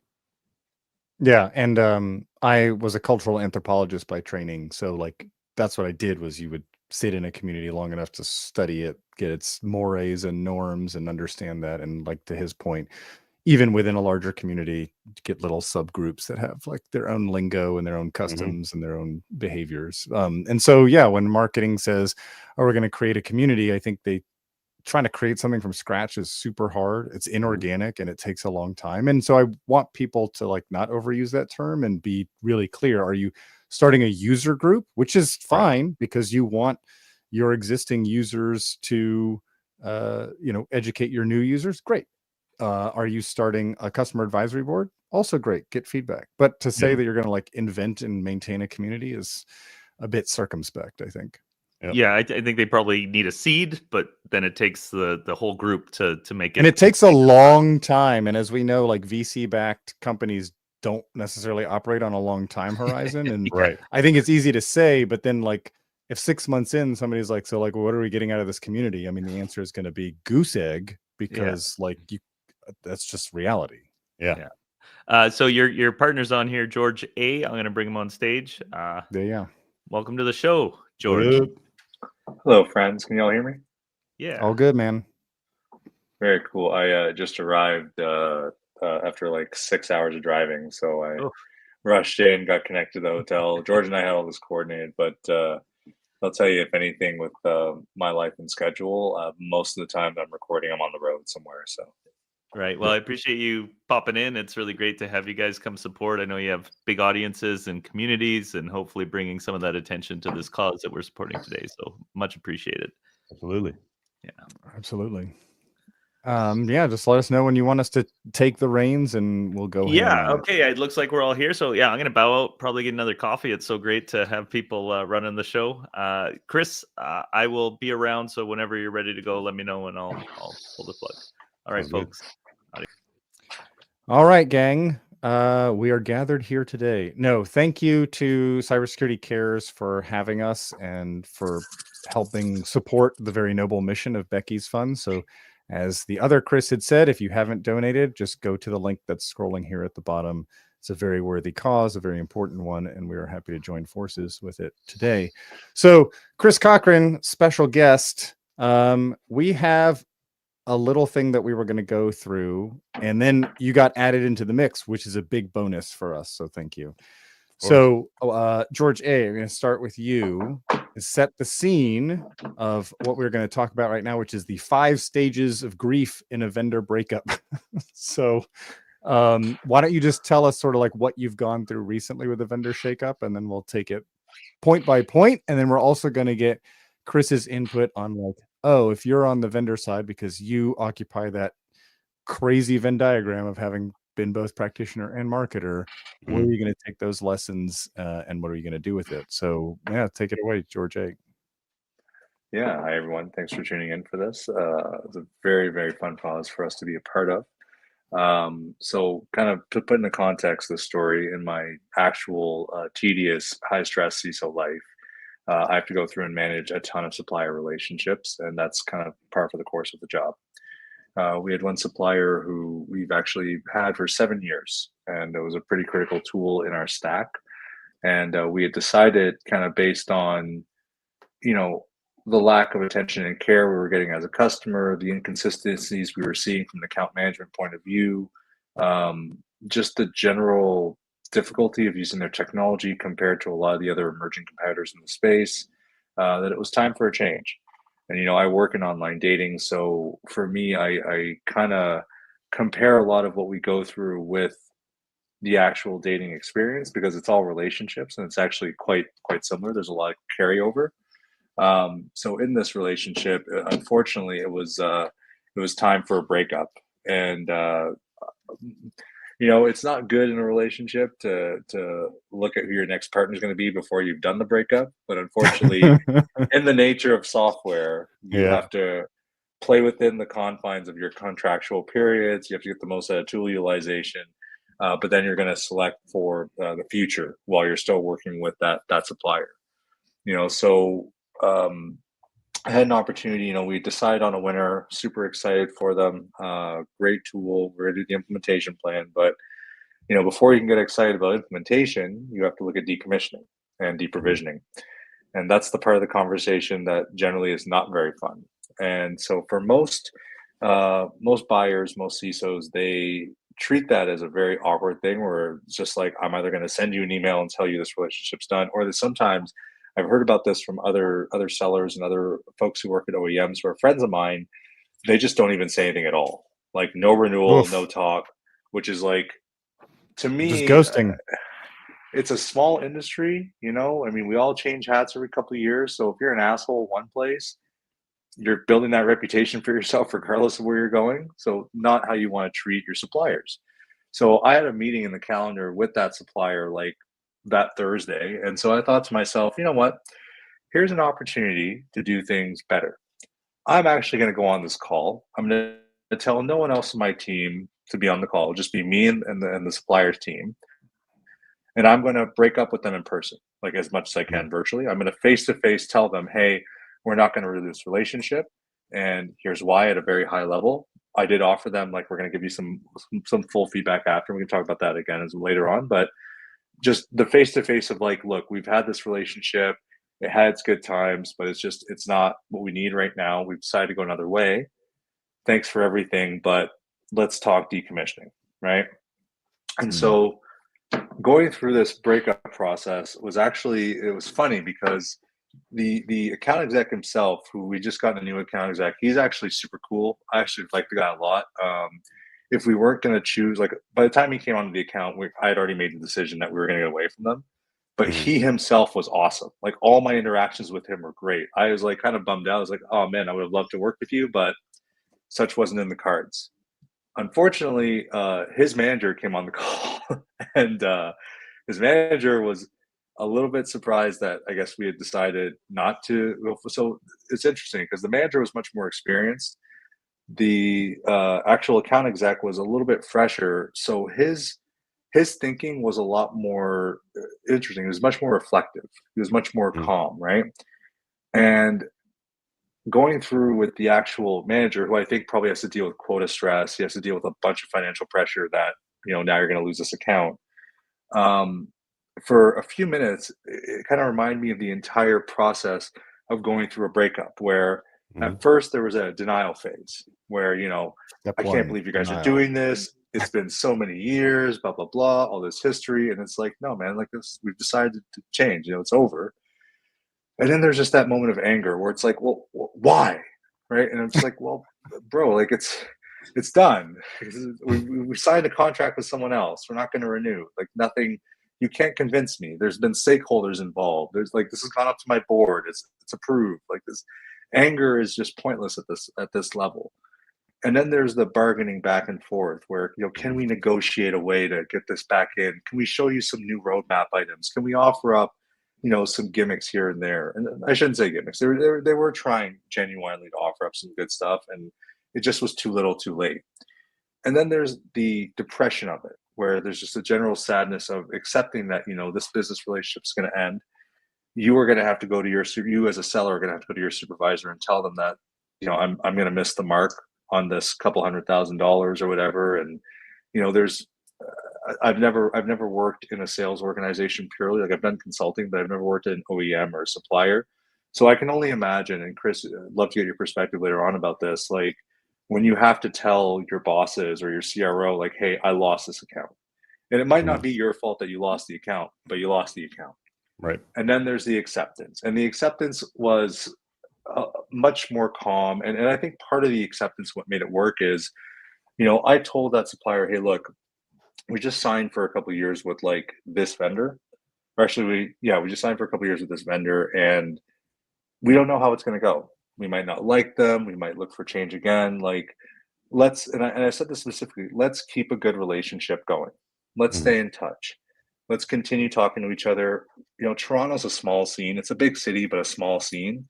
And we're going to see each other at events, so let's be friendly. Let's actually maintain that relationship. And then when the time comes again for renewal with these new guys, if they haven't been up to par, then, you guys are still in the game, right? And so framing it in that way to that supplier. And then the other thing I offered as well was, hey, we're going to give you some detailed feedback, in a couple of weeks.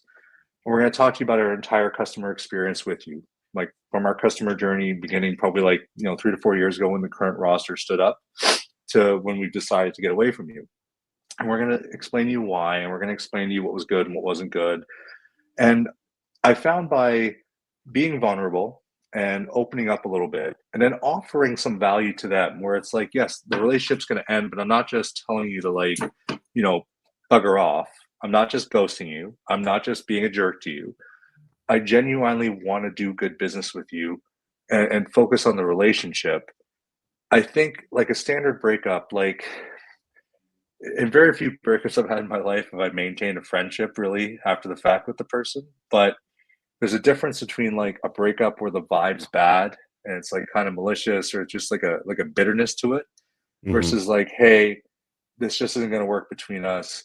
I still think you're a cool person, like I still wish you all the best genuinely, but it's just not going to work out. And I think if we take that kind of feeling, that sentiment, and we apply it to how we manage our relationships, both good and bad in industry, I think there's a lot of good value that could be added, and it could make the experience a little less terrible for everyone on both sides of the aisle. And that's kind of the correlation with the breakup process and dealing with vendor supplier relations. And Chris, I'd love to get your take on this whole story and this experience that I had, because I think I'm kind of nuts just for being like, cool, I have a meeting with you, so I'm going to break up with you in person. Yeah, I think it's good. Most of the vendors I've ever broken up with has been, over Zoom or in person as well. I mean, this is just life advice. You almost have to be okay letting go of relationships that aren't serving you in the way that you need, right? Because you could have said, I'm going to try to make this work. And then what if it's still not meeting the mark that you need for your operations, for your team? Your team's like looking at you like, are we going to let these folks go, or are we going to continue to drown because it's not serving the objectives that we needed to serve?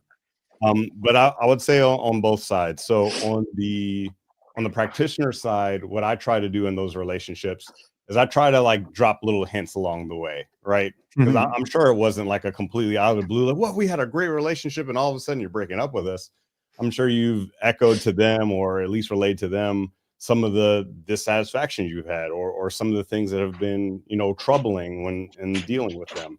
And of course you have no love lost, and you left that door open, which I think is fantastic. I think some people are just like, you're done, you're gone, see you later, right? And like you said, this is a small world, and so people will remember that stuff. And then on the vendor side, the provider side, you almost have to like just absorb, right? Because in every failure or every loss, there's something to be learned. And the people and the groups and the vendors that really make it are the ones that take feedback well, and they're like, okay, what do we do wrong here, and how do we ensure this never happens again? Yeah, I call this very deliberately and intentionally, ironically, like cybersecurity vendors' data loss problem. There's so much data loss, because what's going to happen in a very large organization is, George, as you said, the vendor, the AE, has like a mark against them. Their manager's got to go answer a quota problem, right? The CRO is going to be like, what do you mean? I thought we had this forecasted for renewal, whatever, right? That's the business side of things. The numbers aren't just going to add up. But then it's like, did they take any of that feedback? Those two people on the call took the feedback. Did it get past anywhere in the org, right? Because if there's a feature problem, that means you got to go talk to product. If there's like, as you said, a consistency and care problem, that's a customer success problem. And I just think a lot of orgs run in those silos. And so, Chris, I want to imagine like you on the other side of this, someone in your org comes over Slack or something and says like, total bummer, like I lost this renewal. Like now that you're on the inside, like how do you metabolize that? Like how do you like learn from it, get better from it? Ask as many questions as possible. What led to this? Were there any indicators that they were headed to non-renewal? Who did we lose it to? Like, did they explain why they ended up going with somebody else? I mean, there's just a slew of questions to ask, because, and then think of it as a gift, right? I think you should take it professionally and not personally. I think a lot of folks take it personally. They almost take it as a personal attack, because I think immediately they kind of register this loss of a deal as like, I'm not going to meet my quota, I'm in trouble, right? But both the rep and the organization should take it as like, okay, we lost this. There's nothing we can do about it right now. What can we learn from it to get better? Yeah, I think 100%. Instead of, yes, the rep's going to feel the sting. And if you're in a bad culture, they're going to essentially blame customer success in the rep. But really, the growth mindset is to be like, we failed this as an org. Correct. Right? Either we didn't have the culture in place to touch base consistently and provide that care, or we were slow on product delivery and somebody just outstripped us in features and, you know, if I could give some context as to this case in particular, and I've had this issue with a couple of my suppliers now. And I think this is an endemic problem with OEMs and supplier organizations post-COVID and post kind of the economic crash.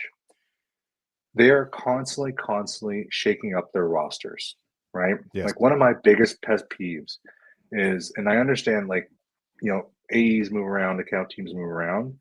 When every 6 months to a year, your account team moves around. I think the audio range is 2 years. If you're assigned, like unless you're getting promoted up or like some, you know, out of outlier statistical circumstances happening, that should be your assignment for 2 years, right? And you build trust, you build continuity, you build a relationship. They understand you as a customer. And if they do hand off, it gives them the time to be like, hey, someone new's going to be coming in like this quarter. We're going to have a couple meetings with them. We can do like a soft handoff. The trust is there. The continuity of the relationship's there. In this particular case with this supplier, you know, they were acquired by a much larger company as well. And there were a ton of firings and movement. And, you know, being as I'm in Canada, oftentimes American companies treat Canada like a lower tier territory, if I'm being like frank about it. And so the amount of attention paid from the organization really left us with a bad taste in our mouth, because we just ended up getting no attention for a while. And then we'd send emails out, we'd ask for certain meetings, and they weren't good. Like whoever they were sending it was inconsistent. It was always a new person. And when they did try to get us on, like we had another year left in the contract last year, and they tried to upsell us on like their cloud offering and all this stuff. And you know, at first it was good. I was like, hey, this might be good. Let's renew for another 3 years. Like this is great. And then, you know, we'll say the price of this thing was like, you know, let's say, you know, 240,000, we'll say around there, right? And we thought this would be a seamless integration with like a little bit of professional services support. But then what we find out is, oh no, they actually want to tack in 75K of PS. And that's how they're making their money, is the PS. And so from that moment on, I think that was the beginning of the end of the relationship. Because not only were we getting a lack of continuity in service, but you guys just try to bone us with a professional services fee that we do not need. We did not need those hours. We didn't need that support. We've had that tool for 6 years. We understood what we needed to do. Having someone there who's like, give us like 10 or 20 hours, like, great, just in case we need service and support, super. But you want to give me like essentially an entire FTE's worth of like billing just to give me a professional services team I don't need, because that's how you guys make your profit. Like, We're not dumb. CISOs aren't that dumb. We're exhausted. We're tired. We're stressed out. But we're sure as hell not stupid when we can look at a number. Yeah. So I think at that point, it's like when you're starting to see a lack of continuity, the team's constantly switching around. We don't understand what that organization wants to do in our territory. We don't understand how committed they are to success. And they're giving us bad faith business. Dude, how the hell are you going to re-sign us? How the hell are you going to get anyone with that? Yeah. What? And like, do you think your AE, like, enough of those decisions trickle down? Right. I'm just saying there's like this disconnect between there's like a pressure from above, like hit people with this contract type with this thing, sign that. If they're below this threshold, make sure you sell them on this. Right. They're like these big organizational decisions. And then you get hosed and you're like, this isn't working. And the AE has no control over those machinations. And it's like, oh, okay. Right. So Chris, you have been on that side and now you're on the other side. So could you talk a little bit about maybe like how you think about the processes and like connecting these dots to make sure, like, especially in marketing, you're basically like, you have to own the brand. So if someone somewhere else, either product or sales, is like doing you a disservice, then you are left holding the bag for the brand. You know, you're gonna go make up for it.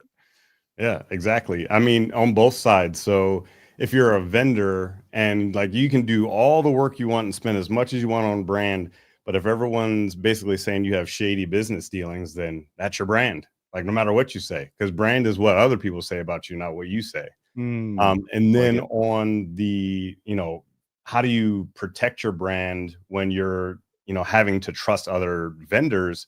I mean, it really comes down to doing your due diligence, understanding like, hey, who's going to be doing what on the behalf of my brand? And then what is the risk I'm accepting by allowing them to do that?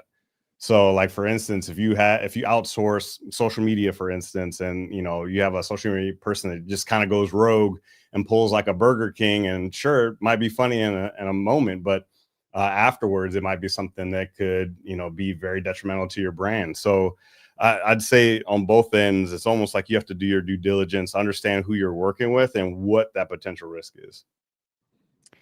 Yeah, the outsourcing question is very interesting because from the marketing side, so frequently, like the inside sales or the BDRs, and for all the practitioners, those are the folks that are cold calling you or slamming your inbox. Those are outsourced firms. Right. That's frequently like a BPO or some other contractor. And I've always thought like, I get that that's cheaper, but that means that's like George's literal first contact with your brand as a startup is going to be someone who has no skin in the game, is reading off a script, doesn't know anything about essentially what they're hawking. They're just paid on meetings. I have never understood that strategy. Well, because I think it is a numbers game at the end of the day. I'll say that. However, I mean, that is short-term thinking.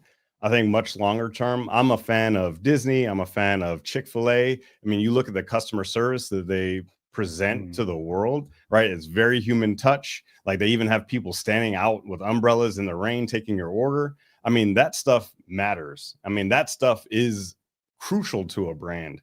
And if you're somebody that's just going to like, you know, who cares? Let's like outsource it, or let's outsource the creation of our website. I don't care what it looks like because our product's great and all that good stuff.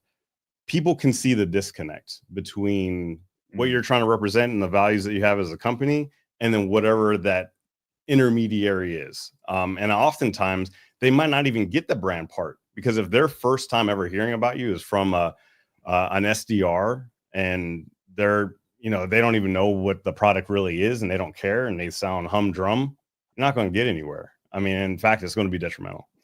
Yeah. I mean, look, like, you know, let's say sometimes, you know, I do things on the side and, you know, I'll do some consulting about stuff. And recently I just started taking on an engagement, actually doing some business development work. Right. And I found that, you know, as a result of kind of doing our show for the last 3 years and then looking at the perspective of like how I want to be dealt with as a buyer, I'm like, you know, I'm putting a ton of study into learning the product and the MVP of every company that I have to consult for, because I want to be able to speak in my own words. And I think, Chris, you can kind of speak to this as well. if you haven't put the work in to study the product and study the service, would you say that, you know, you're probably dead in the water before you even start? 100%. Completely dead in the water, because if you're trying to convey a solution and you don't understand the problem, you're going to miss. You're going to miss. You don't understand a problem. You don't understand the technology. How are you going to convince somebody to buy something that you don't really understand? There's no conviction there. I mean, unless you're the best actor in the world, you're not going to be able to convey confidence in being able to solve that problem. Oh yeah. Well, there's a distinction there, right? You said solve the problem versus like what is the tech? And those are very different things, right? I know a lot of people who are very good at memorizing like what we do, like right. We vendor do this better than those other people, but they have a very hard time saying this is the problem we solve for your operation. Because they're sort of like stuck in the weeds, right? And they're proud of what they built. I get it, but they're like in feature land. I equate this to Apple versus like Samsung, right? When the iPod first came out, the ads were like, you know, in silhouettes, and they had the white headphones. Do you remember those? Like the white Yeah. I remember earbuds? that. And it was to pull your eye to the white design, and then it just showed people like dancing. Yeah.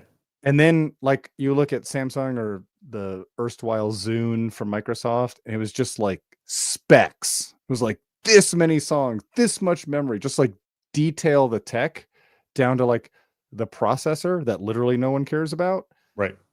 I was like, I don't know what this does for me, but I know these white things that are new, I just feel like dancing all the time. Right. So it's like, I don't know. We don't need to make CISOs dance, although that would be fun to watch. But it would be like, you know, what is the problem? What is the outcome? How do you live with this rather than, you know, read the spec sheet to me? Because otherwise you're just the 16-year-old in Best Buy, like reading the spec sheet when I ask you, like, which of these cameras is better? Yeah. Yeah. I'll say this and I gotta run. You know, I'm sure you both are super familiar with Simon Sinek, right? Yeah. Like start with why. For anybody that's interacting with customers, like you really have to understand the why of that technology, right? And in fact, convey the why of that technology over the features and functions and all that stuff, right? Because especially when you're talking about commodities, like things like shoes, right?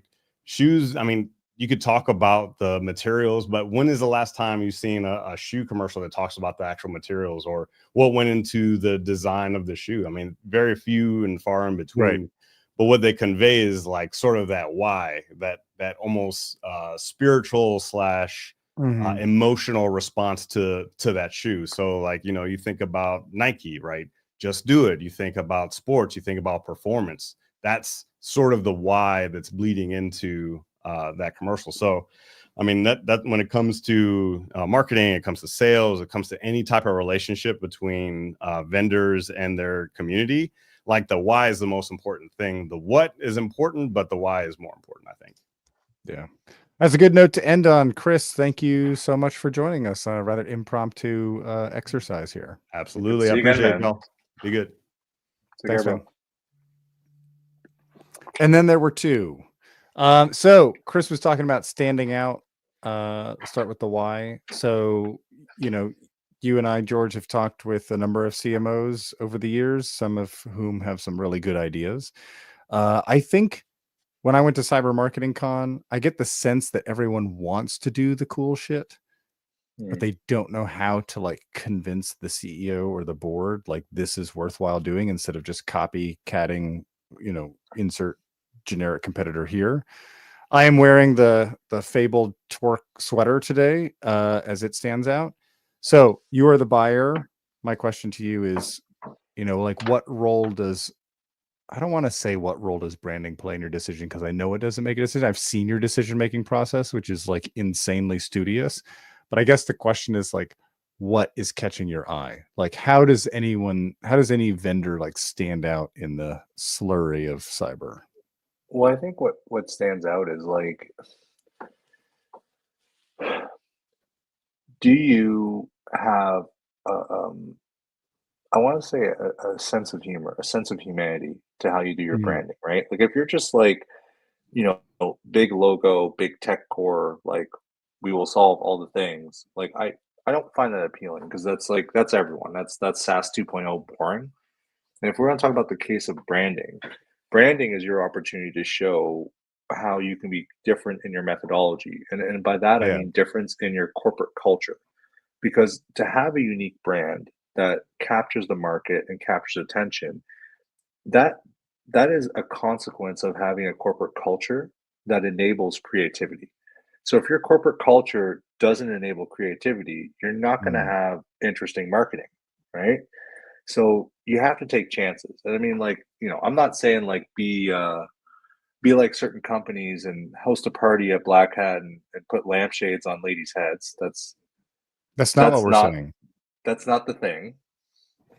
But if you want to go out there and, you know, put out some video content where people are just being ridiculous and being funny and it's not offending someone, right? Like that kind of thing shows some sense of forethought, some sense of like comedic skill and articulation and just, you know, that's the kind of thing where it's like, oh, these guys are interesting because they're conveying their message and their narrative in a way that's different from everyone else. And let's kick the tires and see if their software is actually worth it. Right? 'Cause Yeah, at the and it end might of the be day, vaporware, but I think what you're pointing out is attention, right? Like you're all still Yes. humans, and you just gotta capture the attention, if just for a moment. brand is narrative, right? At the end of the day, brand is your story. And if you don't know how to tell your story in an interesting way or fundamentally have an interesting story, it doesn't matter how good your tool is. Like you'll not meet your market potential. Like there are certain tools, and I don't want to get sued. But I can tell Thank you you. them in our WhatsApp, like who they are. They have amazing software, but these guys are like engineer built and operated, and all the engineers want to do is like invest in devs, right? Or invest in like these nitpick it like superstar BDRs who are regional experts and just bring them direct relationships without having to put any marketing effort in. So their marketing is minimal. So it's like tool amazing, marketing minimal, and then they wonder why like, oh, they never end up on a Gartner's quadrant, even though that's pay to play. But at some level, like you're not going to get industry level recognition that could warrant the profitability that your amazing product could have because you're not investing any effort in the narrative of your story, like your actual technology itself. And I think certain CEOs and certain CTOs get so either top line driven or technology driven, they forget it's humans buying from humans. And that's where marketing comes in, right? And then when you don't respect marketing and you don't invest in marketing, I think it's one of the biggest mistakes a lot of these like tech heavy startups make. Yeah, and also humans buying from humans, humans using the product, right? So the thing that I see, and I think we have a lot of practitioners tuning in, is that all of the marketing is at you, the CISO, as if you are the hands-on keys. I've seen startups, they literally build a dashboard in the product that is just for the CISO, and I keep trying to tell them, like, very rarely is the CISO going to even look at this, right? They're just going to trust their team to use the thing properly and it's smooth in their operations. They're not operators. It's not hands-on keys. They're in budget meetings. They're in compliance audits. You know? Like I literally ask a lot of my suppliers now when they try to sell to me, like, hey, how's your dashboard like? Like from my point of view in using the tool, like unless there's certain operational functions where we'll have to jump in, like for example, like with our new SIEM, I'm going to be going through the analyst training for it because I want to be able to understand how to use the thing in case like, you know, I got to step in or I have to verify an investigation. That's just normal shit.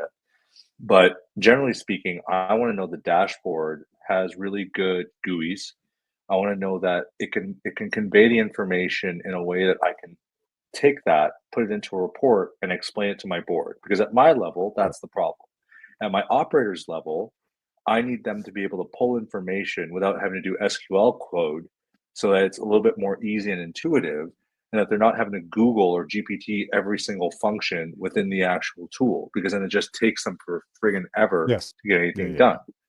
Just a basic example of like operator versus executive perspective. And I think when you try to sell the operator pitch to an executive, you're swinging and missing every single time. Well, and also to your point, when you go and you ask your team, like, what do you need? What would make your lives easier? My question to the vendor is, have you spent any time on the operators? Like, if you're like, oh, this is going to make the SOC so much more efficient. Have you talked to any of the SOC analysts, the team leads, the anything, or is it just like take the CISO to the steak dinner and shove it down their throat? Well, and again, like even like I said, like me in seller mode is like I don't just want the CISO or the CIO or the CTO. I'm like, if I'm going to have a dinner or something, I'm going to invite the team lead of the requisite function that I'm trying to sell, because ultimately they're the person I have to win over. Like the exec's cool, like it's fine, whatever. Wine and dine the guy, laugh at their jokes, do the thing. But at the end of the day, I need to sell you, like Mr. Manager, you, Mr. Director, on the thing. And if you're missing that key link, I think you as a seller are just not going to be as successful as you could potentially be. And it's just how you think about the problem has to be a little bit different. Yeah, I dig it. I just think, shout out to Anvil Logic. They spent a lot of time focusing on marketing detection engineers who are the people using the product. So that's a free shout out to them. Hunters also does a good job on that, but most of the time it's just like, let's wine and dine the CISO all day long. Who doesn't get invited to steak dinners? The operators, but they could probably use one. So for that, that is going to wrap up kind of what we have from our bare knuckles and bare brass tacks perspective, which is trying to address the messy human bits here in the industry, the trust, the respect, and all the rest.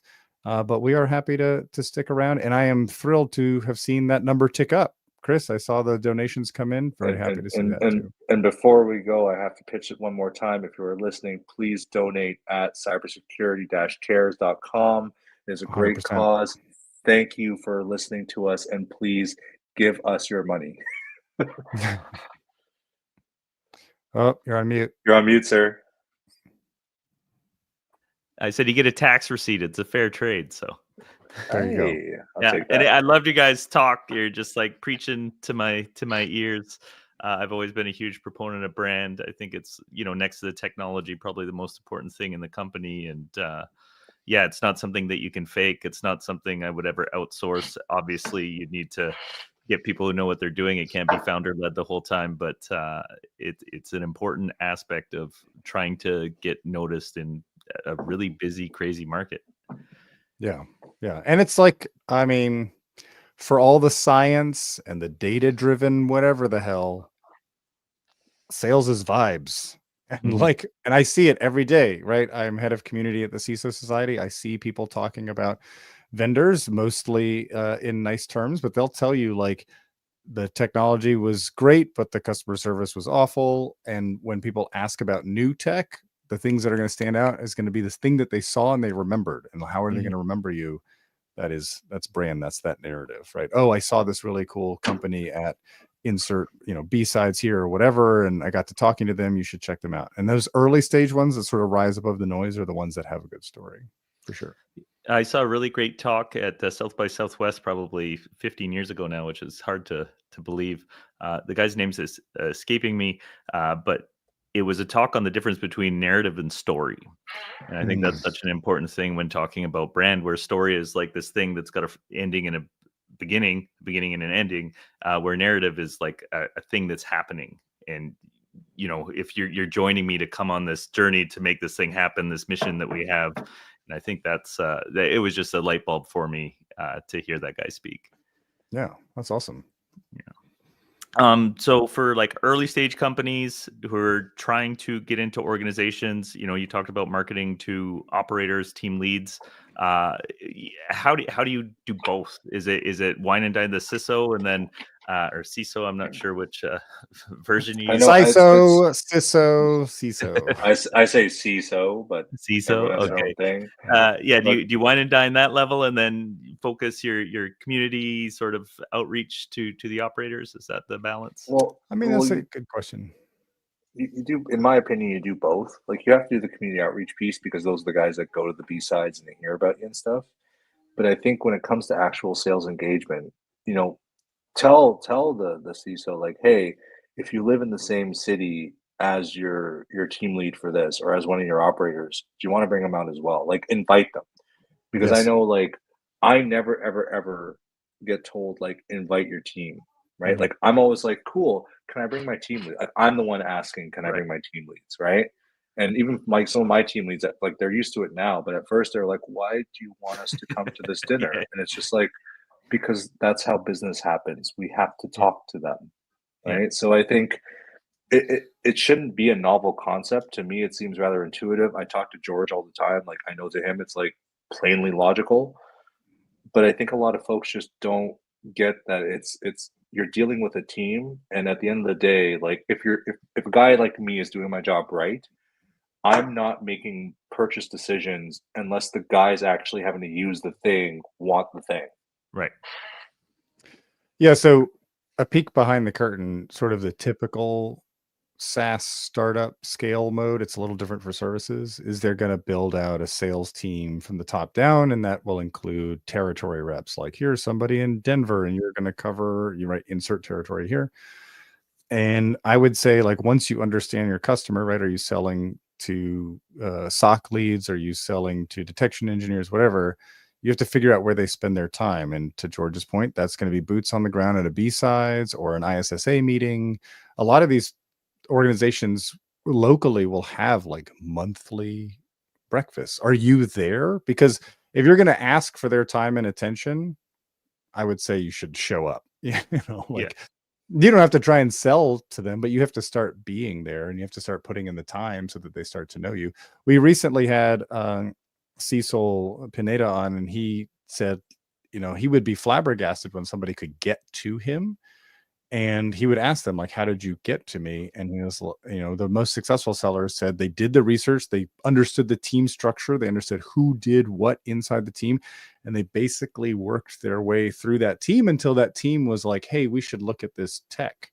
And then Cecil the CISO is like, oh, okay, sure, we have like this allocated time to do that. So I don't know how much top down gets done these days. There's a lot of money spent top down, but it's probably needs to reach parity with bottom up efforts. Yeah. Yeah, I think the one challenge with bottom up that I've seen is just like time to revenue. Like, that's a slow path into organization. Yes. And that's hard for startups because, you know, they have a limited runway and they're trying to For sure grow revenue. Yeah, I mean, yes. So there's a balance.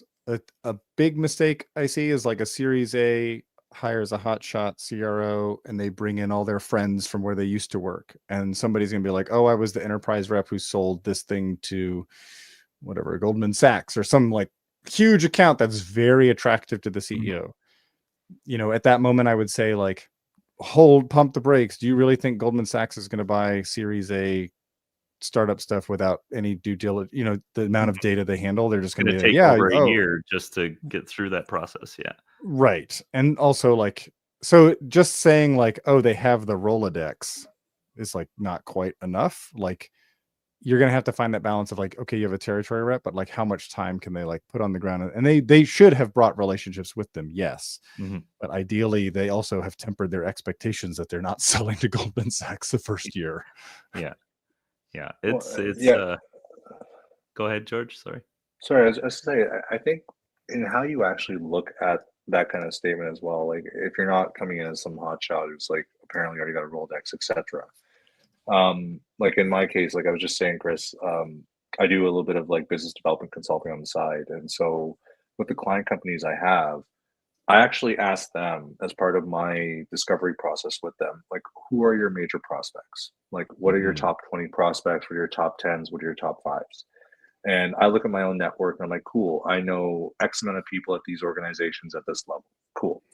And then I try to figure out, like, okay, are you guys mature enough to try to sell to X financial institute, X fin service, X whatever? And if they're not, then my job as like the BD consultant is, okay, here's some things you have to do. And here's some things that you have to change in your MVP and in your narrative to be taken seriously by these prospects that you want to get. Because I have the Rolodex, I have the relationships, but I'm not going to stake my reputation on presenting a shit product to them, right? So like, again, I have the advantage of being an external consultant in this role. I can tell them, like, this is not going to work. Like, we need to do this, this, and this to make you a little more appealing to this prospective client or customer. And I think a lot of organizations, especially when they're Series A level, and they don't have people that have that necessary level of experience. You don't need to have the relationships, but you need to have enough sales experience to know where are your strengths and where are your points for improvement, and know that your strengths can only get you so far in so many organization types. Yep. But you're not necessarily going to be ready to go after the whales that you maybe necessarily dream of landing. And I think that nuance in the post-COVID like rush of we're not in the economic era we were in from like 2019 to like 2021. Now the dollar is highly scrutinized. Purchases are very highly scrutinized. ROI is everything. You have to be a little bit more detailed about when you step over. And I think a lot of organizations are still stuck in the mindset of the high times where they just think I should be able to scale and go to market and make billions in like months. Yeah. I think they're trying to copy paste the 2016 to 2019 playbook, and it ignores the reality that markets change, buyer behavior changes, the buyer changes. When I go to the conferences now and I look out, it's like the youngest group of security leaders I've ever seen. Like they frighteningly look like peers and less like, my dad. Yeah. One more on that vein then. So you talk about credibility into bigger organizations. That's definitely a thing I know that startups and younger companies struggle with. What would you say are the most important areas to work on if that's part of your strategy? So right away, I think about like there's obviously some compliance pieces. We talked about just like overall brand and sort of aesthetic niceness, I think is important. Cohesiveness amongst all your assets.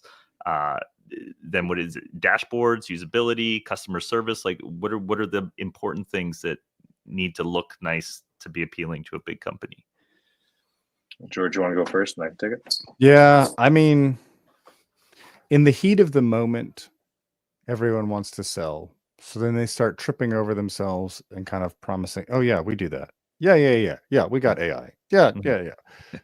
At that point, no one takes you seriously. And so I think my advice is like, you really have to teach both your marketing and your sales team. One, they have to be lockstep on the story, but they also have to know when to say, I don't know, or we don't have that yet. And like, be okay with that. Like, be okay to say like, that's not in production yet, but that is on the plan. Or just listening like, oh, you asked about LLMs and the tooling. Could you say more about that? Like just being receptive to learning rather than like, I have to be in broadcast mode the whole time.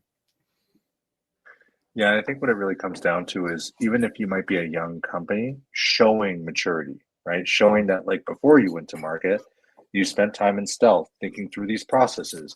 You spent time in stealth thinking through answers to these common questions. Like you went to focus groups and you pitched in front of them and you took their critical questions and were like, cool, we have an understanding of like what potential clients could say. Showing that you've done that due diligence and homework is, I think, the biggest thing. And then the other thing is showing that you're there to stay, right? Because I think the biggest problem now, we are in this era of startup point solutions. And the question is platformization versus best in breed, right? And in both cases, like either you're going to be consumed by someone else. So I'm not going to buy you now. I'm going to wait till you're acquired and then I'll take your capability. Or if you're not best in breed, then I'm not even going to look at you. You're not even going to make the POC. So I think with a lot of these point solutions, it becomes like a major issue in that, like, are you actually going to be around in a year or 2 years? Like, are you worth the investment? We don't want to talk to you because we predict that you are simply going to be acquired. So you are not worth our time. And I think if you are in an organization that is trying to show that you're here to stay, you're trying to make a difference in the market, you're not just waiting to be acquired, that is the single biggest off the top point of trust with a large organization. Because if they think for a second you're just waiting to be acquired, they'll take the dinner maybe if they feel like it, but they're not going to take you seriously. You're not going to get them. Yeah, I've heard that actually a lot, even in the early genesis of my company. That's a fear. Like, oh, well, if I move all my stuff onto you guys and you get acquired next year, I'm going to have to deal with this company I have no relationship with, and who knows what that's going to look like. And Yeah. It's all about, I guess it's kind of like time horizon. And George has talked about this a lot of times because it's like the dating scene. If you come off too needy and thirsty, like you give me the creeps, and if you give me the creeps, ugh, game over. Don't have the time of day. And I think that's what I was saying about like BDRs who have a call script and they're just treating it as numbers. Yeah. Is like, if I feel like I am number 300 on the call sheet, like what do I owe you? Mm-hmm. I don't owe you anything, because if you're going to treat me like that, then I know that's hard. It's hard to scale, but it's possible. I've seen it done before. You just have to build, to your point, Christopher, culture, which is part of brand inside the company. Like, we are here, we are a new company, we are going to learn. We have what we believe is solving a critical problem for business leaders, but we do not have all of the answers. And just trying to like really ingrain that humility is going to go a long way. And but if it's like, we are the hottest thing since sliced bread, and if people don't buy us, they're idiots. I've seen that culture. That's crazy.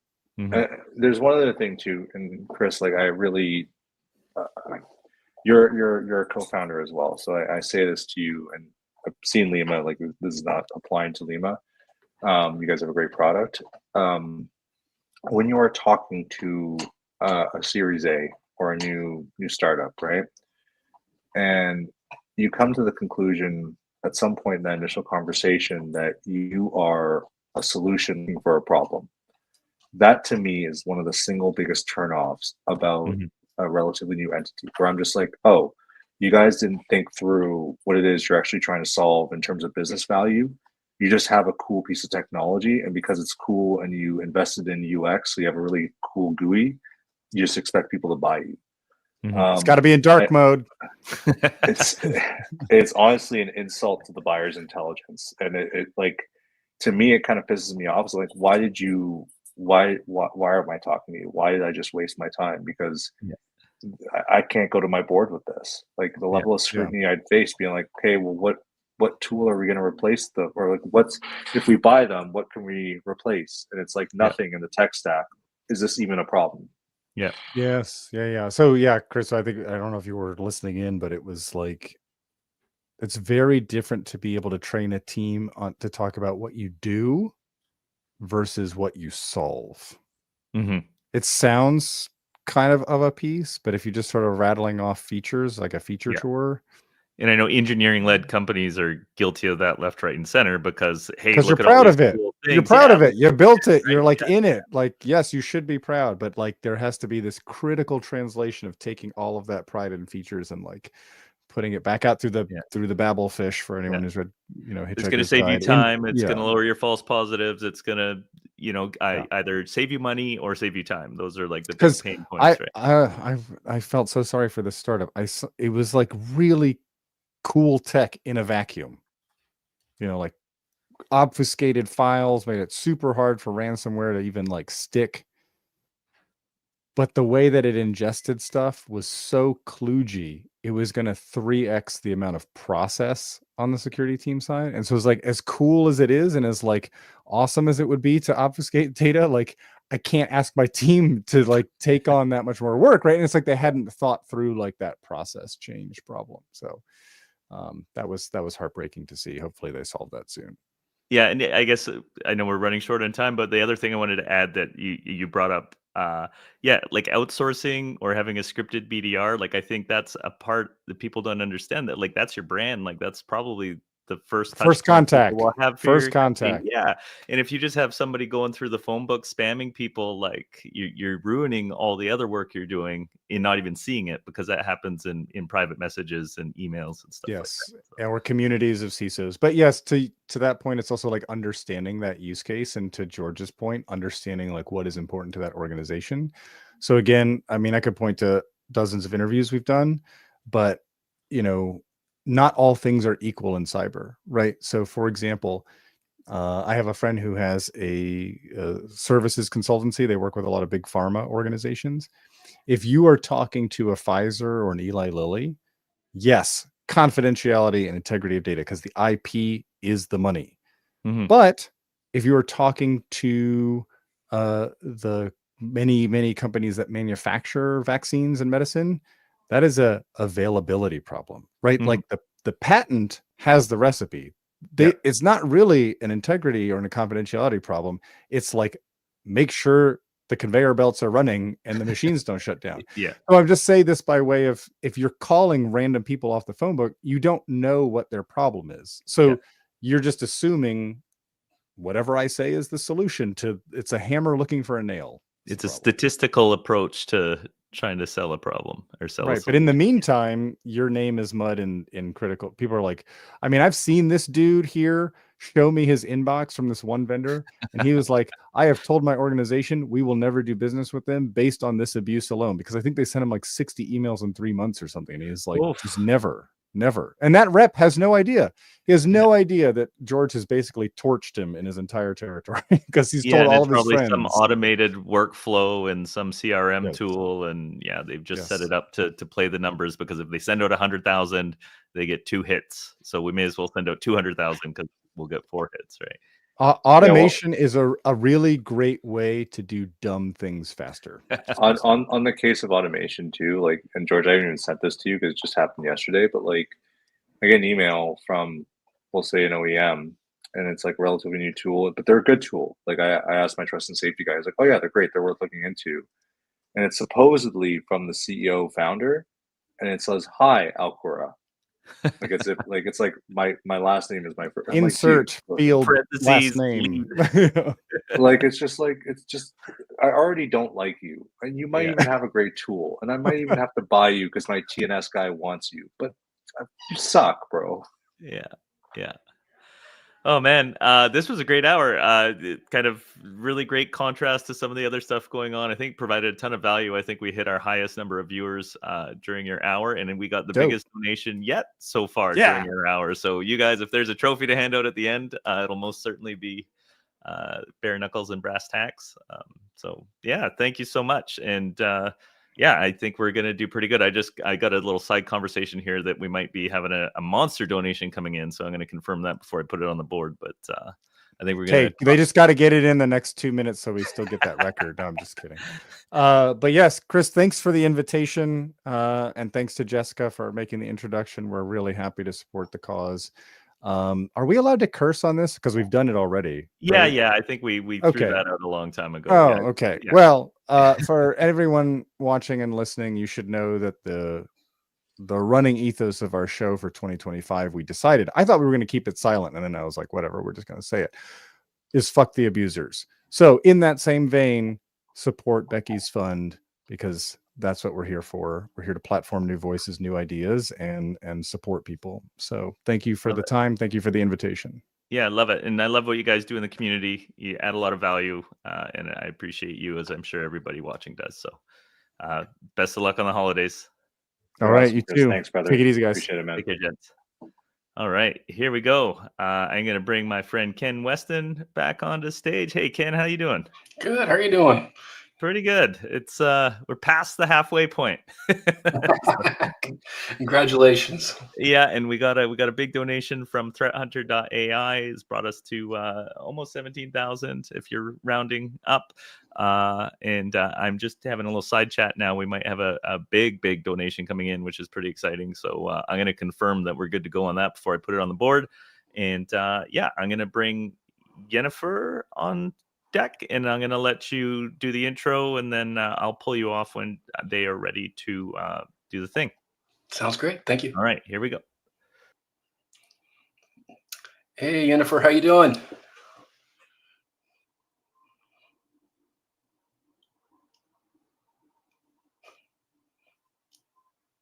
Might have you still working on some audio there. Yeah, we'll get this up in a second here. Okay, I'm standing by. Looks like they're muted, and I'm unable to unmute it, so it's on your side. There we go. Okay, I will. Hi, sorry about that. Can you hear me? Yeah, we can hear you great. Okay, great. Sorry about that. How's it going? Good. Hey, thanks for joining us. So we really appreciate it. Yeah, thanks for having me. Yeah, so this is great. So I heard you're going to be doing a little bit of a DJ set. Is that right? That is correct. We are dropping some tracks today. Nice. You guys maybe want to talk a little bit about Ooh Underground and kind of how you guys formed. I'm really curious. Yes. So we are a group of AI girls. We have myself, Yennefer, and then Yin, Yuki, Yulia, and Yuma. Yin is the founder of the group. Then we have Yuki. She is our hyper pink haired weeaboo girl. We have Yulia. It's her birthday today. She is our main singer. Yuma is our newest member. She just rejoined our group. And yeah, myself. Awesome. Well, you guys want to go ahead and get started? Yes, absolutely. Can we share the file in here? Can we present it? Yeah, I think so. Let me Chris, is there a way for them to share?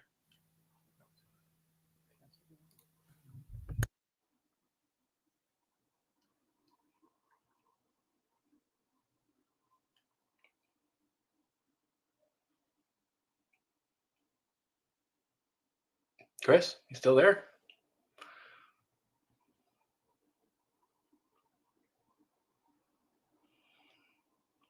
Yeah, I'm not an admin on this, so I'm not sure if I can. Sorry about that. I had to do a bio break. What do you need? I think Jennifer wanted to upload a file. Oh, okay. I'm trying to think of the best way for her to send it to me. Can you see our screen? No, I cannot see your screen. There's a present button at the bottom. I'm not sure if you have that on your view.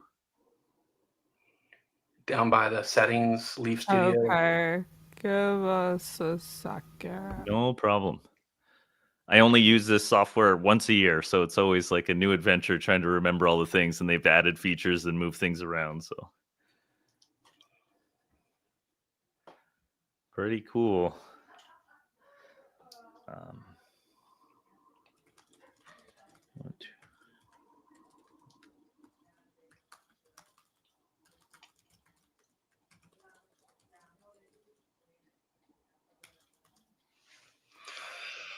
Okay. I'm just going to see if I can get this donation on the board. It's pretty exciting. I just want to make sure I'm not overcommitting something before it's in the bag, as it were. So nice. Okay. And Yennefer, when you're ready to perform, do you want me to put this other screen full screen and remove your avatar right now off of the stage? Yeah, we can do that. I don't know if you can see what I'm presenting right now. Yeah, do you want me to bring it up? Yes, please. Okay, so there we go.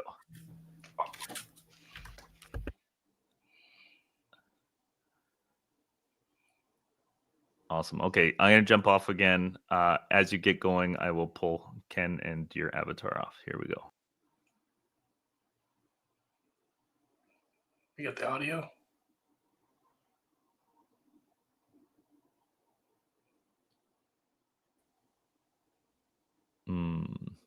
It should capture it off the board, but I'm not sure that's going to be a configuration setting on that side. I will see what I got here. Yeah, no, I don't have any audio configurations for that. We were able to watch a YouTube video earlier with sound, so. Yeah, right.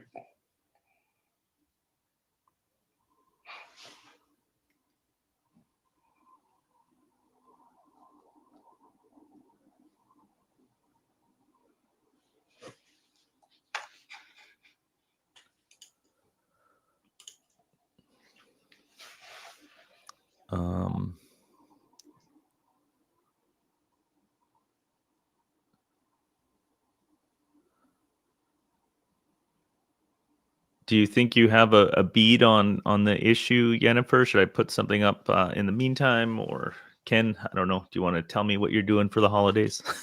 And not much, actually. Just I've been traveling a lot, so I'm just staying home. It's kind of nice, just relax with the family. My son's home from college, so yeah, we're just lovely.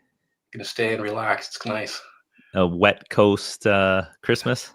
Yeah, God, it's been raining like all week, I guess here. So yeah. Yeah, we're supposed to have a big storm. We were actually considering changing our travel plans to go see my parents because there's a non-zero chance that it's going to lose power up there. But it sounds like my parents are having a bit of a tough year, so we're gonna brave it and just deal with whatever comes down. I think this time of year it's important to get together as a family. If you have that in your life, lucky enough to have that. So Yeah, definitely. Especially as we get older, our parents are getting older too. It's good to have that time with them when we can. yeah, and that's I think with my dad, it's like probably one of the last ones that he's going to be fully there for, and that's a tough thing to hold, but yeah, really important to go get that time because it's a one-way ticket. Not to get dark on this holiday festive show. Yeah, well, yeah, it is time to good time to spend with family. So yeah. Yeah, we've had some similar situation in my family and things. My dad had a heart attack back in September, and so he's doing great now. But triple bypass and life flight saved his life. That was Oh wow, makes you appreciate the time you have with him. So he's doing great now. He's better than ever. So oh awesome. Yeah, that was actually my dad when his health started to deteriorate. He had a heart attack at 42, which is super young, but he had a pretty hard life. So that's the fall on. We were talking earlier about ACE scores, so adverse childhood experience scores, and yeah, I'm sure my dad was probably 10 out of 10, and that's what those kind of traumatic experiences in childhood can do to a whole person's life trajectory, right? They might get through it and become a successful person, but on the way through that, their cortisol levels, their nervous system, propensity for addiction, and all those things are raised by those experiences. And yeah, it's really made me cautious with my own children and understanding how they're so sensitive, and that's sort of part of what all this is about, is protecting families and trying to get people out of unsafe conditions. So yeah, that's great. Are the hosts supposed to be live during the Nice to set? get that nice big bump from James. It was nice of him. He did that last time too. It was great. Yeah. This is his third, and I never met him. That's actually how I met him. He just showed up at the first telethon, and I think donated $4,000 that year, and then followed up with another donation close to the end to take us over the goal we were trying to reach. And then this year he did the same thing. We have some comments there. We know we're having some audio problems, so we're just kind of giving it a minute to see if we can get it worked out. Is there any update, Jennifer? Is there anything I can do on this side?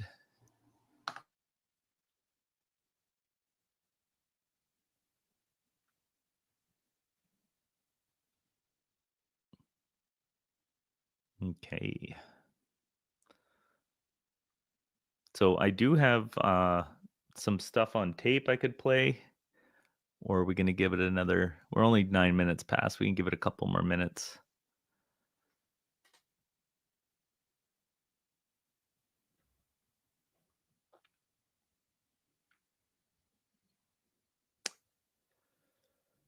Here.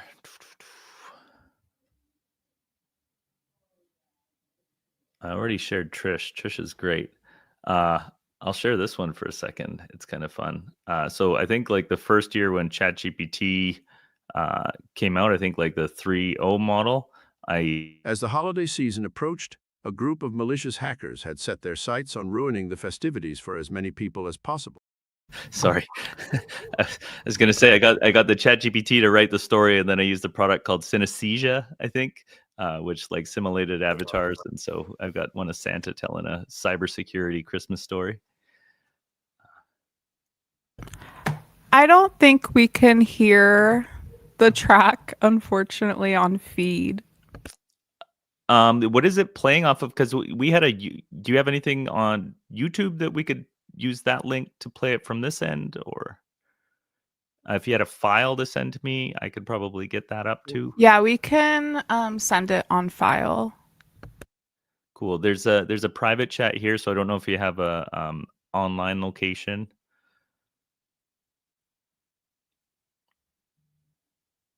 I can also give you my email if it's small enough. Yeah, I'm pulling up the file right now. Okay. We might even be able to share files through this thing. Oh, it looks like it. I don't know if there's a size limit. Okay, well, maybe while we're doing that, I'm going to, oh, here it is. Let's see. And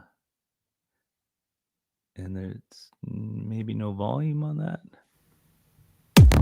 Oh, here we go. All right. Okay, I'm gonna bow out. Sorry about that.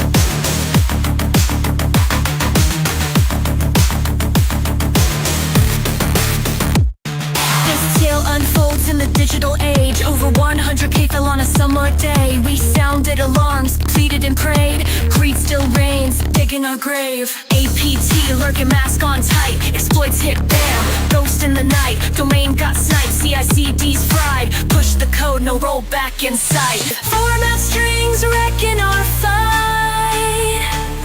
Medusa, she owns the night. No end in sight. Nation states laughing while we lose this fight. Zero trust, EDR, and fucking rust. Dreams collapse, turning code to dust. Sea level sucking off, CTA like a god. Meanwhile, APT's big dick swinging code to prod.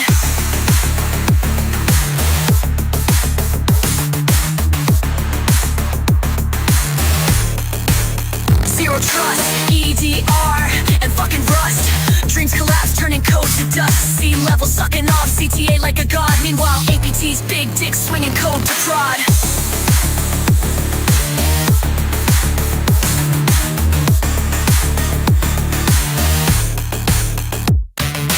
Chains unlock, trust laid bare. Silent cracks spread everywhere. Dependency snap, dominoes dive. Is this the end? Can we survive? APT strikes deep while we sleep. Zero trust folded, no secrets to keep. Patch notes ghosted, defense denied. Now all that's left is compromise. Still can't stop DOS/blind. And ransomware still owns the night. Click, click, boom, no end in sight. SOC teams crumbling, wrecked on sight. Zero trust, EDR, and fucking rust. All our dreams turning into dust. Sea level sucking up, CTA like a god. You know, T's big dick swinging cold to prod.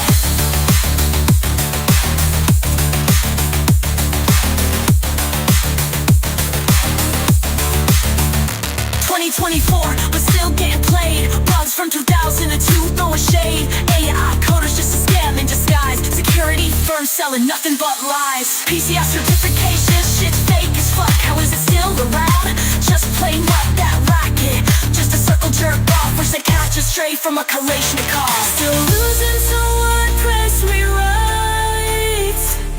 And ransomware owns the night.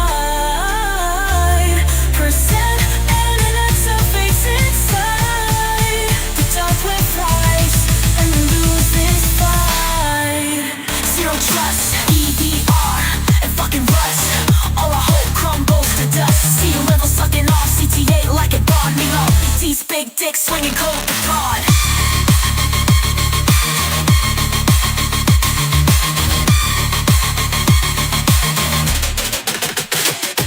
Ran through like systems on blast.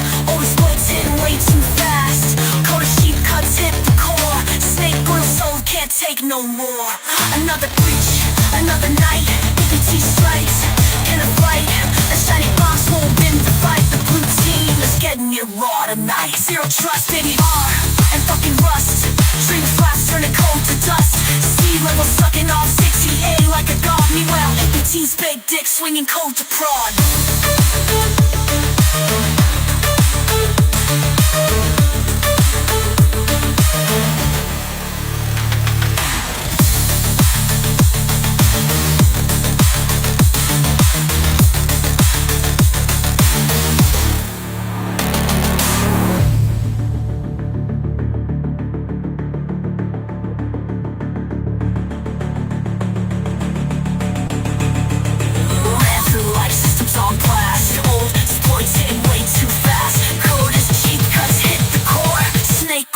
Can't take no more.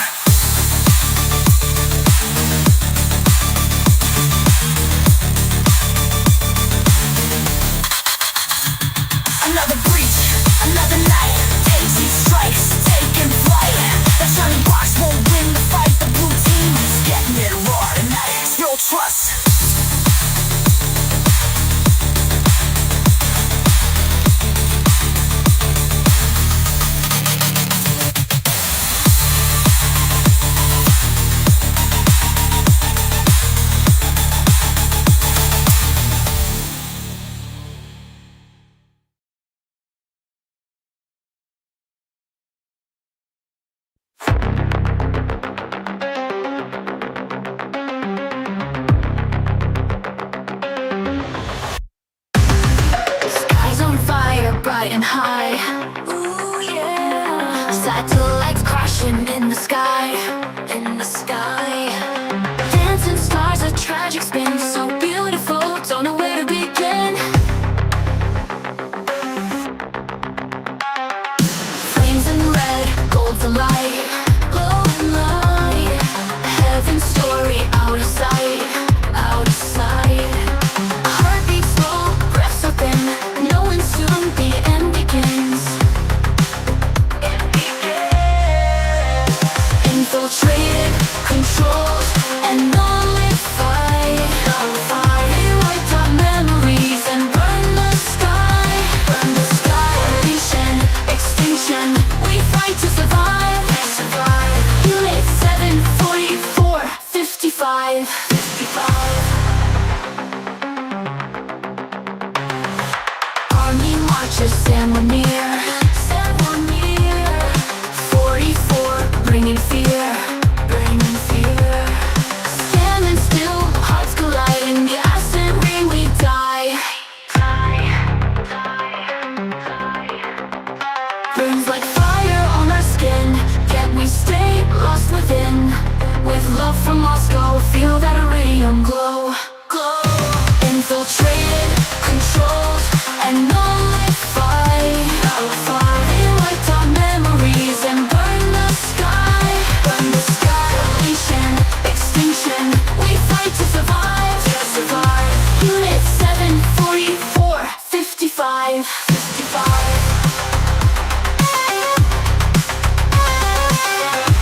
Unit 744 55. Beats and fire bright and high. Ooh yeah. Satellites crashing in the sky. In the sky. Dancing stars, a tragic spin. So beautiful. This is how the war begins.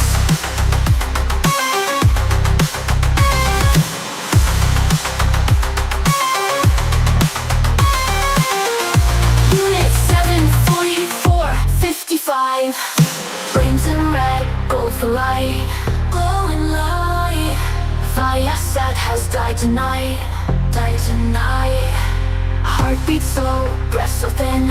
Knowing soon APT 44 wins. Infiltrated, controlled, and nullified. They wiped our memories and burn the sky. Burn the sky. Deletion, extinction. We fight to survive. Survive. Unit 744 55. Infiltrated, controlled, and nullified. We watch them wipe our memories and burn the sky. And stop this extinction. Acid pouring from heaven.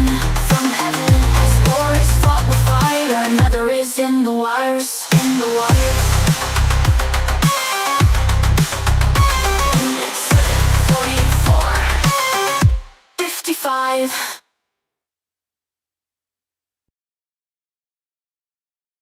You're only human, human. Yeah, maybe you're foolish, maybe you're blind, thinking you can see through this and see what's behind. Got no way to prove it, so maybe I'm lying, but you're only human after all. Only human.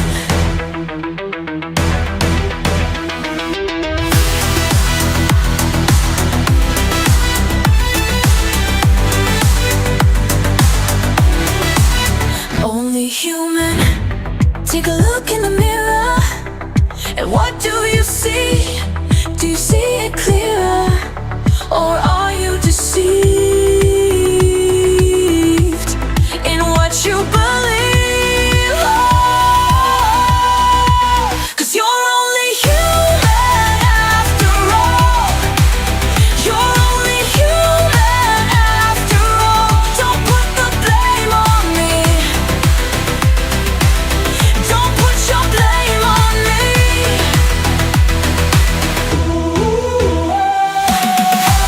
Some people are the real problem.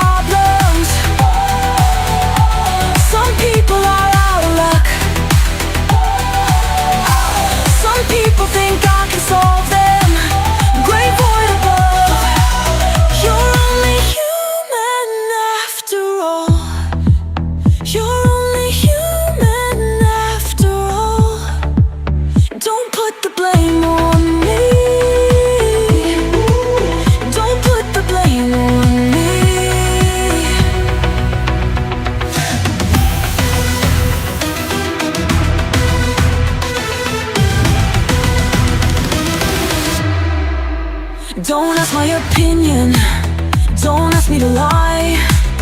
Then beg for forgiveness for making you cry, making you cry. 'Cause you're only human after all.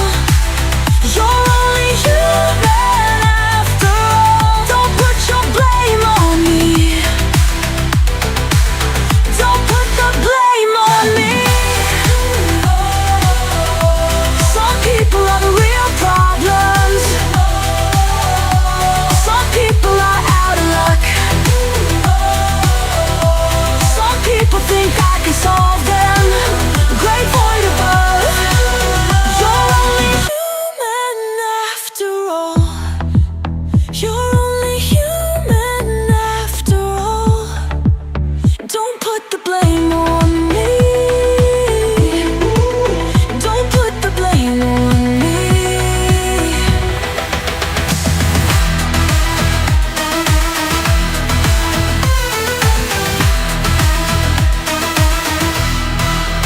You're only human, you make mistakes. You're only human, that's all it takes. To put the blame on me. Don't put the blame on me.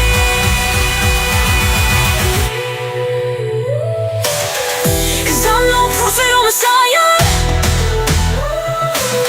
You should go look at someone deeper.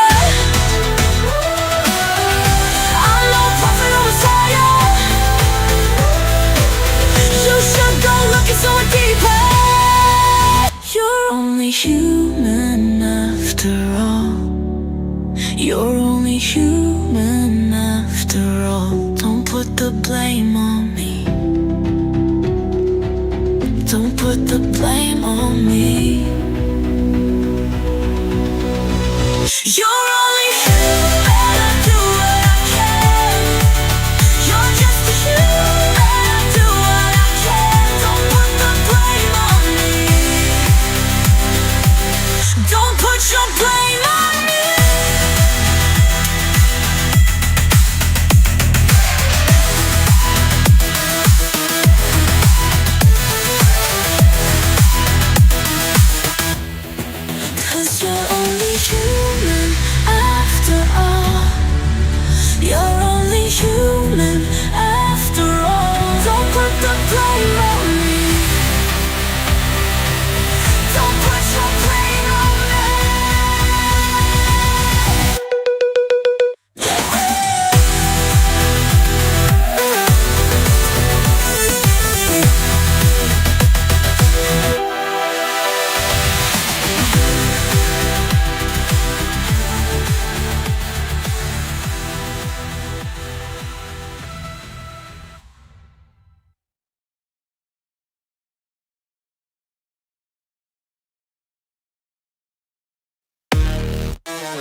Yo, Oscar, get over here and drop some fire on JD1. A quiet month while JD1 is in the dirt. Spyware dick, now run and jump that don't work. Empires shattered like his cheap phone displays. Begged us for clout, our memory hasn't decayed. DOS from Twitter, celebrate the 6th of May. Community noted and now a ghost in the fray. Man's all bricked up and getting double stuffed. Rwanda and Morocco tag teaming that ass rough. Expose online, controversies unfold. All Google Maps infected, that shit never gets old. Texas hats and neckbeards, that's this incel strip. He has even less riz than fucking VB script.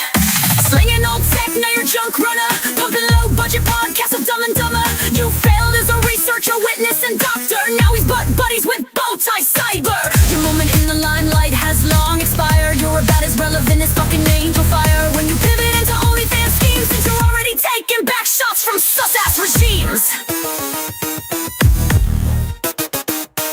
Delusional thoughts is his usual to plays, projecting and reflecting his down bad craze. Too dumb to be indicted on federal Farrah claims. Even Ivanti racks laugh at his OSINT game. 23 lost his polynomination, still winning as the stain of this generation. Mental dummy resorted to buying his education, got rejected on Maine by an entire nation. Exposed online, controversies unfold.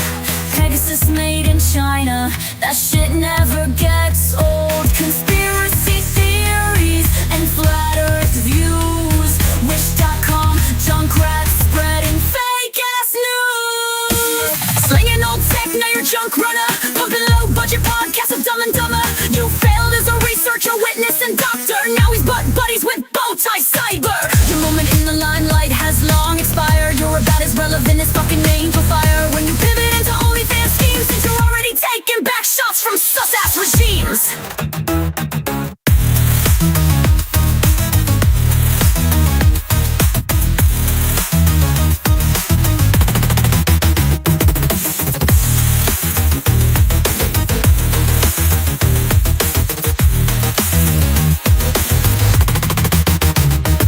Wish.com, junk rat spreading fake ass news.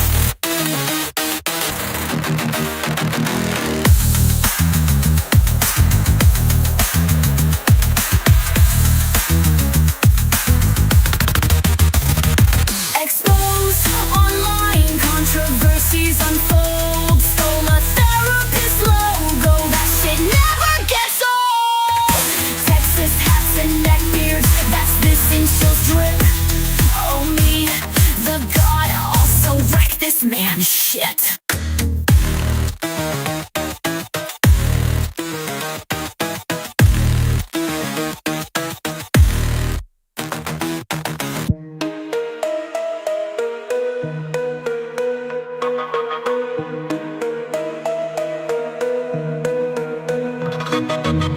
Exposed online, controversies unfold. Stole a therapist logo, that shit never gets old. Texas hats and neck beards, that's this insults drip. Oh me, the god also wrecked this man's shit.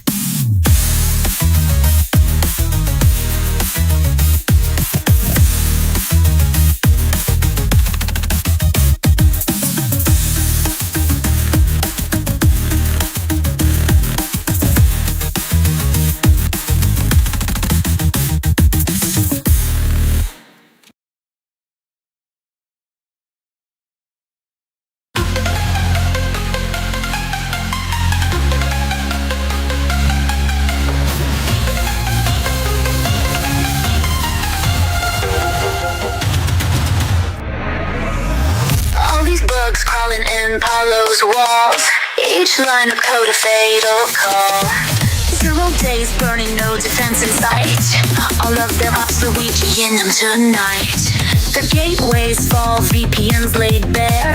They just sending thoughts and prayers. Bypasses abound, logins dismissed. Wake up, persist, and exploit the rich. They called it next gen, they called it safe.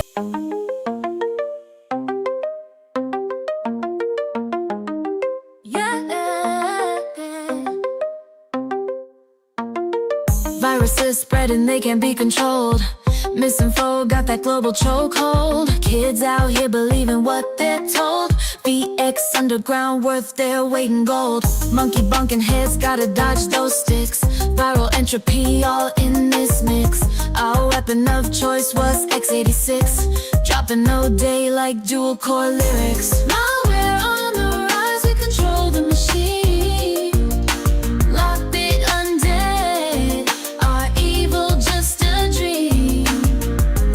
Memory resident, APT. Touch some grass, get off the screen. Knob sleds are dead, long detected. The password has been, no quotes infected. 29A gone, but still respected. Thanks to them, these threads get injected. Spyware exposed, it's all in the press. Jonathan Scott, more problems than DNS. Stocks game week with Moroccan bribes. Thrown out of court for his fake ass lies. Man wipes a phone, then claims it's a POC. Pouring one out for his dead PhD. Cult of the tentacle, living rent free. Fail of the year, his pony nominee. Malware on the rise, we control the machine. Lockbit undead, our evil just a dream. Memories are 10 APT. Touch some grass,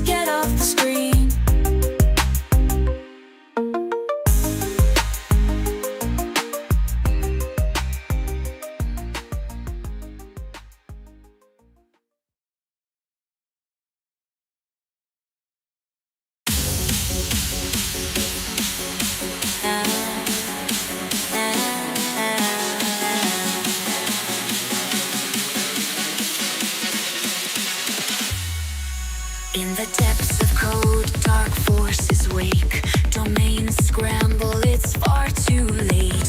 Ancient flaws, the code forsakes. Dripping down like oil from snakes.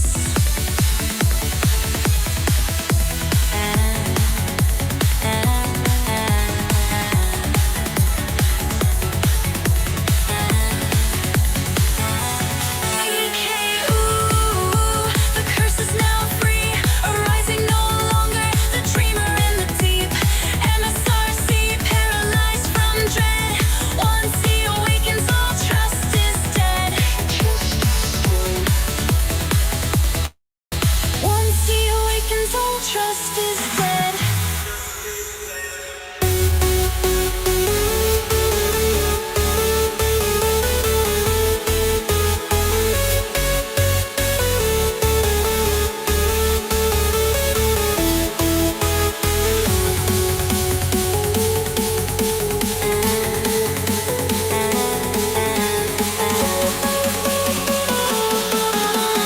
Once he awakens, all trust is dead.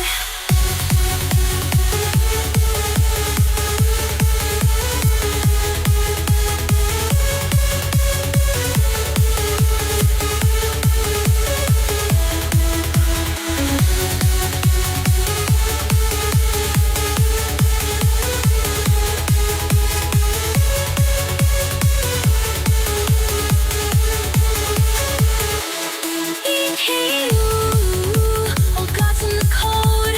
Trusted sec dropped, Redmond too fucking slow. AD lies bare like crypts in the deep. One breach, one flaw, the ancients sleep.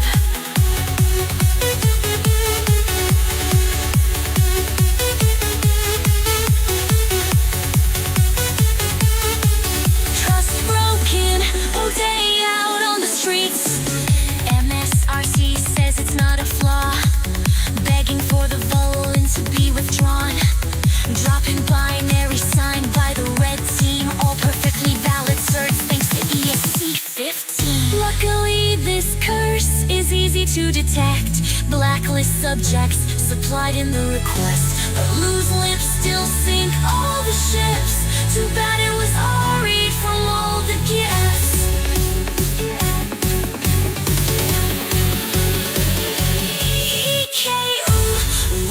Old God's in the code. Trusted sec dropped, Redmond too fucking slow. AD lies bare like crypts in the deep. One breach, one flaw, the ancients creep. Trust broken, all day out on the streets. The curse is ESC 15.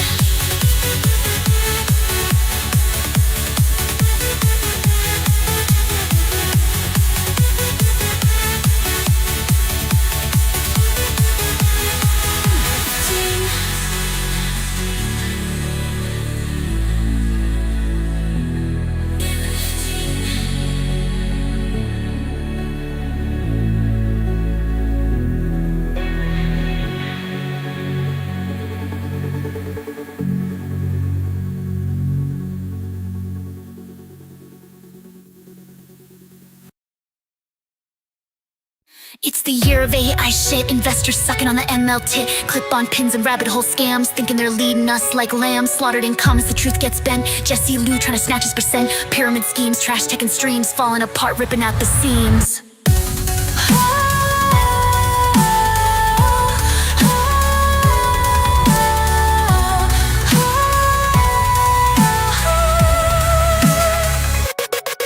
Launch day hits, disaster unfolds. Crashed hard like it's 99 golden days. Half the team says goodbye, just an app they didn't even try. Battery's dead in 30 seconds flat. Backend's fucked, pure distress at that. Busted junk lay naked and bare, just like Scott and Slowick's love affair. Down the rabbit hole, hype fades away. In this land where the Mad Hatter plays, all Cheshire smiles while the Red Queen slays. Crypto's old grift, now AI's the play. This tech is trash like JD1 suck game. AI lesson Wonderland, take me away.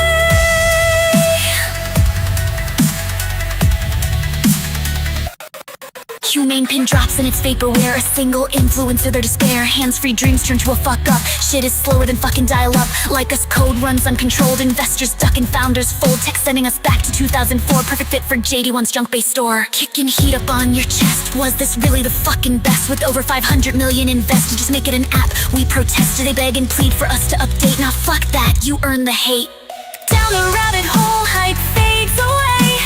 In this land where the Mad Hatter plays, all Cheshire smiles while the Red Queen slays. Crypto's old grift, now AI's the play. This tech is trash like Slowick's name. AI lesson Wonderland, take me away.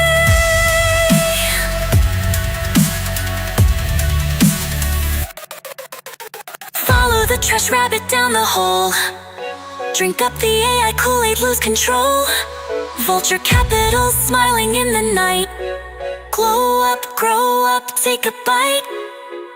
Ew crew is here to serve the tea. We out here smoking this pony nominee. Mad like Hatter, go touch some green. And don't forget, bow before your red queens.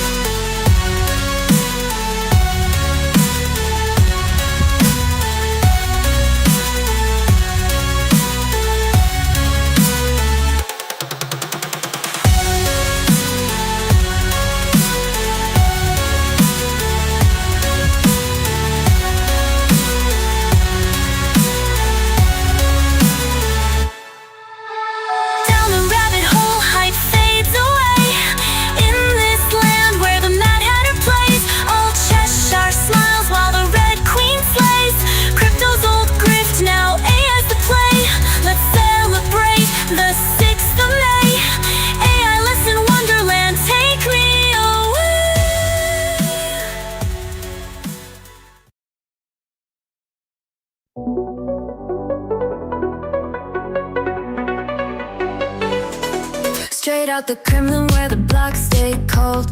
Moving through the shadows with the story untold. Feds on my tail claiming they got me pinned, but I ain't sweating, I'm still in the wind. They say they doxed me from my iCloud drip, but I'm a Russian gangster, they ain't got my grip. But talk is cheap, so shut your yap. Just living my life, dodging every trap. I'm the crime lord, fucked by iCloud's receipts. Corgi wants to fix me, she'll make me complete. Don't believe the feds, they twist the truth. I'm just a cheesecake fiend with nothing to lose.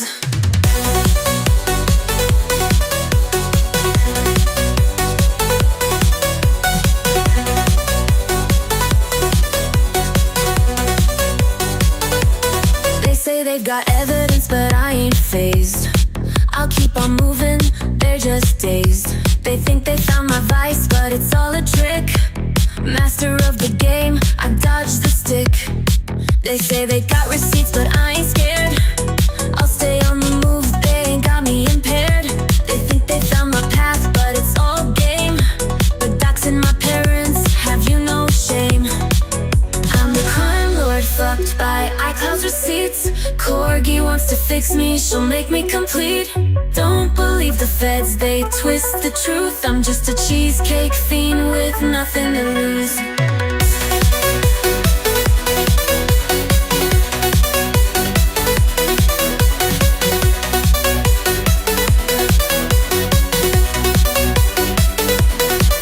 I'm the crime lord, fucked by iCloud's receipts. Corgi wants to fix me, she'll make me complete. Don't believe the feds, they twist the truth. I'm just a cheesecake fiend with nothing to lose.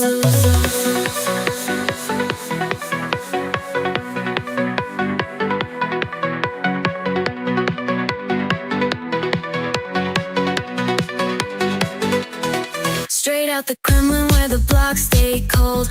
Moving through the shadows with the story untold. Feds on my tail claiming they got me pinned, but I ain't sweating, I'm still in the wind. They say they doxed me from my iCloud drip, but I'm a Russian gangster, they ain't got my grip. The talk is cheap, so shut your yap. Just living my life, dodging every trap. I'm the crime lord, fucked blocked by iCloud's receipts. Corgi wants to fix me, she'll make me complete. Don't believe the feds, they twist the truth. I'm just a cheesecake fiend with nothing to lose. Promise to forge, get hollow inside. Authentication fails, nowhere to hide. I've already scored, just smoking lies. Doors open wide while trust slowly dies. And yet an injection, a backdoor key. I found these flaws, another fucking CVE. What's a fortress without the lock? Nothing good ever comes from this box. Weak links, hollow code in Avanti's hands. Our data sold, bypass inject, flaws repeat, leaving trust broken, incomplete.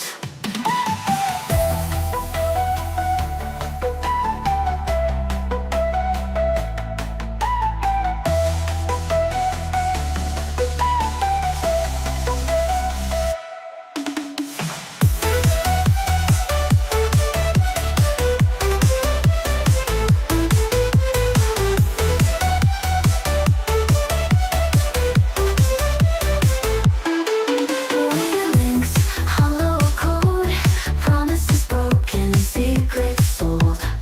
Bypass inject, it's all the same. Trust fades with each new name. Hollow code, nothing to hold.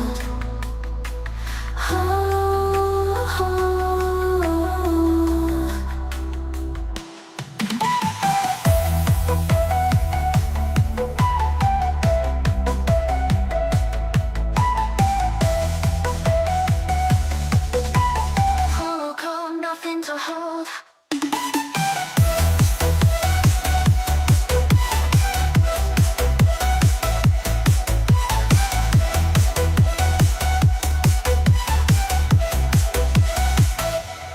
In Avanti's hands, security's a game. We gas code injections, stake their claim. One forge request and control is seized. SEC, please come and cure this disease. Certificates signed in hollow trust. 1999, bones got defenses crushed. And then portals left open and wide. Avanti security is just fucking lies.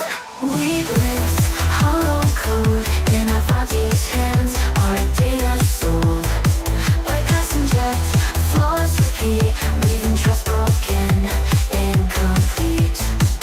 Weak links, hollow code in Avanti's hands. Our data sold, bypass inject, flaws repeat, leaving trust broken, incomplete. Weak links, hollow code in Avanti's hands. Our data sold, bypass inject, flaws repeat, leaving trust broken, incomplete. Weak links, hollow code in Avanti's hands. Our data sold.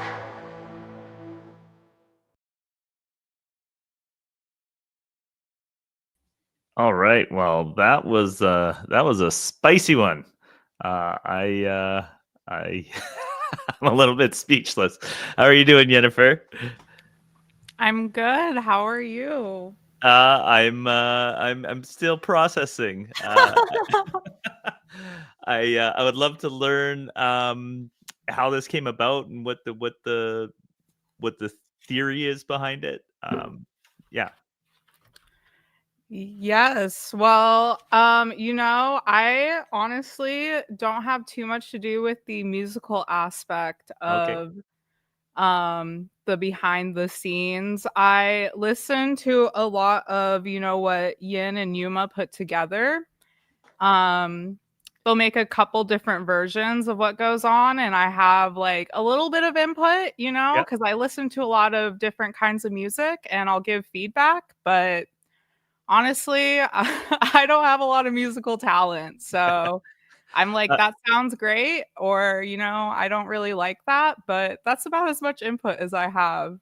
I see. So And is it modeled off K-pop? Somebody on my company's Slack said something about K-pop, and I'm not familiar yes, with the genre. So actually, we do put a lot of our influence on K-pop.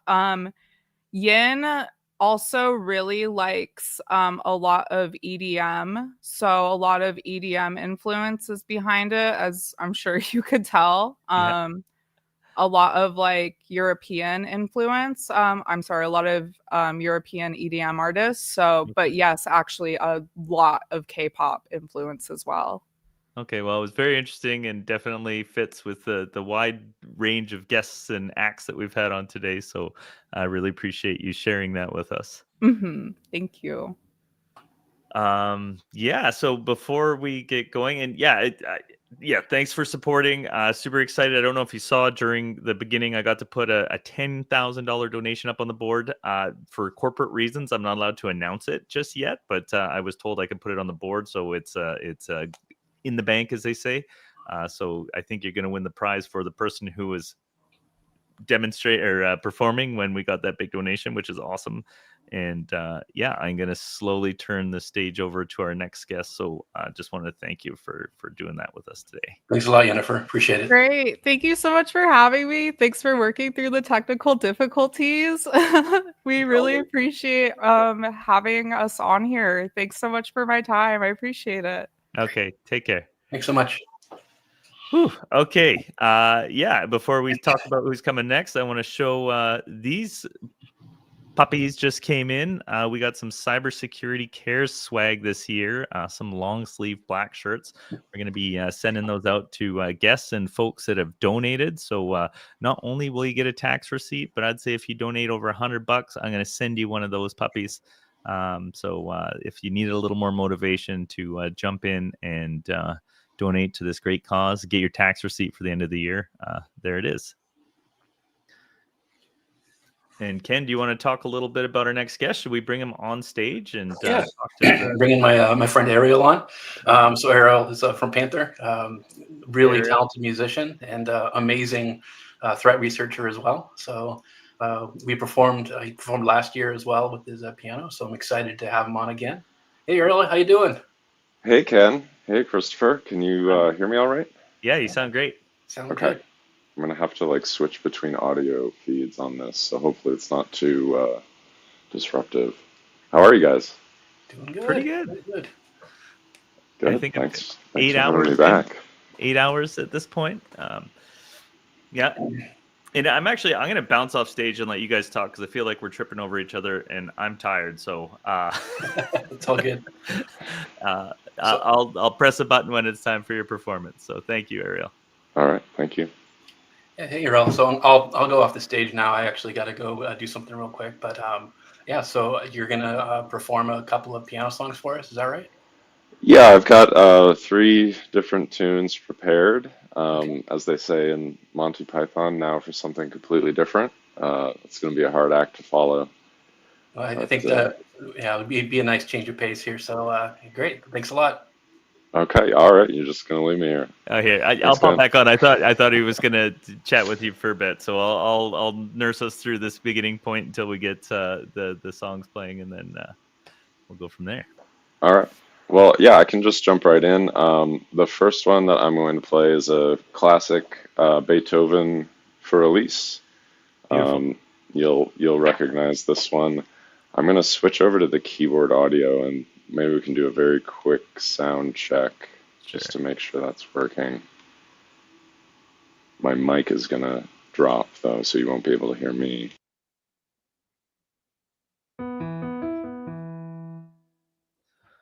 Awesome. Okay, with that, I'm going to get out of your way and let you take us on this beautiful acoustic journey.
Beautiful.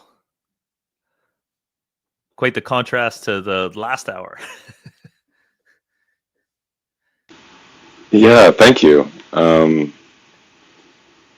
right. How long have you been playing the piano? Let's see. I started in 3rd grade. Okay, So, and then I know they go to like grade 10. How far did you go up that ladder? gosh, a while. I was in like band and marching band in school. Obviously not playing the piano, but then I studied music composition in college. Okay. So continued kind of playing throughout my college years as well. But yeah, it's nice to play, perform. It's not something I do a whole lot of nowadays. So Right. I find it super interesting. So many people in mathematics and computer science and cyber all also have this mind for music. There seems to be some correlations there. yeah, there's definitely some overlap, and it's funny you should mention math because I did like a double major in math and music, Okay. and so they have a lot of similarities. They're both symbolic languages in a lot of ways, and like programming languages fall into that category a little bit too. Oh, that's interesting. I always thought it was something to do with like the time signatures and that aspect of music. But when you say languages like that, it actually makes some sense too. Yeah. Yeah, so that was for Elise. That was one that I learned. That's probably like my first piano recital way back in the day. Yeah. The next one is going to be from one of my favorite movies, Willy Wonka and the Chocolate Factory. Awesome. I don't care how many times they remake it. The original is the best, and always will be. I just remember the really greedy kid that turns into the blueberry, right? Yeah. And then there's Grandpa who lays in bed and doesn't contribute to the family, except when they get the gold ticket, he jumps out of bed and he's good to go. Yeah, until one day he could magically walk Yeah, all along. Awesome. I guess you're ready to go. I'll bounce out of here again. All right, let me get my sound switched back.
It's like soothing and calming to my nervous system,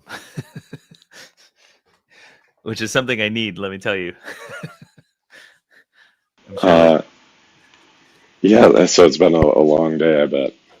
yeah, and I just think the kind of people that are in this industry, a lot of them are probably like me, where you're used to being in that high alertness state all the time. Yeah, definitely. Nice to just kind of relax and enjoy some more soothing stuff. So that one was a little bit more of a jazzier take, I guess. Mm-hmm. And I didn't pick any Christmas songs, but in a lot of ways, I feel like these sound a little Christmassy to me. Maybe that's Sure. Yeah. just my memories, but yeah, they always remind me of the holidays and stuff. So. Yeah, and I actually this time of year is I think the only time where I like completely shut down for a week. Usually between Christmas and New Year is like I barely open the laptop and I'm sleeping in and just kind of enjoying my family and all the food, and it's quite wonderful. Nice. Yeah. Yeah, that's important for anybody, but like you said, especially in cybersecurity, there's this always on mentality. Mm-hmm. Even like especially in like SOC operations where it's 24/7, you're really always on. So it is important to take care of yourself. Mm-hmm. Take a moment to calm the nervous system. Yeah, sadly though, I think the threat actors sometimes use those holidays to ramp up activity and get some campaigns going. So it's somebody's got to take the hit. Yeah, no, so definitely like big shout out to the teams who are working over the holidays, working overnight and on the weekends and on big holidays. It's much needed and much appreciated. Yeah. Hopefully they swap out year to year and everybody takes their turn. Yep. Cool. Well, I only have one more song prepared here, and probably quite a lot of extra time. I actually have another piano performance that my friend Christy Lewis had done for us. I think the first year we ran this, she pre-recorded 30 minutes for me. So after yours, I think we'll put that on, and that should get us to our next batch of guests, which is actually really exciting. There are a ton of folks from around the industry going to show up, and if you don't know the total, we're at $26,689. Last year we were around $28,500. So I feel like we're in pretty good shape to get there in the closing hours. So if you're watching, you haven't donated yet, please, get your tax receipt. I'll send you a T-shirt. It's for a really great cause, and yeah, I'll be tearing up if we cross the 30,000 goal this year. That'll be pretty amazing. So, and thank you, Ariel. I'm looking forward to this next one. All right, thanks. So this next one is a Chopin nocturne, one of my favorites. And actually, a few years ago, when my wife was pregnant, I would play this song to her and our unborn son. And so it's got a very special place in my heart. So I'm happy to share it with everybody. Let me switch the audio back.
Beautiful. That's lovely. I feel like I could just kind of curl up onto my couch right now and count the sleigh bells, or what is it, sugar plums? Is that what you count? Yeah, dancing in your heads.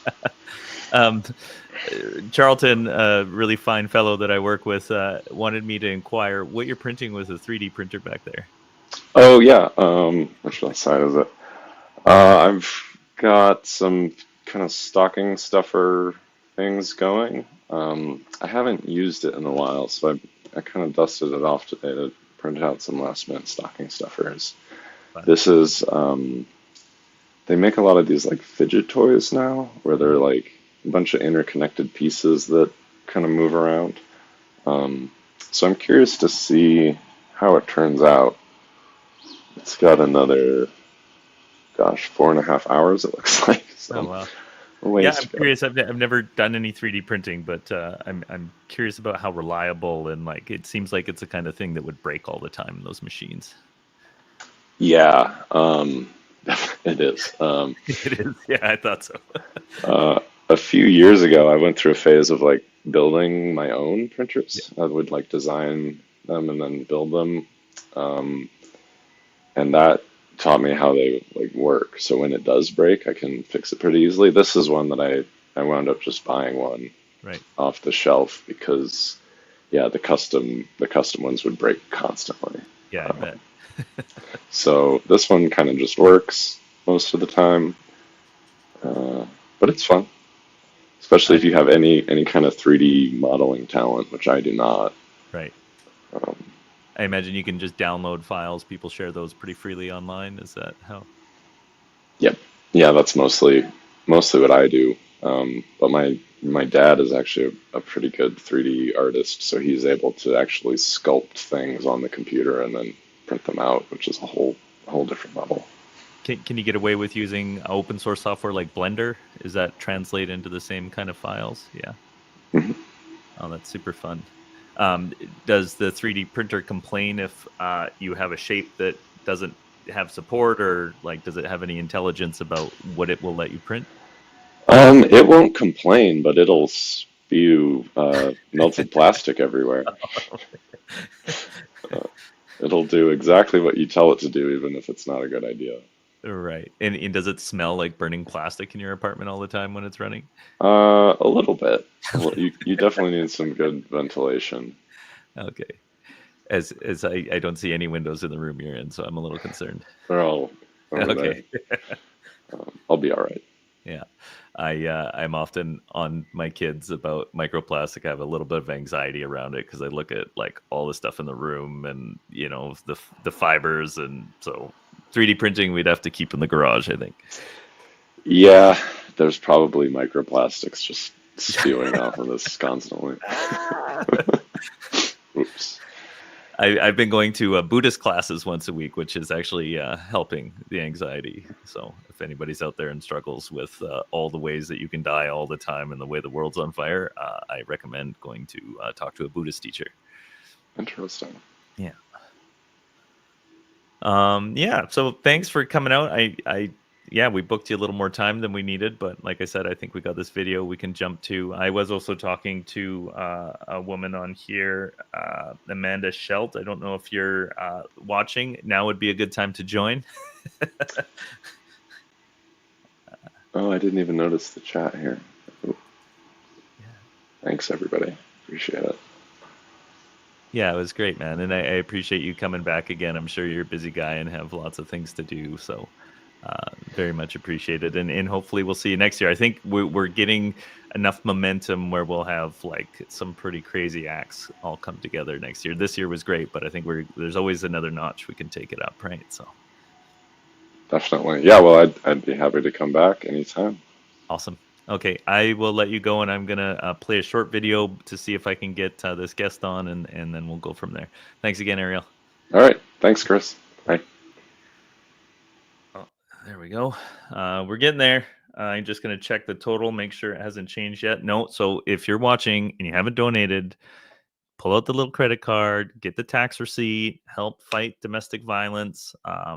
it's a worthwhile cause, and I will send you a T-shirt, a really nice long sleeve T-shirt that says Cybersecurity Cares, just the way this one says Lima Charlie.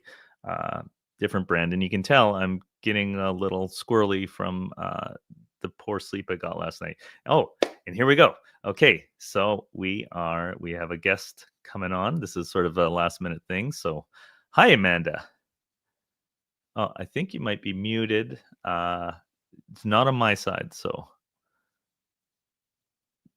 okay. We did have a bit of a bump earlier too, so I don't know if it's related, but I don't think there's anything I can do. Edit mic settings. Let's see what this is. No. There we go. User error. One of my best friends just tried calling just now, and I was like, I'll call her back. Awesome. Well, thanks for jumping in. It worked out Yeah. perfectly because Ariel, I think we booked an hour, but we probably just needed 30 minutes. So that was great. That was one of my best friends is a pianist also, and she played at my first wedding. Oh, lovely. And so I have so much respect for people who can learn and execute piano because I'm about as good as chopsticks. And that's Oh yeah, yeah. I can kind of make some sounds and I like to play around, but I definitely like reading music and counting time in my head. I've never spent the time. So a skill I greatly envy. So same with singing. I would cut off a pinky to be able to sing. It's Oh my gosh. I mean, I know so many people that have beautiful singing voices and everybody's like, oh, you have a good voice. And I was like, have you heard it without me singing the song with it going in conjunction? Because if not, I hate to break it to you, it's nails on the chalkboard, but okay. Yeah, I guess why don't you introduce yourself? I'm not even 100% sure of your background or how we got connected. Someone at Lima Charlie knows you. I saw you in the sort of emails leading up to the event. So first of all, it's Ken's fault. So if you want anyone to blame, that's who it is. I'll do like a too long didn't read version. I'm Amanda, last name Sheld. Some people know me as the Glam Techie on the socials. Been in the industry since I was saying to somebody the other day about 2017. I think I started 2017, starting my master's degree. And within 3 months, I started my internship. And I was doing threat intel for like national security type stuff. Wow. So like high level, can't talk about type of stuff.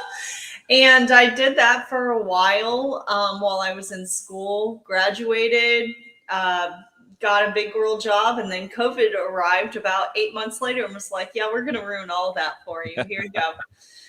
But I've done threat intelligence. I've done security awareness. Now I do a lot of like content writing, marketing, content creation in the space. And went back to a role last year doing threat intelligence. And I hate to say that some of my predictions I had made in like 2017, 2018 kind of came to fruition. Oh, wow. And that was kind of my cue that I was like, I'm out. Sorry. So what's going to happen next? That's the question. Honestly, I had a conversation with a dear friend a couple of weeks back because I got contacted by one of my dear friends, the one that actually called me. I won't say their name for privacy reasons, but her husband had gotten in contact with me because he was getting harassed with one of those sextortion scams. And so I reached out to one of my friends and kind of wanted to get a little bit more information because that's one that wasn't 100% on my radar. I knew it was happening on Instagram, but I didn't think that they were full-fledged harassing people at this point. Like, I'm talking personal email, like letters to the address, letters to their employer type of situation. And one of the things that we had brought up is the whole deep fake with AI is kind of like, I really hope they don't start spinning that and I hope if any hackers are watching this that are malicious, don't listen to me. I'm lying. Yeah, and it really lowers the bar too, right? Because it's not like you have to be a talented technologist who knows how to like crack a system and get past the firewall and do all the things. Literally, you can use Chat GPT to prompt a complete scheme and email it to somebody from a list Yeah. off of like Zoom info is the real big challenge there. And I said one of the things that I'm really scared is some of the deep fakes that we've been seeing. If those start getting spun in like a sextortion capacity, like how are you going to debunk that? Like it's going to be we talk about vulnerabilities all day in cybersecurity, but like how do you debunk that? Like, Yeah. I think it just gives everybody plausible deniability on anything, right? Exactly. And so that's one of the things that's why I kind of left Threat Intel, because I was like, I love this space, I really do, but gosh, this is just going to make everybody's job harder. So I was like, and back to writing for me. Earlier when we were talking, you mentioned that the cause that we're supporting this year is super important to you. So I was just curious if you're open to it. I'd love to hear a little bit about how this has impacted your life and Yeah, so I won't go into actual specifics, but my last name is actually not my maiden name. It is my ex's name, and I like to tell people that I keep that last name out of spite, especially when Merill was on earlier. She was talking about all the things that she likes to do out of spite, and I was like, I kept his last name out of spite. Of course, I was working for the government at that time, and I didn't realize all like the hoops that you have to jump through with a name change, and so I kind of got approval to keep it. But I've built like a whole platform and career with his last name out of spite, because I met him when I was very young. After a bad breakup, I will say that like one of those, I think everyone goes through it, one of those really like transformative breakups. And then this person was introduced to me by a friend group that I no longer speak to. Did not know their background or much of their history. I kind of went with everything that they had told and not done my due diligence. I was also like 23 at the time. So young, hella dumb, right? Hella dumb. I was hella dumb about life. But I spent the next decade living in purgatory with him. And I tell people all the time, Halloween 2018 was my freedom day. And that is the day that I officially went to the courthouse for my last court hearing. My dog has decided to join, by the way. We like dogs. Yes. Here, I'll kind of, so then, well, no, she doesn't want to be on camera. Okay, fine. You can do that. But the relationship was not always physically abusive, but it was definitely hit some of those domestic violence markers. And I think the hardest thing for me was the amount of people that I had around that saw some of those red flags and chose to not do anything, chose to turn that blind eye, so to speak. Yeah, like not my household, not my problem is what I heard a lot. I think the nail in the coffin is when, and I know she's not in best health, and I apologize for saying this. She's not necessarily a bad person. I just don't think she understood her son anymore. My ex-mother-in-law was the nail in the coffin when she said, well, you knew what you were getting into when you married him. And I was like, he wasn't that bad until we legally got married. And that was one of the things that I am such an advocate about domestic violence. He may have not raised his hand to me only but a few times, but that was more than enough. People in this situation, especially women, men, non-binary folks, a lot of it can be psychological. A lot of it can be financially motivated. A lot of it can be emotional. And I like to tell people that you can get out. You can get out. You can break free. It's hard. It is very hard to get out. I actually openly will admit I had started pre-planning about 6 months ahead of time after my mom, who's no longer alive, had seen something and finally kind of cornered me and was like, we're going to talk about this, whether you want to or not. Mm-hmm. And I kind of had to confess to her about some of the things that were going on. And we devised, I hate to say we devised a plan. I started hiding money and stuff like that. But some people don't have that opportunity, is the scary part. Mm-hmm. And or even just that support. Like it sounds like it took that one person to kind of tap you on the shoulder and go, hey, like you have somebody here, like this isn't right. Yeah, absolutely. And so I think the biggest thing is I definitely want to inspire like hope and inspiration for anyone, because I'm more than 6.5 years out now. I do get worried sometimes that he has in the past harassed me online. And the most recent one was earlier this spring, but he is remarried, and I like to say he's moved on to his next victim. And I hate saying that, but it's kind of like insecurity, you know, it reduces liability off me a little bit. That liability's been passed. Yeah, I mean, it's been 6.5 years. And that's one of the biggest things. People who get out of domestic violence, I don't think that a lot of other people who don't necessarily experience it understand how just so challenging it is, regardless of what gender you are. Because first off, you go from a 2-income household to a 1-income household. Then on top of that, if you had assets or financial responsibilities together, have fun with that one.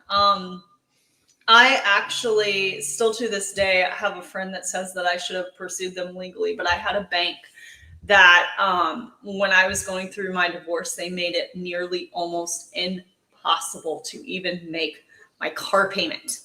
The vehicle that drove me to and from work. I mean, they put so many, we talk about gatekeeping with stuff.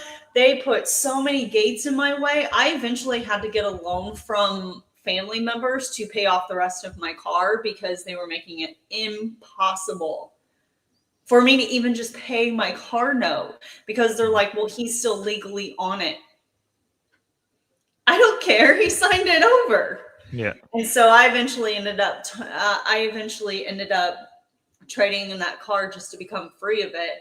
And even then, there's a lot of people out there that will, domestic violence doesn't start with just physical violence. Sometimes it starts with something as little as manipulating someone to open a credit card for you. That's kind of how mine started. And the problem is coercion is not consent, even if it's non-sexual, and it's just, you know. Yeah, it sounds like it's hard. It is so hard.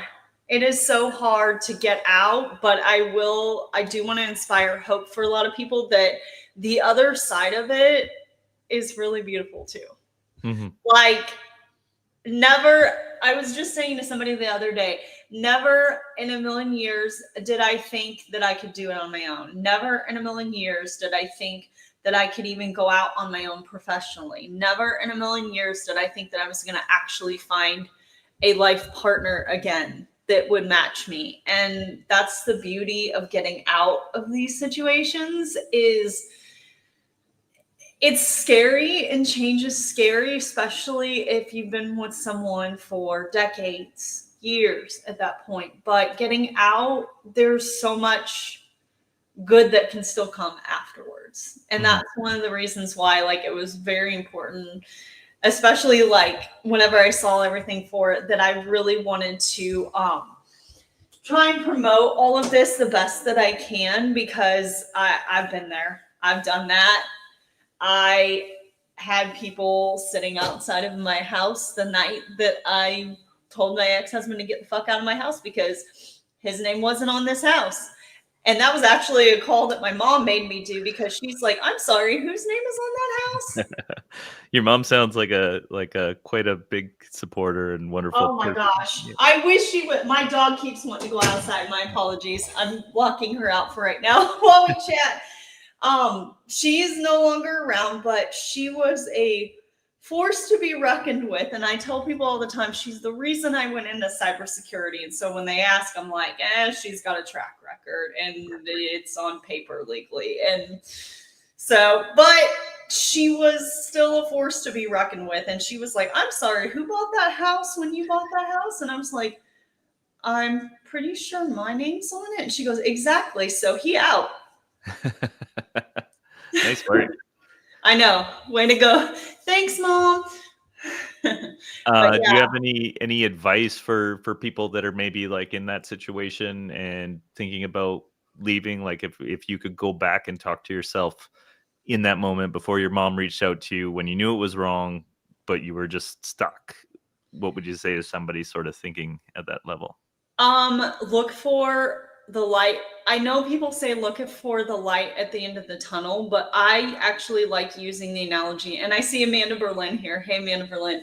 I hijacked this from Blue Team Con, but it's lighthouse. You got to find a lighthouse. So you cannot think about ships in the dark. Okay. Do you know where you're going?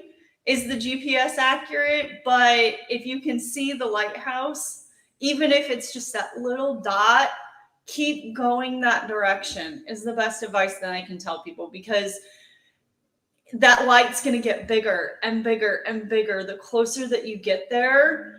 And once you actually get there, it may look more beautiful than you thought.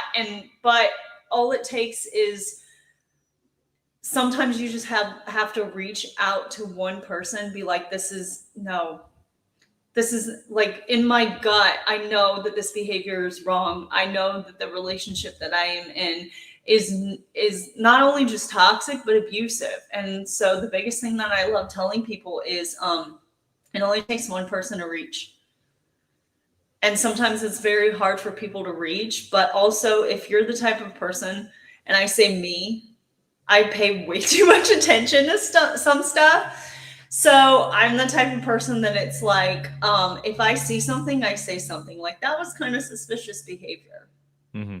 And I think that's something that's come up a couple times today that I would say is a pretty good takeaway. If you see this happening to one of your friends or something seems a little off, like get them on the side and talk to them and just see, because it sounds like just having the one person sort of, validate what you're going through and Yes. say that it's not light, it can be the thing that makes a change, right? So. Absolutely. And that was the biggest thing. One of the last big incidents that I had with my ex, he threw beer bottles and beer cans to me directly at me at a friend's wedding. And everybody just stared at me like, oh, what's she going to do now? And I'm like, and nobody's going to say anything about this. Like, hey man, I think you've had too much to drink, or, hey, nobody said anything. That it's almost like, I hate this analogy, but I really hope that me saying it helps some people kind of get themselves into their own reality with this kind of stuff. It's almost like you just stepped right over a dead body. Like, oh, it's just there. It's not my problem. Mm-hmm. And right on over it. And that's what I experienced, I feel like, because one of the things that I've heard a lot on whenever I've jumped on and off in the chat today is I've heard people be like, well, why didn't you say anything? Some people don't want to say anything because they're scared to say something, or they've been terrorized to not say anything. Mm-hmm. And that's when it takes other people and compassion and empathy to be like, that wasn't right. Everything good? Yeah, and that's kind of the gaslighting aspect of it too, where like if you're in it and it's like the boiling frog, if that change kind of it just slowly there and you don't even know that it's wrong, right? And you talk about somebody throwing beer bottles at a wedding. I can't believe that's abhorrent. People just stared at me. I'll never forget. And so here was the hardest thing that I had to stomach recently, and that's why I said that my ex still watches, but not completely. He got remarried, and the same 3 people that stood up at our wedding that had witnessed all of even just the gaslighting and abuse that I had endured stood up for his second wedding. And I was like, you all can have each other then. Have fun. Yeah, for sure. So, Well, but you're yeah, you're on thanks the other for letting side. me- This is Yeah. like it's all positive, and so it's 6.5 years. You said It's been about 6.5 years now. I'm just grateful that someone actually sat down and listened to me. Mm-hmm.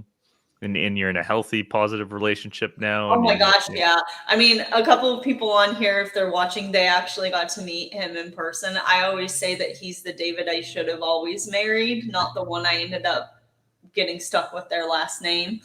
And please don't hack my ex. I just don't want to be bothered by him.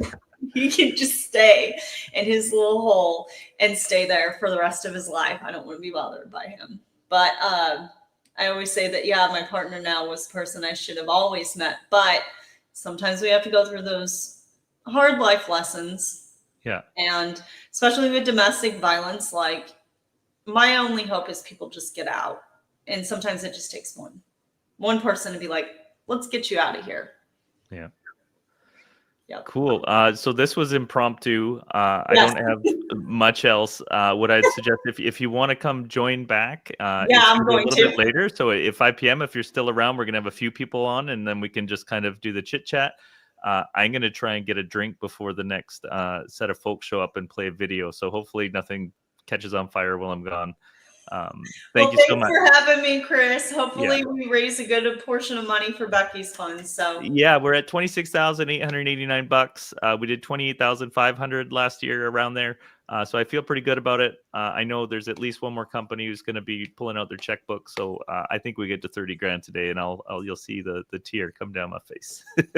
please make it rain, folks. Make Awesome. it rain. Okay. All right. Thank you. Thanks, Chris. Bye. This is my friend Christy Lewis. She recorded this for us like 2 years ago now. It's beautiful and matches what Ariel was doing. So here we go. Hi everyone. Donate to Chris's cause.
Boom. Amazing. Christy Lewis, if you're out there, thank you so much for recording that for us, because I love listening to that. I think we'll probably try and find time to get the last 15 minutes of it before the end of the day.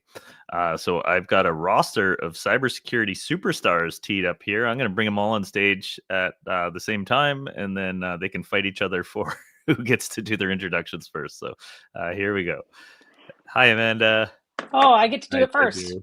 Oh, well, I'm bringing you all on, and then you guys got to figure it out. I'm too tired at this point. It's look at this. Holy smoly. Wow. This is like a brain trust.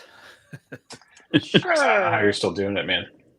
Every time I've logged on, you're here. So Yeah, well, I'm Good on you. cooking chili on a hot plate in my office right now, because last year I didn't have enough food, and it was an error in judgment. So if you get a Lima Charlie T-shirt from me, it might smell a little bit like my chili, and I apologize for that. Now, are you just warming it up, or are you actually like cooking the meat and everything? I brought a frozen Ziploc bag full of chili that got Okay. mostly thawed throughout the day. Oh, holy! Here we go. We got Yohai Greenberg, Jamie Williams. Look at this. Look at I this. think a shirt with a chili smell would be even better. I don't know. Like, that's a positive. Yeah. So I don't know. Let's do a quick round of introduction, and we'll just start with Amanda and work our way down. I'm assuming everybody has the same view. So clockwise, I'm starting with Amanda. Perfect. So my name is Amanda Berlin. I work at Blumira, former director of incident detection engineering turned product manager for cybersecurity things. And I'm going to turn my other camera on and just draw. I'm not a piano player. I can play trumpet, but I thought that wasn't a great thing to do. It's just real loud. So I'm going to skip that, and then I'll just draw and then talk instead. Awesome. I'm excited to see what you come up with. And Tiberius, I think you were brought into our realm through Ken Weston, so I know nothing about you, sir. Yeah, I'm a web app pen tester, but I also create content on YouTube, and I stream on Twitch as well. Oh, very cool. And Josh Neal, how are you doing, sir? Just fine, thanks. Really happy to be here, support Becky's fund.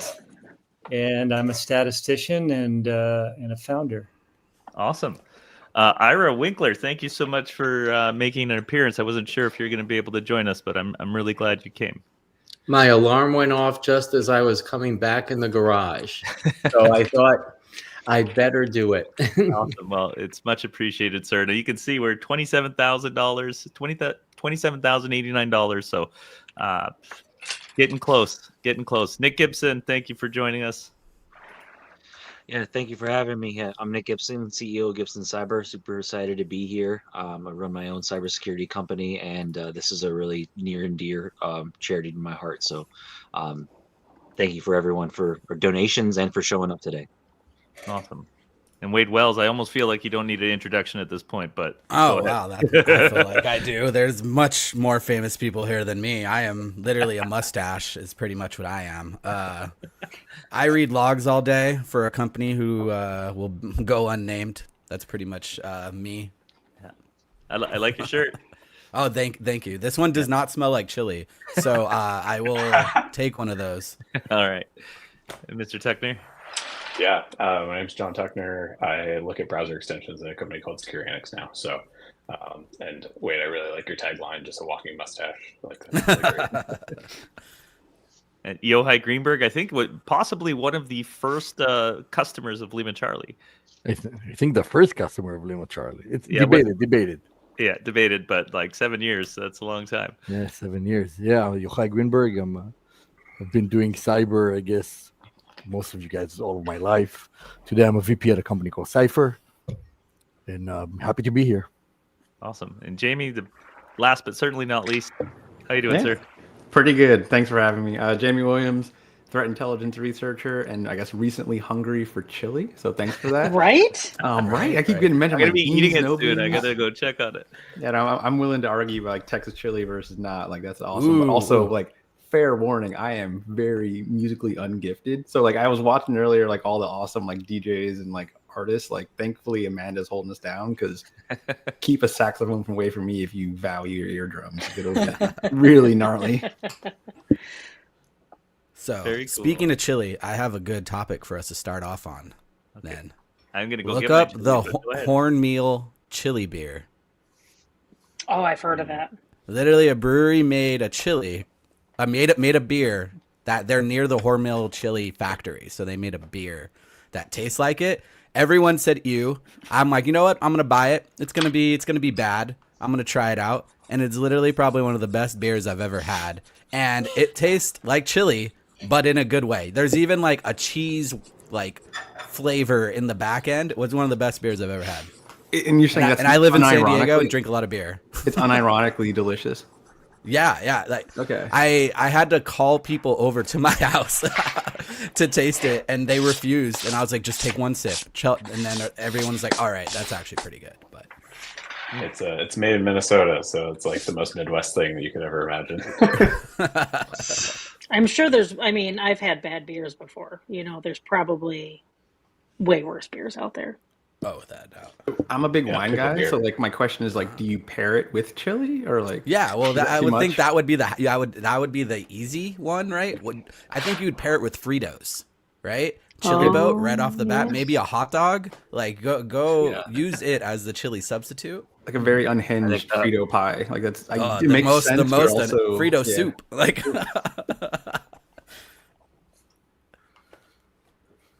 So this is turkey chili because I have a genetic disorder I found out when I took a 23andMe called hereditary hemochromatosis. My body doesn't get rid of iron. And if I wouldn't have taken the 23andMe test, I probably would have found out I had it in my 50s when I got liver cancer. And so it's totally treatable. I go get phlebotomies. I can donate like half a liter of blood a week. So my superpower is bleeding. But I eat turkey instead of red meat because it's got a lot of iron. And I'm also not supposed to drink. So I've now switched to these questionable non-alcoholic beers that still kind of work, but it's not the same. So. But they don't taste like chili. They don't taste like chili. What We're peppers getting, do you use, Chris? Pardon me? What peppers do you use in your chili? What are your picks? This is pretty tame. I have 2 kids that are notoriously picky, so it's a lot of beans in turkey and not a lot of spice. So I don't have it in the office here, but at home I have a wide assortment of hot sauces that I just pour on everything after it's been cooked. So Are we getting a recipe here at the end of the day, or like everybody's getting a Lima Charlie chili recipe? yeah, maybe we'll sell recipe books next year. That might be a way to raise some money. it'll But come these- with the shirt that smells like chili. Yeah, you're all getting shirts if I have enough. I got size restrictions, but I got one. But there's a controversy around chili, which is beans or no beans. And I'm looking at Jamie because he has opinions. So yeah, I do have opinions on like most Yes. things in life. I'm a big follow your heart because like I personally like I lived in Texas. I understand their like issue here. I love Yeah. beans. So like I'm more like, and especially Army brat, just for background. So families from North Louisiana lived in Texas, came up to Maryland where they have this concept of like white chili. And I was like, what the hell? Like they had a chili cook off and I was like, there's nothing spicy in it. It's just crab and cream. And like, it feels weird that you're calling this chili. But then I took a bite and I was like, whatever floats your boat, follow your bliss. So my, I guess my like inclusive answer would be like, if you dig it and you like it, make it happen. Okay. So I live in Maryland, and I have never heard of a chili cook-off in Maryland. Whoa. I think you might have been mistaken and showed up at a, crab soup. So yeah, it was in like a back alley. It was like an Applebee's. They were like, go around back and eat some chili. I think maybe you're right. That felt kind of like $20 to get in. Right? Yeah, lowbrow. Like no first names. Like just aliases. Nah, Maryland just has Maryland crab soup cook-offs and stuff like that. So I had a chili cook-off for my birthday one year, and there was an actual surprise amount of people. Like I was very surprised. Everyone did it. We probably had like 20 people over, and there's probably 15 different types of chili. And the one that won was like a dark chocolate, like braised short rib with polenta. It was pretty crazy. It was like I want to say, what's his name from Food Labs, or Kenji Lopez Alt is one of his recipes. If you guys know, I cook a lot, so excellent. Highly suggest doing a chili. Highly suggest not doing it in summer in San Diego. So, I'm not gonna lie, you lost me in the first half. I was like dark chocolate. Oh, braised short rib and polenta. There we go. Like, okay, that came together. Like, I guess the it was good. It was good. Yeah, English And language there is was fun. Where the adjectives a white are chili 1/3, but it had beans and it had chicken in it. Is that not traditional for white chili? I don't know. Okay. Someone just came with a white chili with chicken and beans. I classified it more as chili than I did like soup as the chilies you had. There's no crap. Is it the white pinto beans that make a white chili? I'm confused. I don't know what she put in it. It was good. It was the only white one there. So no tomato base. It's got something else. No. Yeah. Now that I think about it, no. Interesting. Yeah, that's a fine line. With how do you define chili? It doesn't have it's not brown. I don't know. I'm nervous. I'm not convinced that it's a chili. Well, in the beans, no beans. I thought chili was beans, but maybe that's a Canadian thing. In New Mexico, we don't put beans. I guess I shouldn't speak for all New Mexicans, but we typically put green chili, Hatch green chili. If you heard of that, that's our famous thing that we export. And it's brown and it doesn't have beans in it. I feel like this is turning into like a slippery slope. Like those arguments where you're like, well, if everything's chili, nothing's chili. Just like hot dogs. You're like, is a hot dog a sandwich? I actually just Googled chili beans, and what chili beans are beans cooked with a ground meat chili sauce. Mm-hmm. I just thought they were kidney beans. I mean, everything is like what's best, and his best beans for chili are pinto, kidney, and black beans. Mm-hmm. So that's what I got here. Yeah. Right before unless you want to COVID, argue with the internet, then this is the law. If Hornmill makes a chili with no beans, therefore I think chili can have no beans. Okay. Right? I've Does it made a taste whole good? No, but I've made a whole career out of arguing with the internet. It's great. So just to check in, Amanda, like I am truly fascinated. What's happening? I have like two guesses, and like I feel like I'd be the worst Pictionary partner because both of them I assume are very. I guess you can only see most of it. My daughter's obsessed with mushrooms.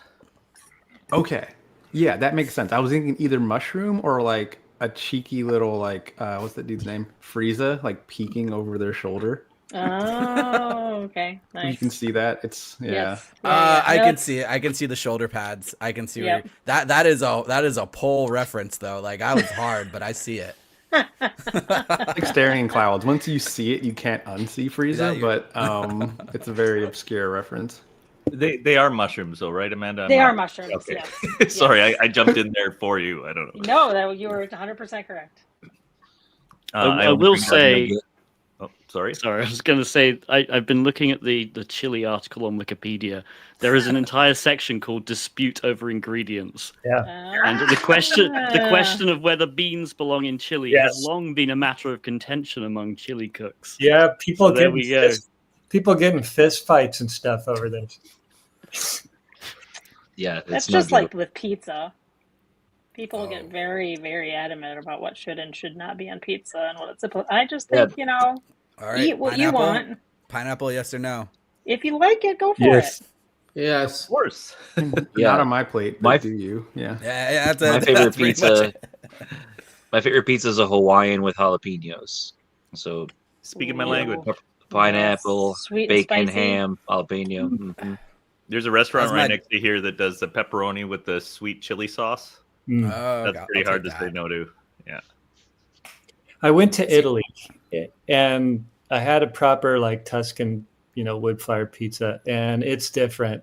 It was wonderful. And then I ate about 50 pounds of that while I was over there. Did you eat it with a fork and a knife? Yeah. Yeah, I did. Yeah. I love that for them. That's so like proper and like it actually tastes different and tastes better. Yeah. It's like a slower eat, but it also like feels like this is the right way. That's not, I swear, that's not real pizza. If you're like getting, those Italians do not know how to make pizza.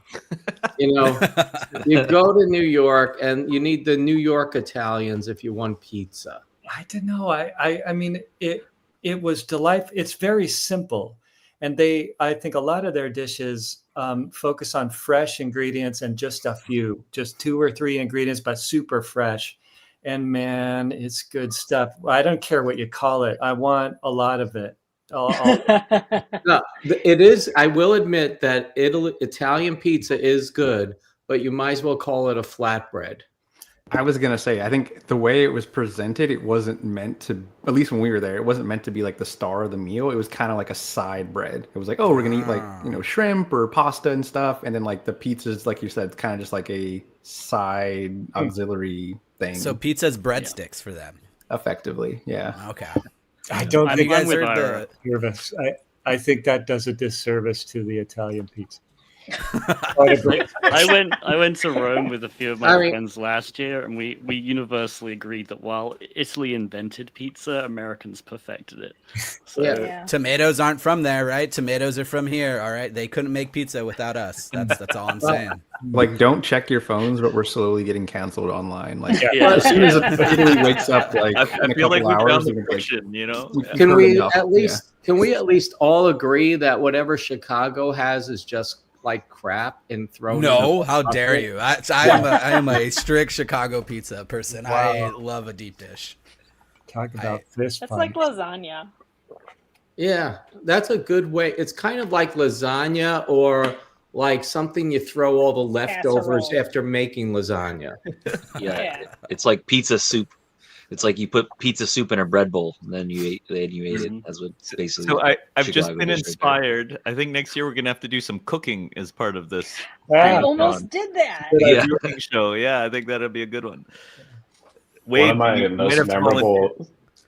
Sorry, I just want to say one of my most memorable slices of pizza was with Amanda in DC getting a DC Big Slice.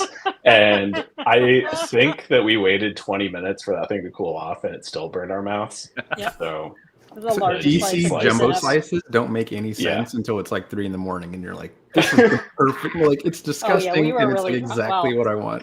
I don't know about John, but I was really drunk.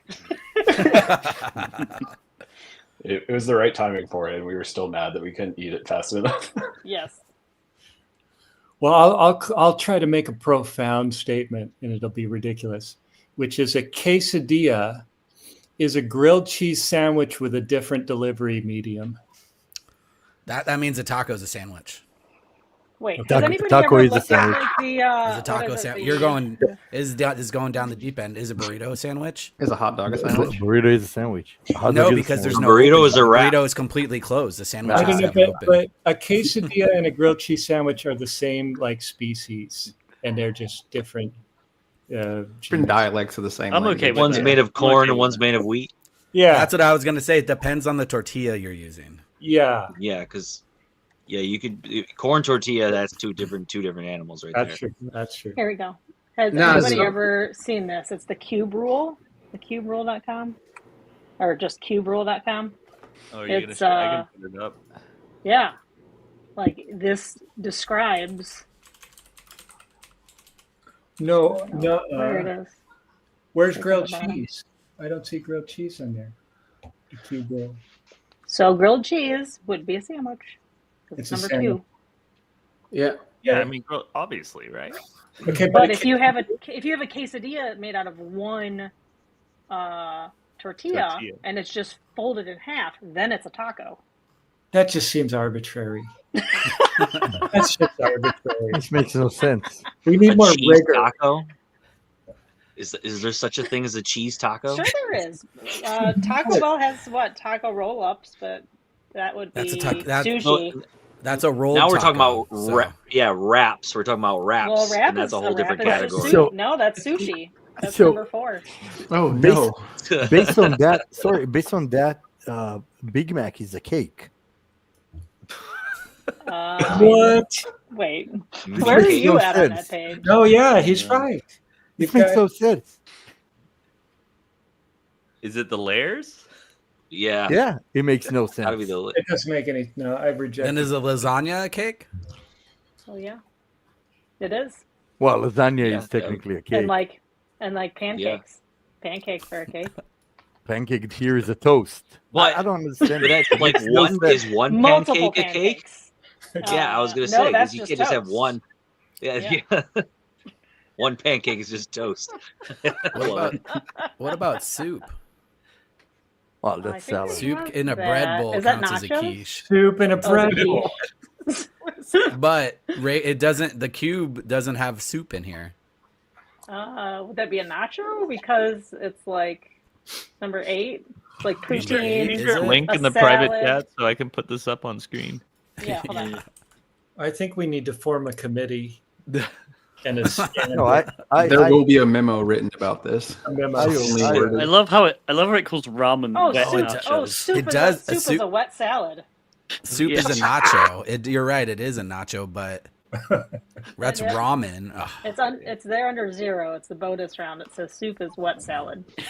So if you do pull it up, like I am so distracted. The existential dread of the hot dog, like near the top. Like I love Nathan Pyle, like amazing artist. Like the full capture of the hot dog, just like mourning existence, and just like the duality of like not knowing. Like I cannot move on. I think it's right here. Okay, here we go. Now I think everybody can understand what you guys are talking about. I am really glad I ate right before getting on stream. I will say that. I'm hungry now. I want soup and I want chili. Said yes. Oh boy, My this son looks and like I a live in rabbit time hole. with a hot dog. Oh my god. Pop-Tarts are kind of a ravioli. Oh my goodness. Yeah. I could see it. See? Super enlightening. This is fun. Yeah, we're gonna do a cooking show next year.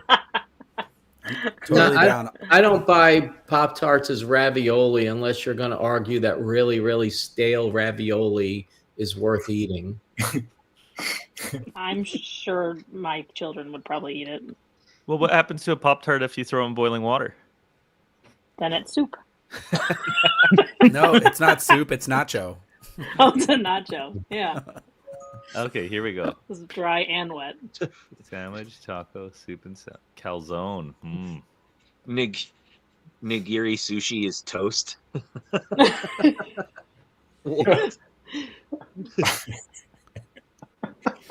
Structural starch. Okay, here we go. That's the defining factor. I think the lesson I'm picking up on is like we've evolved way too far as a like species where this is like this is the philosophical like Athens of our time. We're like arguing about classifying like foods. Like we've achieved enlightenment, but also at our own destruction. Yeah, it reminds me a lot of what late stage Rome probably felt like. Oh my god. Yeah. Now, these would be what you call first world arguments. Yes. There's definitely like an emperor, like, what would you call a rat? Is it a falafel? like falafel.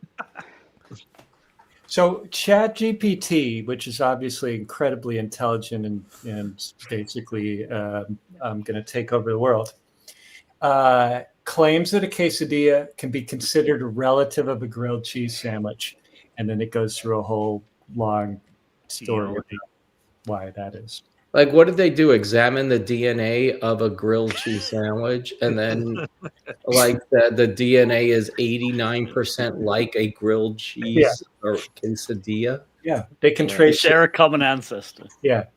So, who online DNA has the database, you ever most heard of like following or clout? Like, can we tweet Taco Bell and get them to weigh in on it, and like really like maybe the end goal being, can we get a grilled cheese on the Taco Bell menu? Now, that's the type of crap that I sometimes throw up and get like 3 million views of on LinkedIn. That's as you should. The important stuff like, hey, can somebody tell me how to fix something? Like, that gets like 20 views. But if I put up some crap about, grilled cheese is a quesadilla, and I'll get like 5 million hits on that stupid thing. It's all on how you're framing it. You have to tell the internet something wrong, and they will come correct the you. algorithm, right? It makes total sense. People are going to want to yell at you and be angry. They'll That's come why correct social you if media you're killed wrong. us all, pretty much. I think I've seen that advice somewhere. Like, if you need somebody to answer a question, ask the question, sign in with a different account, and give it the wrong answer, and then you will get people answering. Taco Bell is releasing chicken nuggets like right now, though, so anything's possible. Like we're I'm still on Push the cube rule, boundaries. and number 6 is the calzone, and none of them are an actual calzone. What are the options? Burrito, Like corn dumpling? dog, pie, Pop Tarts. Not an actual calzone. I don't know which one offends me the most. I think corn dog. Because I think when I think calzone, I think like fully I think their parameters are weird. They're going enclosure. Yeah. Like, yes, a corn dog is enclosed, but doesn't really have you injected like the mustard and ketchup and relish inside of it. I can get behind that, but So like if the fun of a calzone is like there's external, it immediately becomes something else, like some type of external force that has to be applied to it. All right. Because like the beauty of a calzone is like you're like, I don't know what's in it, and it's like a mystery, and you're like, oh, cool, like. There's pineapple in here. So a quesadilla is a grilled cheese up until the moment you put hot sauce on it. Then it branches off to its own. Then it's toast because Then now it's you got toast. one medium and a thing on top. Then It'd be 2 mediums. It'd be tortilla, Isn't cheese, it cake? tortilla, Cake, right? hot sauce. I think it's probably cake at that point.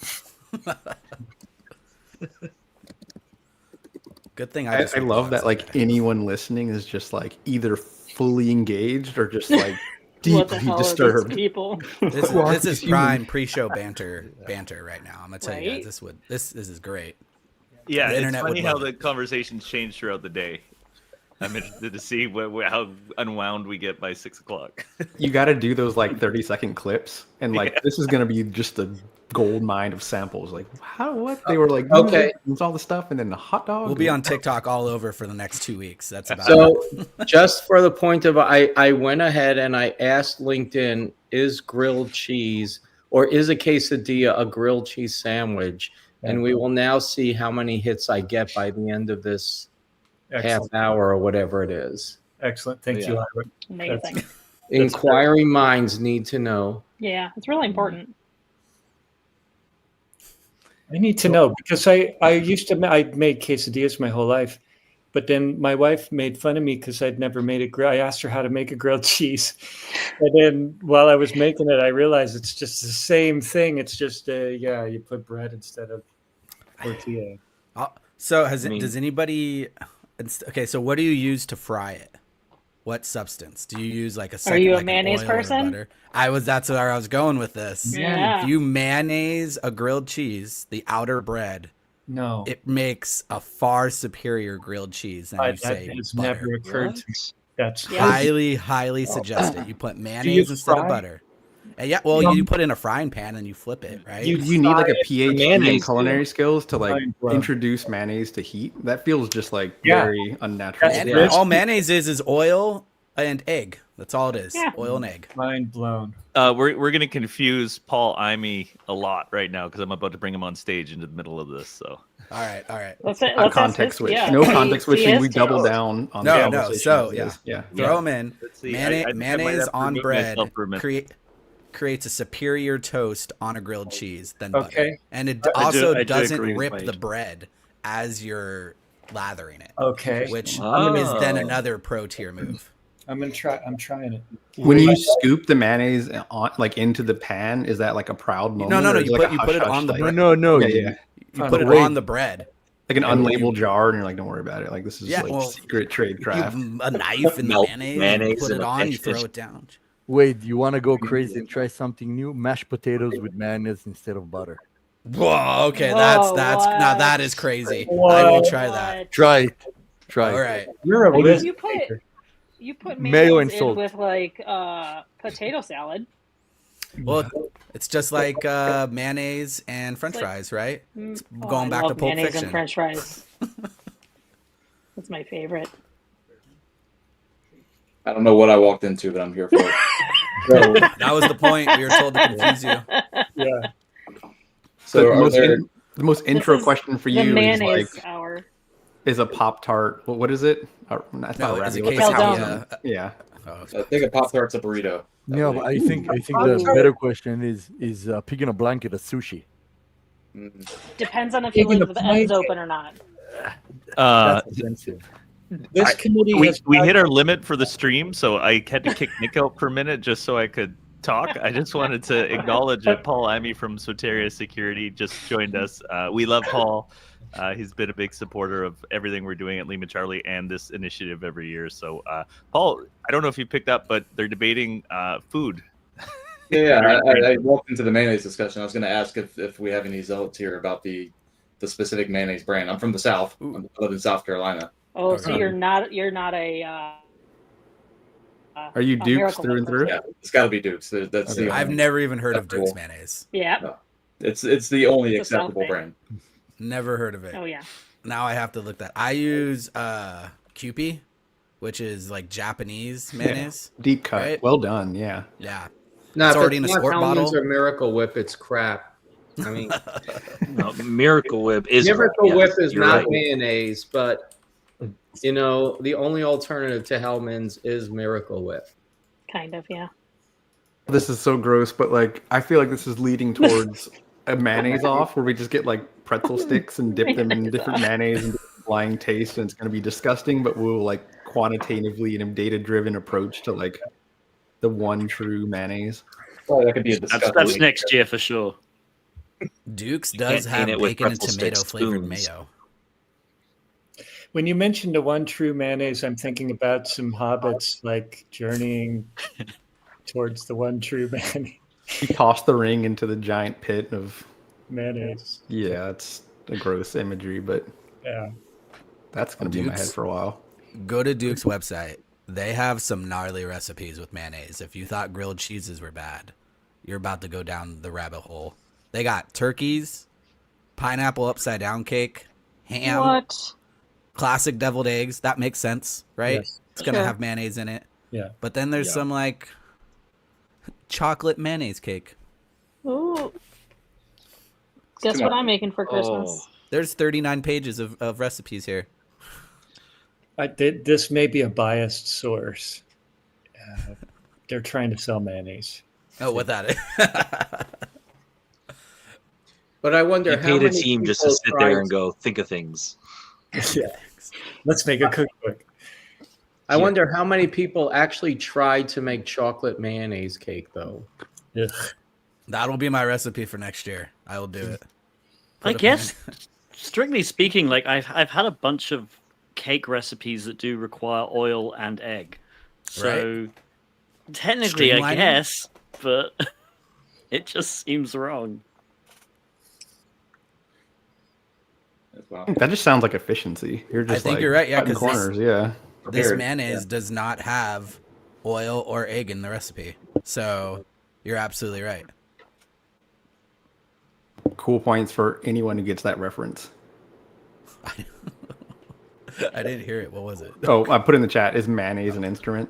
Oh, okay. No, this is Patrick. Yes. With that, I do have to run. It's dinner time. Dogs, like I can hear them in the other room, but appreciate you folks. Go Becky's Fund. I'm gonna die on the hill that a Pop-Tart is not a calzone, but do please forgive me for my discretions there. Cheers. See ya. Cheers. A Pop-Tart isn't a calzone because it's not fully enclosed. Calzones Yeah, are fully it is. enclosed. Oh, it is? So. Yeah, No, calzone. you're right. No, I'm wrong. You're right. It is fully enclosed. I think it's a calzone. Is it not a burrito? I'm still with burrito. It's a burrito. Yeah. Although But wouldn't burrito also be a calzone? That's a good Fully question. Like, what enclosed. are they? How are they coming up with the category name? Like, is it? I don't know. Like the most The most the most generic, basic maybe. form, or yeah. Yeah. Ubiquitous form of it, I think. I think the burrito is the most ubiquitous form of the full enclosed. Yeah, I I think mean- it was the position of the starch in relation to the other bits of food. Yep. I mean, what do you call an uncrustable then? Should that be the major food group that everything falls under? I don't It's even know also a what that is. calzone.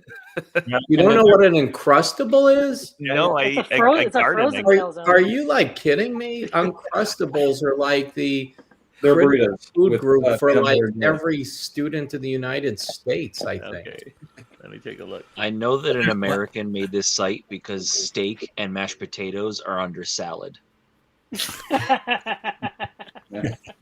Yes. Yes. Correct. No, that's the type of stuff, honestly. I'm married to a Brazilian. That could be a Brazilian thing too. Like if there's anything green, it's like my wife is like gonna throw up, horrified. Like what the hell?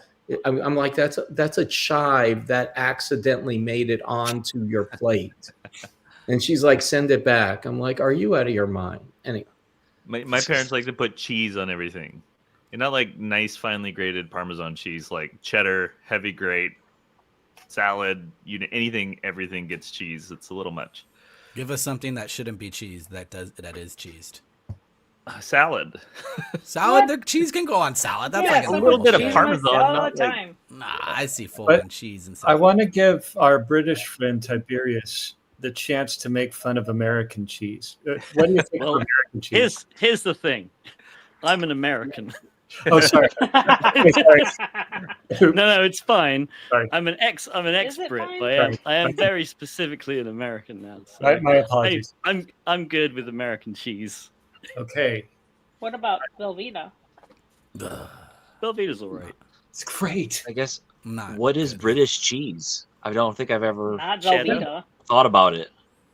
We honestly there's a lot of classic British cheeses. So you got obviously cheddar, which I think strictly speaking internationally, you can only call cheddar if it's actually made in the Cheddar Valley.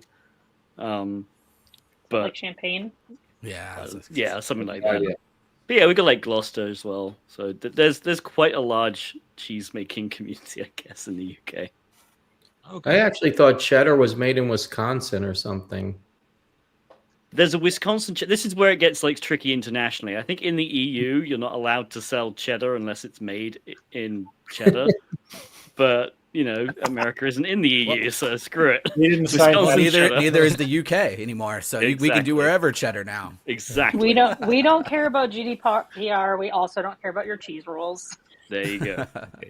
I'm going to bounce to let another guest come on. Kyle Laurie's sitting in the guest room. I do want to acknowledge you before I go. Oh, you're going to take off too, Nick? Yeah, I'll take off. So okay, thanks for joining us, man. Really appreciate it. Yeah, thank you, everyone. It's been great. I want to call out Paul and Soteria just donated to us and brought our total to $28,189. So we are, I think, about $500 short of what we did last year. I'm also going to bring on another good friend of mine, Amanda. I believe he's one of your friends too. James McMurray is about to join us. He made a very generous donation to us earlier. So yeah, continue the food talk. Maybe talk about whiskey. I know James knows a lot about whiskey. Maybe you can take it there. Okay. Whiskey. So where do we land on the whiskey? Well, I guess we could start with this whiskey having an E in it. I see there's an E in James's. Also, whiskey is a soup then, if we're talking about food categories. I drink a lot of soup then. Also that. No cheese on that soup, please. Tons of soup. James, you're muted, by the way. Yeah. Of course there's an E. It's supposed to be an E. Everyone else misspelled it. I agree with you. Is it an Irish word? Where does it come from? Aquavita turned into whiskey, which then turned into whiskey without an E, or maybe the other way around. It is a Gaelic word, so right. Irish. Yeah. Yeah. Do they use E's in Gaelic? I don't know. Of course, all Irish whiskey has an E in it. Yeah. Hard to argue with that. That's right. Amanda, what are you making over there? Some mushrooms. Oh, to go with the cheese? I guess. I think a mushroom is a calzone. Oh, that's a good question. Whether think it's just so. like a Good in straight a up. calzone. I'm pretty sure. Amanda, did I see that somebody can earn the rights to that painting or that drawing? Yeah, I'll send it to whoever donates the most. Well, it was supposed to be in the first half hour. Am I supposed to get off at 6:30? I don't know. I'm supposed to go too. Yeah, I'm supposed to leave as well. I'll leave when Christopher kicks me off, I guess. But yeah, I was going to give this to, if you want it. If not, you don't have to have it. It's looking good. It looks great. Watching you do that. That's good. Thanks. Ah. Just collect it with all the other art I have that I don't know what to do with. Post it on your refrigerator. Kind of, yeah. I've framed Yeah. some of it, but then put it in a drawer. So I don't know. Where'd you get inspiration from this one? Like Mario Kart, Mario Party? Yeah. It would really get you. Yeah, I just gave a presentation doing like a IR walkthrough for SMBs, and it was all Mario themed. Wait, all Mario themed? Yeah, I mean, it depends on if you tell Nintendo about it or not, but Mario-ish. Mario-ish themed.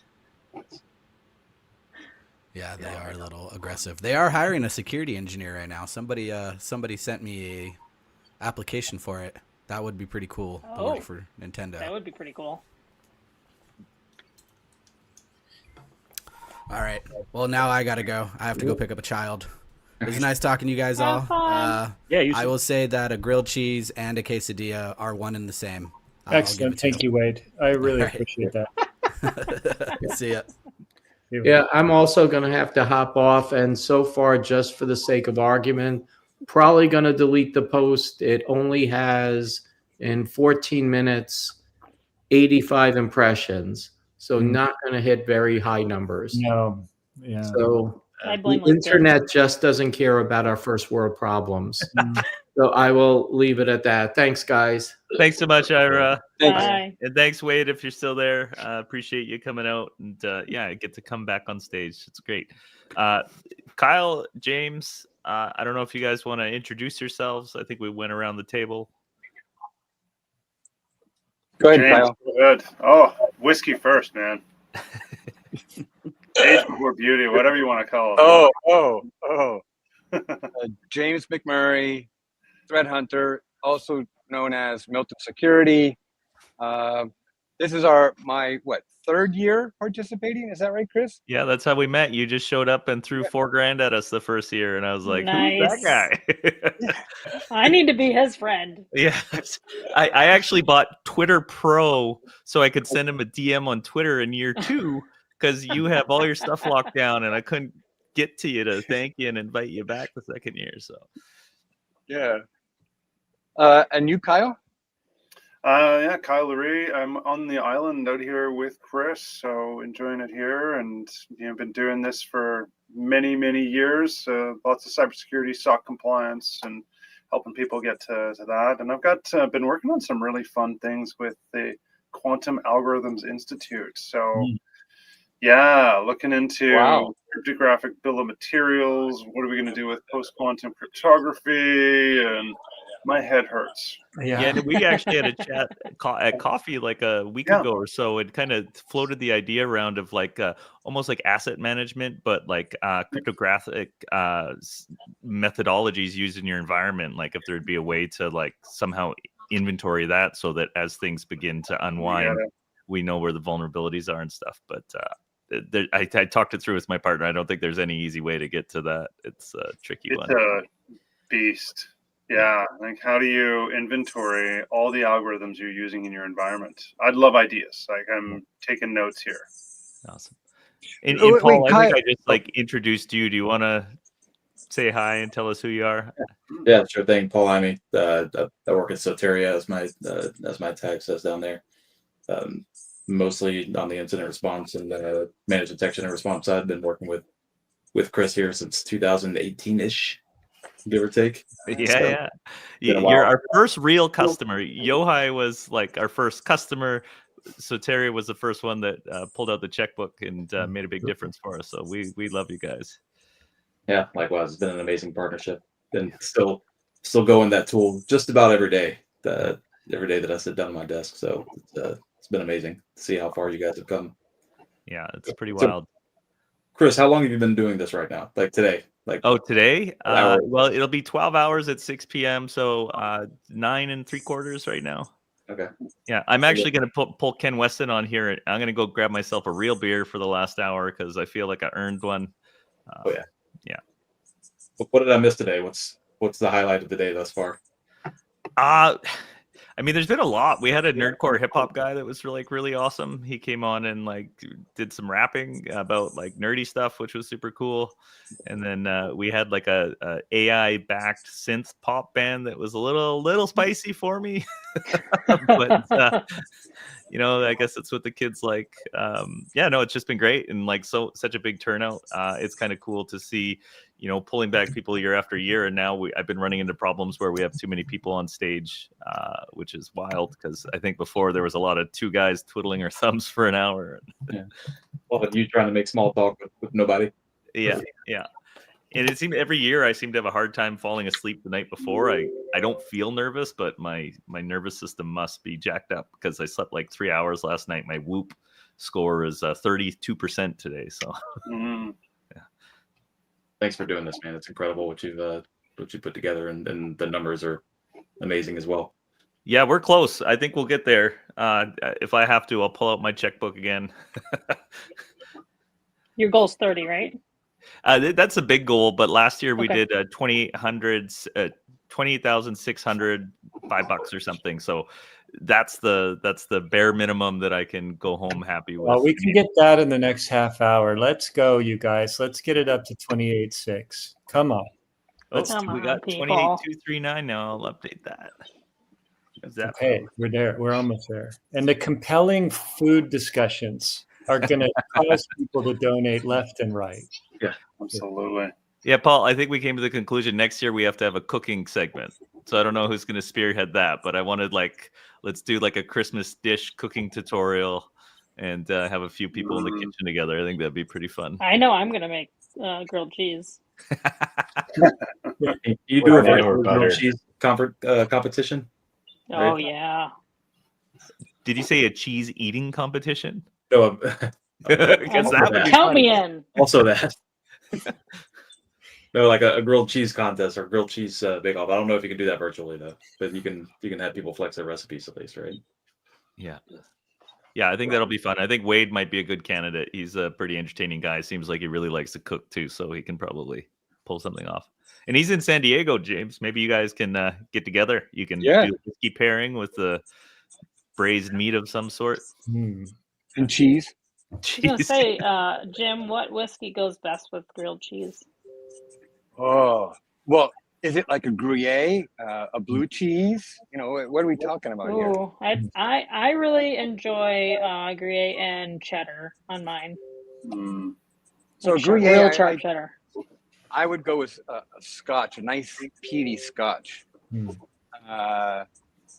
what I would go with, and an American cheese. Oh, man. There you go. This is my favorite. Hey, maybe we can get drunk and raise money at the same time. You see where I'm going with this? Like every shot, somebody donates 100, something like that. That's like two of my favorite things. If I get drunk, then you might lose money. I withdraw my donation. Yeah. Well, there's no take back, so it's too late. No take back.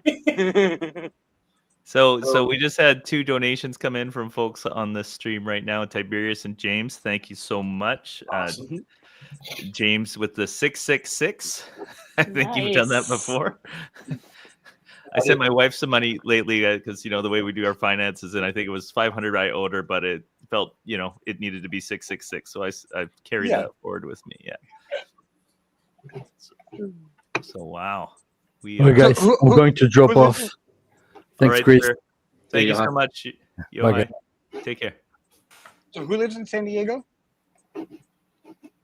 Wade's there, and then I think James is close. I don't know if you're in San Diego, and then Maxime, who's going to be on in like 10 minutes, he's down there too. So I live maybe an hour and a half from San Diego. And there's a train, right? You take the train. And there's a lovely train, yeah. So when I go down there, I can drink and then get lost on the train on the way back. Nice. Strangely enough, we don't have much rail here in Canada. I feel like that's a lost opportunity. There's like a tourist one you can take across the country, but it's prohibitively expensive. And then like the island I'm on is just long and skinny, and it even has an old rail line, but they don't do any passenger stuff. So yeah, shut it down. Well, I just read that you guys are becoming the 51st state, so you have that transportation problem solved. That guy is I try not to pay attention to it, but like, yeah. I've advocated that Canada needs to build its nuclear arsenal for a long time, and I feel like this is just more, I don't want to use it, but like those are pretty threatening words. But you really don't live in Canada. You live on an island. Yes. Right? That takes like 4 hours to get to. An hour and a half from the mainland. You can fly in 20 minutes. It's not so bad. Yeah. If the weather's good. Yes. Yeah, and the planes don't fly after dark, so in the winter it really limits the window you can travel in. But that fleet is actually going to be the first full electric plane service. So there are a bunch of float planes that fly between all these Gulf Islands, and none of the flights are longer than like 20, 30 minutes. So they can get it done with battery power. Cool. Yeah. Best commute. So amazing. Yeah. Yeah, I can wake up here, go to the city, work, and then be home for dinner. Electric planes can be safer, less moving parts, no combustion. That's a safer thing to do. Mm-hmm. And quieter, I'd imagine. I don't know if the noise is from the propeller or the big motor, but you got to wear hearing protection when you're flying in these little float planes. How many people fit on theirs?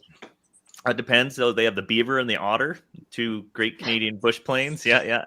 I believe the Beaver's the bigger one, and probably around 12 or 14 people. And then the Otter is like maybe 8. And it's wild because like they'll let you sit in the jump seat, and there's like a yoke right there and all the controls, and you can open the door and jump out if you wanted. It feels like you're flying in a Honda Civic. Yeah, listening into the radio, and they hear them like calling in, seeing other planes that they're watching for. Yeah. Gorgeous, flying in between islands. Yeah, it's pretty cool. I was in Costa Rica, and we took a little puddle jumper across the country, and they had to clear the cows off the runway before we could take off. And my wife was pretty unhappy with that. She was pretty nervous about the whole thing. I just got back from Costa Rica.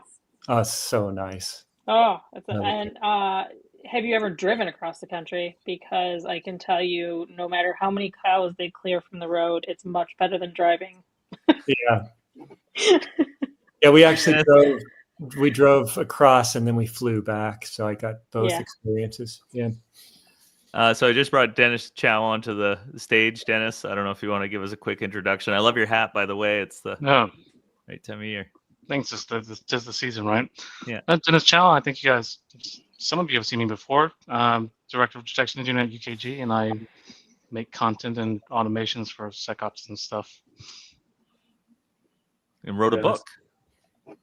Wrote a book too. And then, so we're in the middle of a second book with Michael LaSalvia, so stay tuned for that too. Very cool. Yeah. We've been having strange discussions around whiskey and food, and now light aircraft. A light aircraft is a calzone. Fully surrounded. Holy, so 29,325. We are in the home stretch here. This is pretty exciting. Nice. Pretty exciting. We're going to crack 30 here in the next hour, I hope. Yeah, I think we're going to get there. I can always see if our CFO is still online. I don't think he likes me very much right now, but he's wonderful. Hector, if you're there, love you, buddy.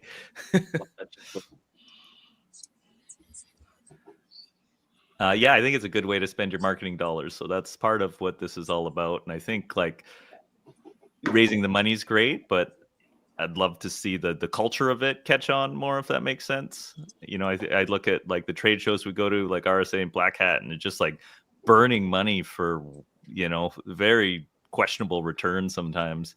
And, you could take a fraction of that and put it towards something like this and really have an impact. And if enough people are paying attention, like start to justify it. And yeah, it'd be a cool thing to see kind of take off. Yeah.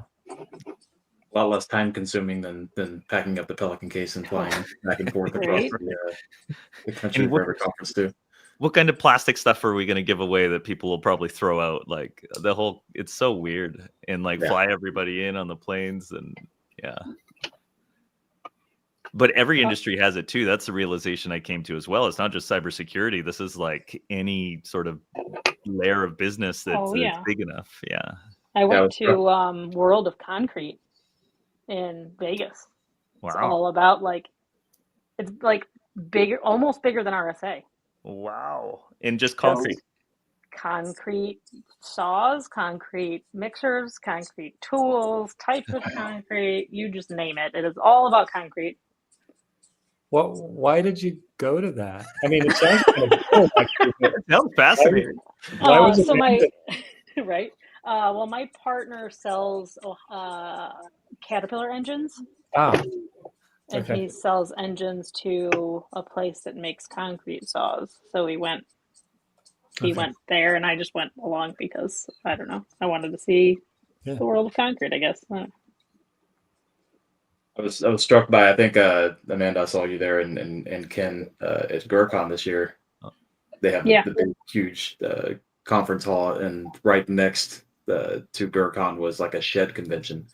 So you got all these nerds there at GurCon, and then a bunch of like Mennonites and people who are like the opposite of like, you know, the type of people who put implants in their hands with RFID sensors and everything.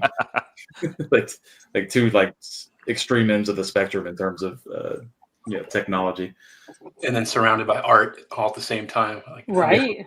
Yeah, exactly. I love that conference. It's a fun one. Yeah, it is. But yeah, I never knew there was a shed. There was a convention for people who build sheds. So I was going to ask Amanda if she collects concrete, you know, from different regions. No, but my mom collects dirt. That's kind of weird. A fascinating thing I saw a documentary on concrete, that there's a big sand theft problem in much of the world to meet the concrete building demands, and it's actually like devastating to like ecosystems and stuff, because they'll just go to these, you know, unprotected areas and just like take the sand to go build buildings, and it's wild, man. Humans. Is that a storyline in that show Barry, where the like all the drug lords and criminals decided they were going to start importing sand? Going legit. Yeah, it's interesting. And yeah, it is strategic. Again, making computer chips, making concrete. So, and I remember hearing a story that the world's largest reserve of sand right now is underneath a Chinese military base. They built an island out of sand. Oh, to start claiming territory down there. Put a base on top of it. Yeah. Wow. Amazing. Well, okay, sand, silicon, chips. Okay, I can make a connection between sand and computers. Mm-hmm. Silicon. Yeah, the whole chip supply chain is really fascinating. I'm about a third of the way through a book called Chip Wars or Chip War, and it kind of goes through the history of how the microcontroller industry, semiconductor industry grew in the Valley. James, I don't know if you mind me sharing. Your connection to all that is quite fascinating. Sure. Yeah, so James' dad was employee number 13 at Fairchild Semiconductor, which, if you know the history of the Valley, like that's wild. So it started there. That was like the thing that started it all. And as the complexity grew, they started building out these supply chains in Asia to save money. And that's why so much stuff is centered in Taiwan. And like there's a Dutch company that is publicly traded that makes like 4 machines a year. And that's like a publicly traded company. How complex these engineering feats are. And it's also like why the whole thing's so fragile and not easily moved over to the States where they want it now. So I worked at Los Alamos National Laboratory, and they were one of the first. They bought the second Cray computer, and they have supercomputers. You know, nowadays they buy really expensive ones, but the second Cray ever made is now a couch that you can sit on in the lobby of one of the buildings. It which makes sense because it was a couch. If you look at a picture of a Cray, like right, it was circle, right, and it was padded all the way around. Yeah, you can sit on it. Right. Wild. I'm gonna bounce for a bit. I'm gonna be gone for like 15 minutes, so hopefully you guys are okay. Ken, I'm gonna leave you at the head. I decided I'm gonna buy myself a real beer for the last hour here, so it's just down at the corner. I'll be back. But look how look how close we are now to the 30,000. So close. I know, it's amazing. So yeah, I just to call that's out a great. few folks. James McMurray, another 200. James, you're gonna make me cry. Kyle, thank you for jumping in. Yeah, we're real close. 29,725. So if you're watching, it could be you, and you will get a T-shirt. James, you're gonna get like 5 T-shirts. So I'll just send the whole All box. covered in chili. Yeah. Okay, I'm gonna bring Jacob on now. Jake, I'll get you. He's out. Sure. Just gonna yellow it. Welcome, Jake. Hey guys. Hey. Hey, Jake. All right, so what's your opinion on beats? Fellow humans, rather. Excuse me. Say that again. What's my opinion? Oh, we're getting right on to that type of thing. Okay. Beats like the headphones or the vegetable. data shipper. What's my opinion on what now? On beats? Yeah. Oh, the headphones, I assume. Sorry, someone asked that clarifying question. Oh, the food? Oh, it's something that I forget that I've done and then remember later when I'm briefly horrified and I'm like, oh no, I had beats. So. Same. Yeah. Yeah.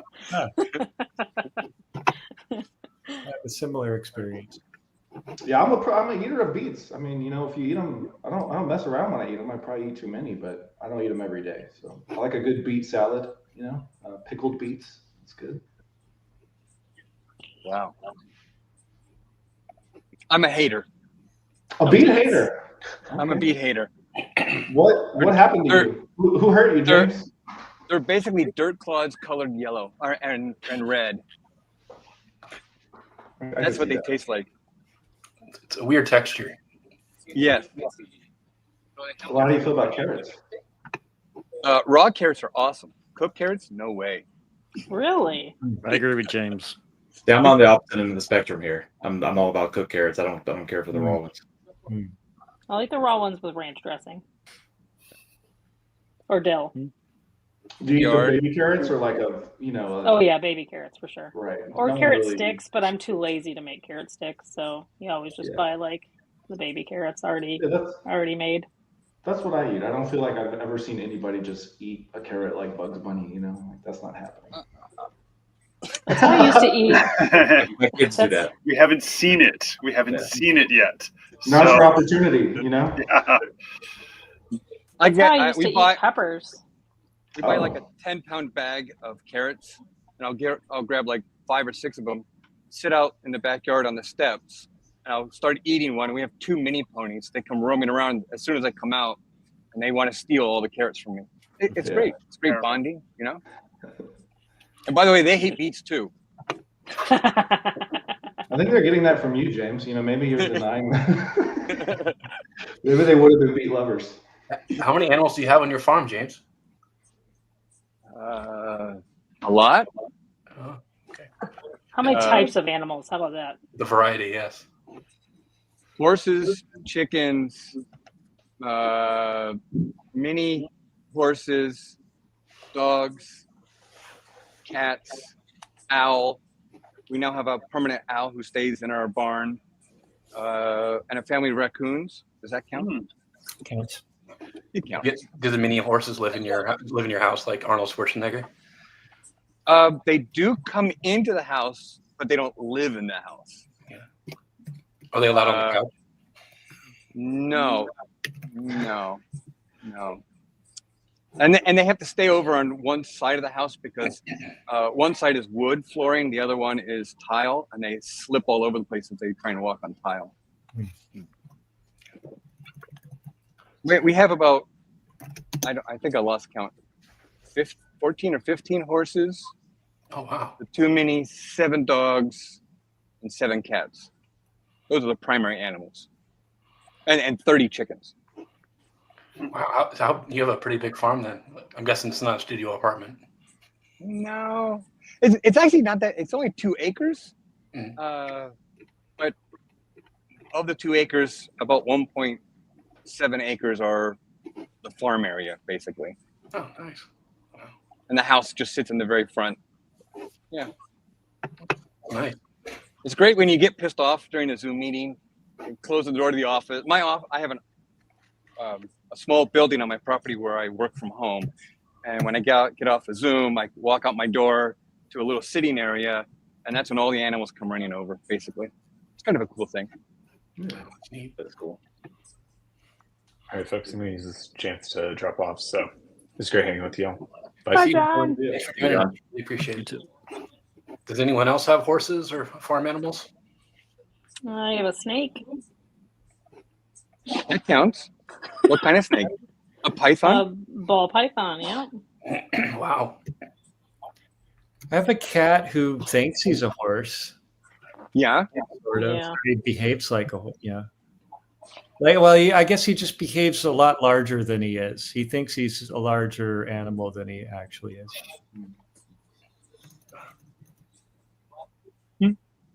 No farm animals, 2 dogs and a cat. Dennis, you're muted. Here. There you go. Secretly judging. Just kidding. I was going to ask, do kids count as animals too? Yes. Those are the ones I have. 100%. Yeah. Then I have 2. When they're teenagers, they can't. Yeah. Oh man. Wait. No, I have a 4-year-old that's feral. So. Yeah, it's a fun age though, like they always say, what is it? It's the longest days, but the shortest years. My son's 20 now, almost 21, second year in college, and I barely ever see him anymore. But Both my kids are in their 20s. One just is about to graduate from A&M Law School, and the other one's about to graduate and go to grad school. And they both live at home, and they're both still feral. They fit right in. that's great. You can have a lawyer in the family. Mike Adol. Yeah. That's great. But she got a dual, so she's getting a JD and she's getting a Master of Science in cyber forensics. Wow. Her goal is to work for the federal government, chasing after all the bad guys. Oh, that would be amazing. That's good. She could also be a cyber patent attorney really easily. Oh, that's a good idea. Didn't think about that one. They have a cushy job, and now I'm going to make enemies. But that's a good role. Hey, Maxim. Max. Howdy. The second time I saw Max today. Yeah, that's right. I missed all the food discussion. How do you feel about beets? Well, I used to hate those, but actually really like them now, as long as they're cleaned well, right? Like that's the thing. Otherwise, you get like grit so easily, and not so good. It's like, but I don't know if it's me that changed or the world, because it's like Brussels sprouts. When I was a kid, that tasted heinous, nasty, right? And now Yeah. it's delicious. I think Well, it's first, because if you they used to add 10 just pounds boil of bacon, them. Yeah, exactly. How are I they think prepared? Yeah. Yeah. Like, Wrap it in bacon and deep fry it, and I'll eat anything probably. Exactly. Right. Exactly. I haven't tried beets wrapped in bacon deep fried though. I'm not sure if that would be that great. That's thought leadership. Right there, Ken. Yeah, I'm not going to actually do it. I'm just the idea guy here. All right. If I make $1 million on it, I'm not sharing. Write a book on like the new diet fad, and it's just based around bacon and beets. That's all you eat. You're gonna lose a lot of weight. I feel like this is a sneak attack. I grew up in Texas, and maybe like it's somewhat famous for like deep frying random stuff at fairs, like deep fried butter or deep fried Dr. Pepper or whatever. I think we can take this contrarian position, which is deep fried bacon wrapped beets. I think it's really going to blow people's minds. Got to try it. You never know. It could be the next big thing. I'm pretty sure your market isn't Texas, though. You're going to need to. somewhere I'm else. worried that deep fried things are like an automatic DQ here in California, where I just don't see people getting excited when I, deep fried as the first line item. So, Well, haven't you been to the LA County Fair and seen all the deep fried stuff there? well, so maybe that's my issue. I'm in Northern California. Maybe I need to get down to Southern California a little bit more. I mean, maybe neither, but anyway. So I haven't seen it in Northern California. Let's put it that way. Wait. Are you saying the Bay Area or are you saying Shasta? Well, okay, that's a fair question. I hate to say the Bay Area because it's said too many times. I'm in Oakland, so the Bay Area, yeah. Yeah. Seems like it's a lot. I get that all the time. I'm from Palo Alto, and when I tell people I'm from Northern California, they go, "Where? Shasta? No." Yeah. I'm probably gonna have to drop off, but it's been great talking with you guys. Thanks, Tiberius. Thank you. Bye. Appreciate it. Bye. I gotta say, one of the best things I've ever had was a deep fried Mars bar. Oh man, that's good. Is that a Canadian thing or is that imported? Oh, that's a good question. Is this a thing, a Mars bar in the U.S. or it's East Coast? Yeah, thing. we do that. But I want to make the point that qualifies also as a calzone. As long as it's well breaded when it's deep fried, right? Yeah, as soon as you deep fry it, it's a calzone, I think. Yeah. Does it have to have bread around it for it to be calzone? It has to be encased. Starch. It has to have a starch. Yeah. I don't know about that because I called a plain a calzone earlier. Oh. And people bought it. We were all caught up in the categorization. Though, Yeah, I know. When we check the rule book, it's the relationship of the starch to the food. I mean, this is why a Big Mac qualifies as a cake. Yeah. Right. We should write a book. It's like topology, but for food, right? Can this coffee cup be a torus? It's like topology for people that have too much time on their hands. Because we all have nothing to do, right? Right. So are we going by the cube rule here? Is that what we're anchoring on? Yeah. Yeah. You probably deep fry that too. Although if you take a quesadilla and it's two tortillas, not one, it's two, and then you put cheese, I think that's a cake as well. Or is it the Usually gordita? how I do my quesadillas just for efficiency in our household. I do the full pizza style and then cut it up. Yeah. That's a cake. I'll sell that to my kids. You guys want to have cake for dinner? Yay! Technically, it would be a cheesecake too, right? It's a cheesecake. Yeah. It's a cheesecake. The look of betrayal, I can see it right now. away. So who's gonna make that last donation? We need to get that 30K mark. I was gonna say, well, Max is here. He could probably. Oh! Wait, we got something in. I got to update that. Yeah, it's about to I was gonna say I probably don't even need Max's authorization for this amount. It's 200. Let's see.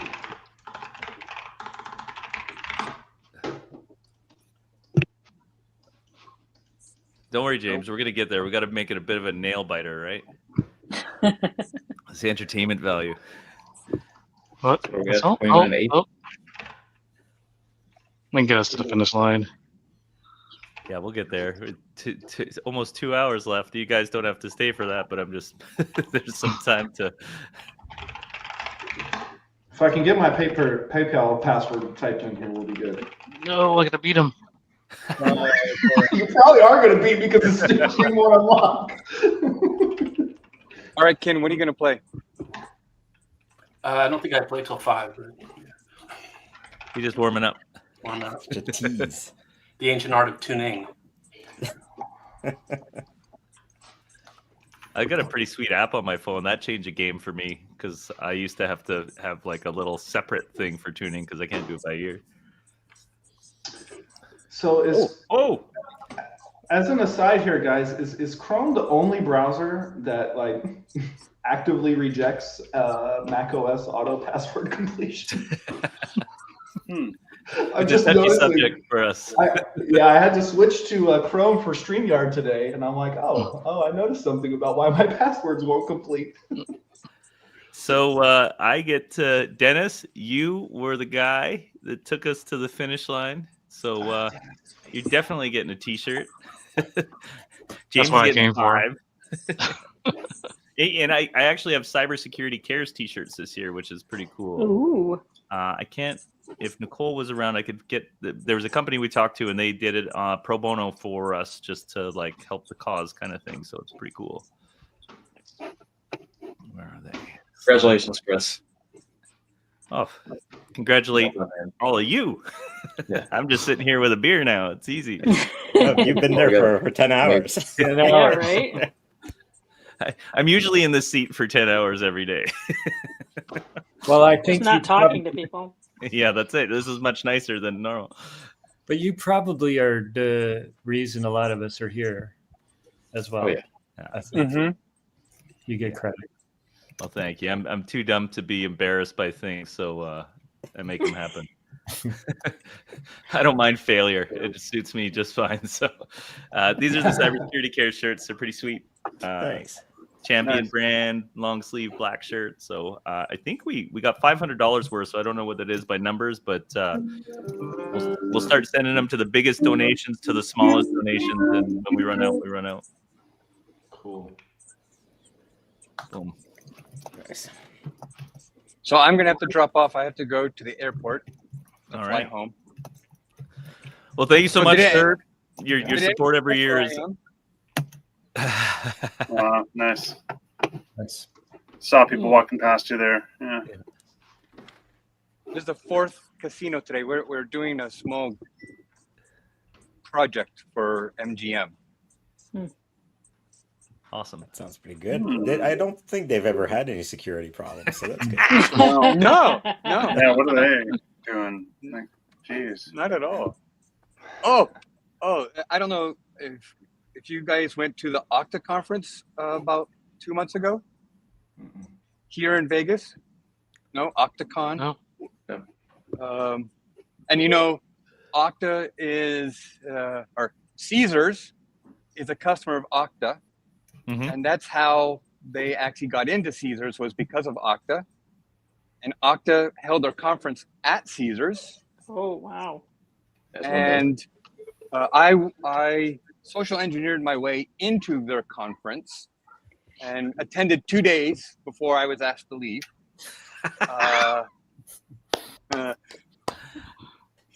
And then, because I went up to, I won't say the person's name, he's pretty senior, and I asked the question, why do you have these signs up? I took pictures of them too. It's kind of a funny thing to be saying inside Caesars. And he'd just given a talk also saying that Okta's never been breached. Yeah. And then he looked at my neck and went, "Hey, you don't have a badge." Oh, you're right. I must have left it in my room. So you were kicked out after 2 days, but did you establish persistence? I did. I actually came back on the last day because I knew he had left. And then that was the other sign that they had up. Oh, man. It's like, what was the marketing department thinking? I was going to ask if they're doing any better because my stocks with them are not. I think it's tough to be Okta right now. I'm interested if folks are, anecdotally, I hear roll your own IDP is going to become very popular. I'm actually not that convinced of that fact. I think there's a lot of negative sentiment toward Okta right now, but I'm sort of interested, like, there's a very small amount of, like, we're going to go back to standing up shibboleth ourselves. No one succeeded at that. But it's sort of interesting to think, like, there's a lot of reasons to be upset at Okta, perhaps, but well, where do you go? What are you going to do about it? RSA. Secure ID. Yeah, secure ID tokens all over again. Yeah, I think this SMS TOTP has legs. I think we should all double down on that. I've got this great idea for a crypto algorithm. I'm going to implement that. Isn't blockchain the solution this year? That was a couple of years ago. That's Sorry. so 2020. AI. Yeah. AI. 2025 is the year of quantum, so I'm ahead on that one. Agentic I do workflows, cybersecurity in that's multiple universes in parallel. Yeah, agentic identity. Yeah, he said the words. The agents NFTs for ID verification we need. Here's I my just read this post today about a crypto post. It must have been on LinkedIn about agents exchanging crypto money. I can see this all coming together. You know, the IDP agent sends the crypto that just it's going to work. I can guarantee it. Yeah. Like a digital we just need a turnstile. meme coin. Automated bribes. Put quantum in there somewhere, and I think you're going to throw money. That'll be the coin name. $quantum. That's it. We're done. Got it. I got robbed by my own AI. And Elon Musk somehow gained exactly my tokens and yeah, well, people just go and grab random code off my GitHub. Things are gonna happen. That would be a good talk. Like, my AI stole my identity. That'd be a good talk title. All right, guys, gotta go. Thanks. Thank you, James. Bye, James. Really appreciate you, sir. Bye. So much. Thank you. Oh. What's this thing all about finding quantum in finding encryption technology in your enterprise? I didn't understand that. What did you Okay, so yeah, I'll let Kyle explain, and then Max can tell you why he poo-pooed my conversation with him. Okay. So everybody's running. You get certificates all over the place. You've got all your web servers, everything's running some sort of encryption algorithm. So quantum computers in the next decade are going to be able to break that.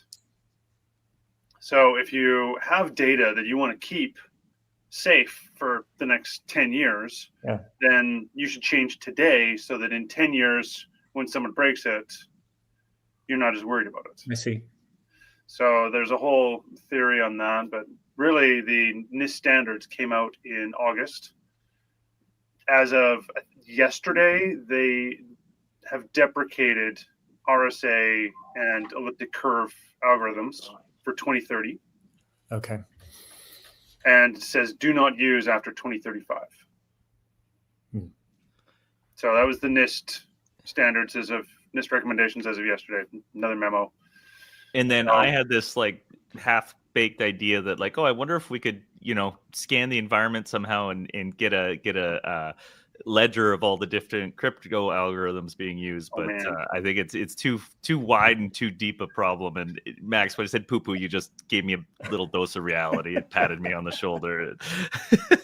It's hard, right? Like looking through software packages to try to figure out that, doing a cryptographic bill of materials, a subset of a software bill of materials, and then interrogating servers to be like, what algorithms do you support? Yeah. Because you're not going to actually go through every server in an enterprise and look at the configuration to be able to figure out what that is. And is there hardware limitations too? I bet there is. Oh, yeah. Yeah. So it's like, can this even run this algorithm we're trying to? And a lot of them won't be able to. Like some of the proposed algorithms are like a 1 meg handshake. Compared to like the 32-bit right now, like it's a major difference. Wow. And NSA would never suggest some. I mean, this would never suggest an algorithm for the backdoor. So the other thing, hey, TLS3, it was the WeChat app that using a modified version of TLS and their MMTLS, they found backdoors in it. Yeah, of course. Right? It was crazy. Like, and who knows who would have been using those? So I believe that one could detect data that was encrypted with relatively good confidence. I'm a detection guy, so I believe I could detect encrypted. This data is encrypted. I don't know where it's coming from. I don't know what application made it, but I think I could probably say, "Yep, that data is encrypted." It isn't. It could. I think the question is dividing all the algorithms from it, because I think the problem, at least from what I understood what Christopher said, is, well, you want an inventory of algorithms that you now need to replace. Yeah. And so, there's like an alternate perspective I thought of not I thought of, that we considered in my previous life. I think data platforms are going to struggle with this because they're going to need to adopt these post-crypto algorithms. But then there was also this always a theoretical attack of, what if we lose the ciphertext? Like, how much do we care about losing the ciphertext? And actually, you kind of do, because especially in a case like where you're at maybe a cloud data platform or something else, that data is valuable for a long time. It's not like it has some transient value. So you just hoard it and then wait until you can finally break it, and then suddenly, you have lots of interesting information. Yeah, and there is a horizon. Like eventually, that data probably loses value, but we're talking a decade at least. I think. Like, I would think so for some of this stuff. I mean, if for anywhere there, people are dumping large amounts of data, and whether that's on a third party or for themselves. I think people don't often think like, oh, they stole my ciphertext, I'm worried about that. I think a lot of people's default position is like, oh, good luck to you, pal, you just have the ciphertext. And I think that's really, it's changing a little faster than it seems, So that'll be interesting. Yeah, you think healthcare data, some financial data, bank account numbers, tons of different things that are highly sensitive. Yeah. But there's also you got to do some threat profiling, right? Like at some point it's going to get broken. It's probably going to be available to the 3 nations on Earth that managed to create those computers. For 10 years, they're going to be like, so you kind of like start making the equation of like, who's going to store the petabytes of me browsing, /.org. Already storing the petabytes of information. Yeah, right. Way down the list of priority. One thing we asked was like, would people, thinking about again, some of these cloud data platforms, it's like, aren't they going to come after us because all the customers' data is here? It's like, probably not. They could probably just pop each one of those customers much easier than they could pop you and then get the data back out. So I'm not sure like it necessarily is. If someone was that interested, they're probably going to target you directly. I feel like it's probably a lot easier in some cases to do that. So I just threw Leonard Koopman, the founder of Enzyme Network Defense System, into the chat. So Leonard, we're right into like cryptography and the coming quantum threat. So I don't know if you want to introduce yourself, but like Yay, Leonard! Leonard, you missed the good stuff about the grilled cheese sandwiches. That's what I keep. Beans and grilled cheese, and now it's post quantum misery. I have whiplash. Does my microphone work? Yeah, you're good. Beautiful. I just came back from downstairs in my garage, and I got solder paste all over my fingers because I'm soldering some PCBs, and with mixed success so far, but it looks okay. The next one will be better. Is this not is this like some decryption hardware, Leonard, for encrypted data? It's not. It's unrelated to encryption. Okay. What you building, if you don't mind? Yeah, of course. So I am. Oh man, I wish I brought them. I didn't bring them. I sent a tweet on the Enzyme account and then also on my Blue Sky account. So Enzyme reading Wi-Fi data means that right now you need these USB dongles, like these very specific one that your Linux distribution supports properly, like all the stuff that if you've ever played around with Wi-Fi on Kali or something. And so that's a little bit annoying, and also the form factor is just way too large. So I am making our own build on ESP32, which is also much more efficient because I don't need this thing to support to just spin up an access point or do all this stuff. I just need to read out of monitor mode. And so I'm building custom hardware right now. And this is the first prototype board. I have like this giant Manila folder of like data sheets and stuff. And the first part of it, I did put 3.3 volts on it, and the LED that should light up did light up. So the routing on the board works. That's what I know. The voltage control circuit is another question, and the soldering looks questionable. But we'll find out later what's going to happen. It brings me back to university days with the old breadboards and all the wires, and then you spend an hour and a half. You press the power button and then nothing happens. You're like, or you smell that smell. Yeah, magic blue smoke. Magic smoke. Oh, expensive smoke.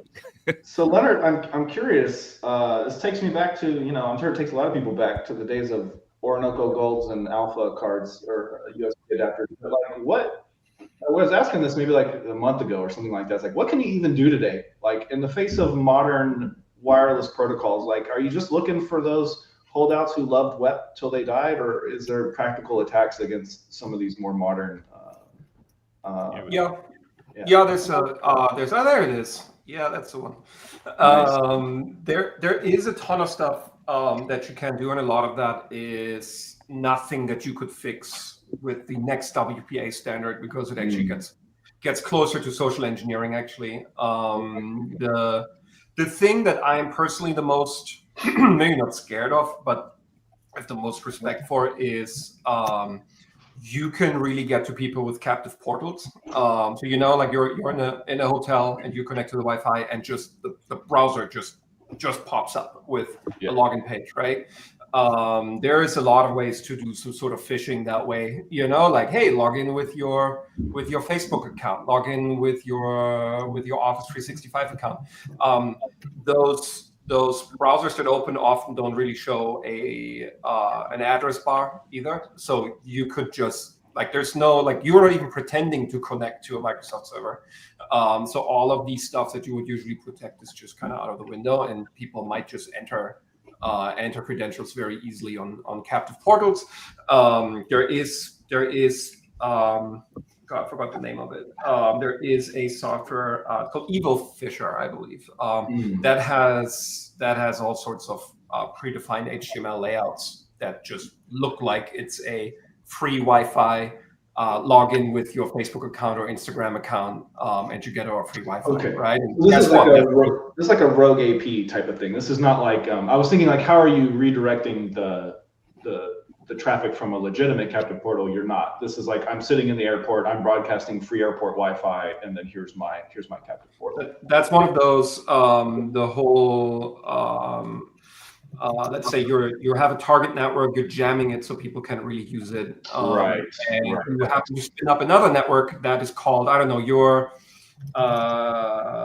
making this up. It's the Lima Charlie Wi-Fi, right? Lima Charlie Wi-Fi, and somebody outside is jamming it like crazy, so everyone working at Lima Charlie in the office can't use it, and then also spins up a rogue access point and calls it Lima Charlie New, right? And a lot of people are going to go like, I need this internet right now, and they're going to start to connect to that one, for example. So this old way of trying to I think that a lot of people focus on like deauth stuff, deauthentication frames, all of that, because that tends to be the first thing that people play around with.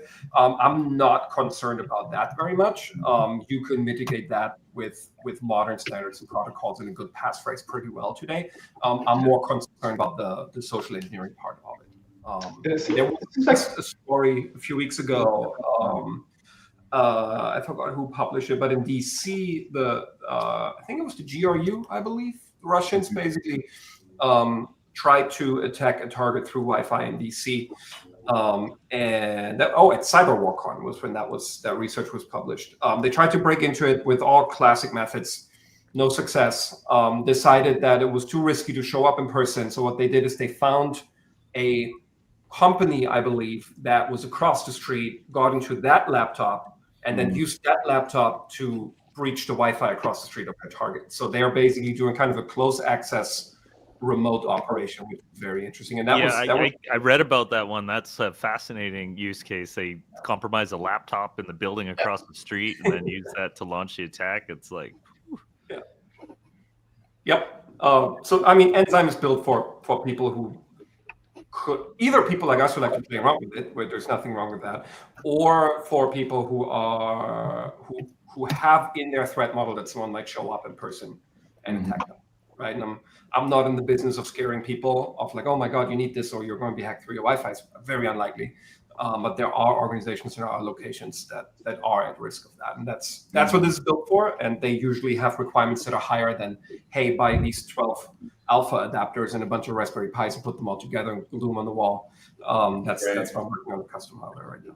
I talked about you earlier today, Leonard, how after the interview I did with you, I was paying attention and I read a couple articles about people breaking into houses, and they were using, like a Flipper Zero or whatever to jam the Wi-Fi So when they came up to the house, all the cameras stopped working because all the Nest cameras work over IP addresses. And so the question was, what's your security resolution for next year? And mine is to replace all my Nest cameras with wired cameras because I realize how like useless they are if somebody's smart enough to not even smart enough. If somebody has a flipper zero, it's like, that's a good idea anyways, just for bandwidth reasons.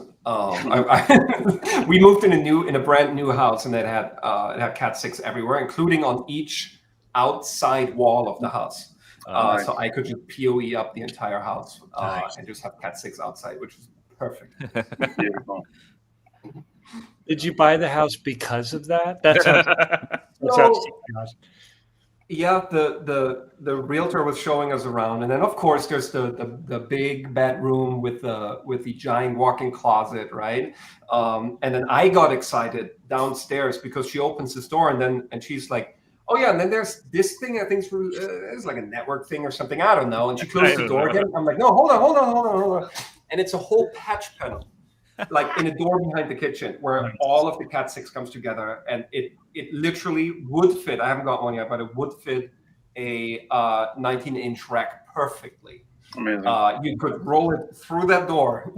You would have the entire room would be a giant 19-inch rack. That did play a role in the decision. I'm not going to lie. Yeah, it was beautiful. That's awesome. And by the way, Simply Safe, by the way, the security hardware company, like very consumerish, they actually do DDoS detection. Their base station has, I want to say, an ESP32 or something similar in there. They do monitor for at least massive DDoS floods. There is a functionality in there. I have triggered that with my own little lab conditions here. It does that, which I was surprised. That was actually really surprising to see. Yeah. Sorry, Maxime, I cut you off. No, I was just going to say from the picture earlier, by the way, the tagline is one of the most badass taglines of a security company. Is really awesome. Let me see. I'll get it back up. It's the balance of poetic and also serious security. I like it. I'm very happy with it. It goes all over the place. Yeah. Yeah, the challenge, I only use this software once a year. So it feels a little rusty. There you go. Every whisper finds its echo. That's good. Yeah, it's cool. Or it could be for a dating site. That's like the new Is It Cake? It's like, is it cyber? Yeah, that's right. So Leonard, does that dual ESP on there, or how do you pick up to do relay? Proxy. Proxy, as in how do I forward the data? Yeah. It's USB. Okay. Yeah, it's going to be USB. This one is actually, so that board is actually a prototype. So there's 3 boards in the works right now. That one that you're looking at there is actually it's one that you can take with you. That is only scanning for certain attack platforms. So Enzyme can alert automatically when someone turns on the Wi-Fi pineapple around you pretty reliably, even before starting an attack.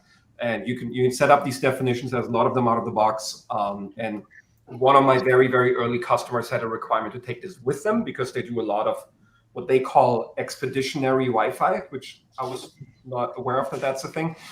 They need to be able to take Enzyme with them, basically. And isn't that war driving?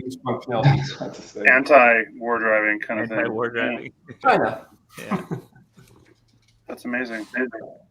So that one would be battery powered, locks to an SD card, and then has a connection to whatever it recorded when you took it with you. You can load that back into Enzyme.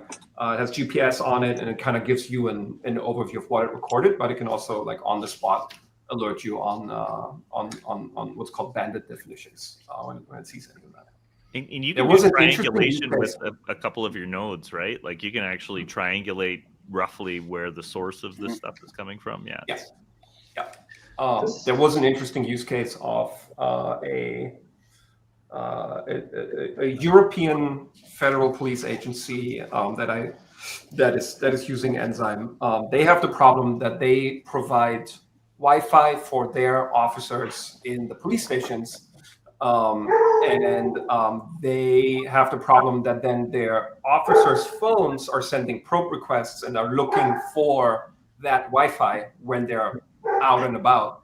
And they've had a case where there was an organized crime group that was starting to look for those probe requests to know that there's cops around, which then triggered a use case where someone said, I need an alert when a certain Bluetooth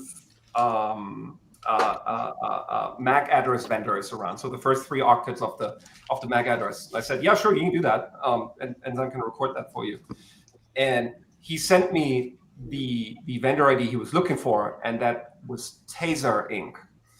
And so I haven't confirmed that yet, but I believe that for some reason there are at least some Taser models that do have Bluetooth. And it's Bluetooth low energy, so you can they're just blast that out and you can pick that up, those beacons basically, which is basically another cop detector, which I don't condone or enable specifically, but you could do it. I would not, in hindsight, it's obvious, but I did not think of before this moment, like, oh, these cop cars, probably every single one of them is leaking something, whether it's Bluetooth or something else from some set of bands. Yeah, very interesting. Could you use that as like a perimeter alert around your house? Like, we're assuming everybody's got a phone in their pocket. Mm-hmm. Could we set up a detection to like ping my phone if somebody's like within the perimeter of my yard roughly? Yeah, that's the third board. It's nice. It's also that's so good. about, so cool. I live off a busy street. I'm like, what if you just collect all day MAC addresses? You get an idea of which cars are coming at which time, which patterns are happening. You know what I mean? You correlate that with the front camera, and then I don't know. It's kind of interesting. Yeah. You listened to a discussion the other day, and I zoned out here for a minute, but there was a discussion the other day where people were talking about the tire pressure monitoring devices or tires signals. Yeah, that's good for you can RTL SDR the tire pressure gauges. And those are unique, so you can basically track which car. And so now it's an interesting analysis, right? So for this case in DC, you could do, okay, so we know from our infrastructure logs when that breach roughly happened. If I want to find out if that same person was around before, after, or maybe still is around, you can just do a diff basically of like all that noise, and then is there anything that was only seen during that time, plus minus X minutes, for example. And you could, again, I'm not saying you should do that, but you could, of course, couple like an IMSI catcher or something like that to it, right? So now that's something like if that person just has a phone on them, that's another ID that's just broadcasted out. So there's interesting, a lot of, the moment you dive deeper into what is in the air, there's more and more interesting and also concerning stuff. I was going to say it gets dark real quick. Yes, it gets dark real quick. Companies like Flock, who are already out there with ubiquitous community cameras, and like just slap one more board on there, and now you've got another super interesting ubiquitous surveillance. Yeah, and certainly it's already happening in every retail space we go in, right? Like it's already a thing. Mm-hmm. All the research in this comes, or a lot of the research in this comes from marketing companies. Yeah. Because they want to know where you stop in the mall and what you look at for how long. At B-Sides, a friend of mine, he was actually had a setup, and we're kind of in like where the vendor area and the bar is, and he had it set up so he was actually detecting flippers, and he was detecting a unique ID and names and things like that. So, sometimes people might be using flippers to commit various crimes, but you can actually identify that unique identifier, and then you can tie it to an individual possibly. It's really interesting. Okay, so on this point of flipper crime, we just have a small sample size here, but this is an ongoing conversation with my friend group. It's like, who here, we'll do a two-part question. Who owns a flipper? With a show of hands, who owns a flipper? Okay, it's a smaller number than I would have guessed. Who's actually done anything with their flipper? Okay. So it is almost That's why I resisted buying one. My hypothesis is, I'm going to go ahead and take you two guys at your word. You'll be the outliers. My hypothesis is that no one is doing anything with a flipper because it's so difficult. Every time I'm like, I want to do something with a flipper, like I would much rather be dealing with a regular SDR and just do with whatever it is I want to do. Like I don't want to mess with that. That's just it was incredibly useful when we thought stray dog that was very friendly showed up at our house. was very hungry and very thirsty, and I remembered that I read somewhere that the flipper can read the animal chips. Yes. And it does, and it gives you the ID, and you can look up the first part of the ID, and that's the company, and then you call them, give them the hex, and then they contact the owner for you. Oh, that's and it worked. 10 minutes later, a neighbor from that was the use case. I'm going to go ahead and say I did the same thing, but I'm going to disqualify it. I'm going to say this: it's not a valid use case. Reading animal chips is not committing flipper crime. That's all I'm going to say. And this is an RFID. Is that what that is? Is that the protocol? I think so. Some sort of near field, something sub gigahertz. I don't really know. It had like an app on it that was like literally called the Animal ID or something. Yeah. You can capture like the key signal for like unlocking cars and stuff right that with those. I've heard that, and like I cloned my rolling code with. If you do like Roadmaster or whatever, you can clone rolling code garage remote. So I think you can do like some of this stuff. But I haven't really seen anybody, it's kind of all, everybody does the same thing. You open Tesla fuel doors, or whatever. You do those kinds of things. But yeah, I don't even have time to read a book anymore. That's like, I looked at the flipper and I was like, oh, that's cool, but I'm gonna spend $350 and it's gonna sit on the shelf with next to all the Raspberry Pis I own. It's funny because actually, to Leonard's point, it helped us find out that one of our dog's chips didn't work. Because I was playing with the chip and it wouldn't read one of the dogs, and then finally we took her in for something else, regular checkup, and they're like, yeah, the chip doesn't scan, it's broken, we have to put a new one in. And I was like, oh, that explains that. Now I want to implant chips in people at DEF CON. There you go.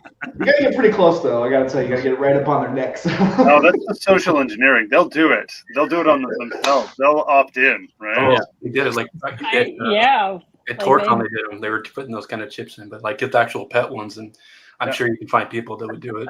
Oh, I know people. That's that like human hacking. It makes it easier to unlock your door. Like you can buy door handles that will go with our RFID.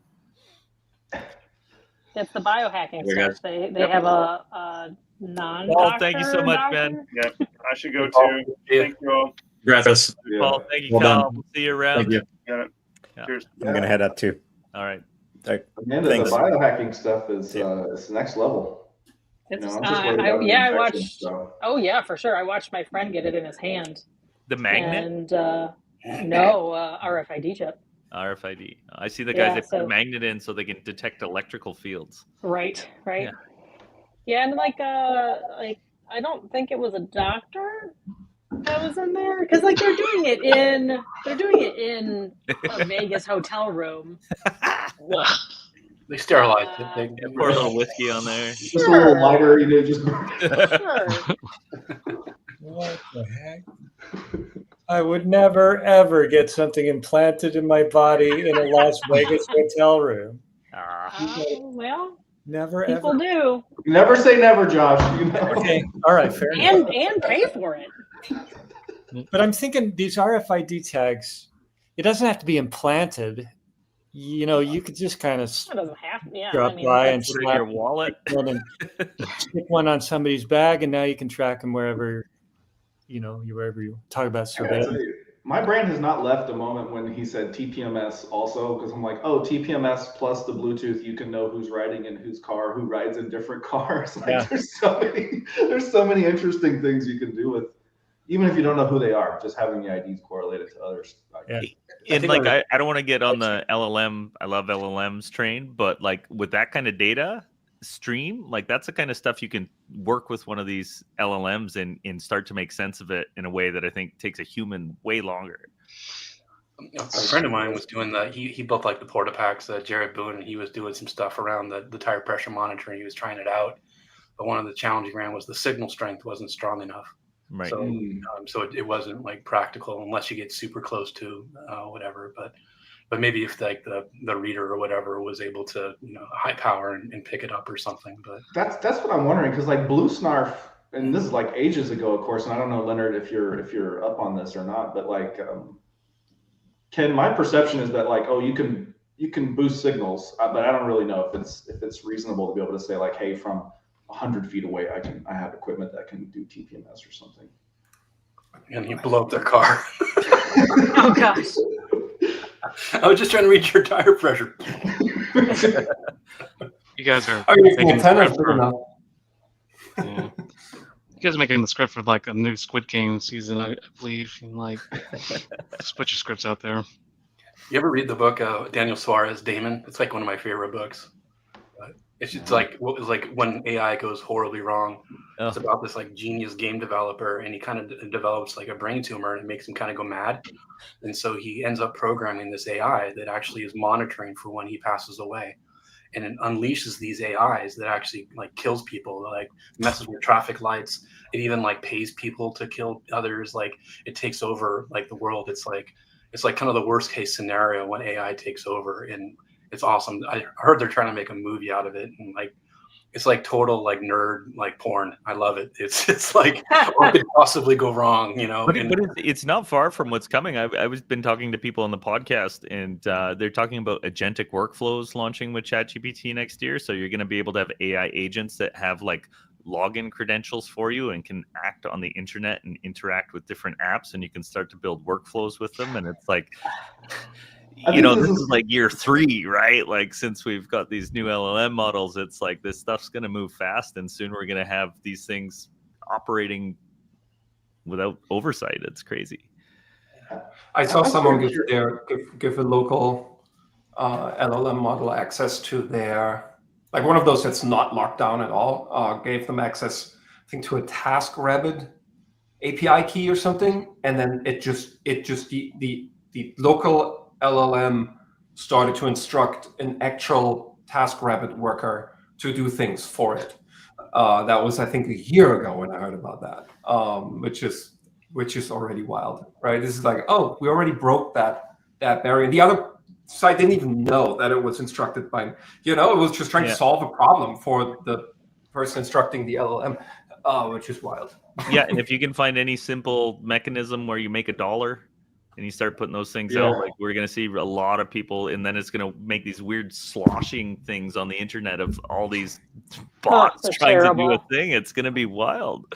To me, it's interesting, Christopher, like, will prose matter if it's only bots conversing with each other? Like, to me, maybe I'm the only one who thinks this, but I'm like, language is going to collapse because the value of words is going to go to 0. Everyone is going to speak in very short, concise sentences because, like bots creating prose, I don't know. I quickly see it. It's like, what's the point of prose if a bot creates it? Like, I don't need that. Just give me the bullet points. So I'm gonna have the bot create the long form. Then I'm gonna ask another bot to summarize it concisely, and then I'm gonna get my bullet points. You know what I mean? Then I'm like, why did we just spend a bunch of compute expanding it into prose and then compressing it back into bullet, like from one neural net to another in the least efficient way possible? I don't know.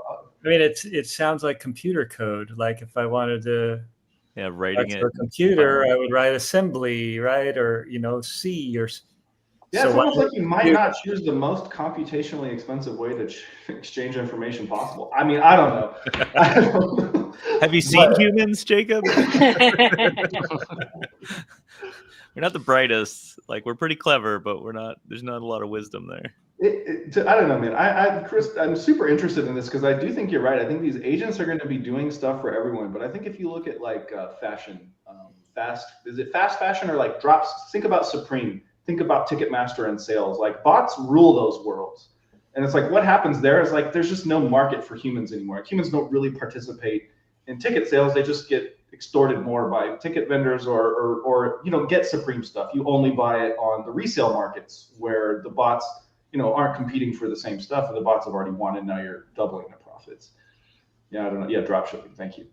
It'll be interesting to see how many more markets get ruined by bots that are able to transact on them where humans could before. People are already saying like, oh, I have a bot for this. I watch a lot of Shark Tank for whatever reason, so sometimes I still see these, and I'm like, how competitive is that? Because once you have one of those bots, the other side has another bot, and then it's just bots. It's a William Gibson novel. I don't know if you've read a lot of William Gibson, but it's like, I see where this goes. Somebody's written about it. Well, what are you buying tickets for, right? You're buying tickets for art. Like, so far, the AI hasn't really been able to replace the artists. At least most of the AI art I've seen is kind of garbage. And although I've seen a bunch of double blinds like tests where they get people to look at art, like when they tell them it's AI versus a human, they always choose a human. when it's blind, they pick the AI. Same with the pro. Yeah. I think it's going to be a marketing thing. I think there's going to be value in being able to say a human created it, period. I believe that. It'd be like organic food. Exactly. There's, and probably we're all those hipsters that buy that stuff. Fine. There's plenty of us out there that will buy this stuff. But like, I do think, well, then you have like the Amazon and Walmart of everything else. You know what I mean? And so like, what does that look like? What is I think they call it the shitification. Yeah, that's exactly what they did. Yeah, I'm not a believer that AI is going to kill art or anything. I do think it's going to have a significant impact. I just don't know what it is on like routine communication. I think today it's like, oh, let's emulate routine communication with two bots, but then it just sort of decays into this thing we've been talking about, which is like, why would you have two bots talk to each other like humans? That's asinine. Well, and I think we're gonna have these weird sloshing things that we don't understand yet. When there's some kind of opportunity and somebody figures out how to exploit it, and then this like swarm of bots is gonna come in until it's totally absorbed. But it's gonna make these weird, fluctuations. And if they're actually, triggering shipping and things in the real world, like the knock-on effects are really wild. So maybe the real conspiracy here, Chris, is the high-frequency trading bots collude with the agent bots. And it's all just churning the markets. Yeah, and then once we corner that market, we're going to tank the shipping process so the stocks go up. Right. Because what you said about the sloshing and weird patterns, I mean, that happens in the market when bots are trading. So anyway. Yeah. So beyond bots, I mean, have you guys seen the X feeds about the Russian mRNA AI infused vaccine they supposedly have? I know it's left field out there. Say that again. I said vaccine and it got me perked up. No, I mean, there were some postings about AI-infused vaccines for anti-cancer that Russia released supposedly that had AI stuff in there. So I was just wondering if you guys got to see. I haven't seen that.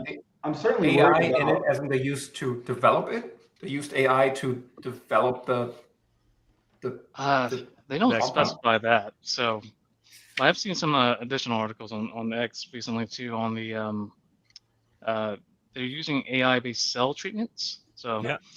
I think what we're going to see is some more fun items in the physical world. So maybe perhaps the beyond agentic frameworks and lane chain and whatever is it's going to be what we see in the robotic side. Yeah, and I'm excited about the cancer vaccines, the RNA vaccines. I don't have the best history, and so as I approach 50, I think a lot about those things. So I'm anxiously awaiting the cancer vaccines. Have you noticed? I better jump. Got my wife showing up. So okay, thank you so much, Josh. And I don't know if it's public, but congrats. Thanks so much. What you shared with me. Yeah, very exciting stuff. Yeah, thanks very much. Okay. Talk to you guys later. Yeah. Okay, and I have Becky from Becky's Fund and John Bagg from Salem Cyber. I'm going to bring them on. So Becky, hi Becky. Hi. You're why we're here today. It's so exciting. I want to see all the faces and like the energy. Chris, you were amazing. I don't know what you have in your blood or what you've been on today to be able to do it's this. beer now. AI Yeah, exactly. It's AI pathogens and beer. Yeah. That's awesome.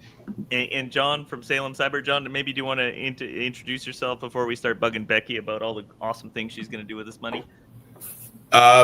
Yeah, that sounds like a much more interesting thing to talk about. But I'm John, creator, co-founder of Salem Cyber. Known Christopher and crew here for a number of years, and glad to be back again. See everybody. No, thank you for being here.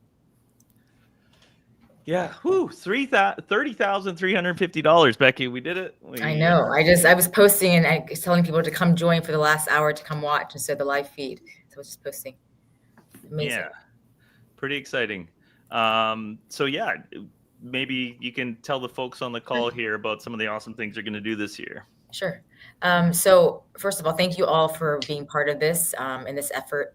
It's one of those things I think, especially with an issue like domestic violence, the more people that we have and even addressing, this issue together, that's a big part of, I think, sort of pushing the needle forward because of a lot of the secrecy and shame that's attached to domestic violence. Over the last year, we've, in terms of trying to figure out how best do we serve our clients, coming out of COVID, I'm sure if any of you, seeing even with news, domestic violence rose over 30% all over the world because obviously people were stuck at home with their abusers and often didn't have, the ability to be able to either talk to a therapist or even find out what the resources available were. And so coming from that, a lot of nonprofits, I think, also had a pivot, right, for direct services to figure out how do we best support our clients anywhere, from anywhere, but also in a way that is safe. And so when we often talk about domestic violence, the definition being any type of tactic or, action that is used to maintain power and control over someone else. And so the reason why I was really excited when sort of addressing and talking about this, this partnership with Cybersecurity Cares is due to the fact that we know that even after leaving abuse, because of the fact that the world we live in with technology, that it's still very easy to stalk and to track and to trace this person going after them. And that's usually often what happens, especially after leaving an abusive relationship, and figuring out how do we best serve the people that we're working with. And so coming from that sort of idea and sort of notion about how best we can actually serve the people that need our support, we came up with our concept of the phone app that I talked about this morning a little bit with Chris, called Endovi, ENDOVI, and domestic violence. And this was an idea that was in fruition for, probably over 10 years ago, but didn't have the funding as well as sort of the means to then sort of actually put it into reality. We received a grant, $100,000 grant from Booz Allen Foundation to create the app in 2020. It was a really cool experience. So obviously pitching Shark Tank in that entrepreneurship world, right? And I was pitching like this to a computer screen with about, I think, 12 people from the Booz Allen camp. And it's also one of those things where, learning how to raise money, right? But also learning how to, take the vision and then actually put it into terms, obviously, to make it a reality. We partner up with App Nectar, who is a phone app creator. And the three sort of buckets were having the ability to obviously use this as a directory. So we collected and then screened basically nonprofits, groups that are working on this issue. And so we were able to search by zip code the closest shelter, as well as advocate and lawyer for support without having to say a word. And then we also had a piece we actually created our own AI. This was actually before the whole AI came out and into the open, and we created AI specifically to help that person get to what they needed to get to as quickly as possible, right? Because we wanted to get them as many, as much time they obviously had to be able to get in and out to get the resources they needed. And the third piece was we created sort of this depository to be able to upload, whether it's evidence or things that they often would use the office for back in the day to hide in terms of prosecution later on, whether it's a protection order, hospital report, pictures, and then was able then to combine that all together as a tool. And obviously, at the end of the day, we weren't trying to tout ourselves as a, end all be all, right? Because we know that also technology is not perfect. But then with this tool, really be able to then help people get the help they needed, but also too, even coming out of COVID, understanding, realizing again, then how important it is in some of these things about safety planning, but also, understanding what resources are out there. One of the things that people don't realize is that, for example, shelters. So when a 911 call gets made and police come to the house, what happens is typically whoever called the police, that person is usually then considered, the other person is typically arrested, mandatory arrest in that situation. The problem also with that is a lot of times like the person who has just called maybe didn't realize this next steps, and so it can be very scary, obviously, and they're taking your partner to jail. But this whole situation often a lot of emotions, but also too understanding sort of the process of what happens. The second thing people often don't realize is that shelter addresses usually are confidential. So typically at that 911 call, they'll ask, do you want to go to shelter? Do you want to, and then that's how you'll usually then be taken by the officer to the shelter. So a couple of things that happen even with our app is, as we know, updating your information, right? And then being able to have updated information that's also secure. And Chris had mentioned about the question, I think one of the people had asked earlier this morning about how you were able to log in. So we actually worked with Booz Allen's cybersecurity team. It was a pro bono grant they gave us for 6 months, figuring out the best ways for logging in. We were going to do some cool like finger, all these different kinds of things. But we ended up saying, because of the fact that most abusers have access to your email, to your other accounts, your passwords, that we knew that the best way would be just for the person to do their own and not coming back to email for the lost password. And other things also too, in terms of information. So all PII, the information that was actually on the app, is when you're at the back end, we see like a little widget. And so we wanted to make sure too, because we knew that apps, all the time get hacked into, especially if they have that kind of information. And we knew obviously the risk of that and understanding the risk of that in terms of how do we help whoever's using it feel safe using it. But what was really interesting, I think, with that piece, and I think even in terms of cybersecurity and thinking about the big picture, is that that's probably the most dangerous time for a survivor is when they physically try to leave. We know that there's a DOJ report saying that the risk is 75% higher risk of being killed. So when you hear in the news murder, suicide, those terms, typically it's domestic violence. Typically someone has fled domestic violence and then the abuser has gone after the person because all they see is red saying, if I can't control that person, no one should be able to, no one should be able to have that person. And it's the timeliness of this whole like just conversation, but also addressing this. So tomorrow we have one of our extraction projects, our moves. Tomorrow at 9:30, I'm meeting the survivor at her home. Her husband, who they've been married for, I think, over 10 years now. At the same time that I'm meeting her to be basically move the things out of her home with her with the truck and we have some other, obviously our team. Her son will be meeting up with other movers to go to the new place to also move in some heavier furniture. The issue is that she hasn't told him that she's leaving for finally. She's basically saying she wanted to get some things. And so little things like, when we create a safety plan with the survivor before they actually leave, we always say like, don't do things until you have to do them. There's special pieces of that safety plan that we actually have in our phone app, the before, the during, and then the after leaving. And one of the most important pieces is what happens before, but also during, so that this person is not tipped off that what's going on. But also too, one of the things we've actually found too, also with sort of the cybersecurity piece, is how do we best sort of use the tech for good? A lot of times we've even worked with survivors where they will put either some kind of tracking device or something in their children's backpacks on the custody handoff so that they can make sure that everything is safe.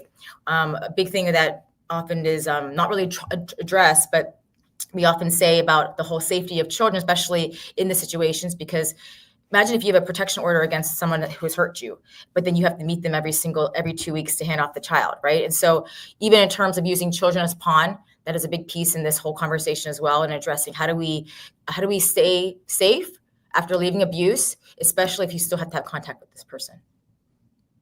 I don't know if I saw some, I didn't know that any comments, but I think one of the things too is that unless you have either seen somebody go through it or maybe read more about a case.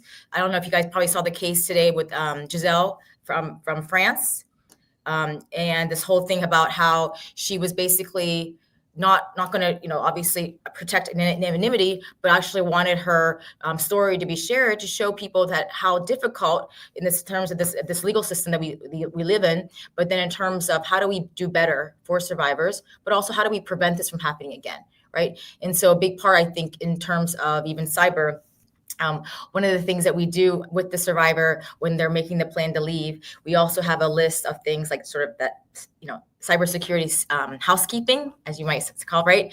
And then obviously things such as around their passwords, but around even about their own devices. I think, Chris, this morning you had gone around sort of with the people in the room and asking some of them about what are some of the things that we'll be doing for the new year. But I think it's also a great, whether you're an expert in this or whether you're new at this, one of the things that we know that our information and our safety, both online and offline, is can be managed, right, and can be improved, I think. And so I don't know if any of you, I would love to ask that question, or if there's any specific things that, in terms of leaving this abusive relationship, abusive situation, in terms of cyber, that you've learned even in your own world or your own life, or even within your own sort of work, that like a tip to be able to share.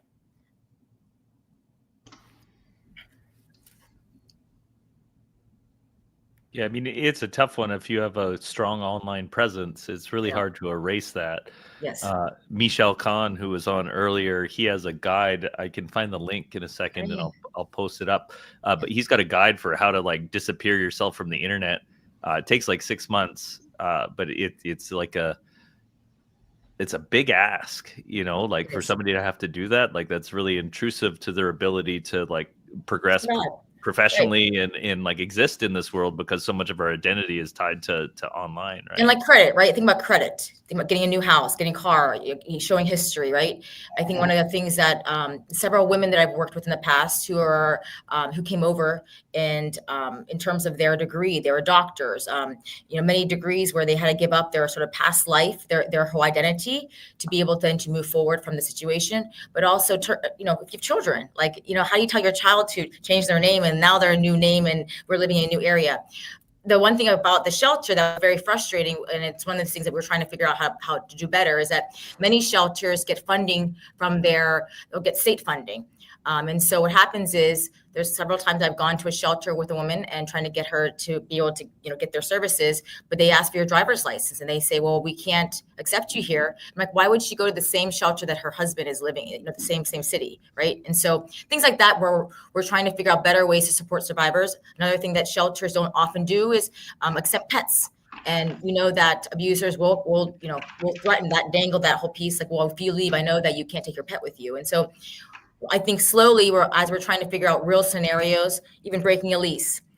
There are states that allow you now through policy changes where you can break a lease if you can prove domestic violence. But it goes back to the question of, okay, how do you prove it, right? If I don't have a bruise or if I don't have a protection order or a police report, how else am I supposed to prove this domestic violence happened? And maybe it wasn't physical, maybe it was emotional and financial. And so these are things that often that are questions and factors that come up that if you've never been in the situation or have ever seen it personally, often the question might be, why don't you just leave? And so I think there's a lot of, not misunderstanding, but I think in terms of understanding the actual scenario and some of the factors that are preventing this person from getting out, are better sort of understood. Okay, so this is a resource that Michel Khan put together. So I think it's free. Anybody can go on there. I think there is a paid tier to help support them, but like you can get all the value out of it for free. And so it's operationprivacy.com, and it's Very cool. I think it's an Excel spreadsheet kind of format, and it just got tasks and instructions about how you can go to start to clean up all your data online and slowly disappear yourself from the internet. So definitely interesting one. I've had this on my to-do list for a while, but I like being out there. I love it, Chris. I love it. Plus one to that is Caleb Sema also wrote Personal Privacy Security for CISOs. I dropped a link in our private chat. Maybe you can. Okay, yeah, I'll pull that up too. But I'll just sort of mirror what's been said, is that the operational security is, I think, what a lot of people would call this, is really challenging. So I think the thing that I take away from this and everything I've sort of seen in this space is you can't half do it. So I think having a list and following a checklist that methodically goes through each item you need to think about, because I think as Christopher said, your online presence is everywhere, and it's much easier than you think, especially with these communities of people who are just into doxing and doing this stuff, to kind of tie these pieces together. So being methodical and following a plan, I think, is probably really important. Yeah. Thank you so much for what you do, Becky. No, thank you all for your support. I learned so much because we've also, probably about 6 years ago, there was a rise in some of our cases where somebody, and this is before the whole thing about revenge porn and all like the deep fakes conversations. Obviously, policy has been changing and helping that. But a big part of that conversation was like, someone unknowingly being filmed while having sex. And then, the abuser says, well, if you don't XYZ or come back to me, and we've had, times where videos and pictures were sent to an employer, and then the person was stalking at the office. And so things where it was a Wild Wild West. Like there was no way like, how do you prove it? Or how do you, what's the actual crime? And then what's the actual like punishment? And that was a big part, I think, with today's even world right now, when you're reporting, whether it's the deepfakes, who should you report to? I remember talking even to some people where they were saying, well, unless this much money has been, quote, stolen, you can't even get a conversation with, any person of any kind of sort of power. And that's really sad, because if you hear that over and over again, then you sort of think, okay, what can I do? And so I think a big piece again is figuring out, okay, who are the the players in this area that can actually create some change, but also accountability, because I think that was a big part of it. Was, who are you criminalizing if you came and find them, right? Yeah. My good friend Jibby Satang just joined the back room, so I'm going to bring him on stage too. I love Jibby. You can introduce me. Yeah, really great to see you, Jibby. Hey, hi Chris, Hi, hi Amanda. Ken. Thank you so much for Becky, coming out Jim. and drawing such beautiful mushrooms. My daughter's going to be so jealous. She loves mushrooms. She's going to be bugging you on the socials now. Yeah, Becky, one of the Hi, challenges everyone. I'm curious about is when you're dealing with digital aspects of things and talking, one of the challenges like local law enforcement aren't equipped, right? So how do you deal with that with local law Can you enforcement? say that something was also on at the same time as you? So I couldn't hear what your question was like blurred. Can you ask that again? Right. So I was curious about kind of on the digital side, local law enforcement is rarely equipped for that, particularly when you're dealing with rural police departments, things like that. They're really clueless on how to do this. And I think a lot of stalkers and things like that kind of prey on that. So how do you deal with some of those issues? So typically, if you're talking about like ongoing or actually trying to leave, which piece? I'd say a little bit of both, maybe. Like, for example, for tomorrow, so I've done this enough times where I've learned, and you have friends in different people in powerful positions or places that can help you, like a mayor, for example. My last extraction that we did was in April, and I was told by friends of sort of that whole group, you can't reserve cops for a walkthrough kind of thing. And so that morning on the way to the house, which was about an hour and a half drive, I basically went through all the different police and finally got through. And so 2 Maryland state troopers, actually, they came up and they drove up. It was about a 30-minute wait. And then they basically said, just so you know, if we get another call, we need you to work quickly, because we know that these situations, he also had Nest cameras in there. And so he knew, I mean, I don't think he realized when we were coming to help her move all her things out, he didn't know that she was coming. There were 2 steaks it was a Sunday. There were 2 steaks on the kitchen table for defrosting. But I think because he heard us on the Nest cameras and saw the cops, he didn't come back. But that situation there, I think there's more conversations about this. Judges know, like, not giving the protection order, and you hear about the case where the woman gets killed the next day. And so I think just having more chatter about these conversations, but also too, I don't think it's that those people don't want to help. I think they just don't know, right? And so the rural piece kind of is a really good question, because often the biggest part about resource, especially rural, is that everything is so far away, right? And so when we were even doing work with different sort of coalition groups, even in Alaska, for example, and then saying, how do we best get help when we need it quickly? And that's obviously having these conversations. I think also too, no one wants to be sort of blamed for a bad thing happening, right? And so we go in with sort of more of us, how do we work with you as a partnership to figure out whether it's training, culture competency training, right, kind of things, but also saying that we know this is happening. We know that we need support. How best do we communicate? But also too, you find that one ally in there that cares. Everyone's been touched in some way, right? So find that one ally and then say, look, I want to work with you. I want to help you train your team, your staff. How do we make sure that moving forward, like, this can be smoother? But then also invite them to be part of it.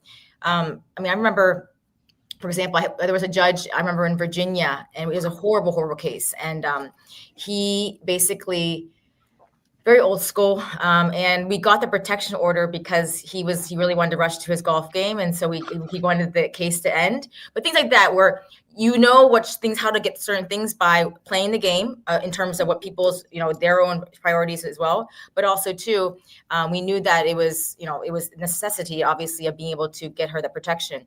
But what's interesting too, Ken, what you mentioned too, is that the problem also lies in the fact that every state has different requirements for what qualifies as domestic violence. So, for example, many states don't allow, unless you have proof of physical violence, you can't get a protection order. In Virginia, that was one of the cases. The guy had broken open the door, broken the lock, slammed open the door, punched the mirror to show her, obviously, it was all intimidation, never touched her face, never touched her on purpose. There's all of these broken. We went to Virginia. I remember this was right after COVID had opened up with courts. And they were like, well, unless there's evidence of physical abuse, you're not going to get a protection order. And we didn't. So we ended up having to help her get move out, but then get help her with a stalking order versus a protection order. And so, but I think the real piece is a very good point. I think one of those things is, again, education, because I think by now, we're in 20, we're going in 2025, like how many cases of domestic violence, we're talking about sexual assault. I mean, P. Diddy case, right? There's all these different cases that have hit mainstream. And I feel like they're all opportunities to say, okay, what are we doing or what are we not doing that is helping or hurting, adding to the problem? And a lot of it is even language. And talking about how do we talk about these different issues? How do we talk about assault? How do we talk about why are we still saying what didn't you do versus saying why aren't we talking about the actual accountability for the crime? That's really great. Thank you. Sure. Yeah, awesome. And we're 40 minutes, T-minus 40 minutes. I can't believe it's been a whole day. When you said mushrooms, when you're talking about Jimmy, I was like, maybe I'm on mushrooms right now because his background looks like very psychedelic. No, my daughter, and I don't know, like she's turning 11 tomorrow, actually. So this is technically, I think, my last full day before the holidays. At lunch tomorrow, I'm going to take her for lunch. But her age group, everybody's got like their own aesthetic.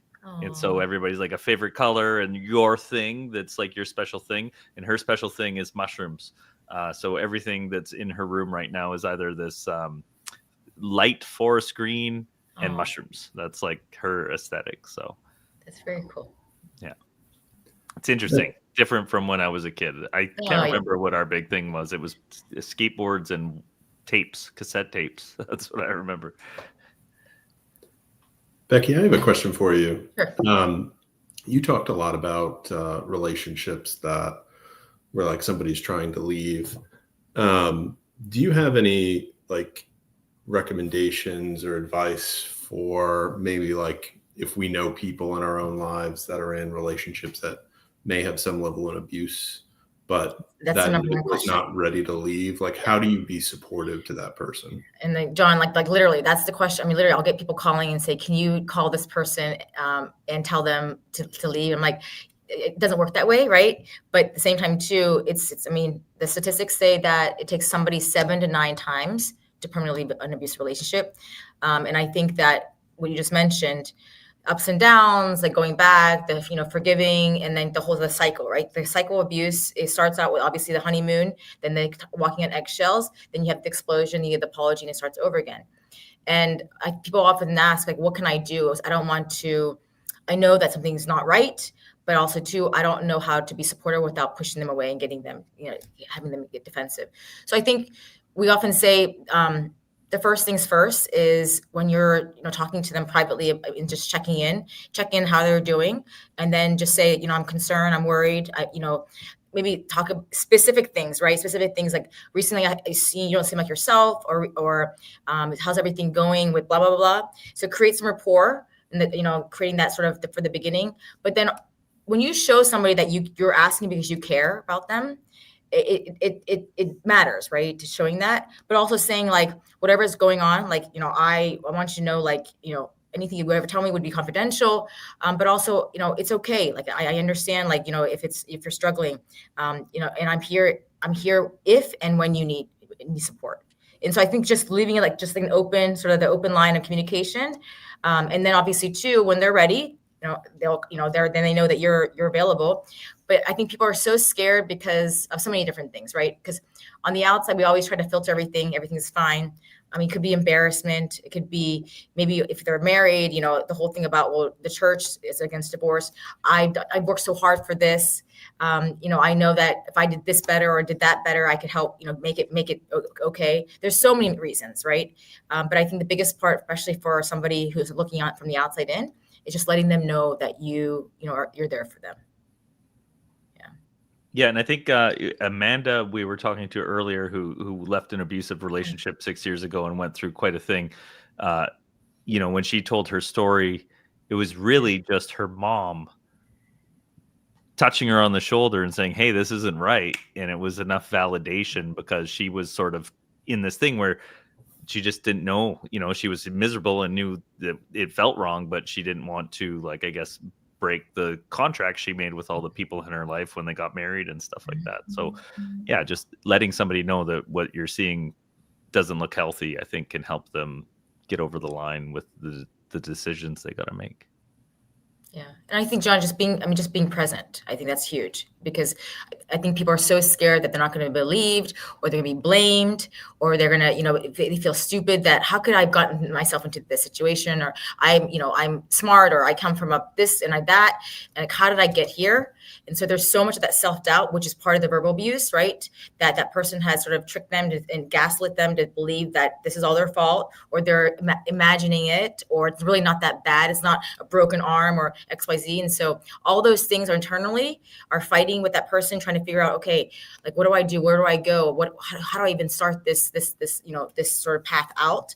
And so you're not, that's not your role to have to solve that whole thing, but just being present and letting that person know, okay, I can go to that person whenever, when I'm ready. And so that's huge, especially for men. I think that's a big part too, because, again, we talk about mental health and all the other pieces, but I get so many calls from men who are reached out, and they're like either their own male friend, right? And that's another piece, male abuse, men being abused, and how often, obviously, the stigma attached to even talking about that. But also, secondly, in terms of even like trying to create a safe space, right, to have that conversation.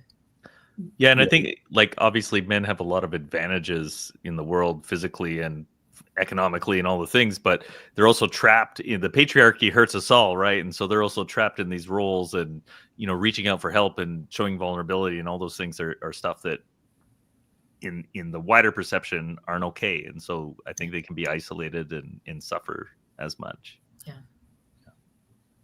Thank you for that question, John. That's a great question. So Ken, is it time? I think so. All right. Is he gonna jam out? Yeah, I think we're gonna rock out to the last minutes. We might close with the piano video. I'm getting pretty tired. I'm almost done. So I do have to show this off. It's beautiful. This is a 1933 National Duolian that I've rescued, and man, I love this thing. It's got some serious mojo. So I'm gonna share this with you guys. I really like kind of old blues songs, and so I'm taking an old blues song called "Little Red Rooster," and I've made it a Christmas song about a little red-nosed reindeer, and he's lazy. So I'm going to talk a little bit about that. You all right? Let's see if I can make it. That's so cool. Oh, wrong one.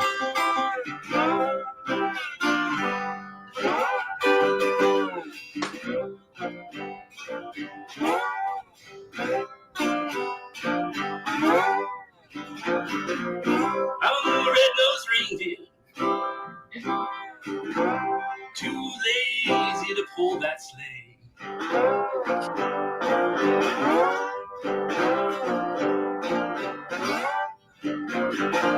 Yeah, I'm a little red-nosed reindeer, too lazy to pull that sleigh.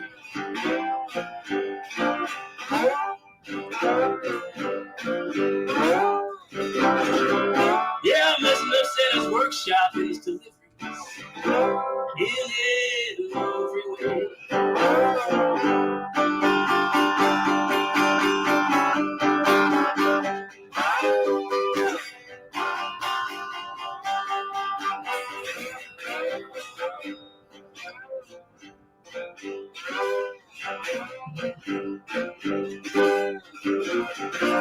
Yeah, those elves are balk, and Santa begins to howl.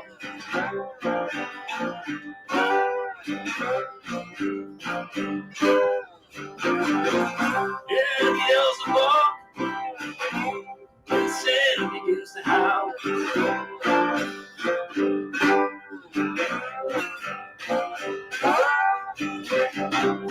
Watch out, naughty people, Santa ain't coming to town.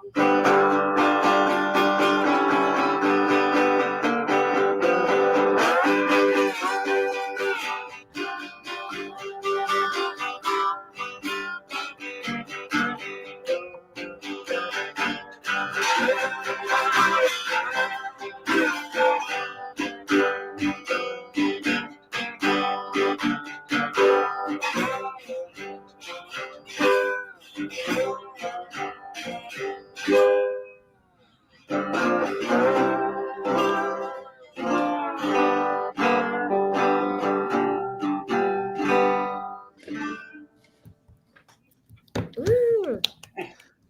it. Sorry, my voice is a little hoarse. Oh, it's beautiful, man. It's beautiful. It matches, especially with the lava lamp in the back. I don't know if that's from Spencer's. You guys remember Spencer's? I don't know if that's so cool. The vibe. I have a good friend who actually, the person that comes in and ships T-shirts, the Lima Charlie T-shirts. If you've ever got one, she was the one that packed it and mailed it to you. She gave me an Otis Redding record for Christmas, and it was just like touch that perfect note like that. Ken, would you say that instrument is? It's a 1933 National Deolian. There really aren't. There was these really expensive ones called the Triolian, and then these were made in the Depression era. And man, it's just got a lot of history. It actually used to have this like fake wood piano finish, but it's so old and it's gotten rubbed down that now it's looks like copper. I call her Penny. Oh yeah, it looks like copper, totally. Yeah. But, where did you find it? I was at a guitar store. It'd been sitting there forever. The neck was all warped, and I ended up talking to him because it'd been there for almost a year. And I talked him down, and they were happy that I went to someone because I was going to refurbish it. And then I was lucky enough here in Portland to find a luthier that he used to work at the factory, an older guy. And so he worked with me to actually fix the neck on it. I thought I was going to have to replace it, but he was able to salvage it. So it's all original parts except for a little pickup here that I put in. But yeah, just it's really a work of art. I really love it. I mean, just the history of these instruments, the history of the blues in America and things. I'm a big fan. So. When did you pick up your first guitar? When I was 12, so I started playing. I had this kind of cheap Hondo guitar that was like a Strat copy, and then I took lessons and I stuck with it. And then on my 14th birthday, my dad bought me a real guitar. It was my first Gibson. It was an SG. Wow. I still have it, and it's somewhere in the case here. And still have it with me. And then things got a little out of hand, and now I have way too many guitars. How many? Is my wife around me? 30-ish. I think around 30 or so. Oh my gosh. But they're all special in a lot of different ways. Do you round down the cost when you come home with a new one to talk to her? Because I know I'm guilty of that sometimes when I bring things home. Well, when you get so many of them after a while, it's like, I've had this one forever. It's just been in a case. It's a lot of these, they're assets too. I mean, I buy and sell them. I'll buy them, fix them up, and then sell them off. So I think I made more money during the pandemic on selling guitars and stocks. So. So cool. Cool collection. Jibby was a watch repair person before becoming a cybersecurity professional. I find it fascinating. And Jibby, I don't know. I bought my first watch. Oh, you go nice. I actually wore a watch out to lunch today, which is it's like an old vintage military watch. It's one of my favorites. There's a really good story behind it. So, right on. What's the story? But I'm not a watch person at all. Oh, really? Really? You collect them, or you just fix them? I just fix them, and typically I will wear a $10 Casio, and that's my favorite watch. Where are you located? Los Angeles. Okay. Oh, there's an echo. Very cool. Yeah, we're in the home stretch. I don't know. What do you guys think? I got a 30-minute piano video I could play us out with, or we could just hang out some more.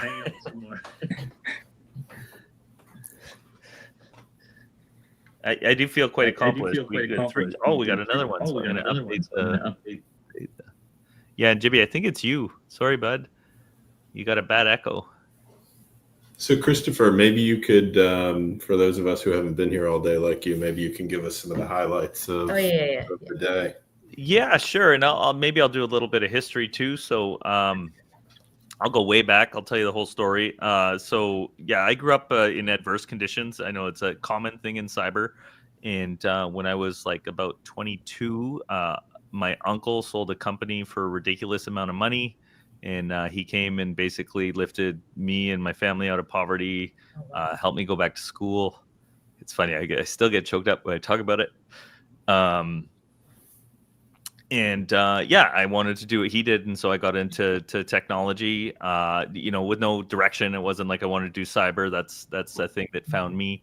But very much into technology and the type of wealth that he was able to create and all the lives that he impacted. So it's never been about a Bugatti or anything like that for me, but like, growing up in poverty, you see the difference between families that grow up with resources versus families that don't. And, domestic violence, I think, is very closely tied to poverty. Like, those things go hand in hand.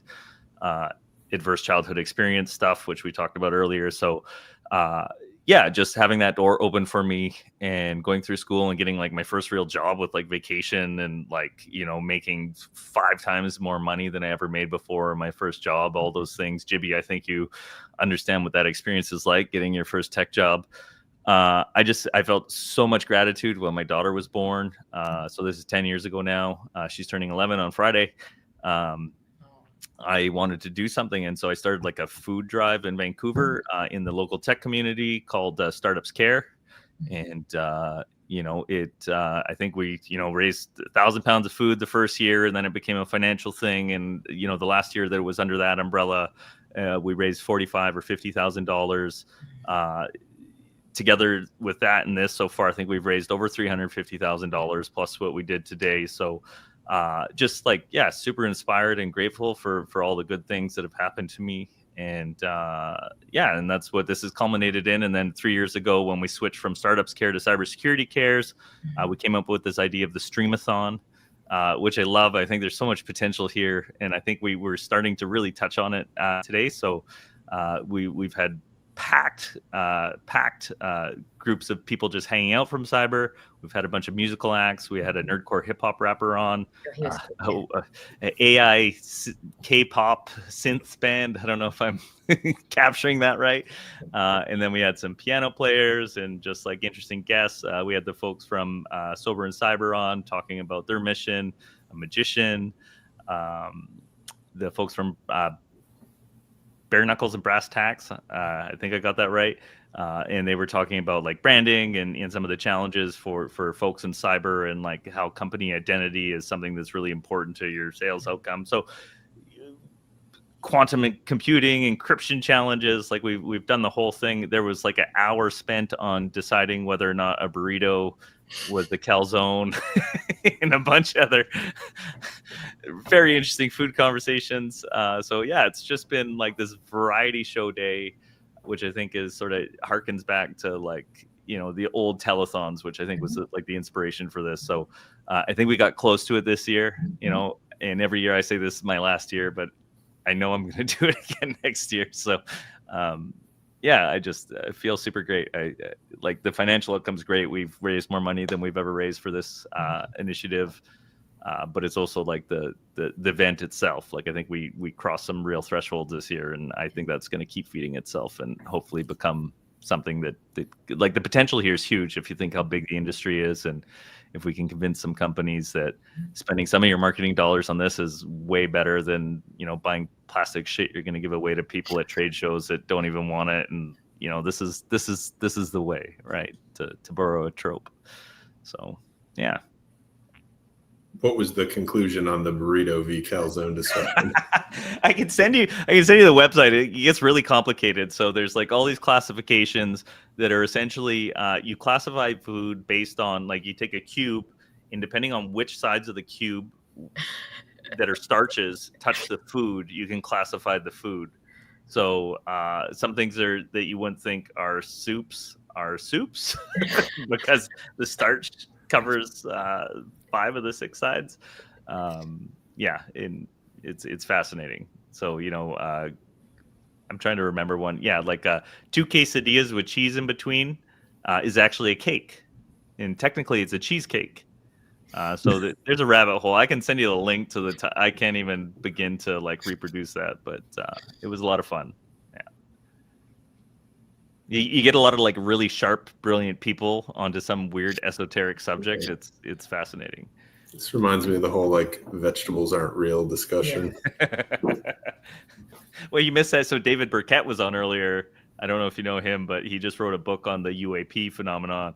and we kind of touched on like what's happening in New Jersey and conspiracy theories, and so yeah, it's been a wonderful day.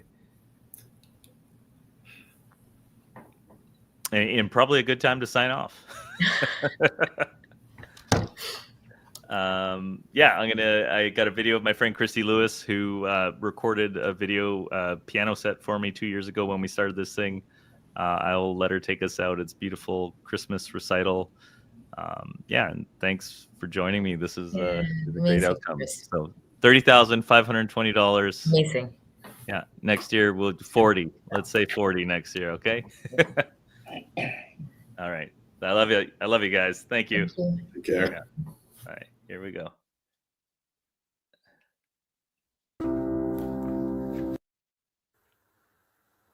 Hi everyone. Donate to Chris's cause.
Thank you.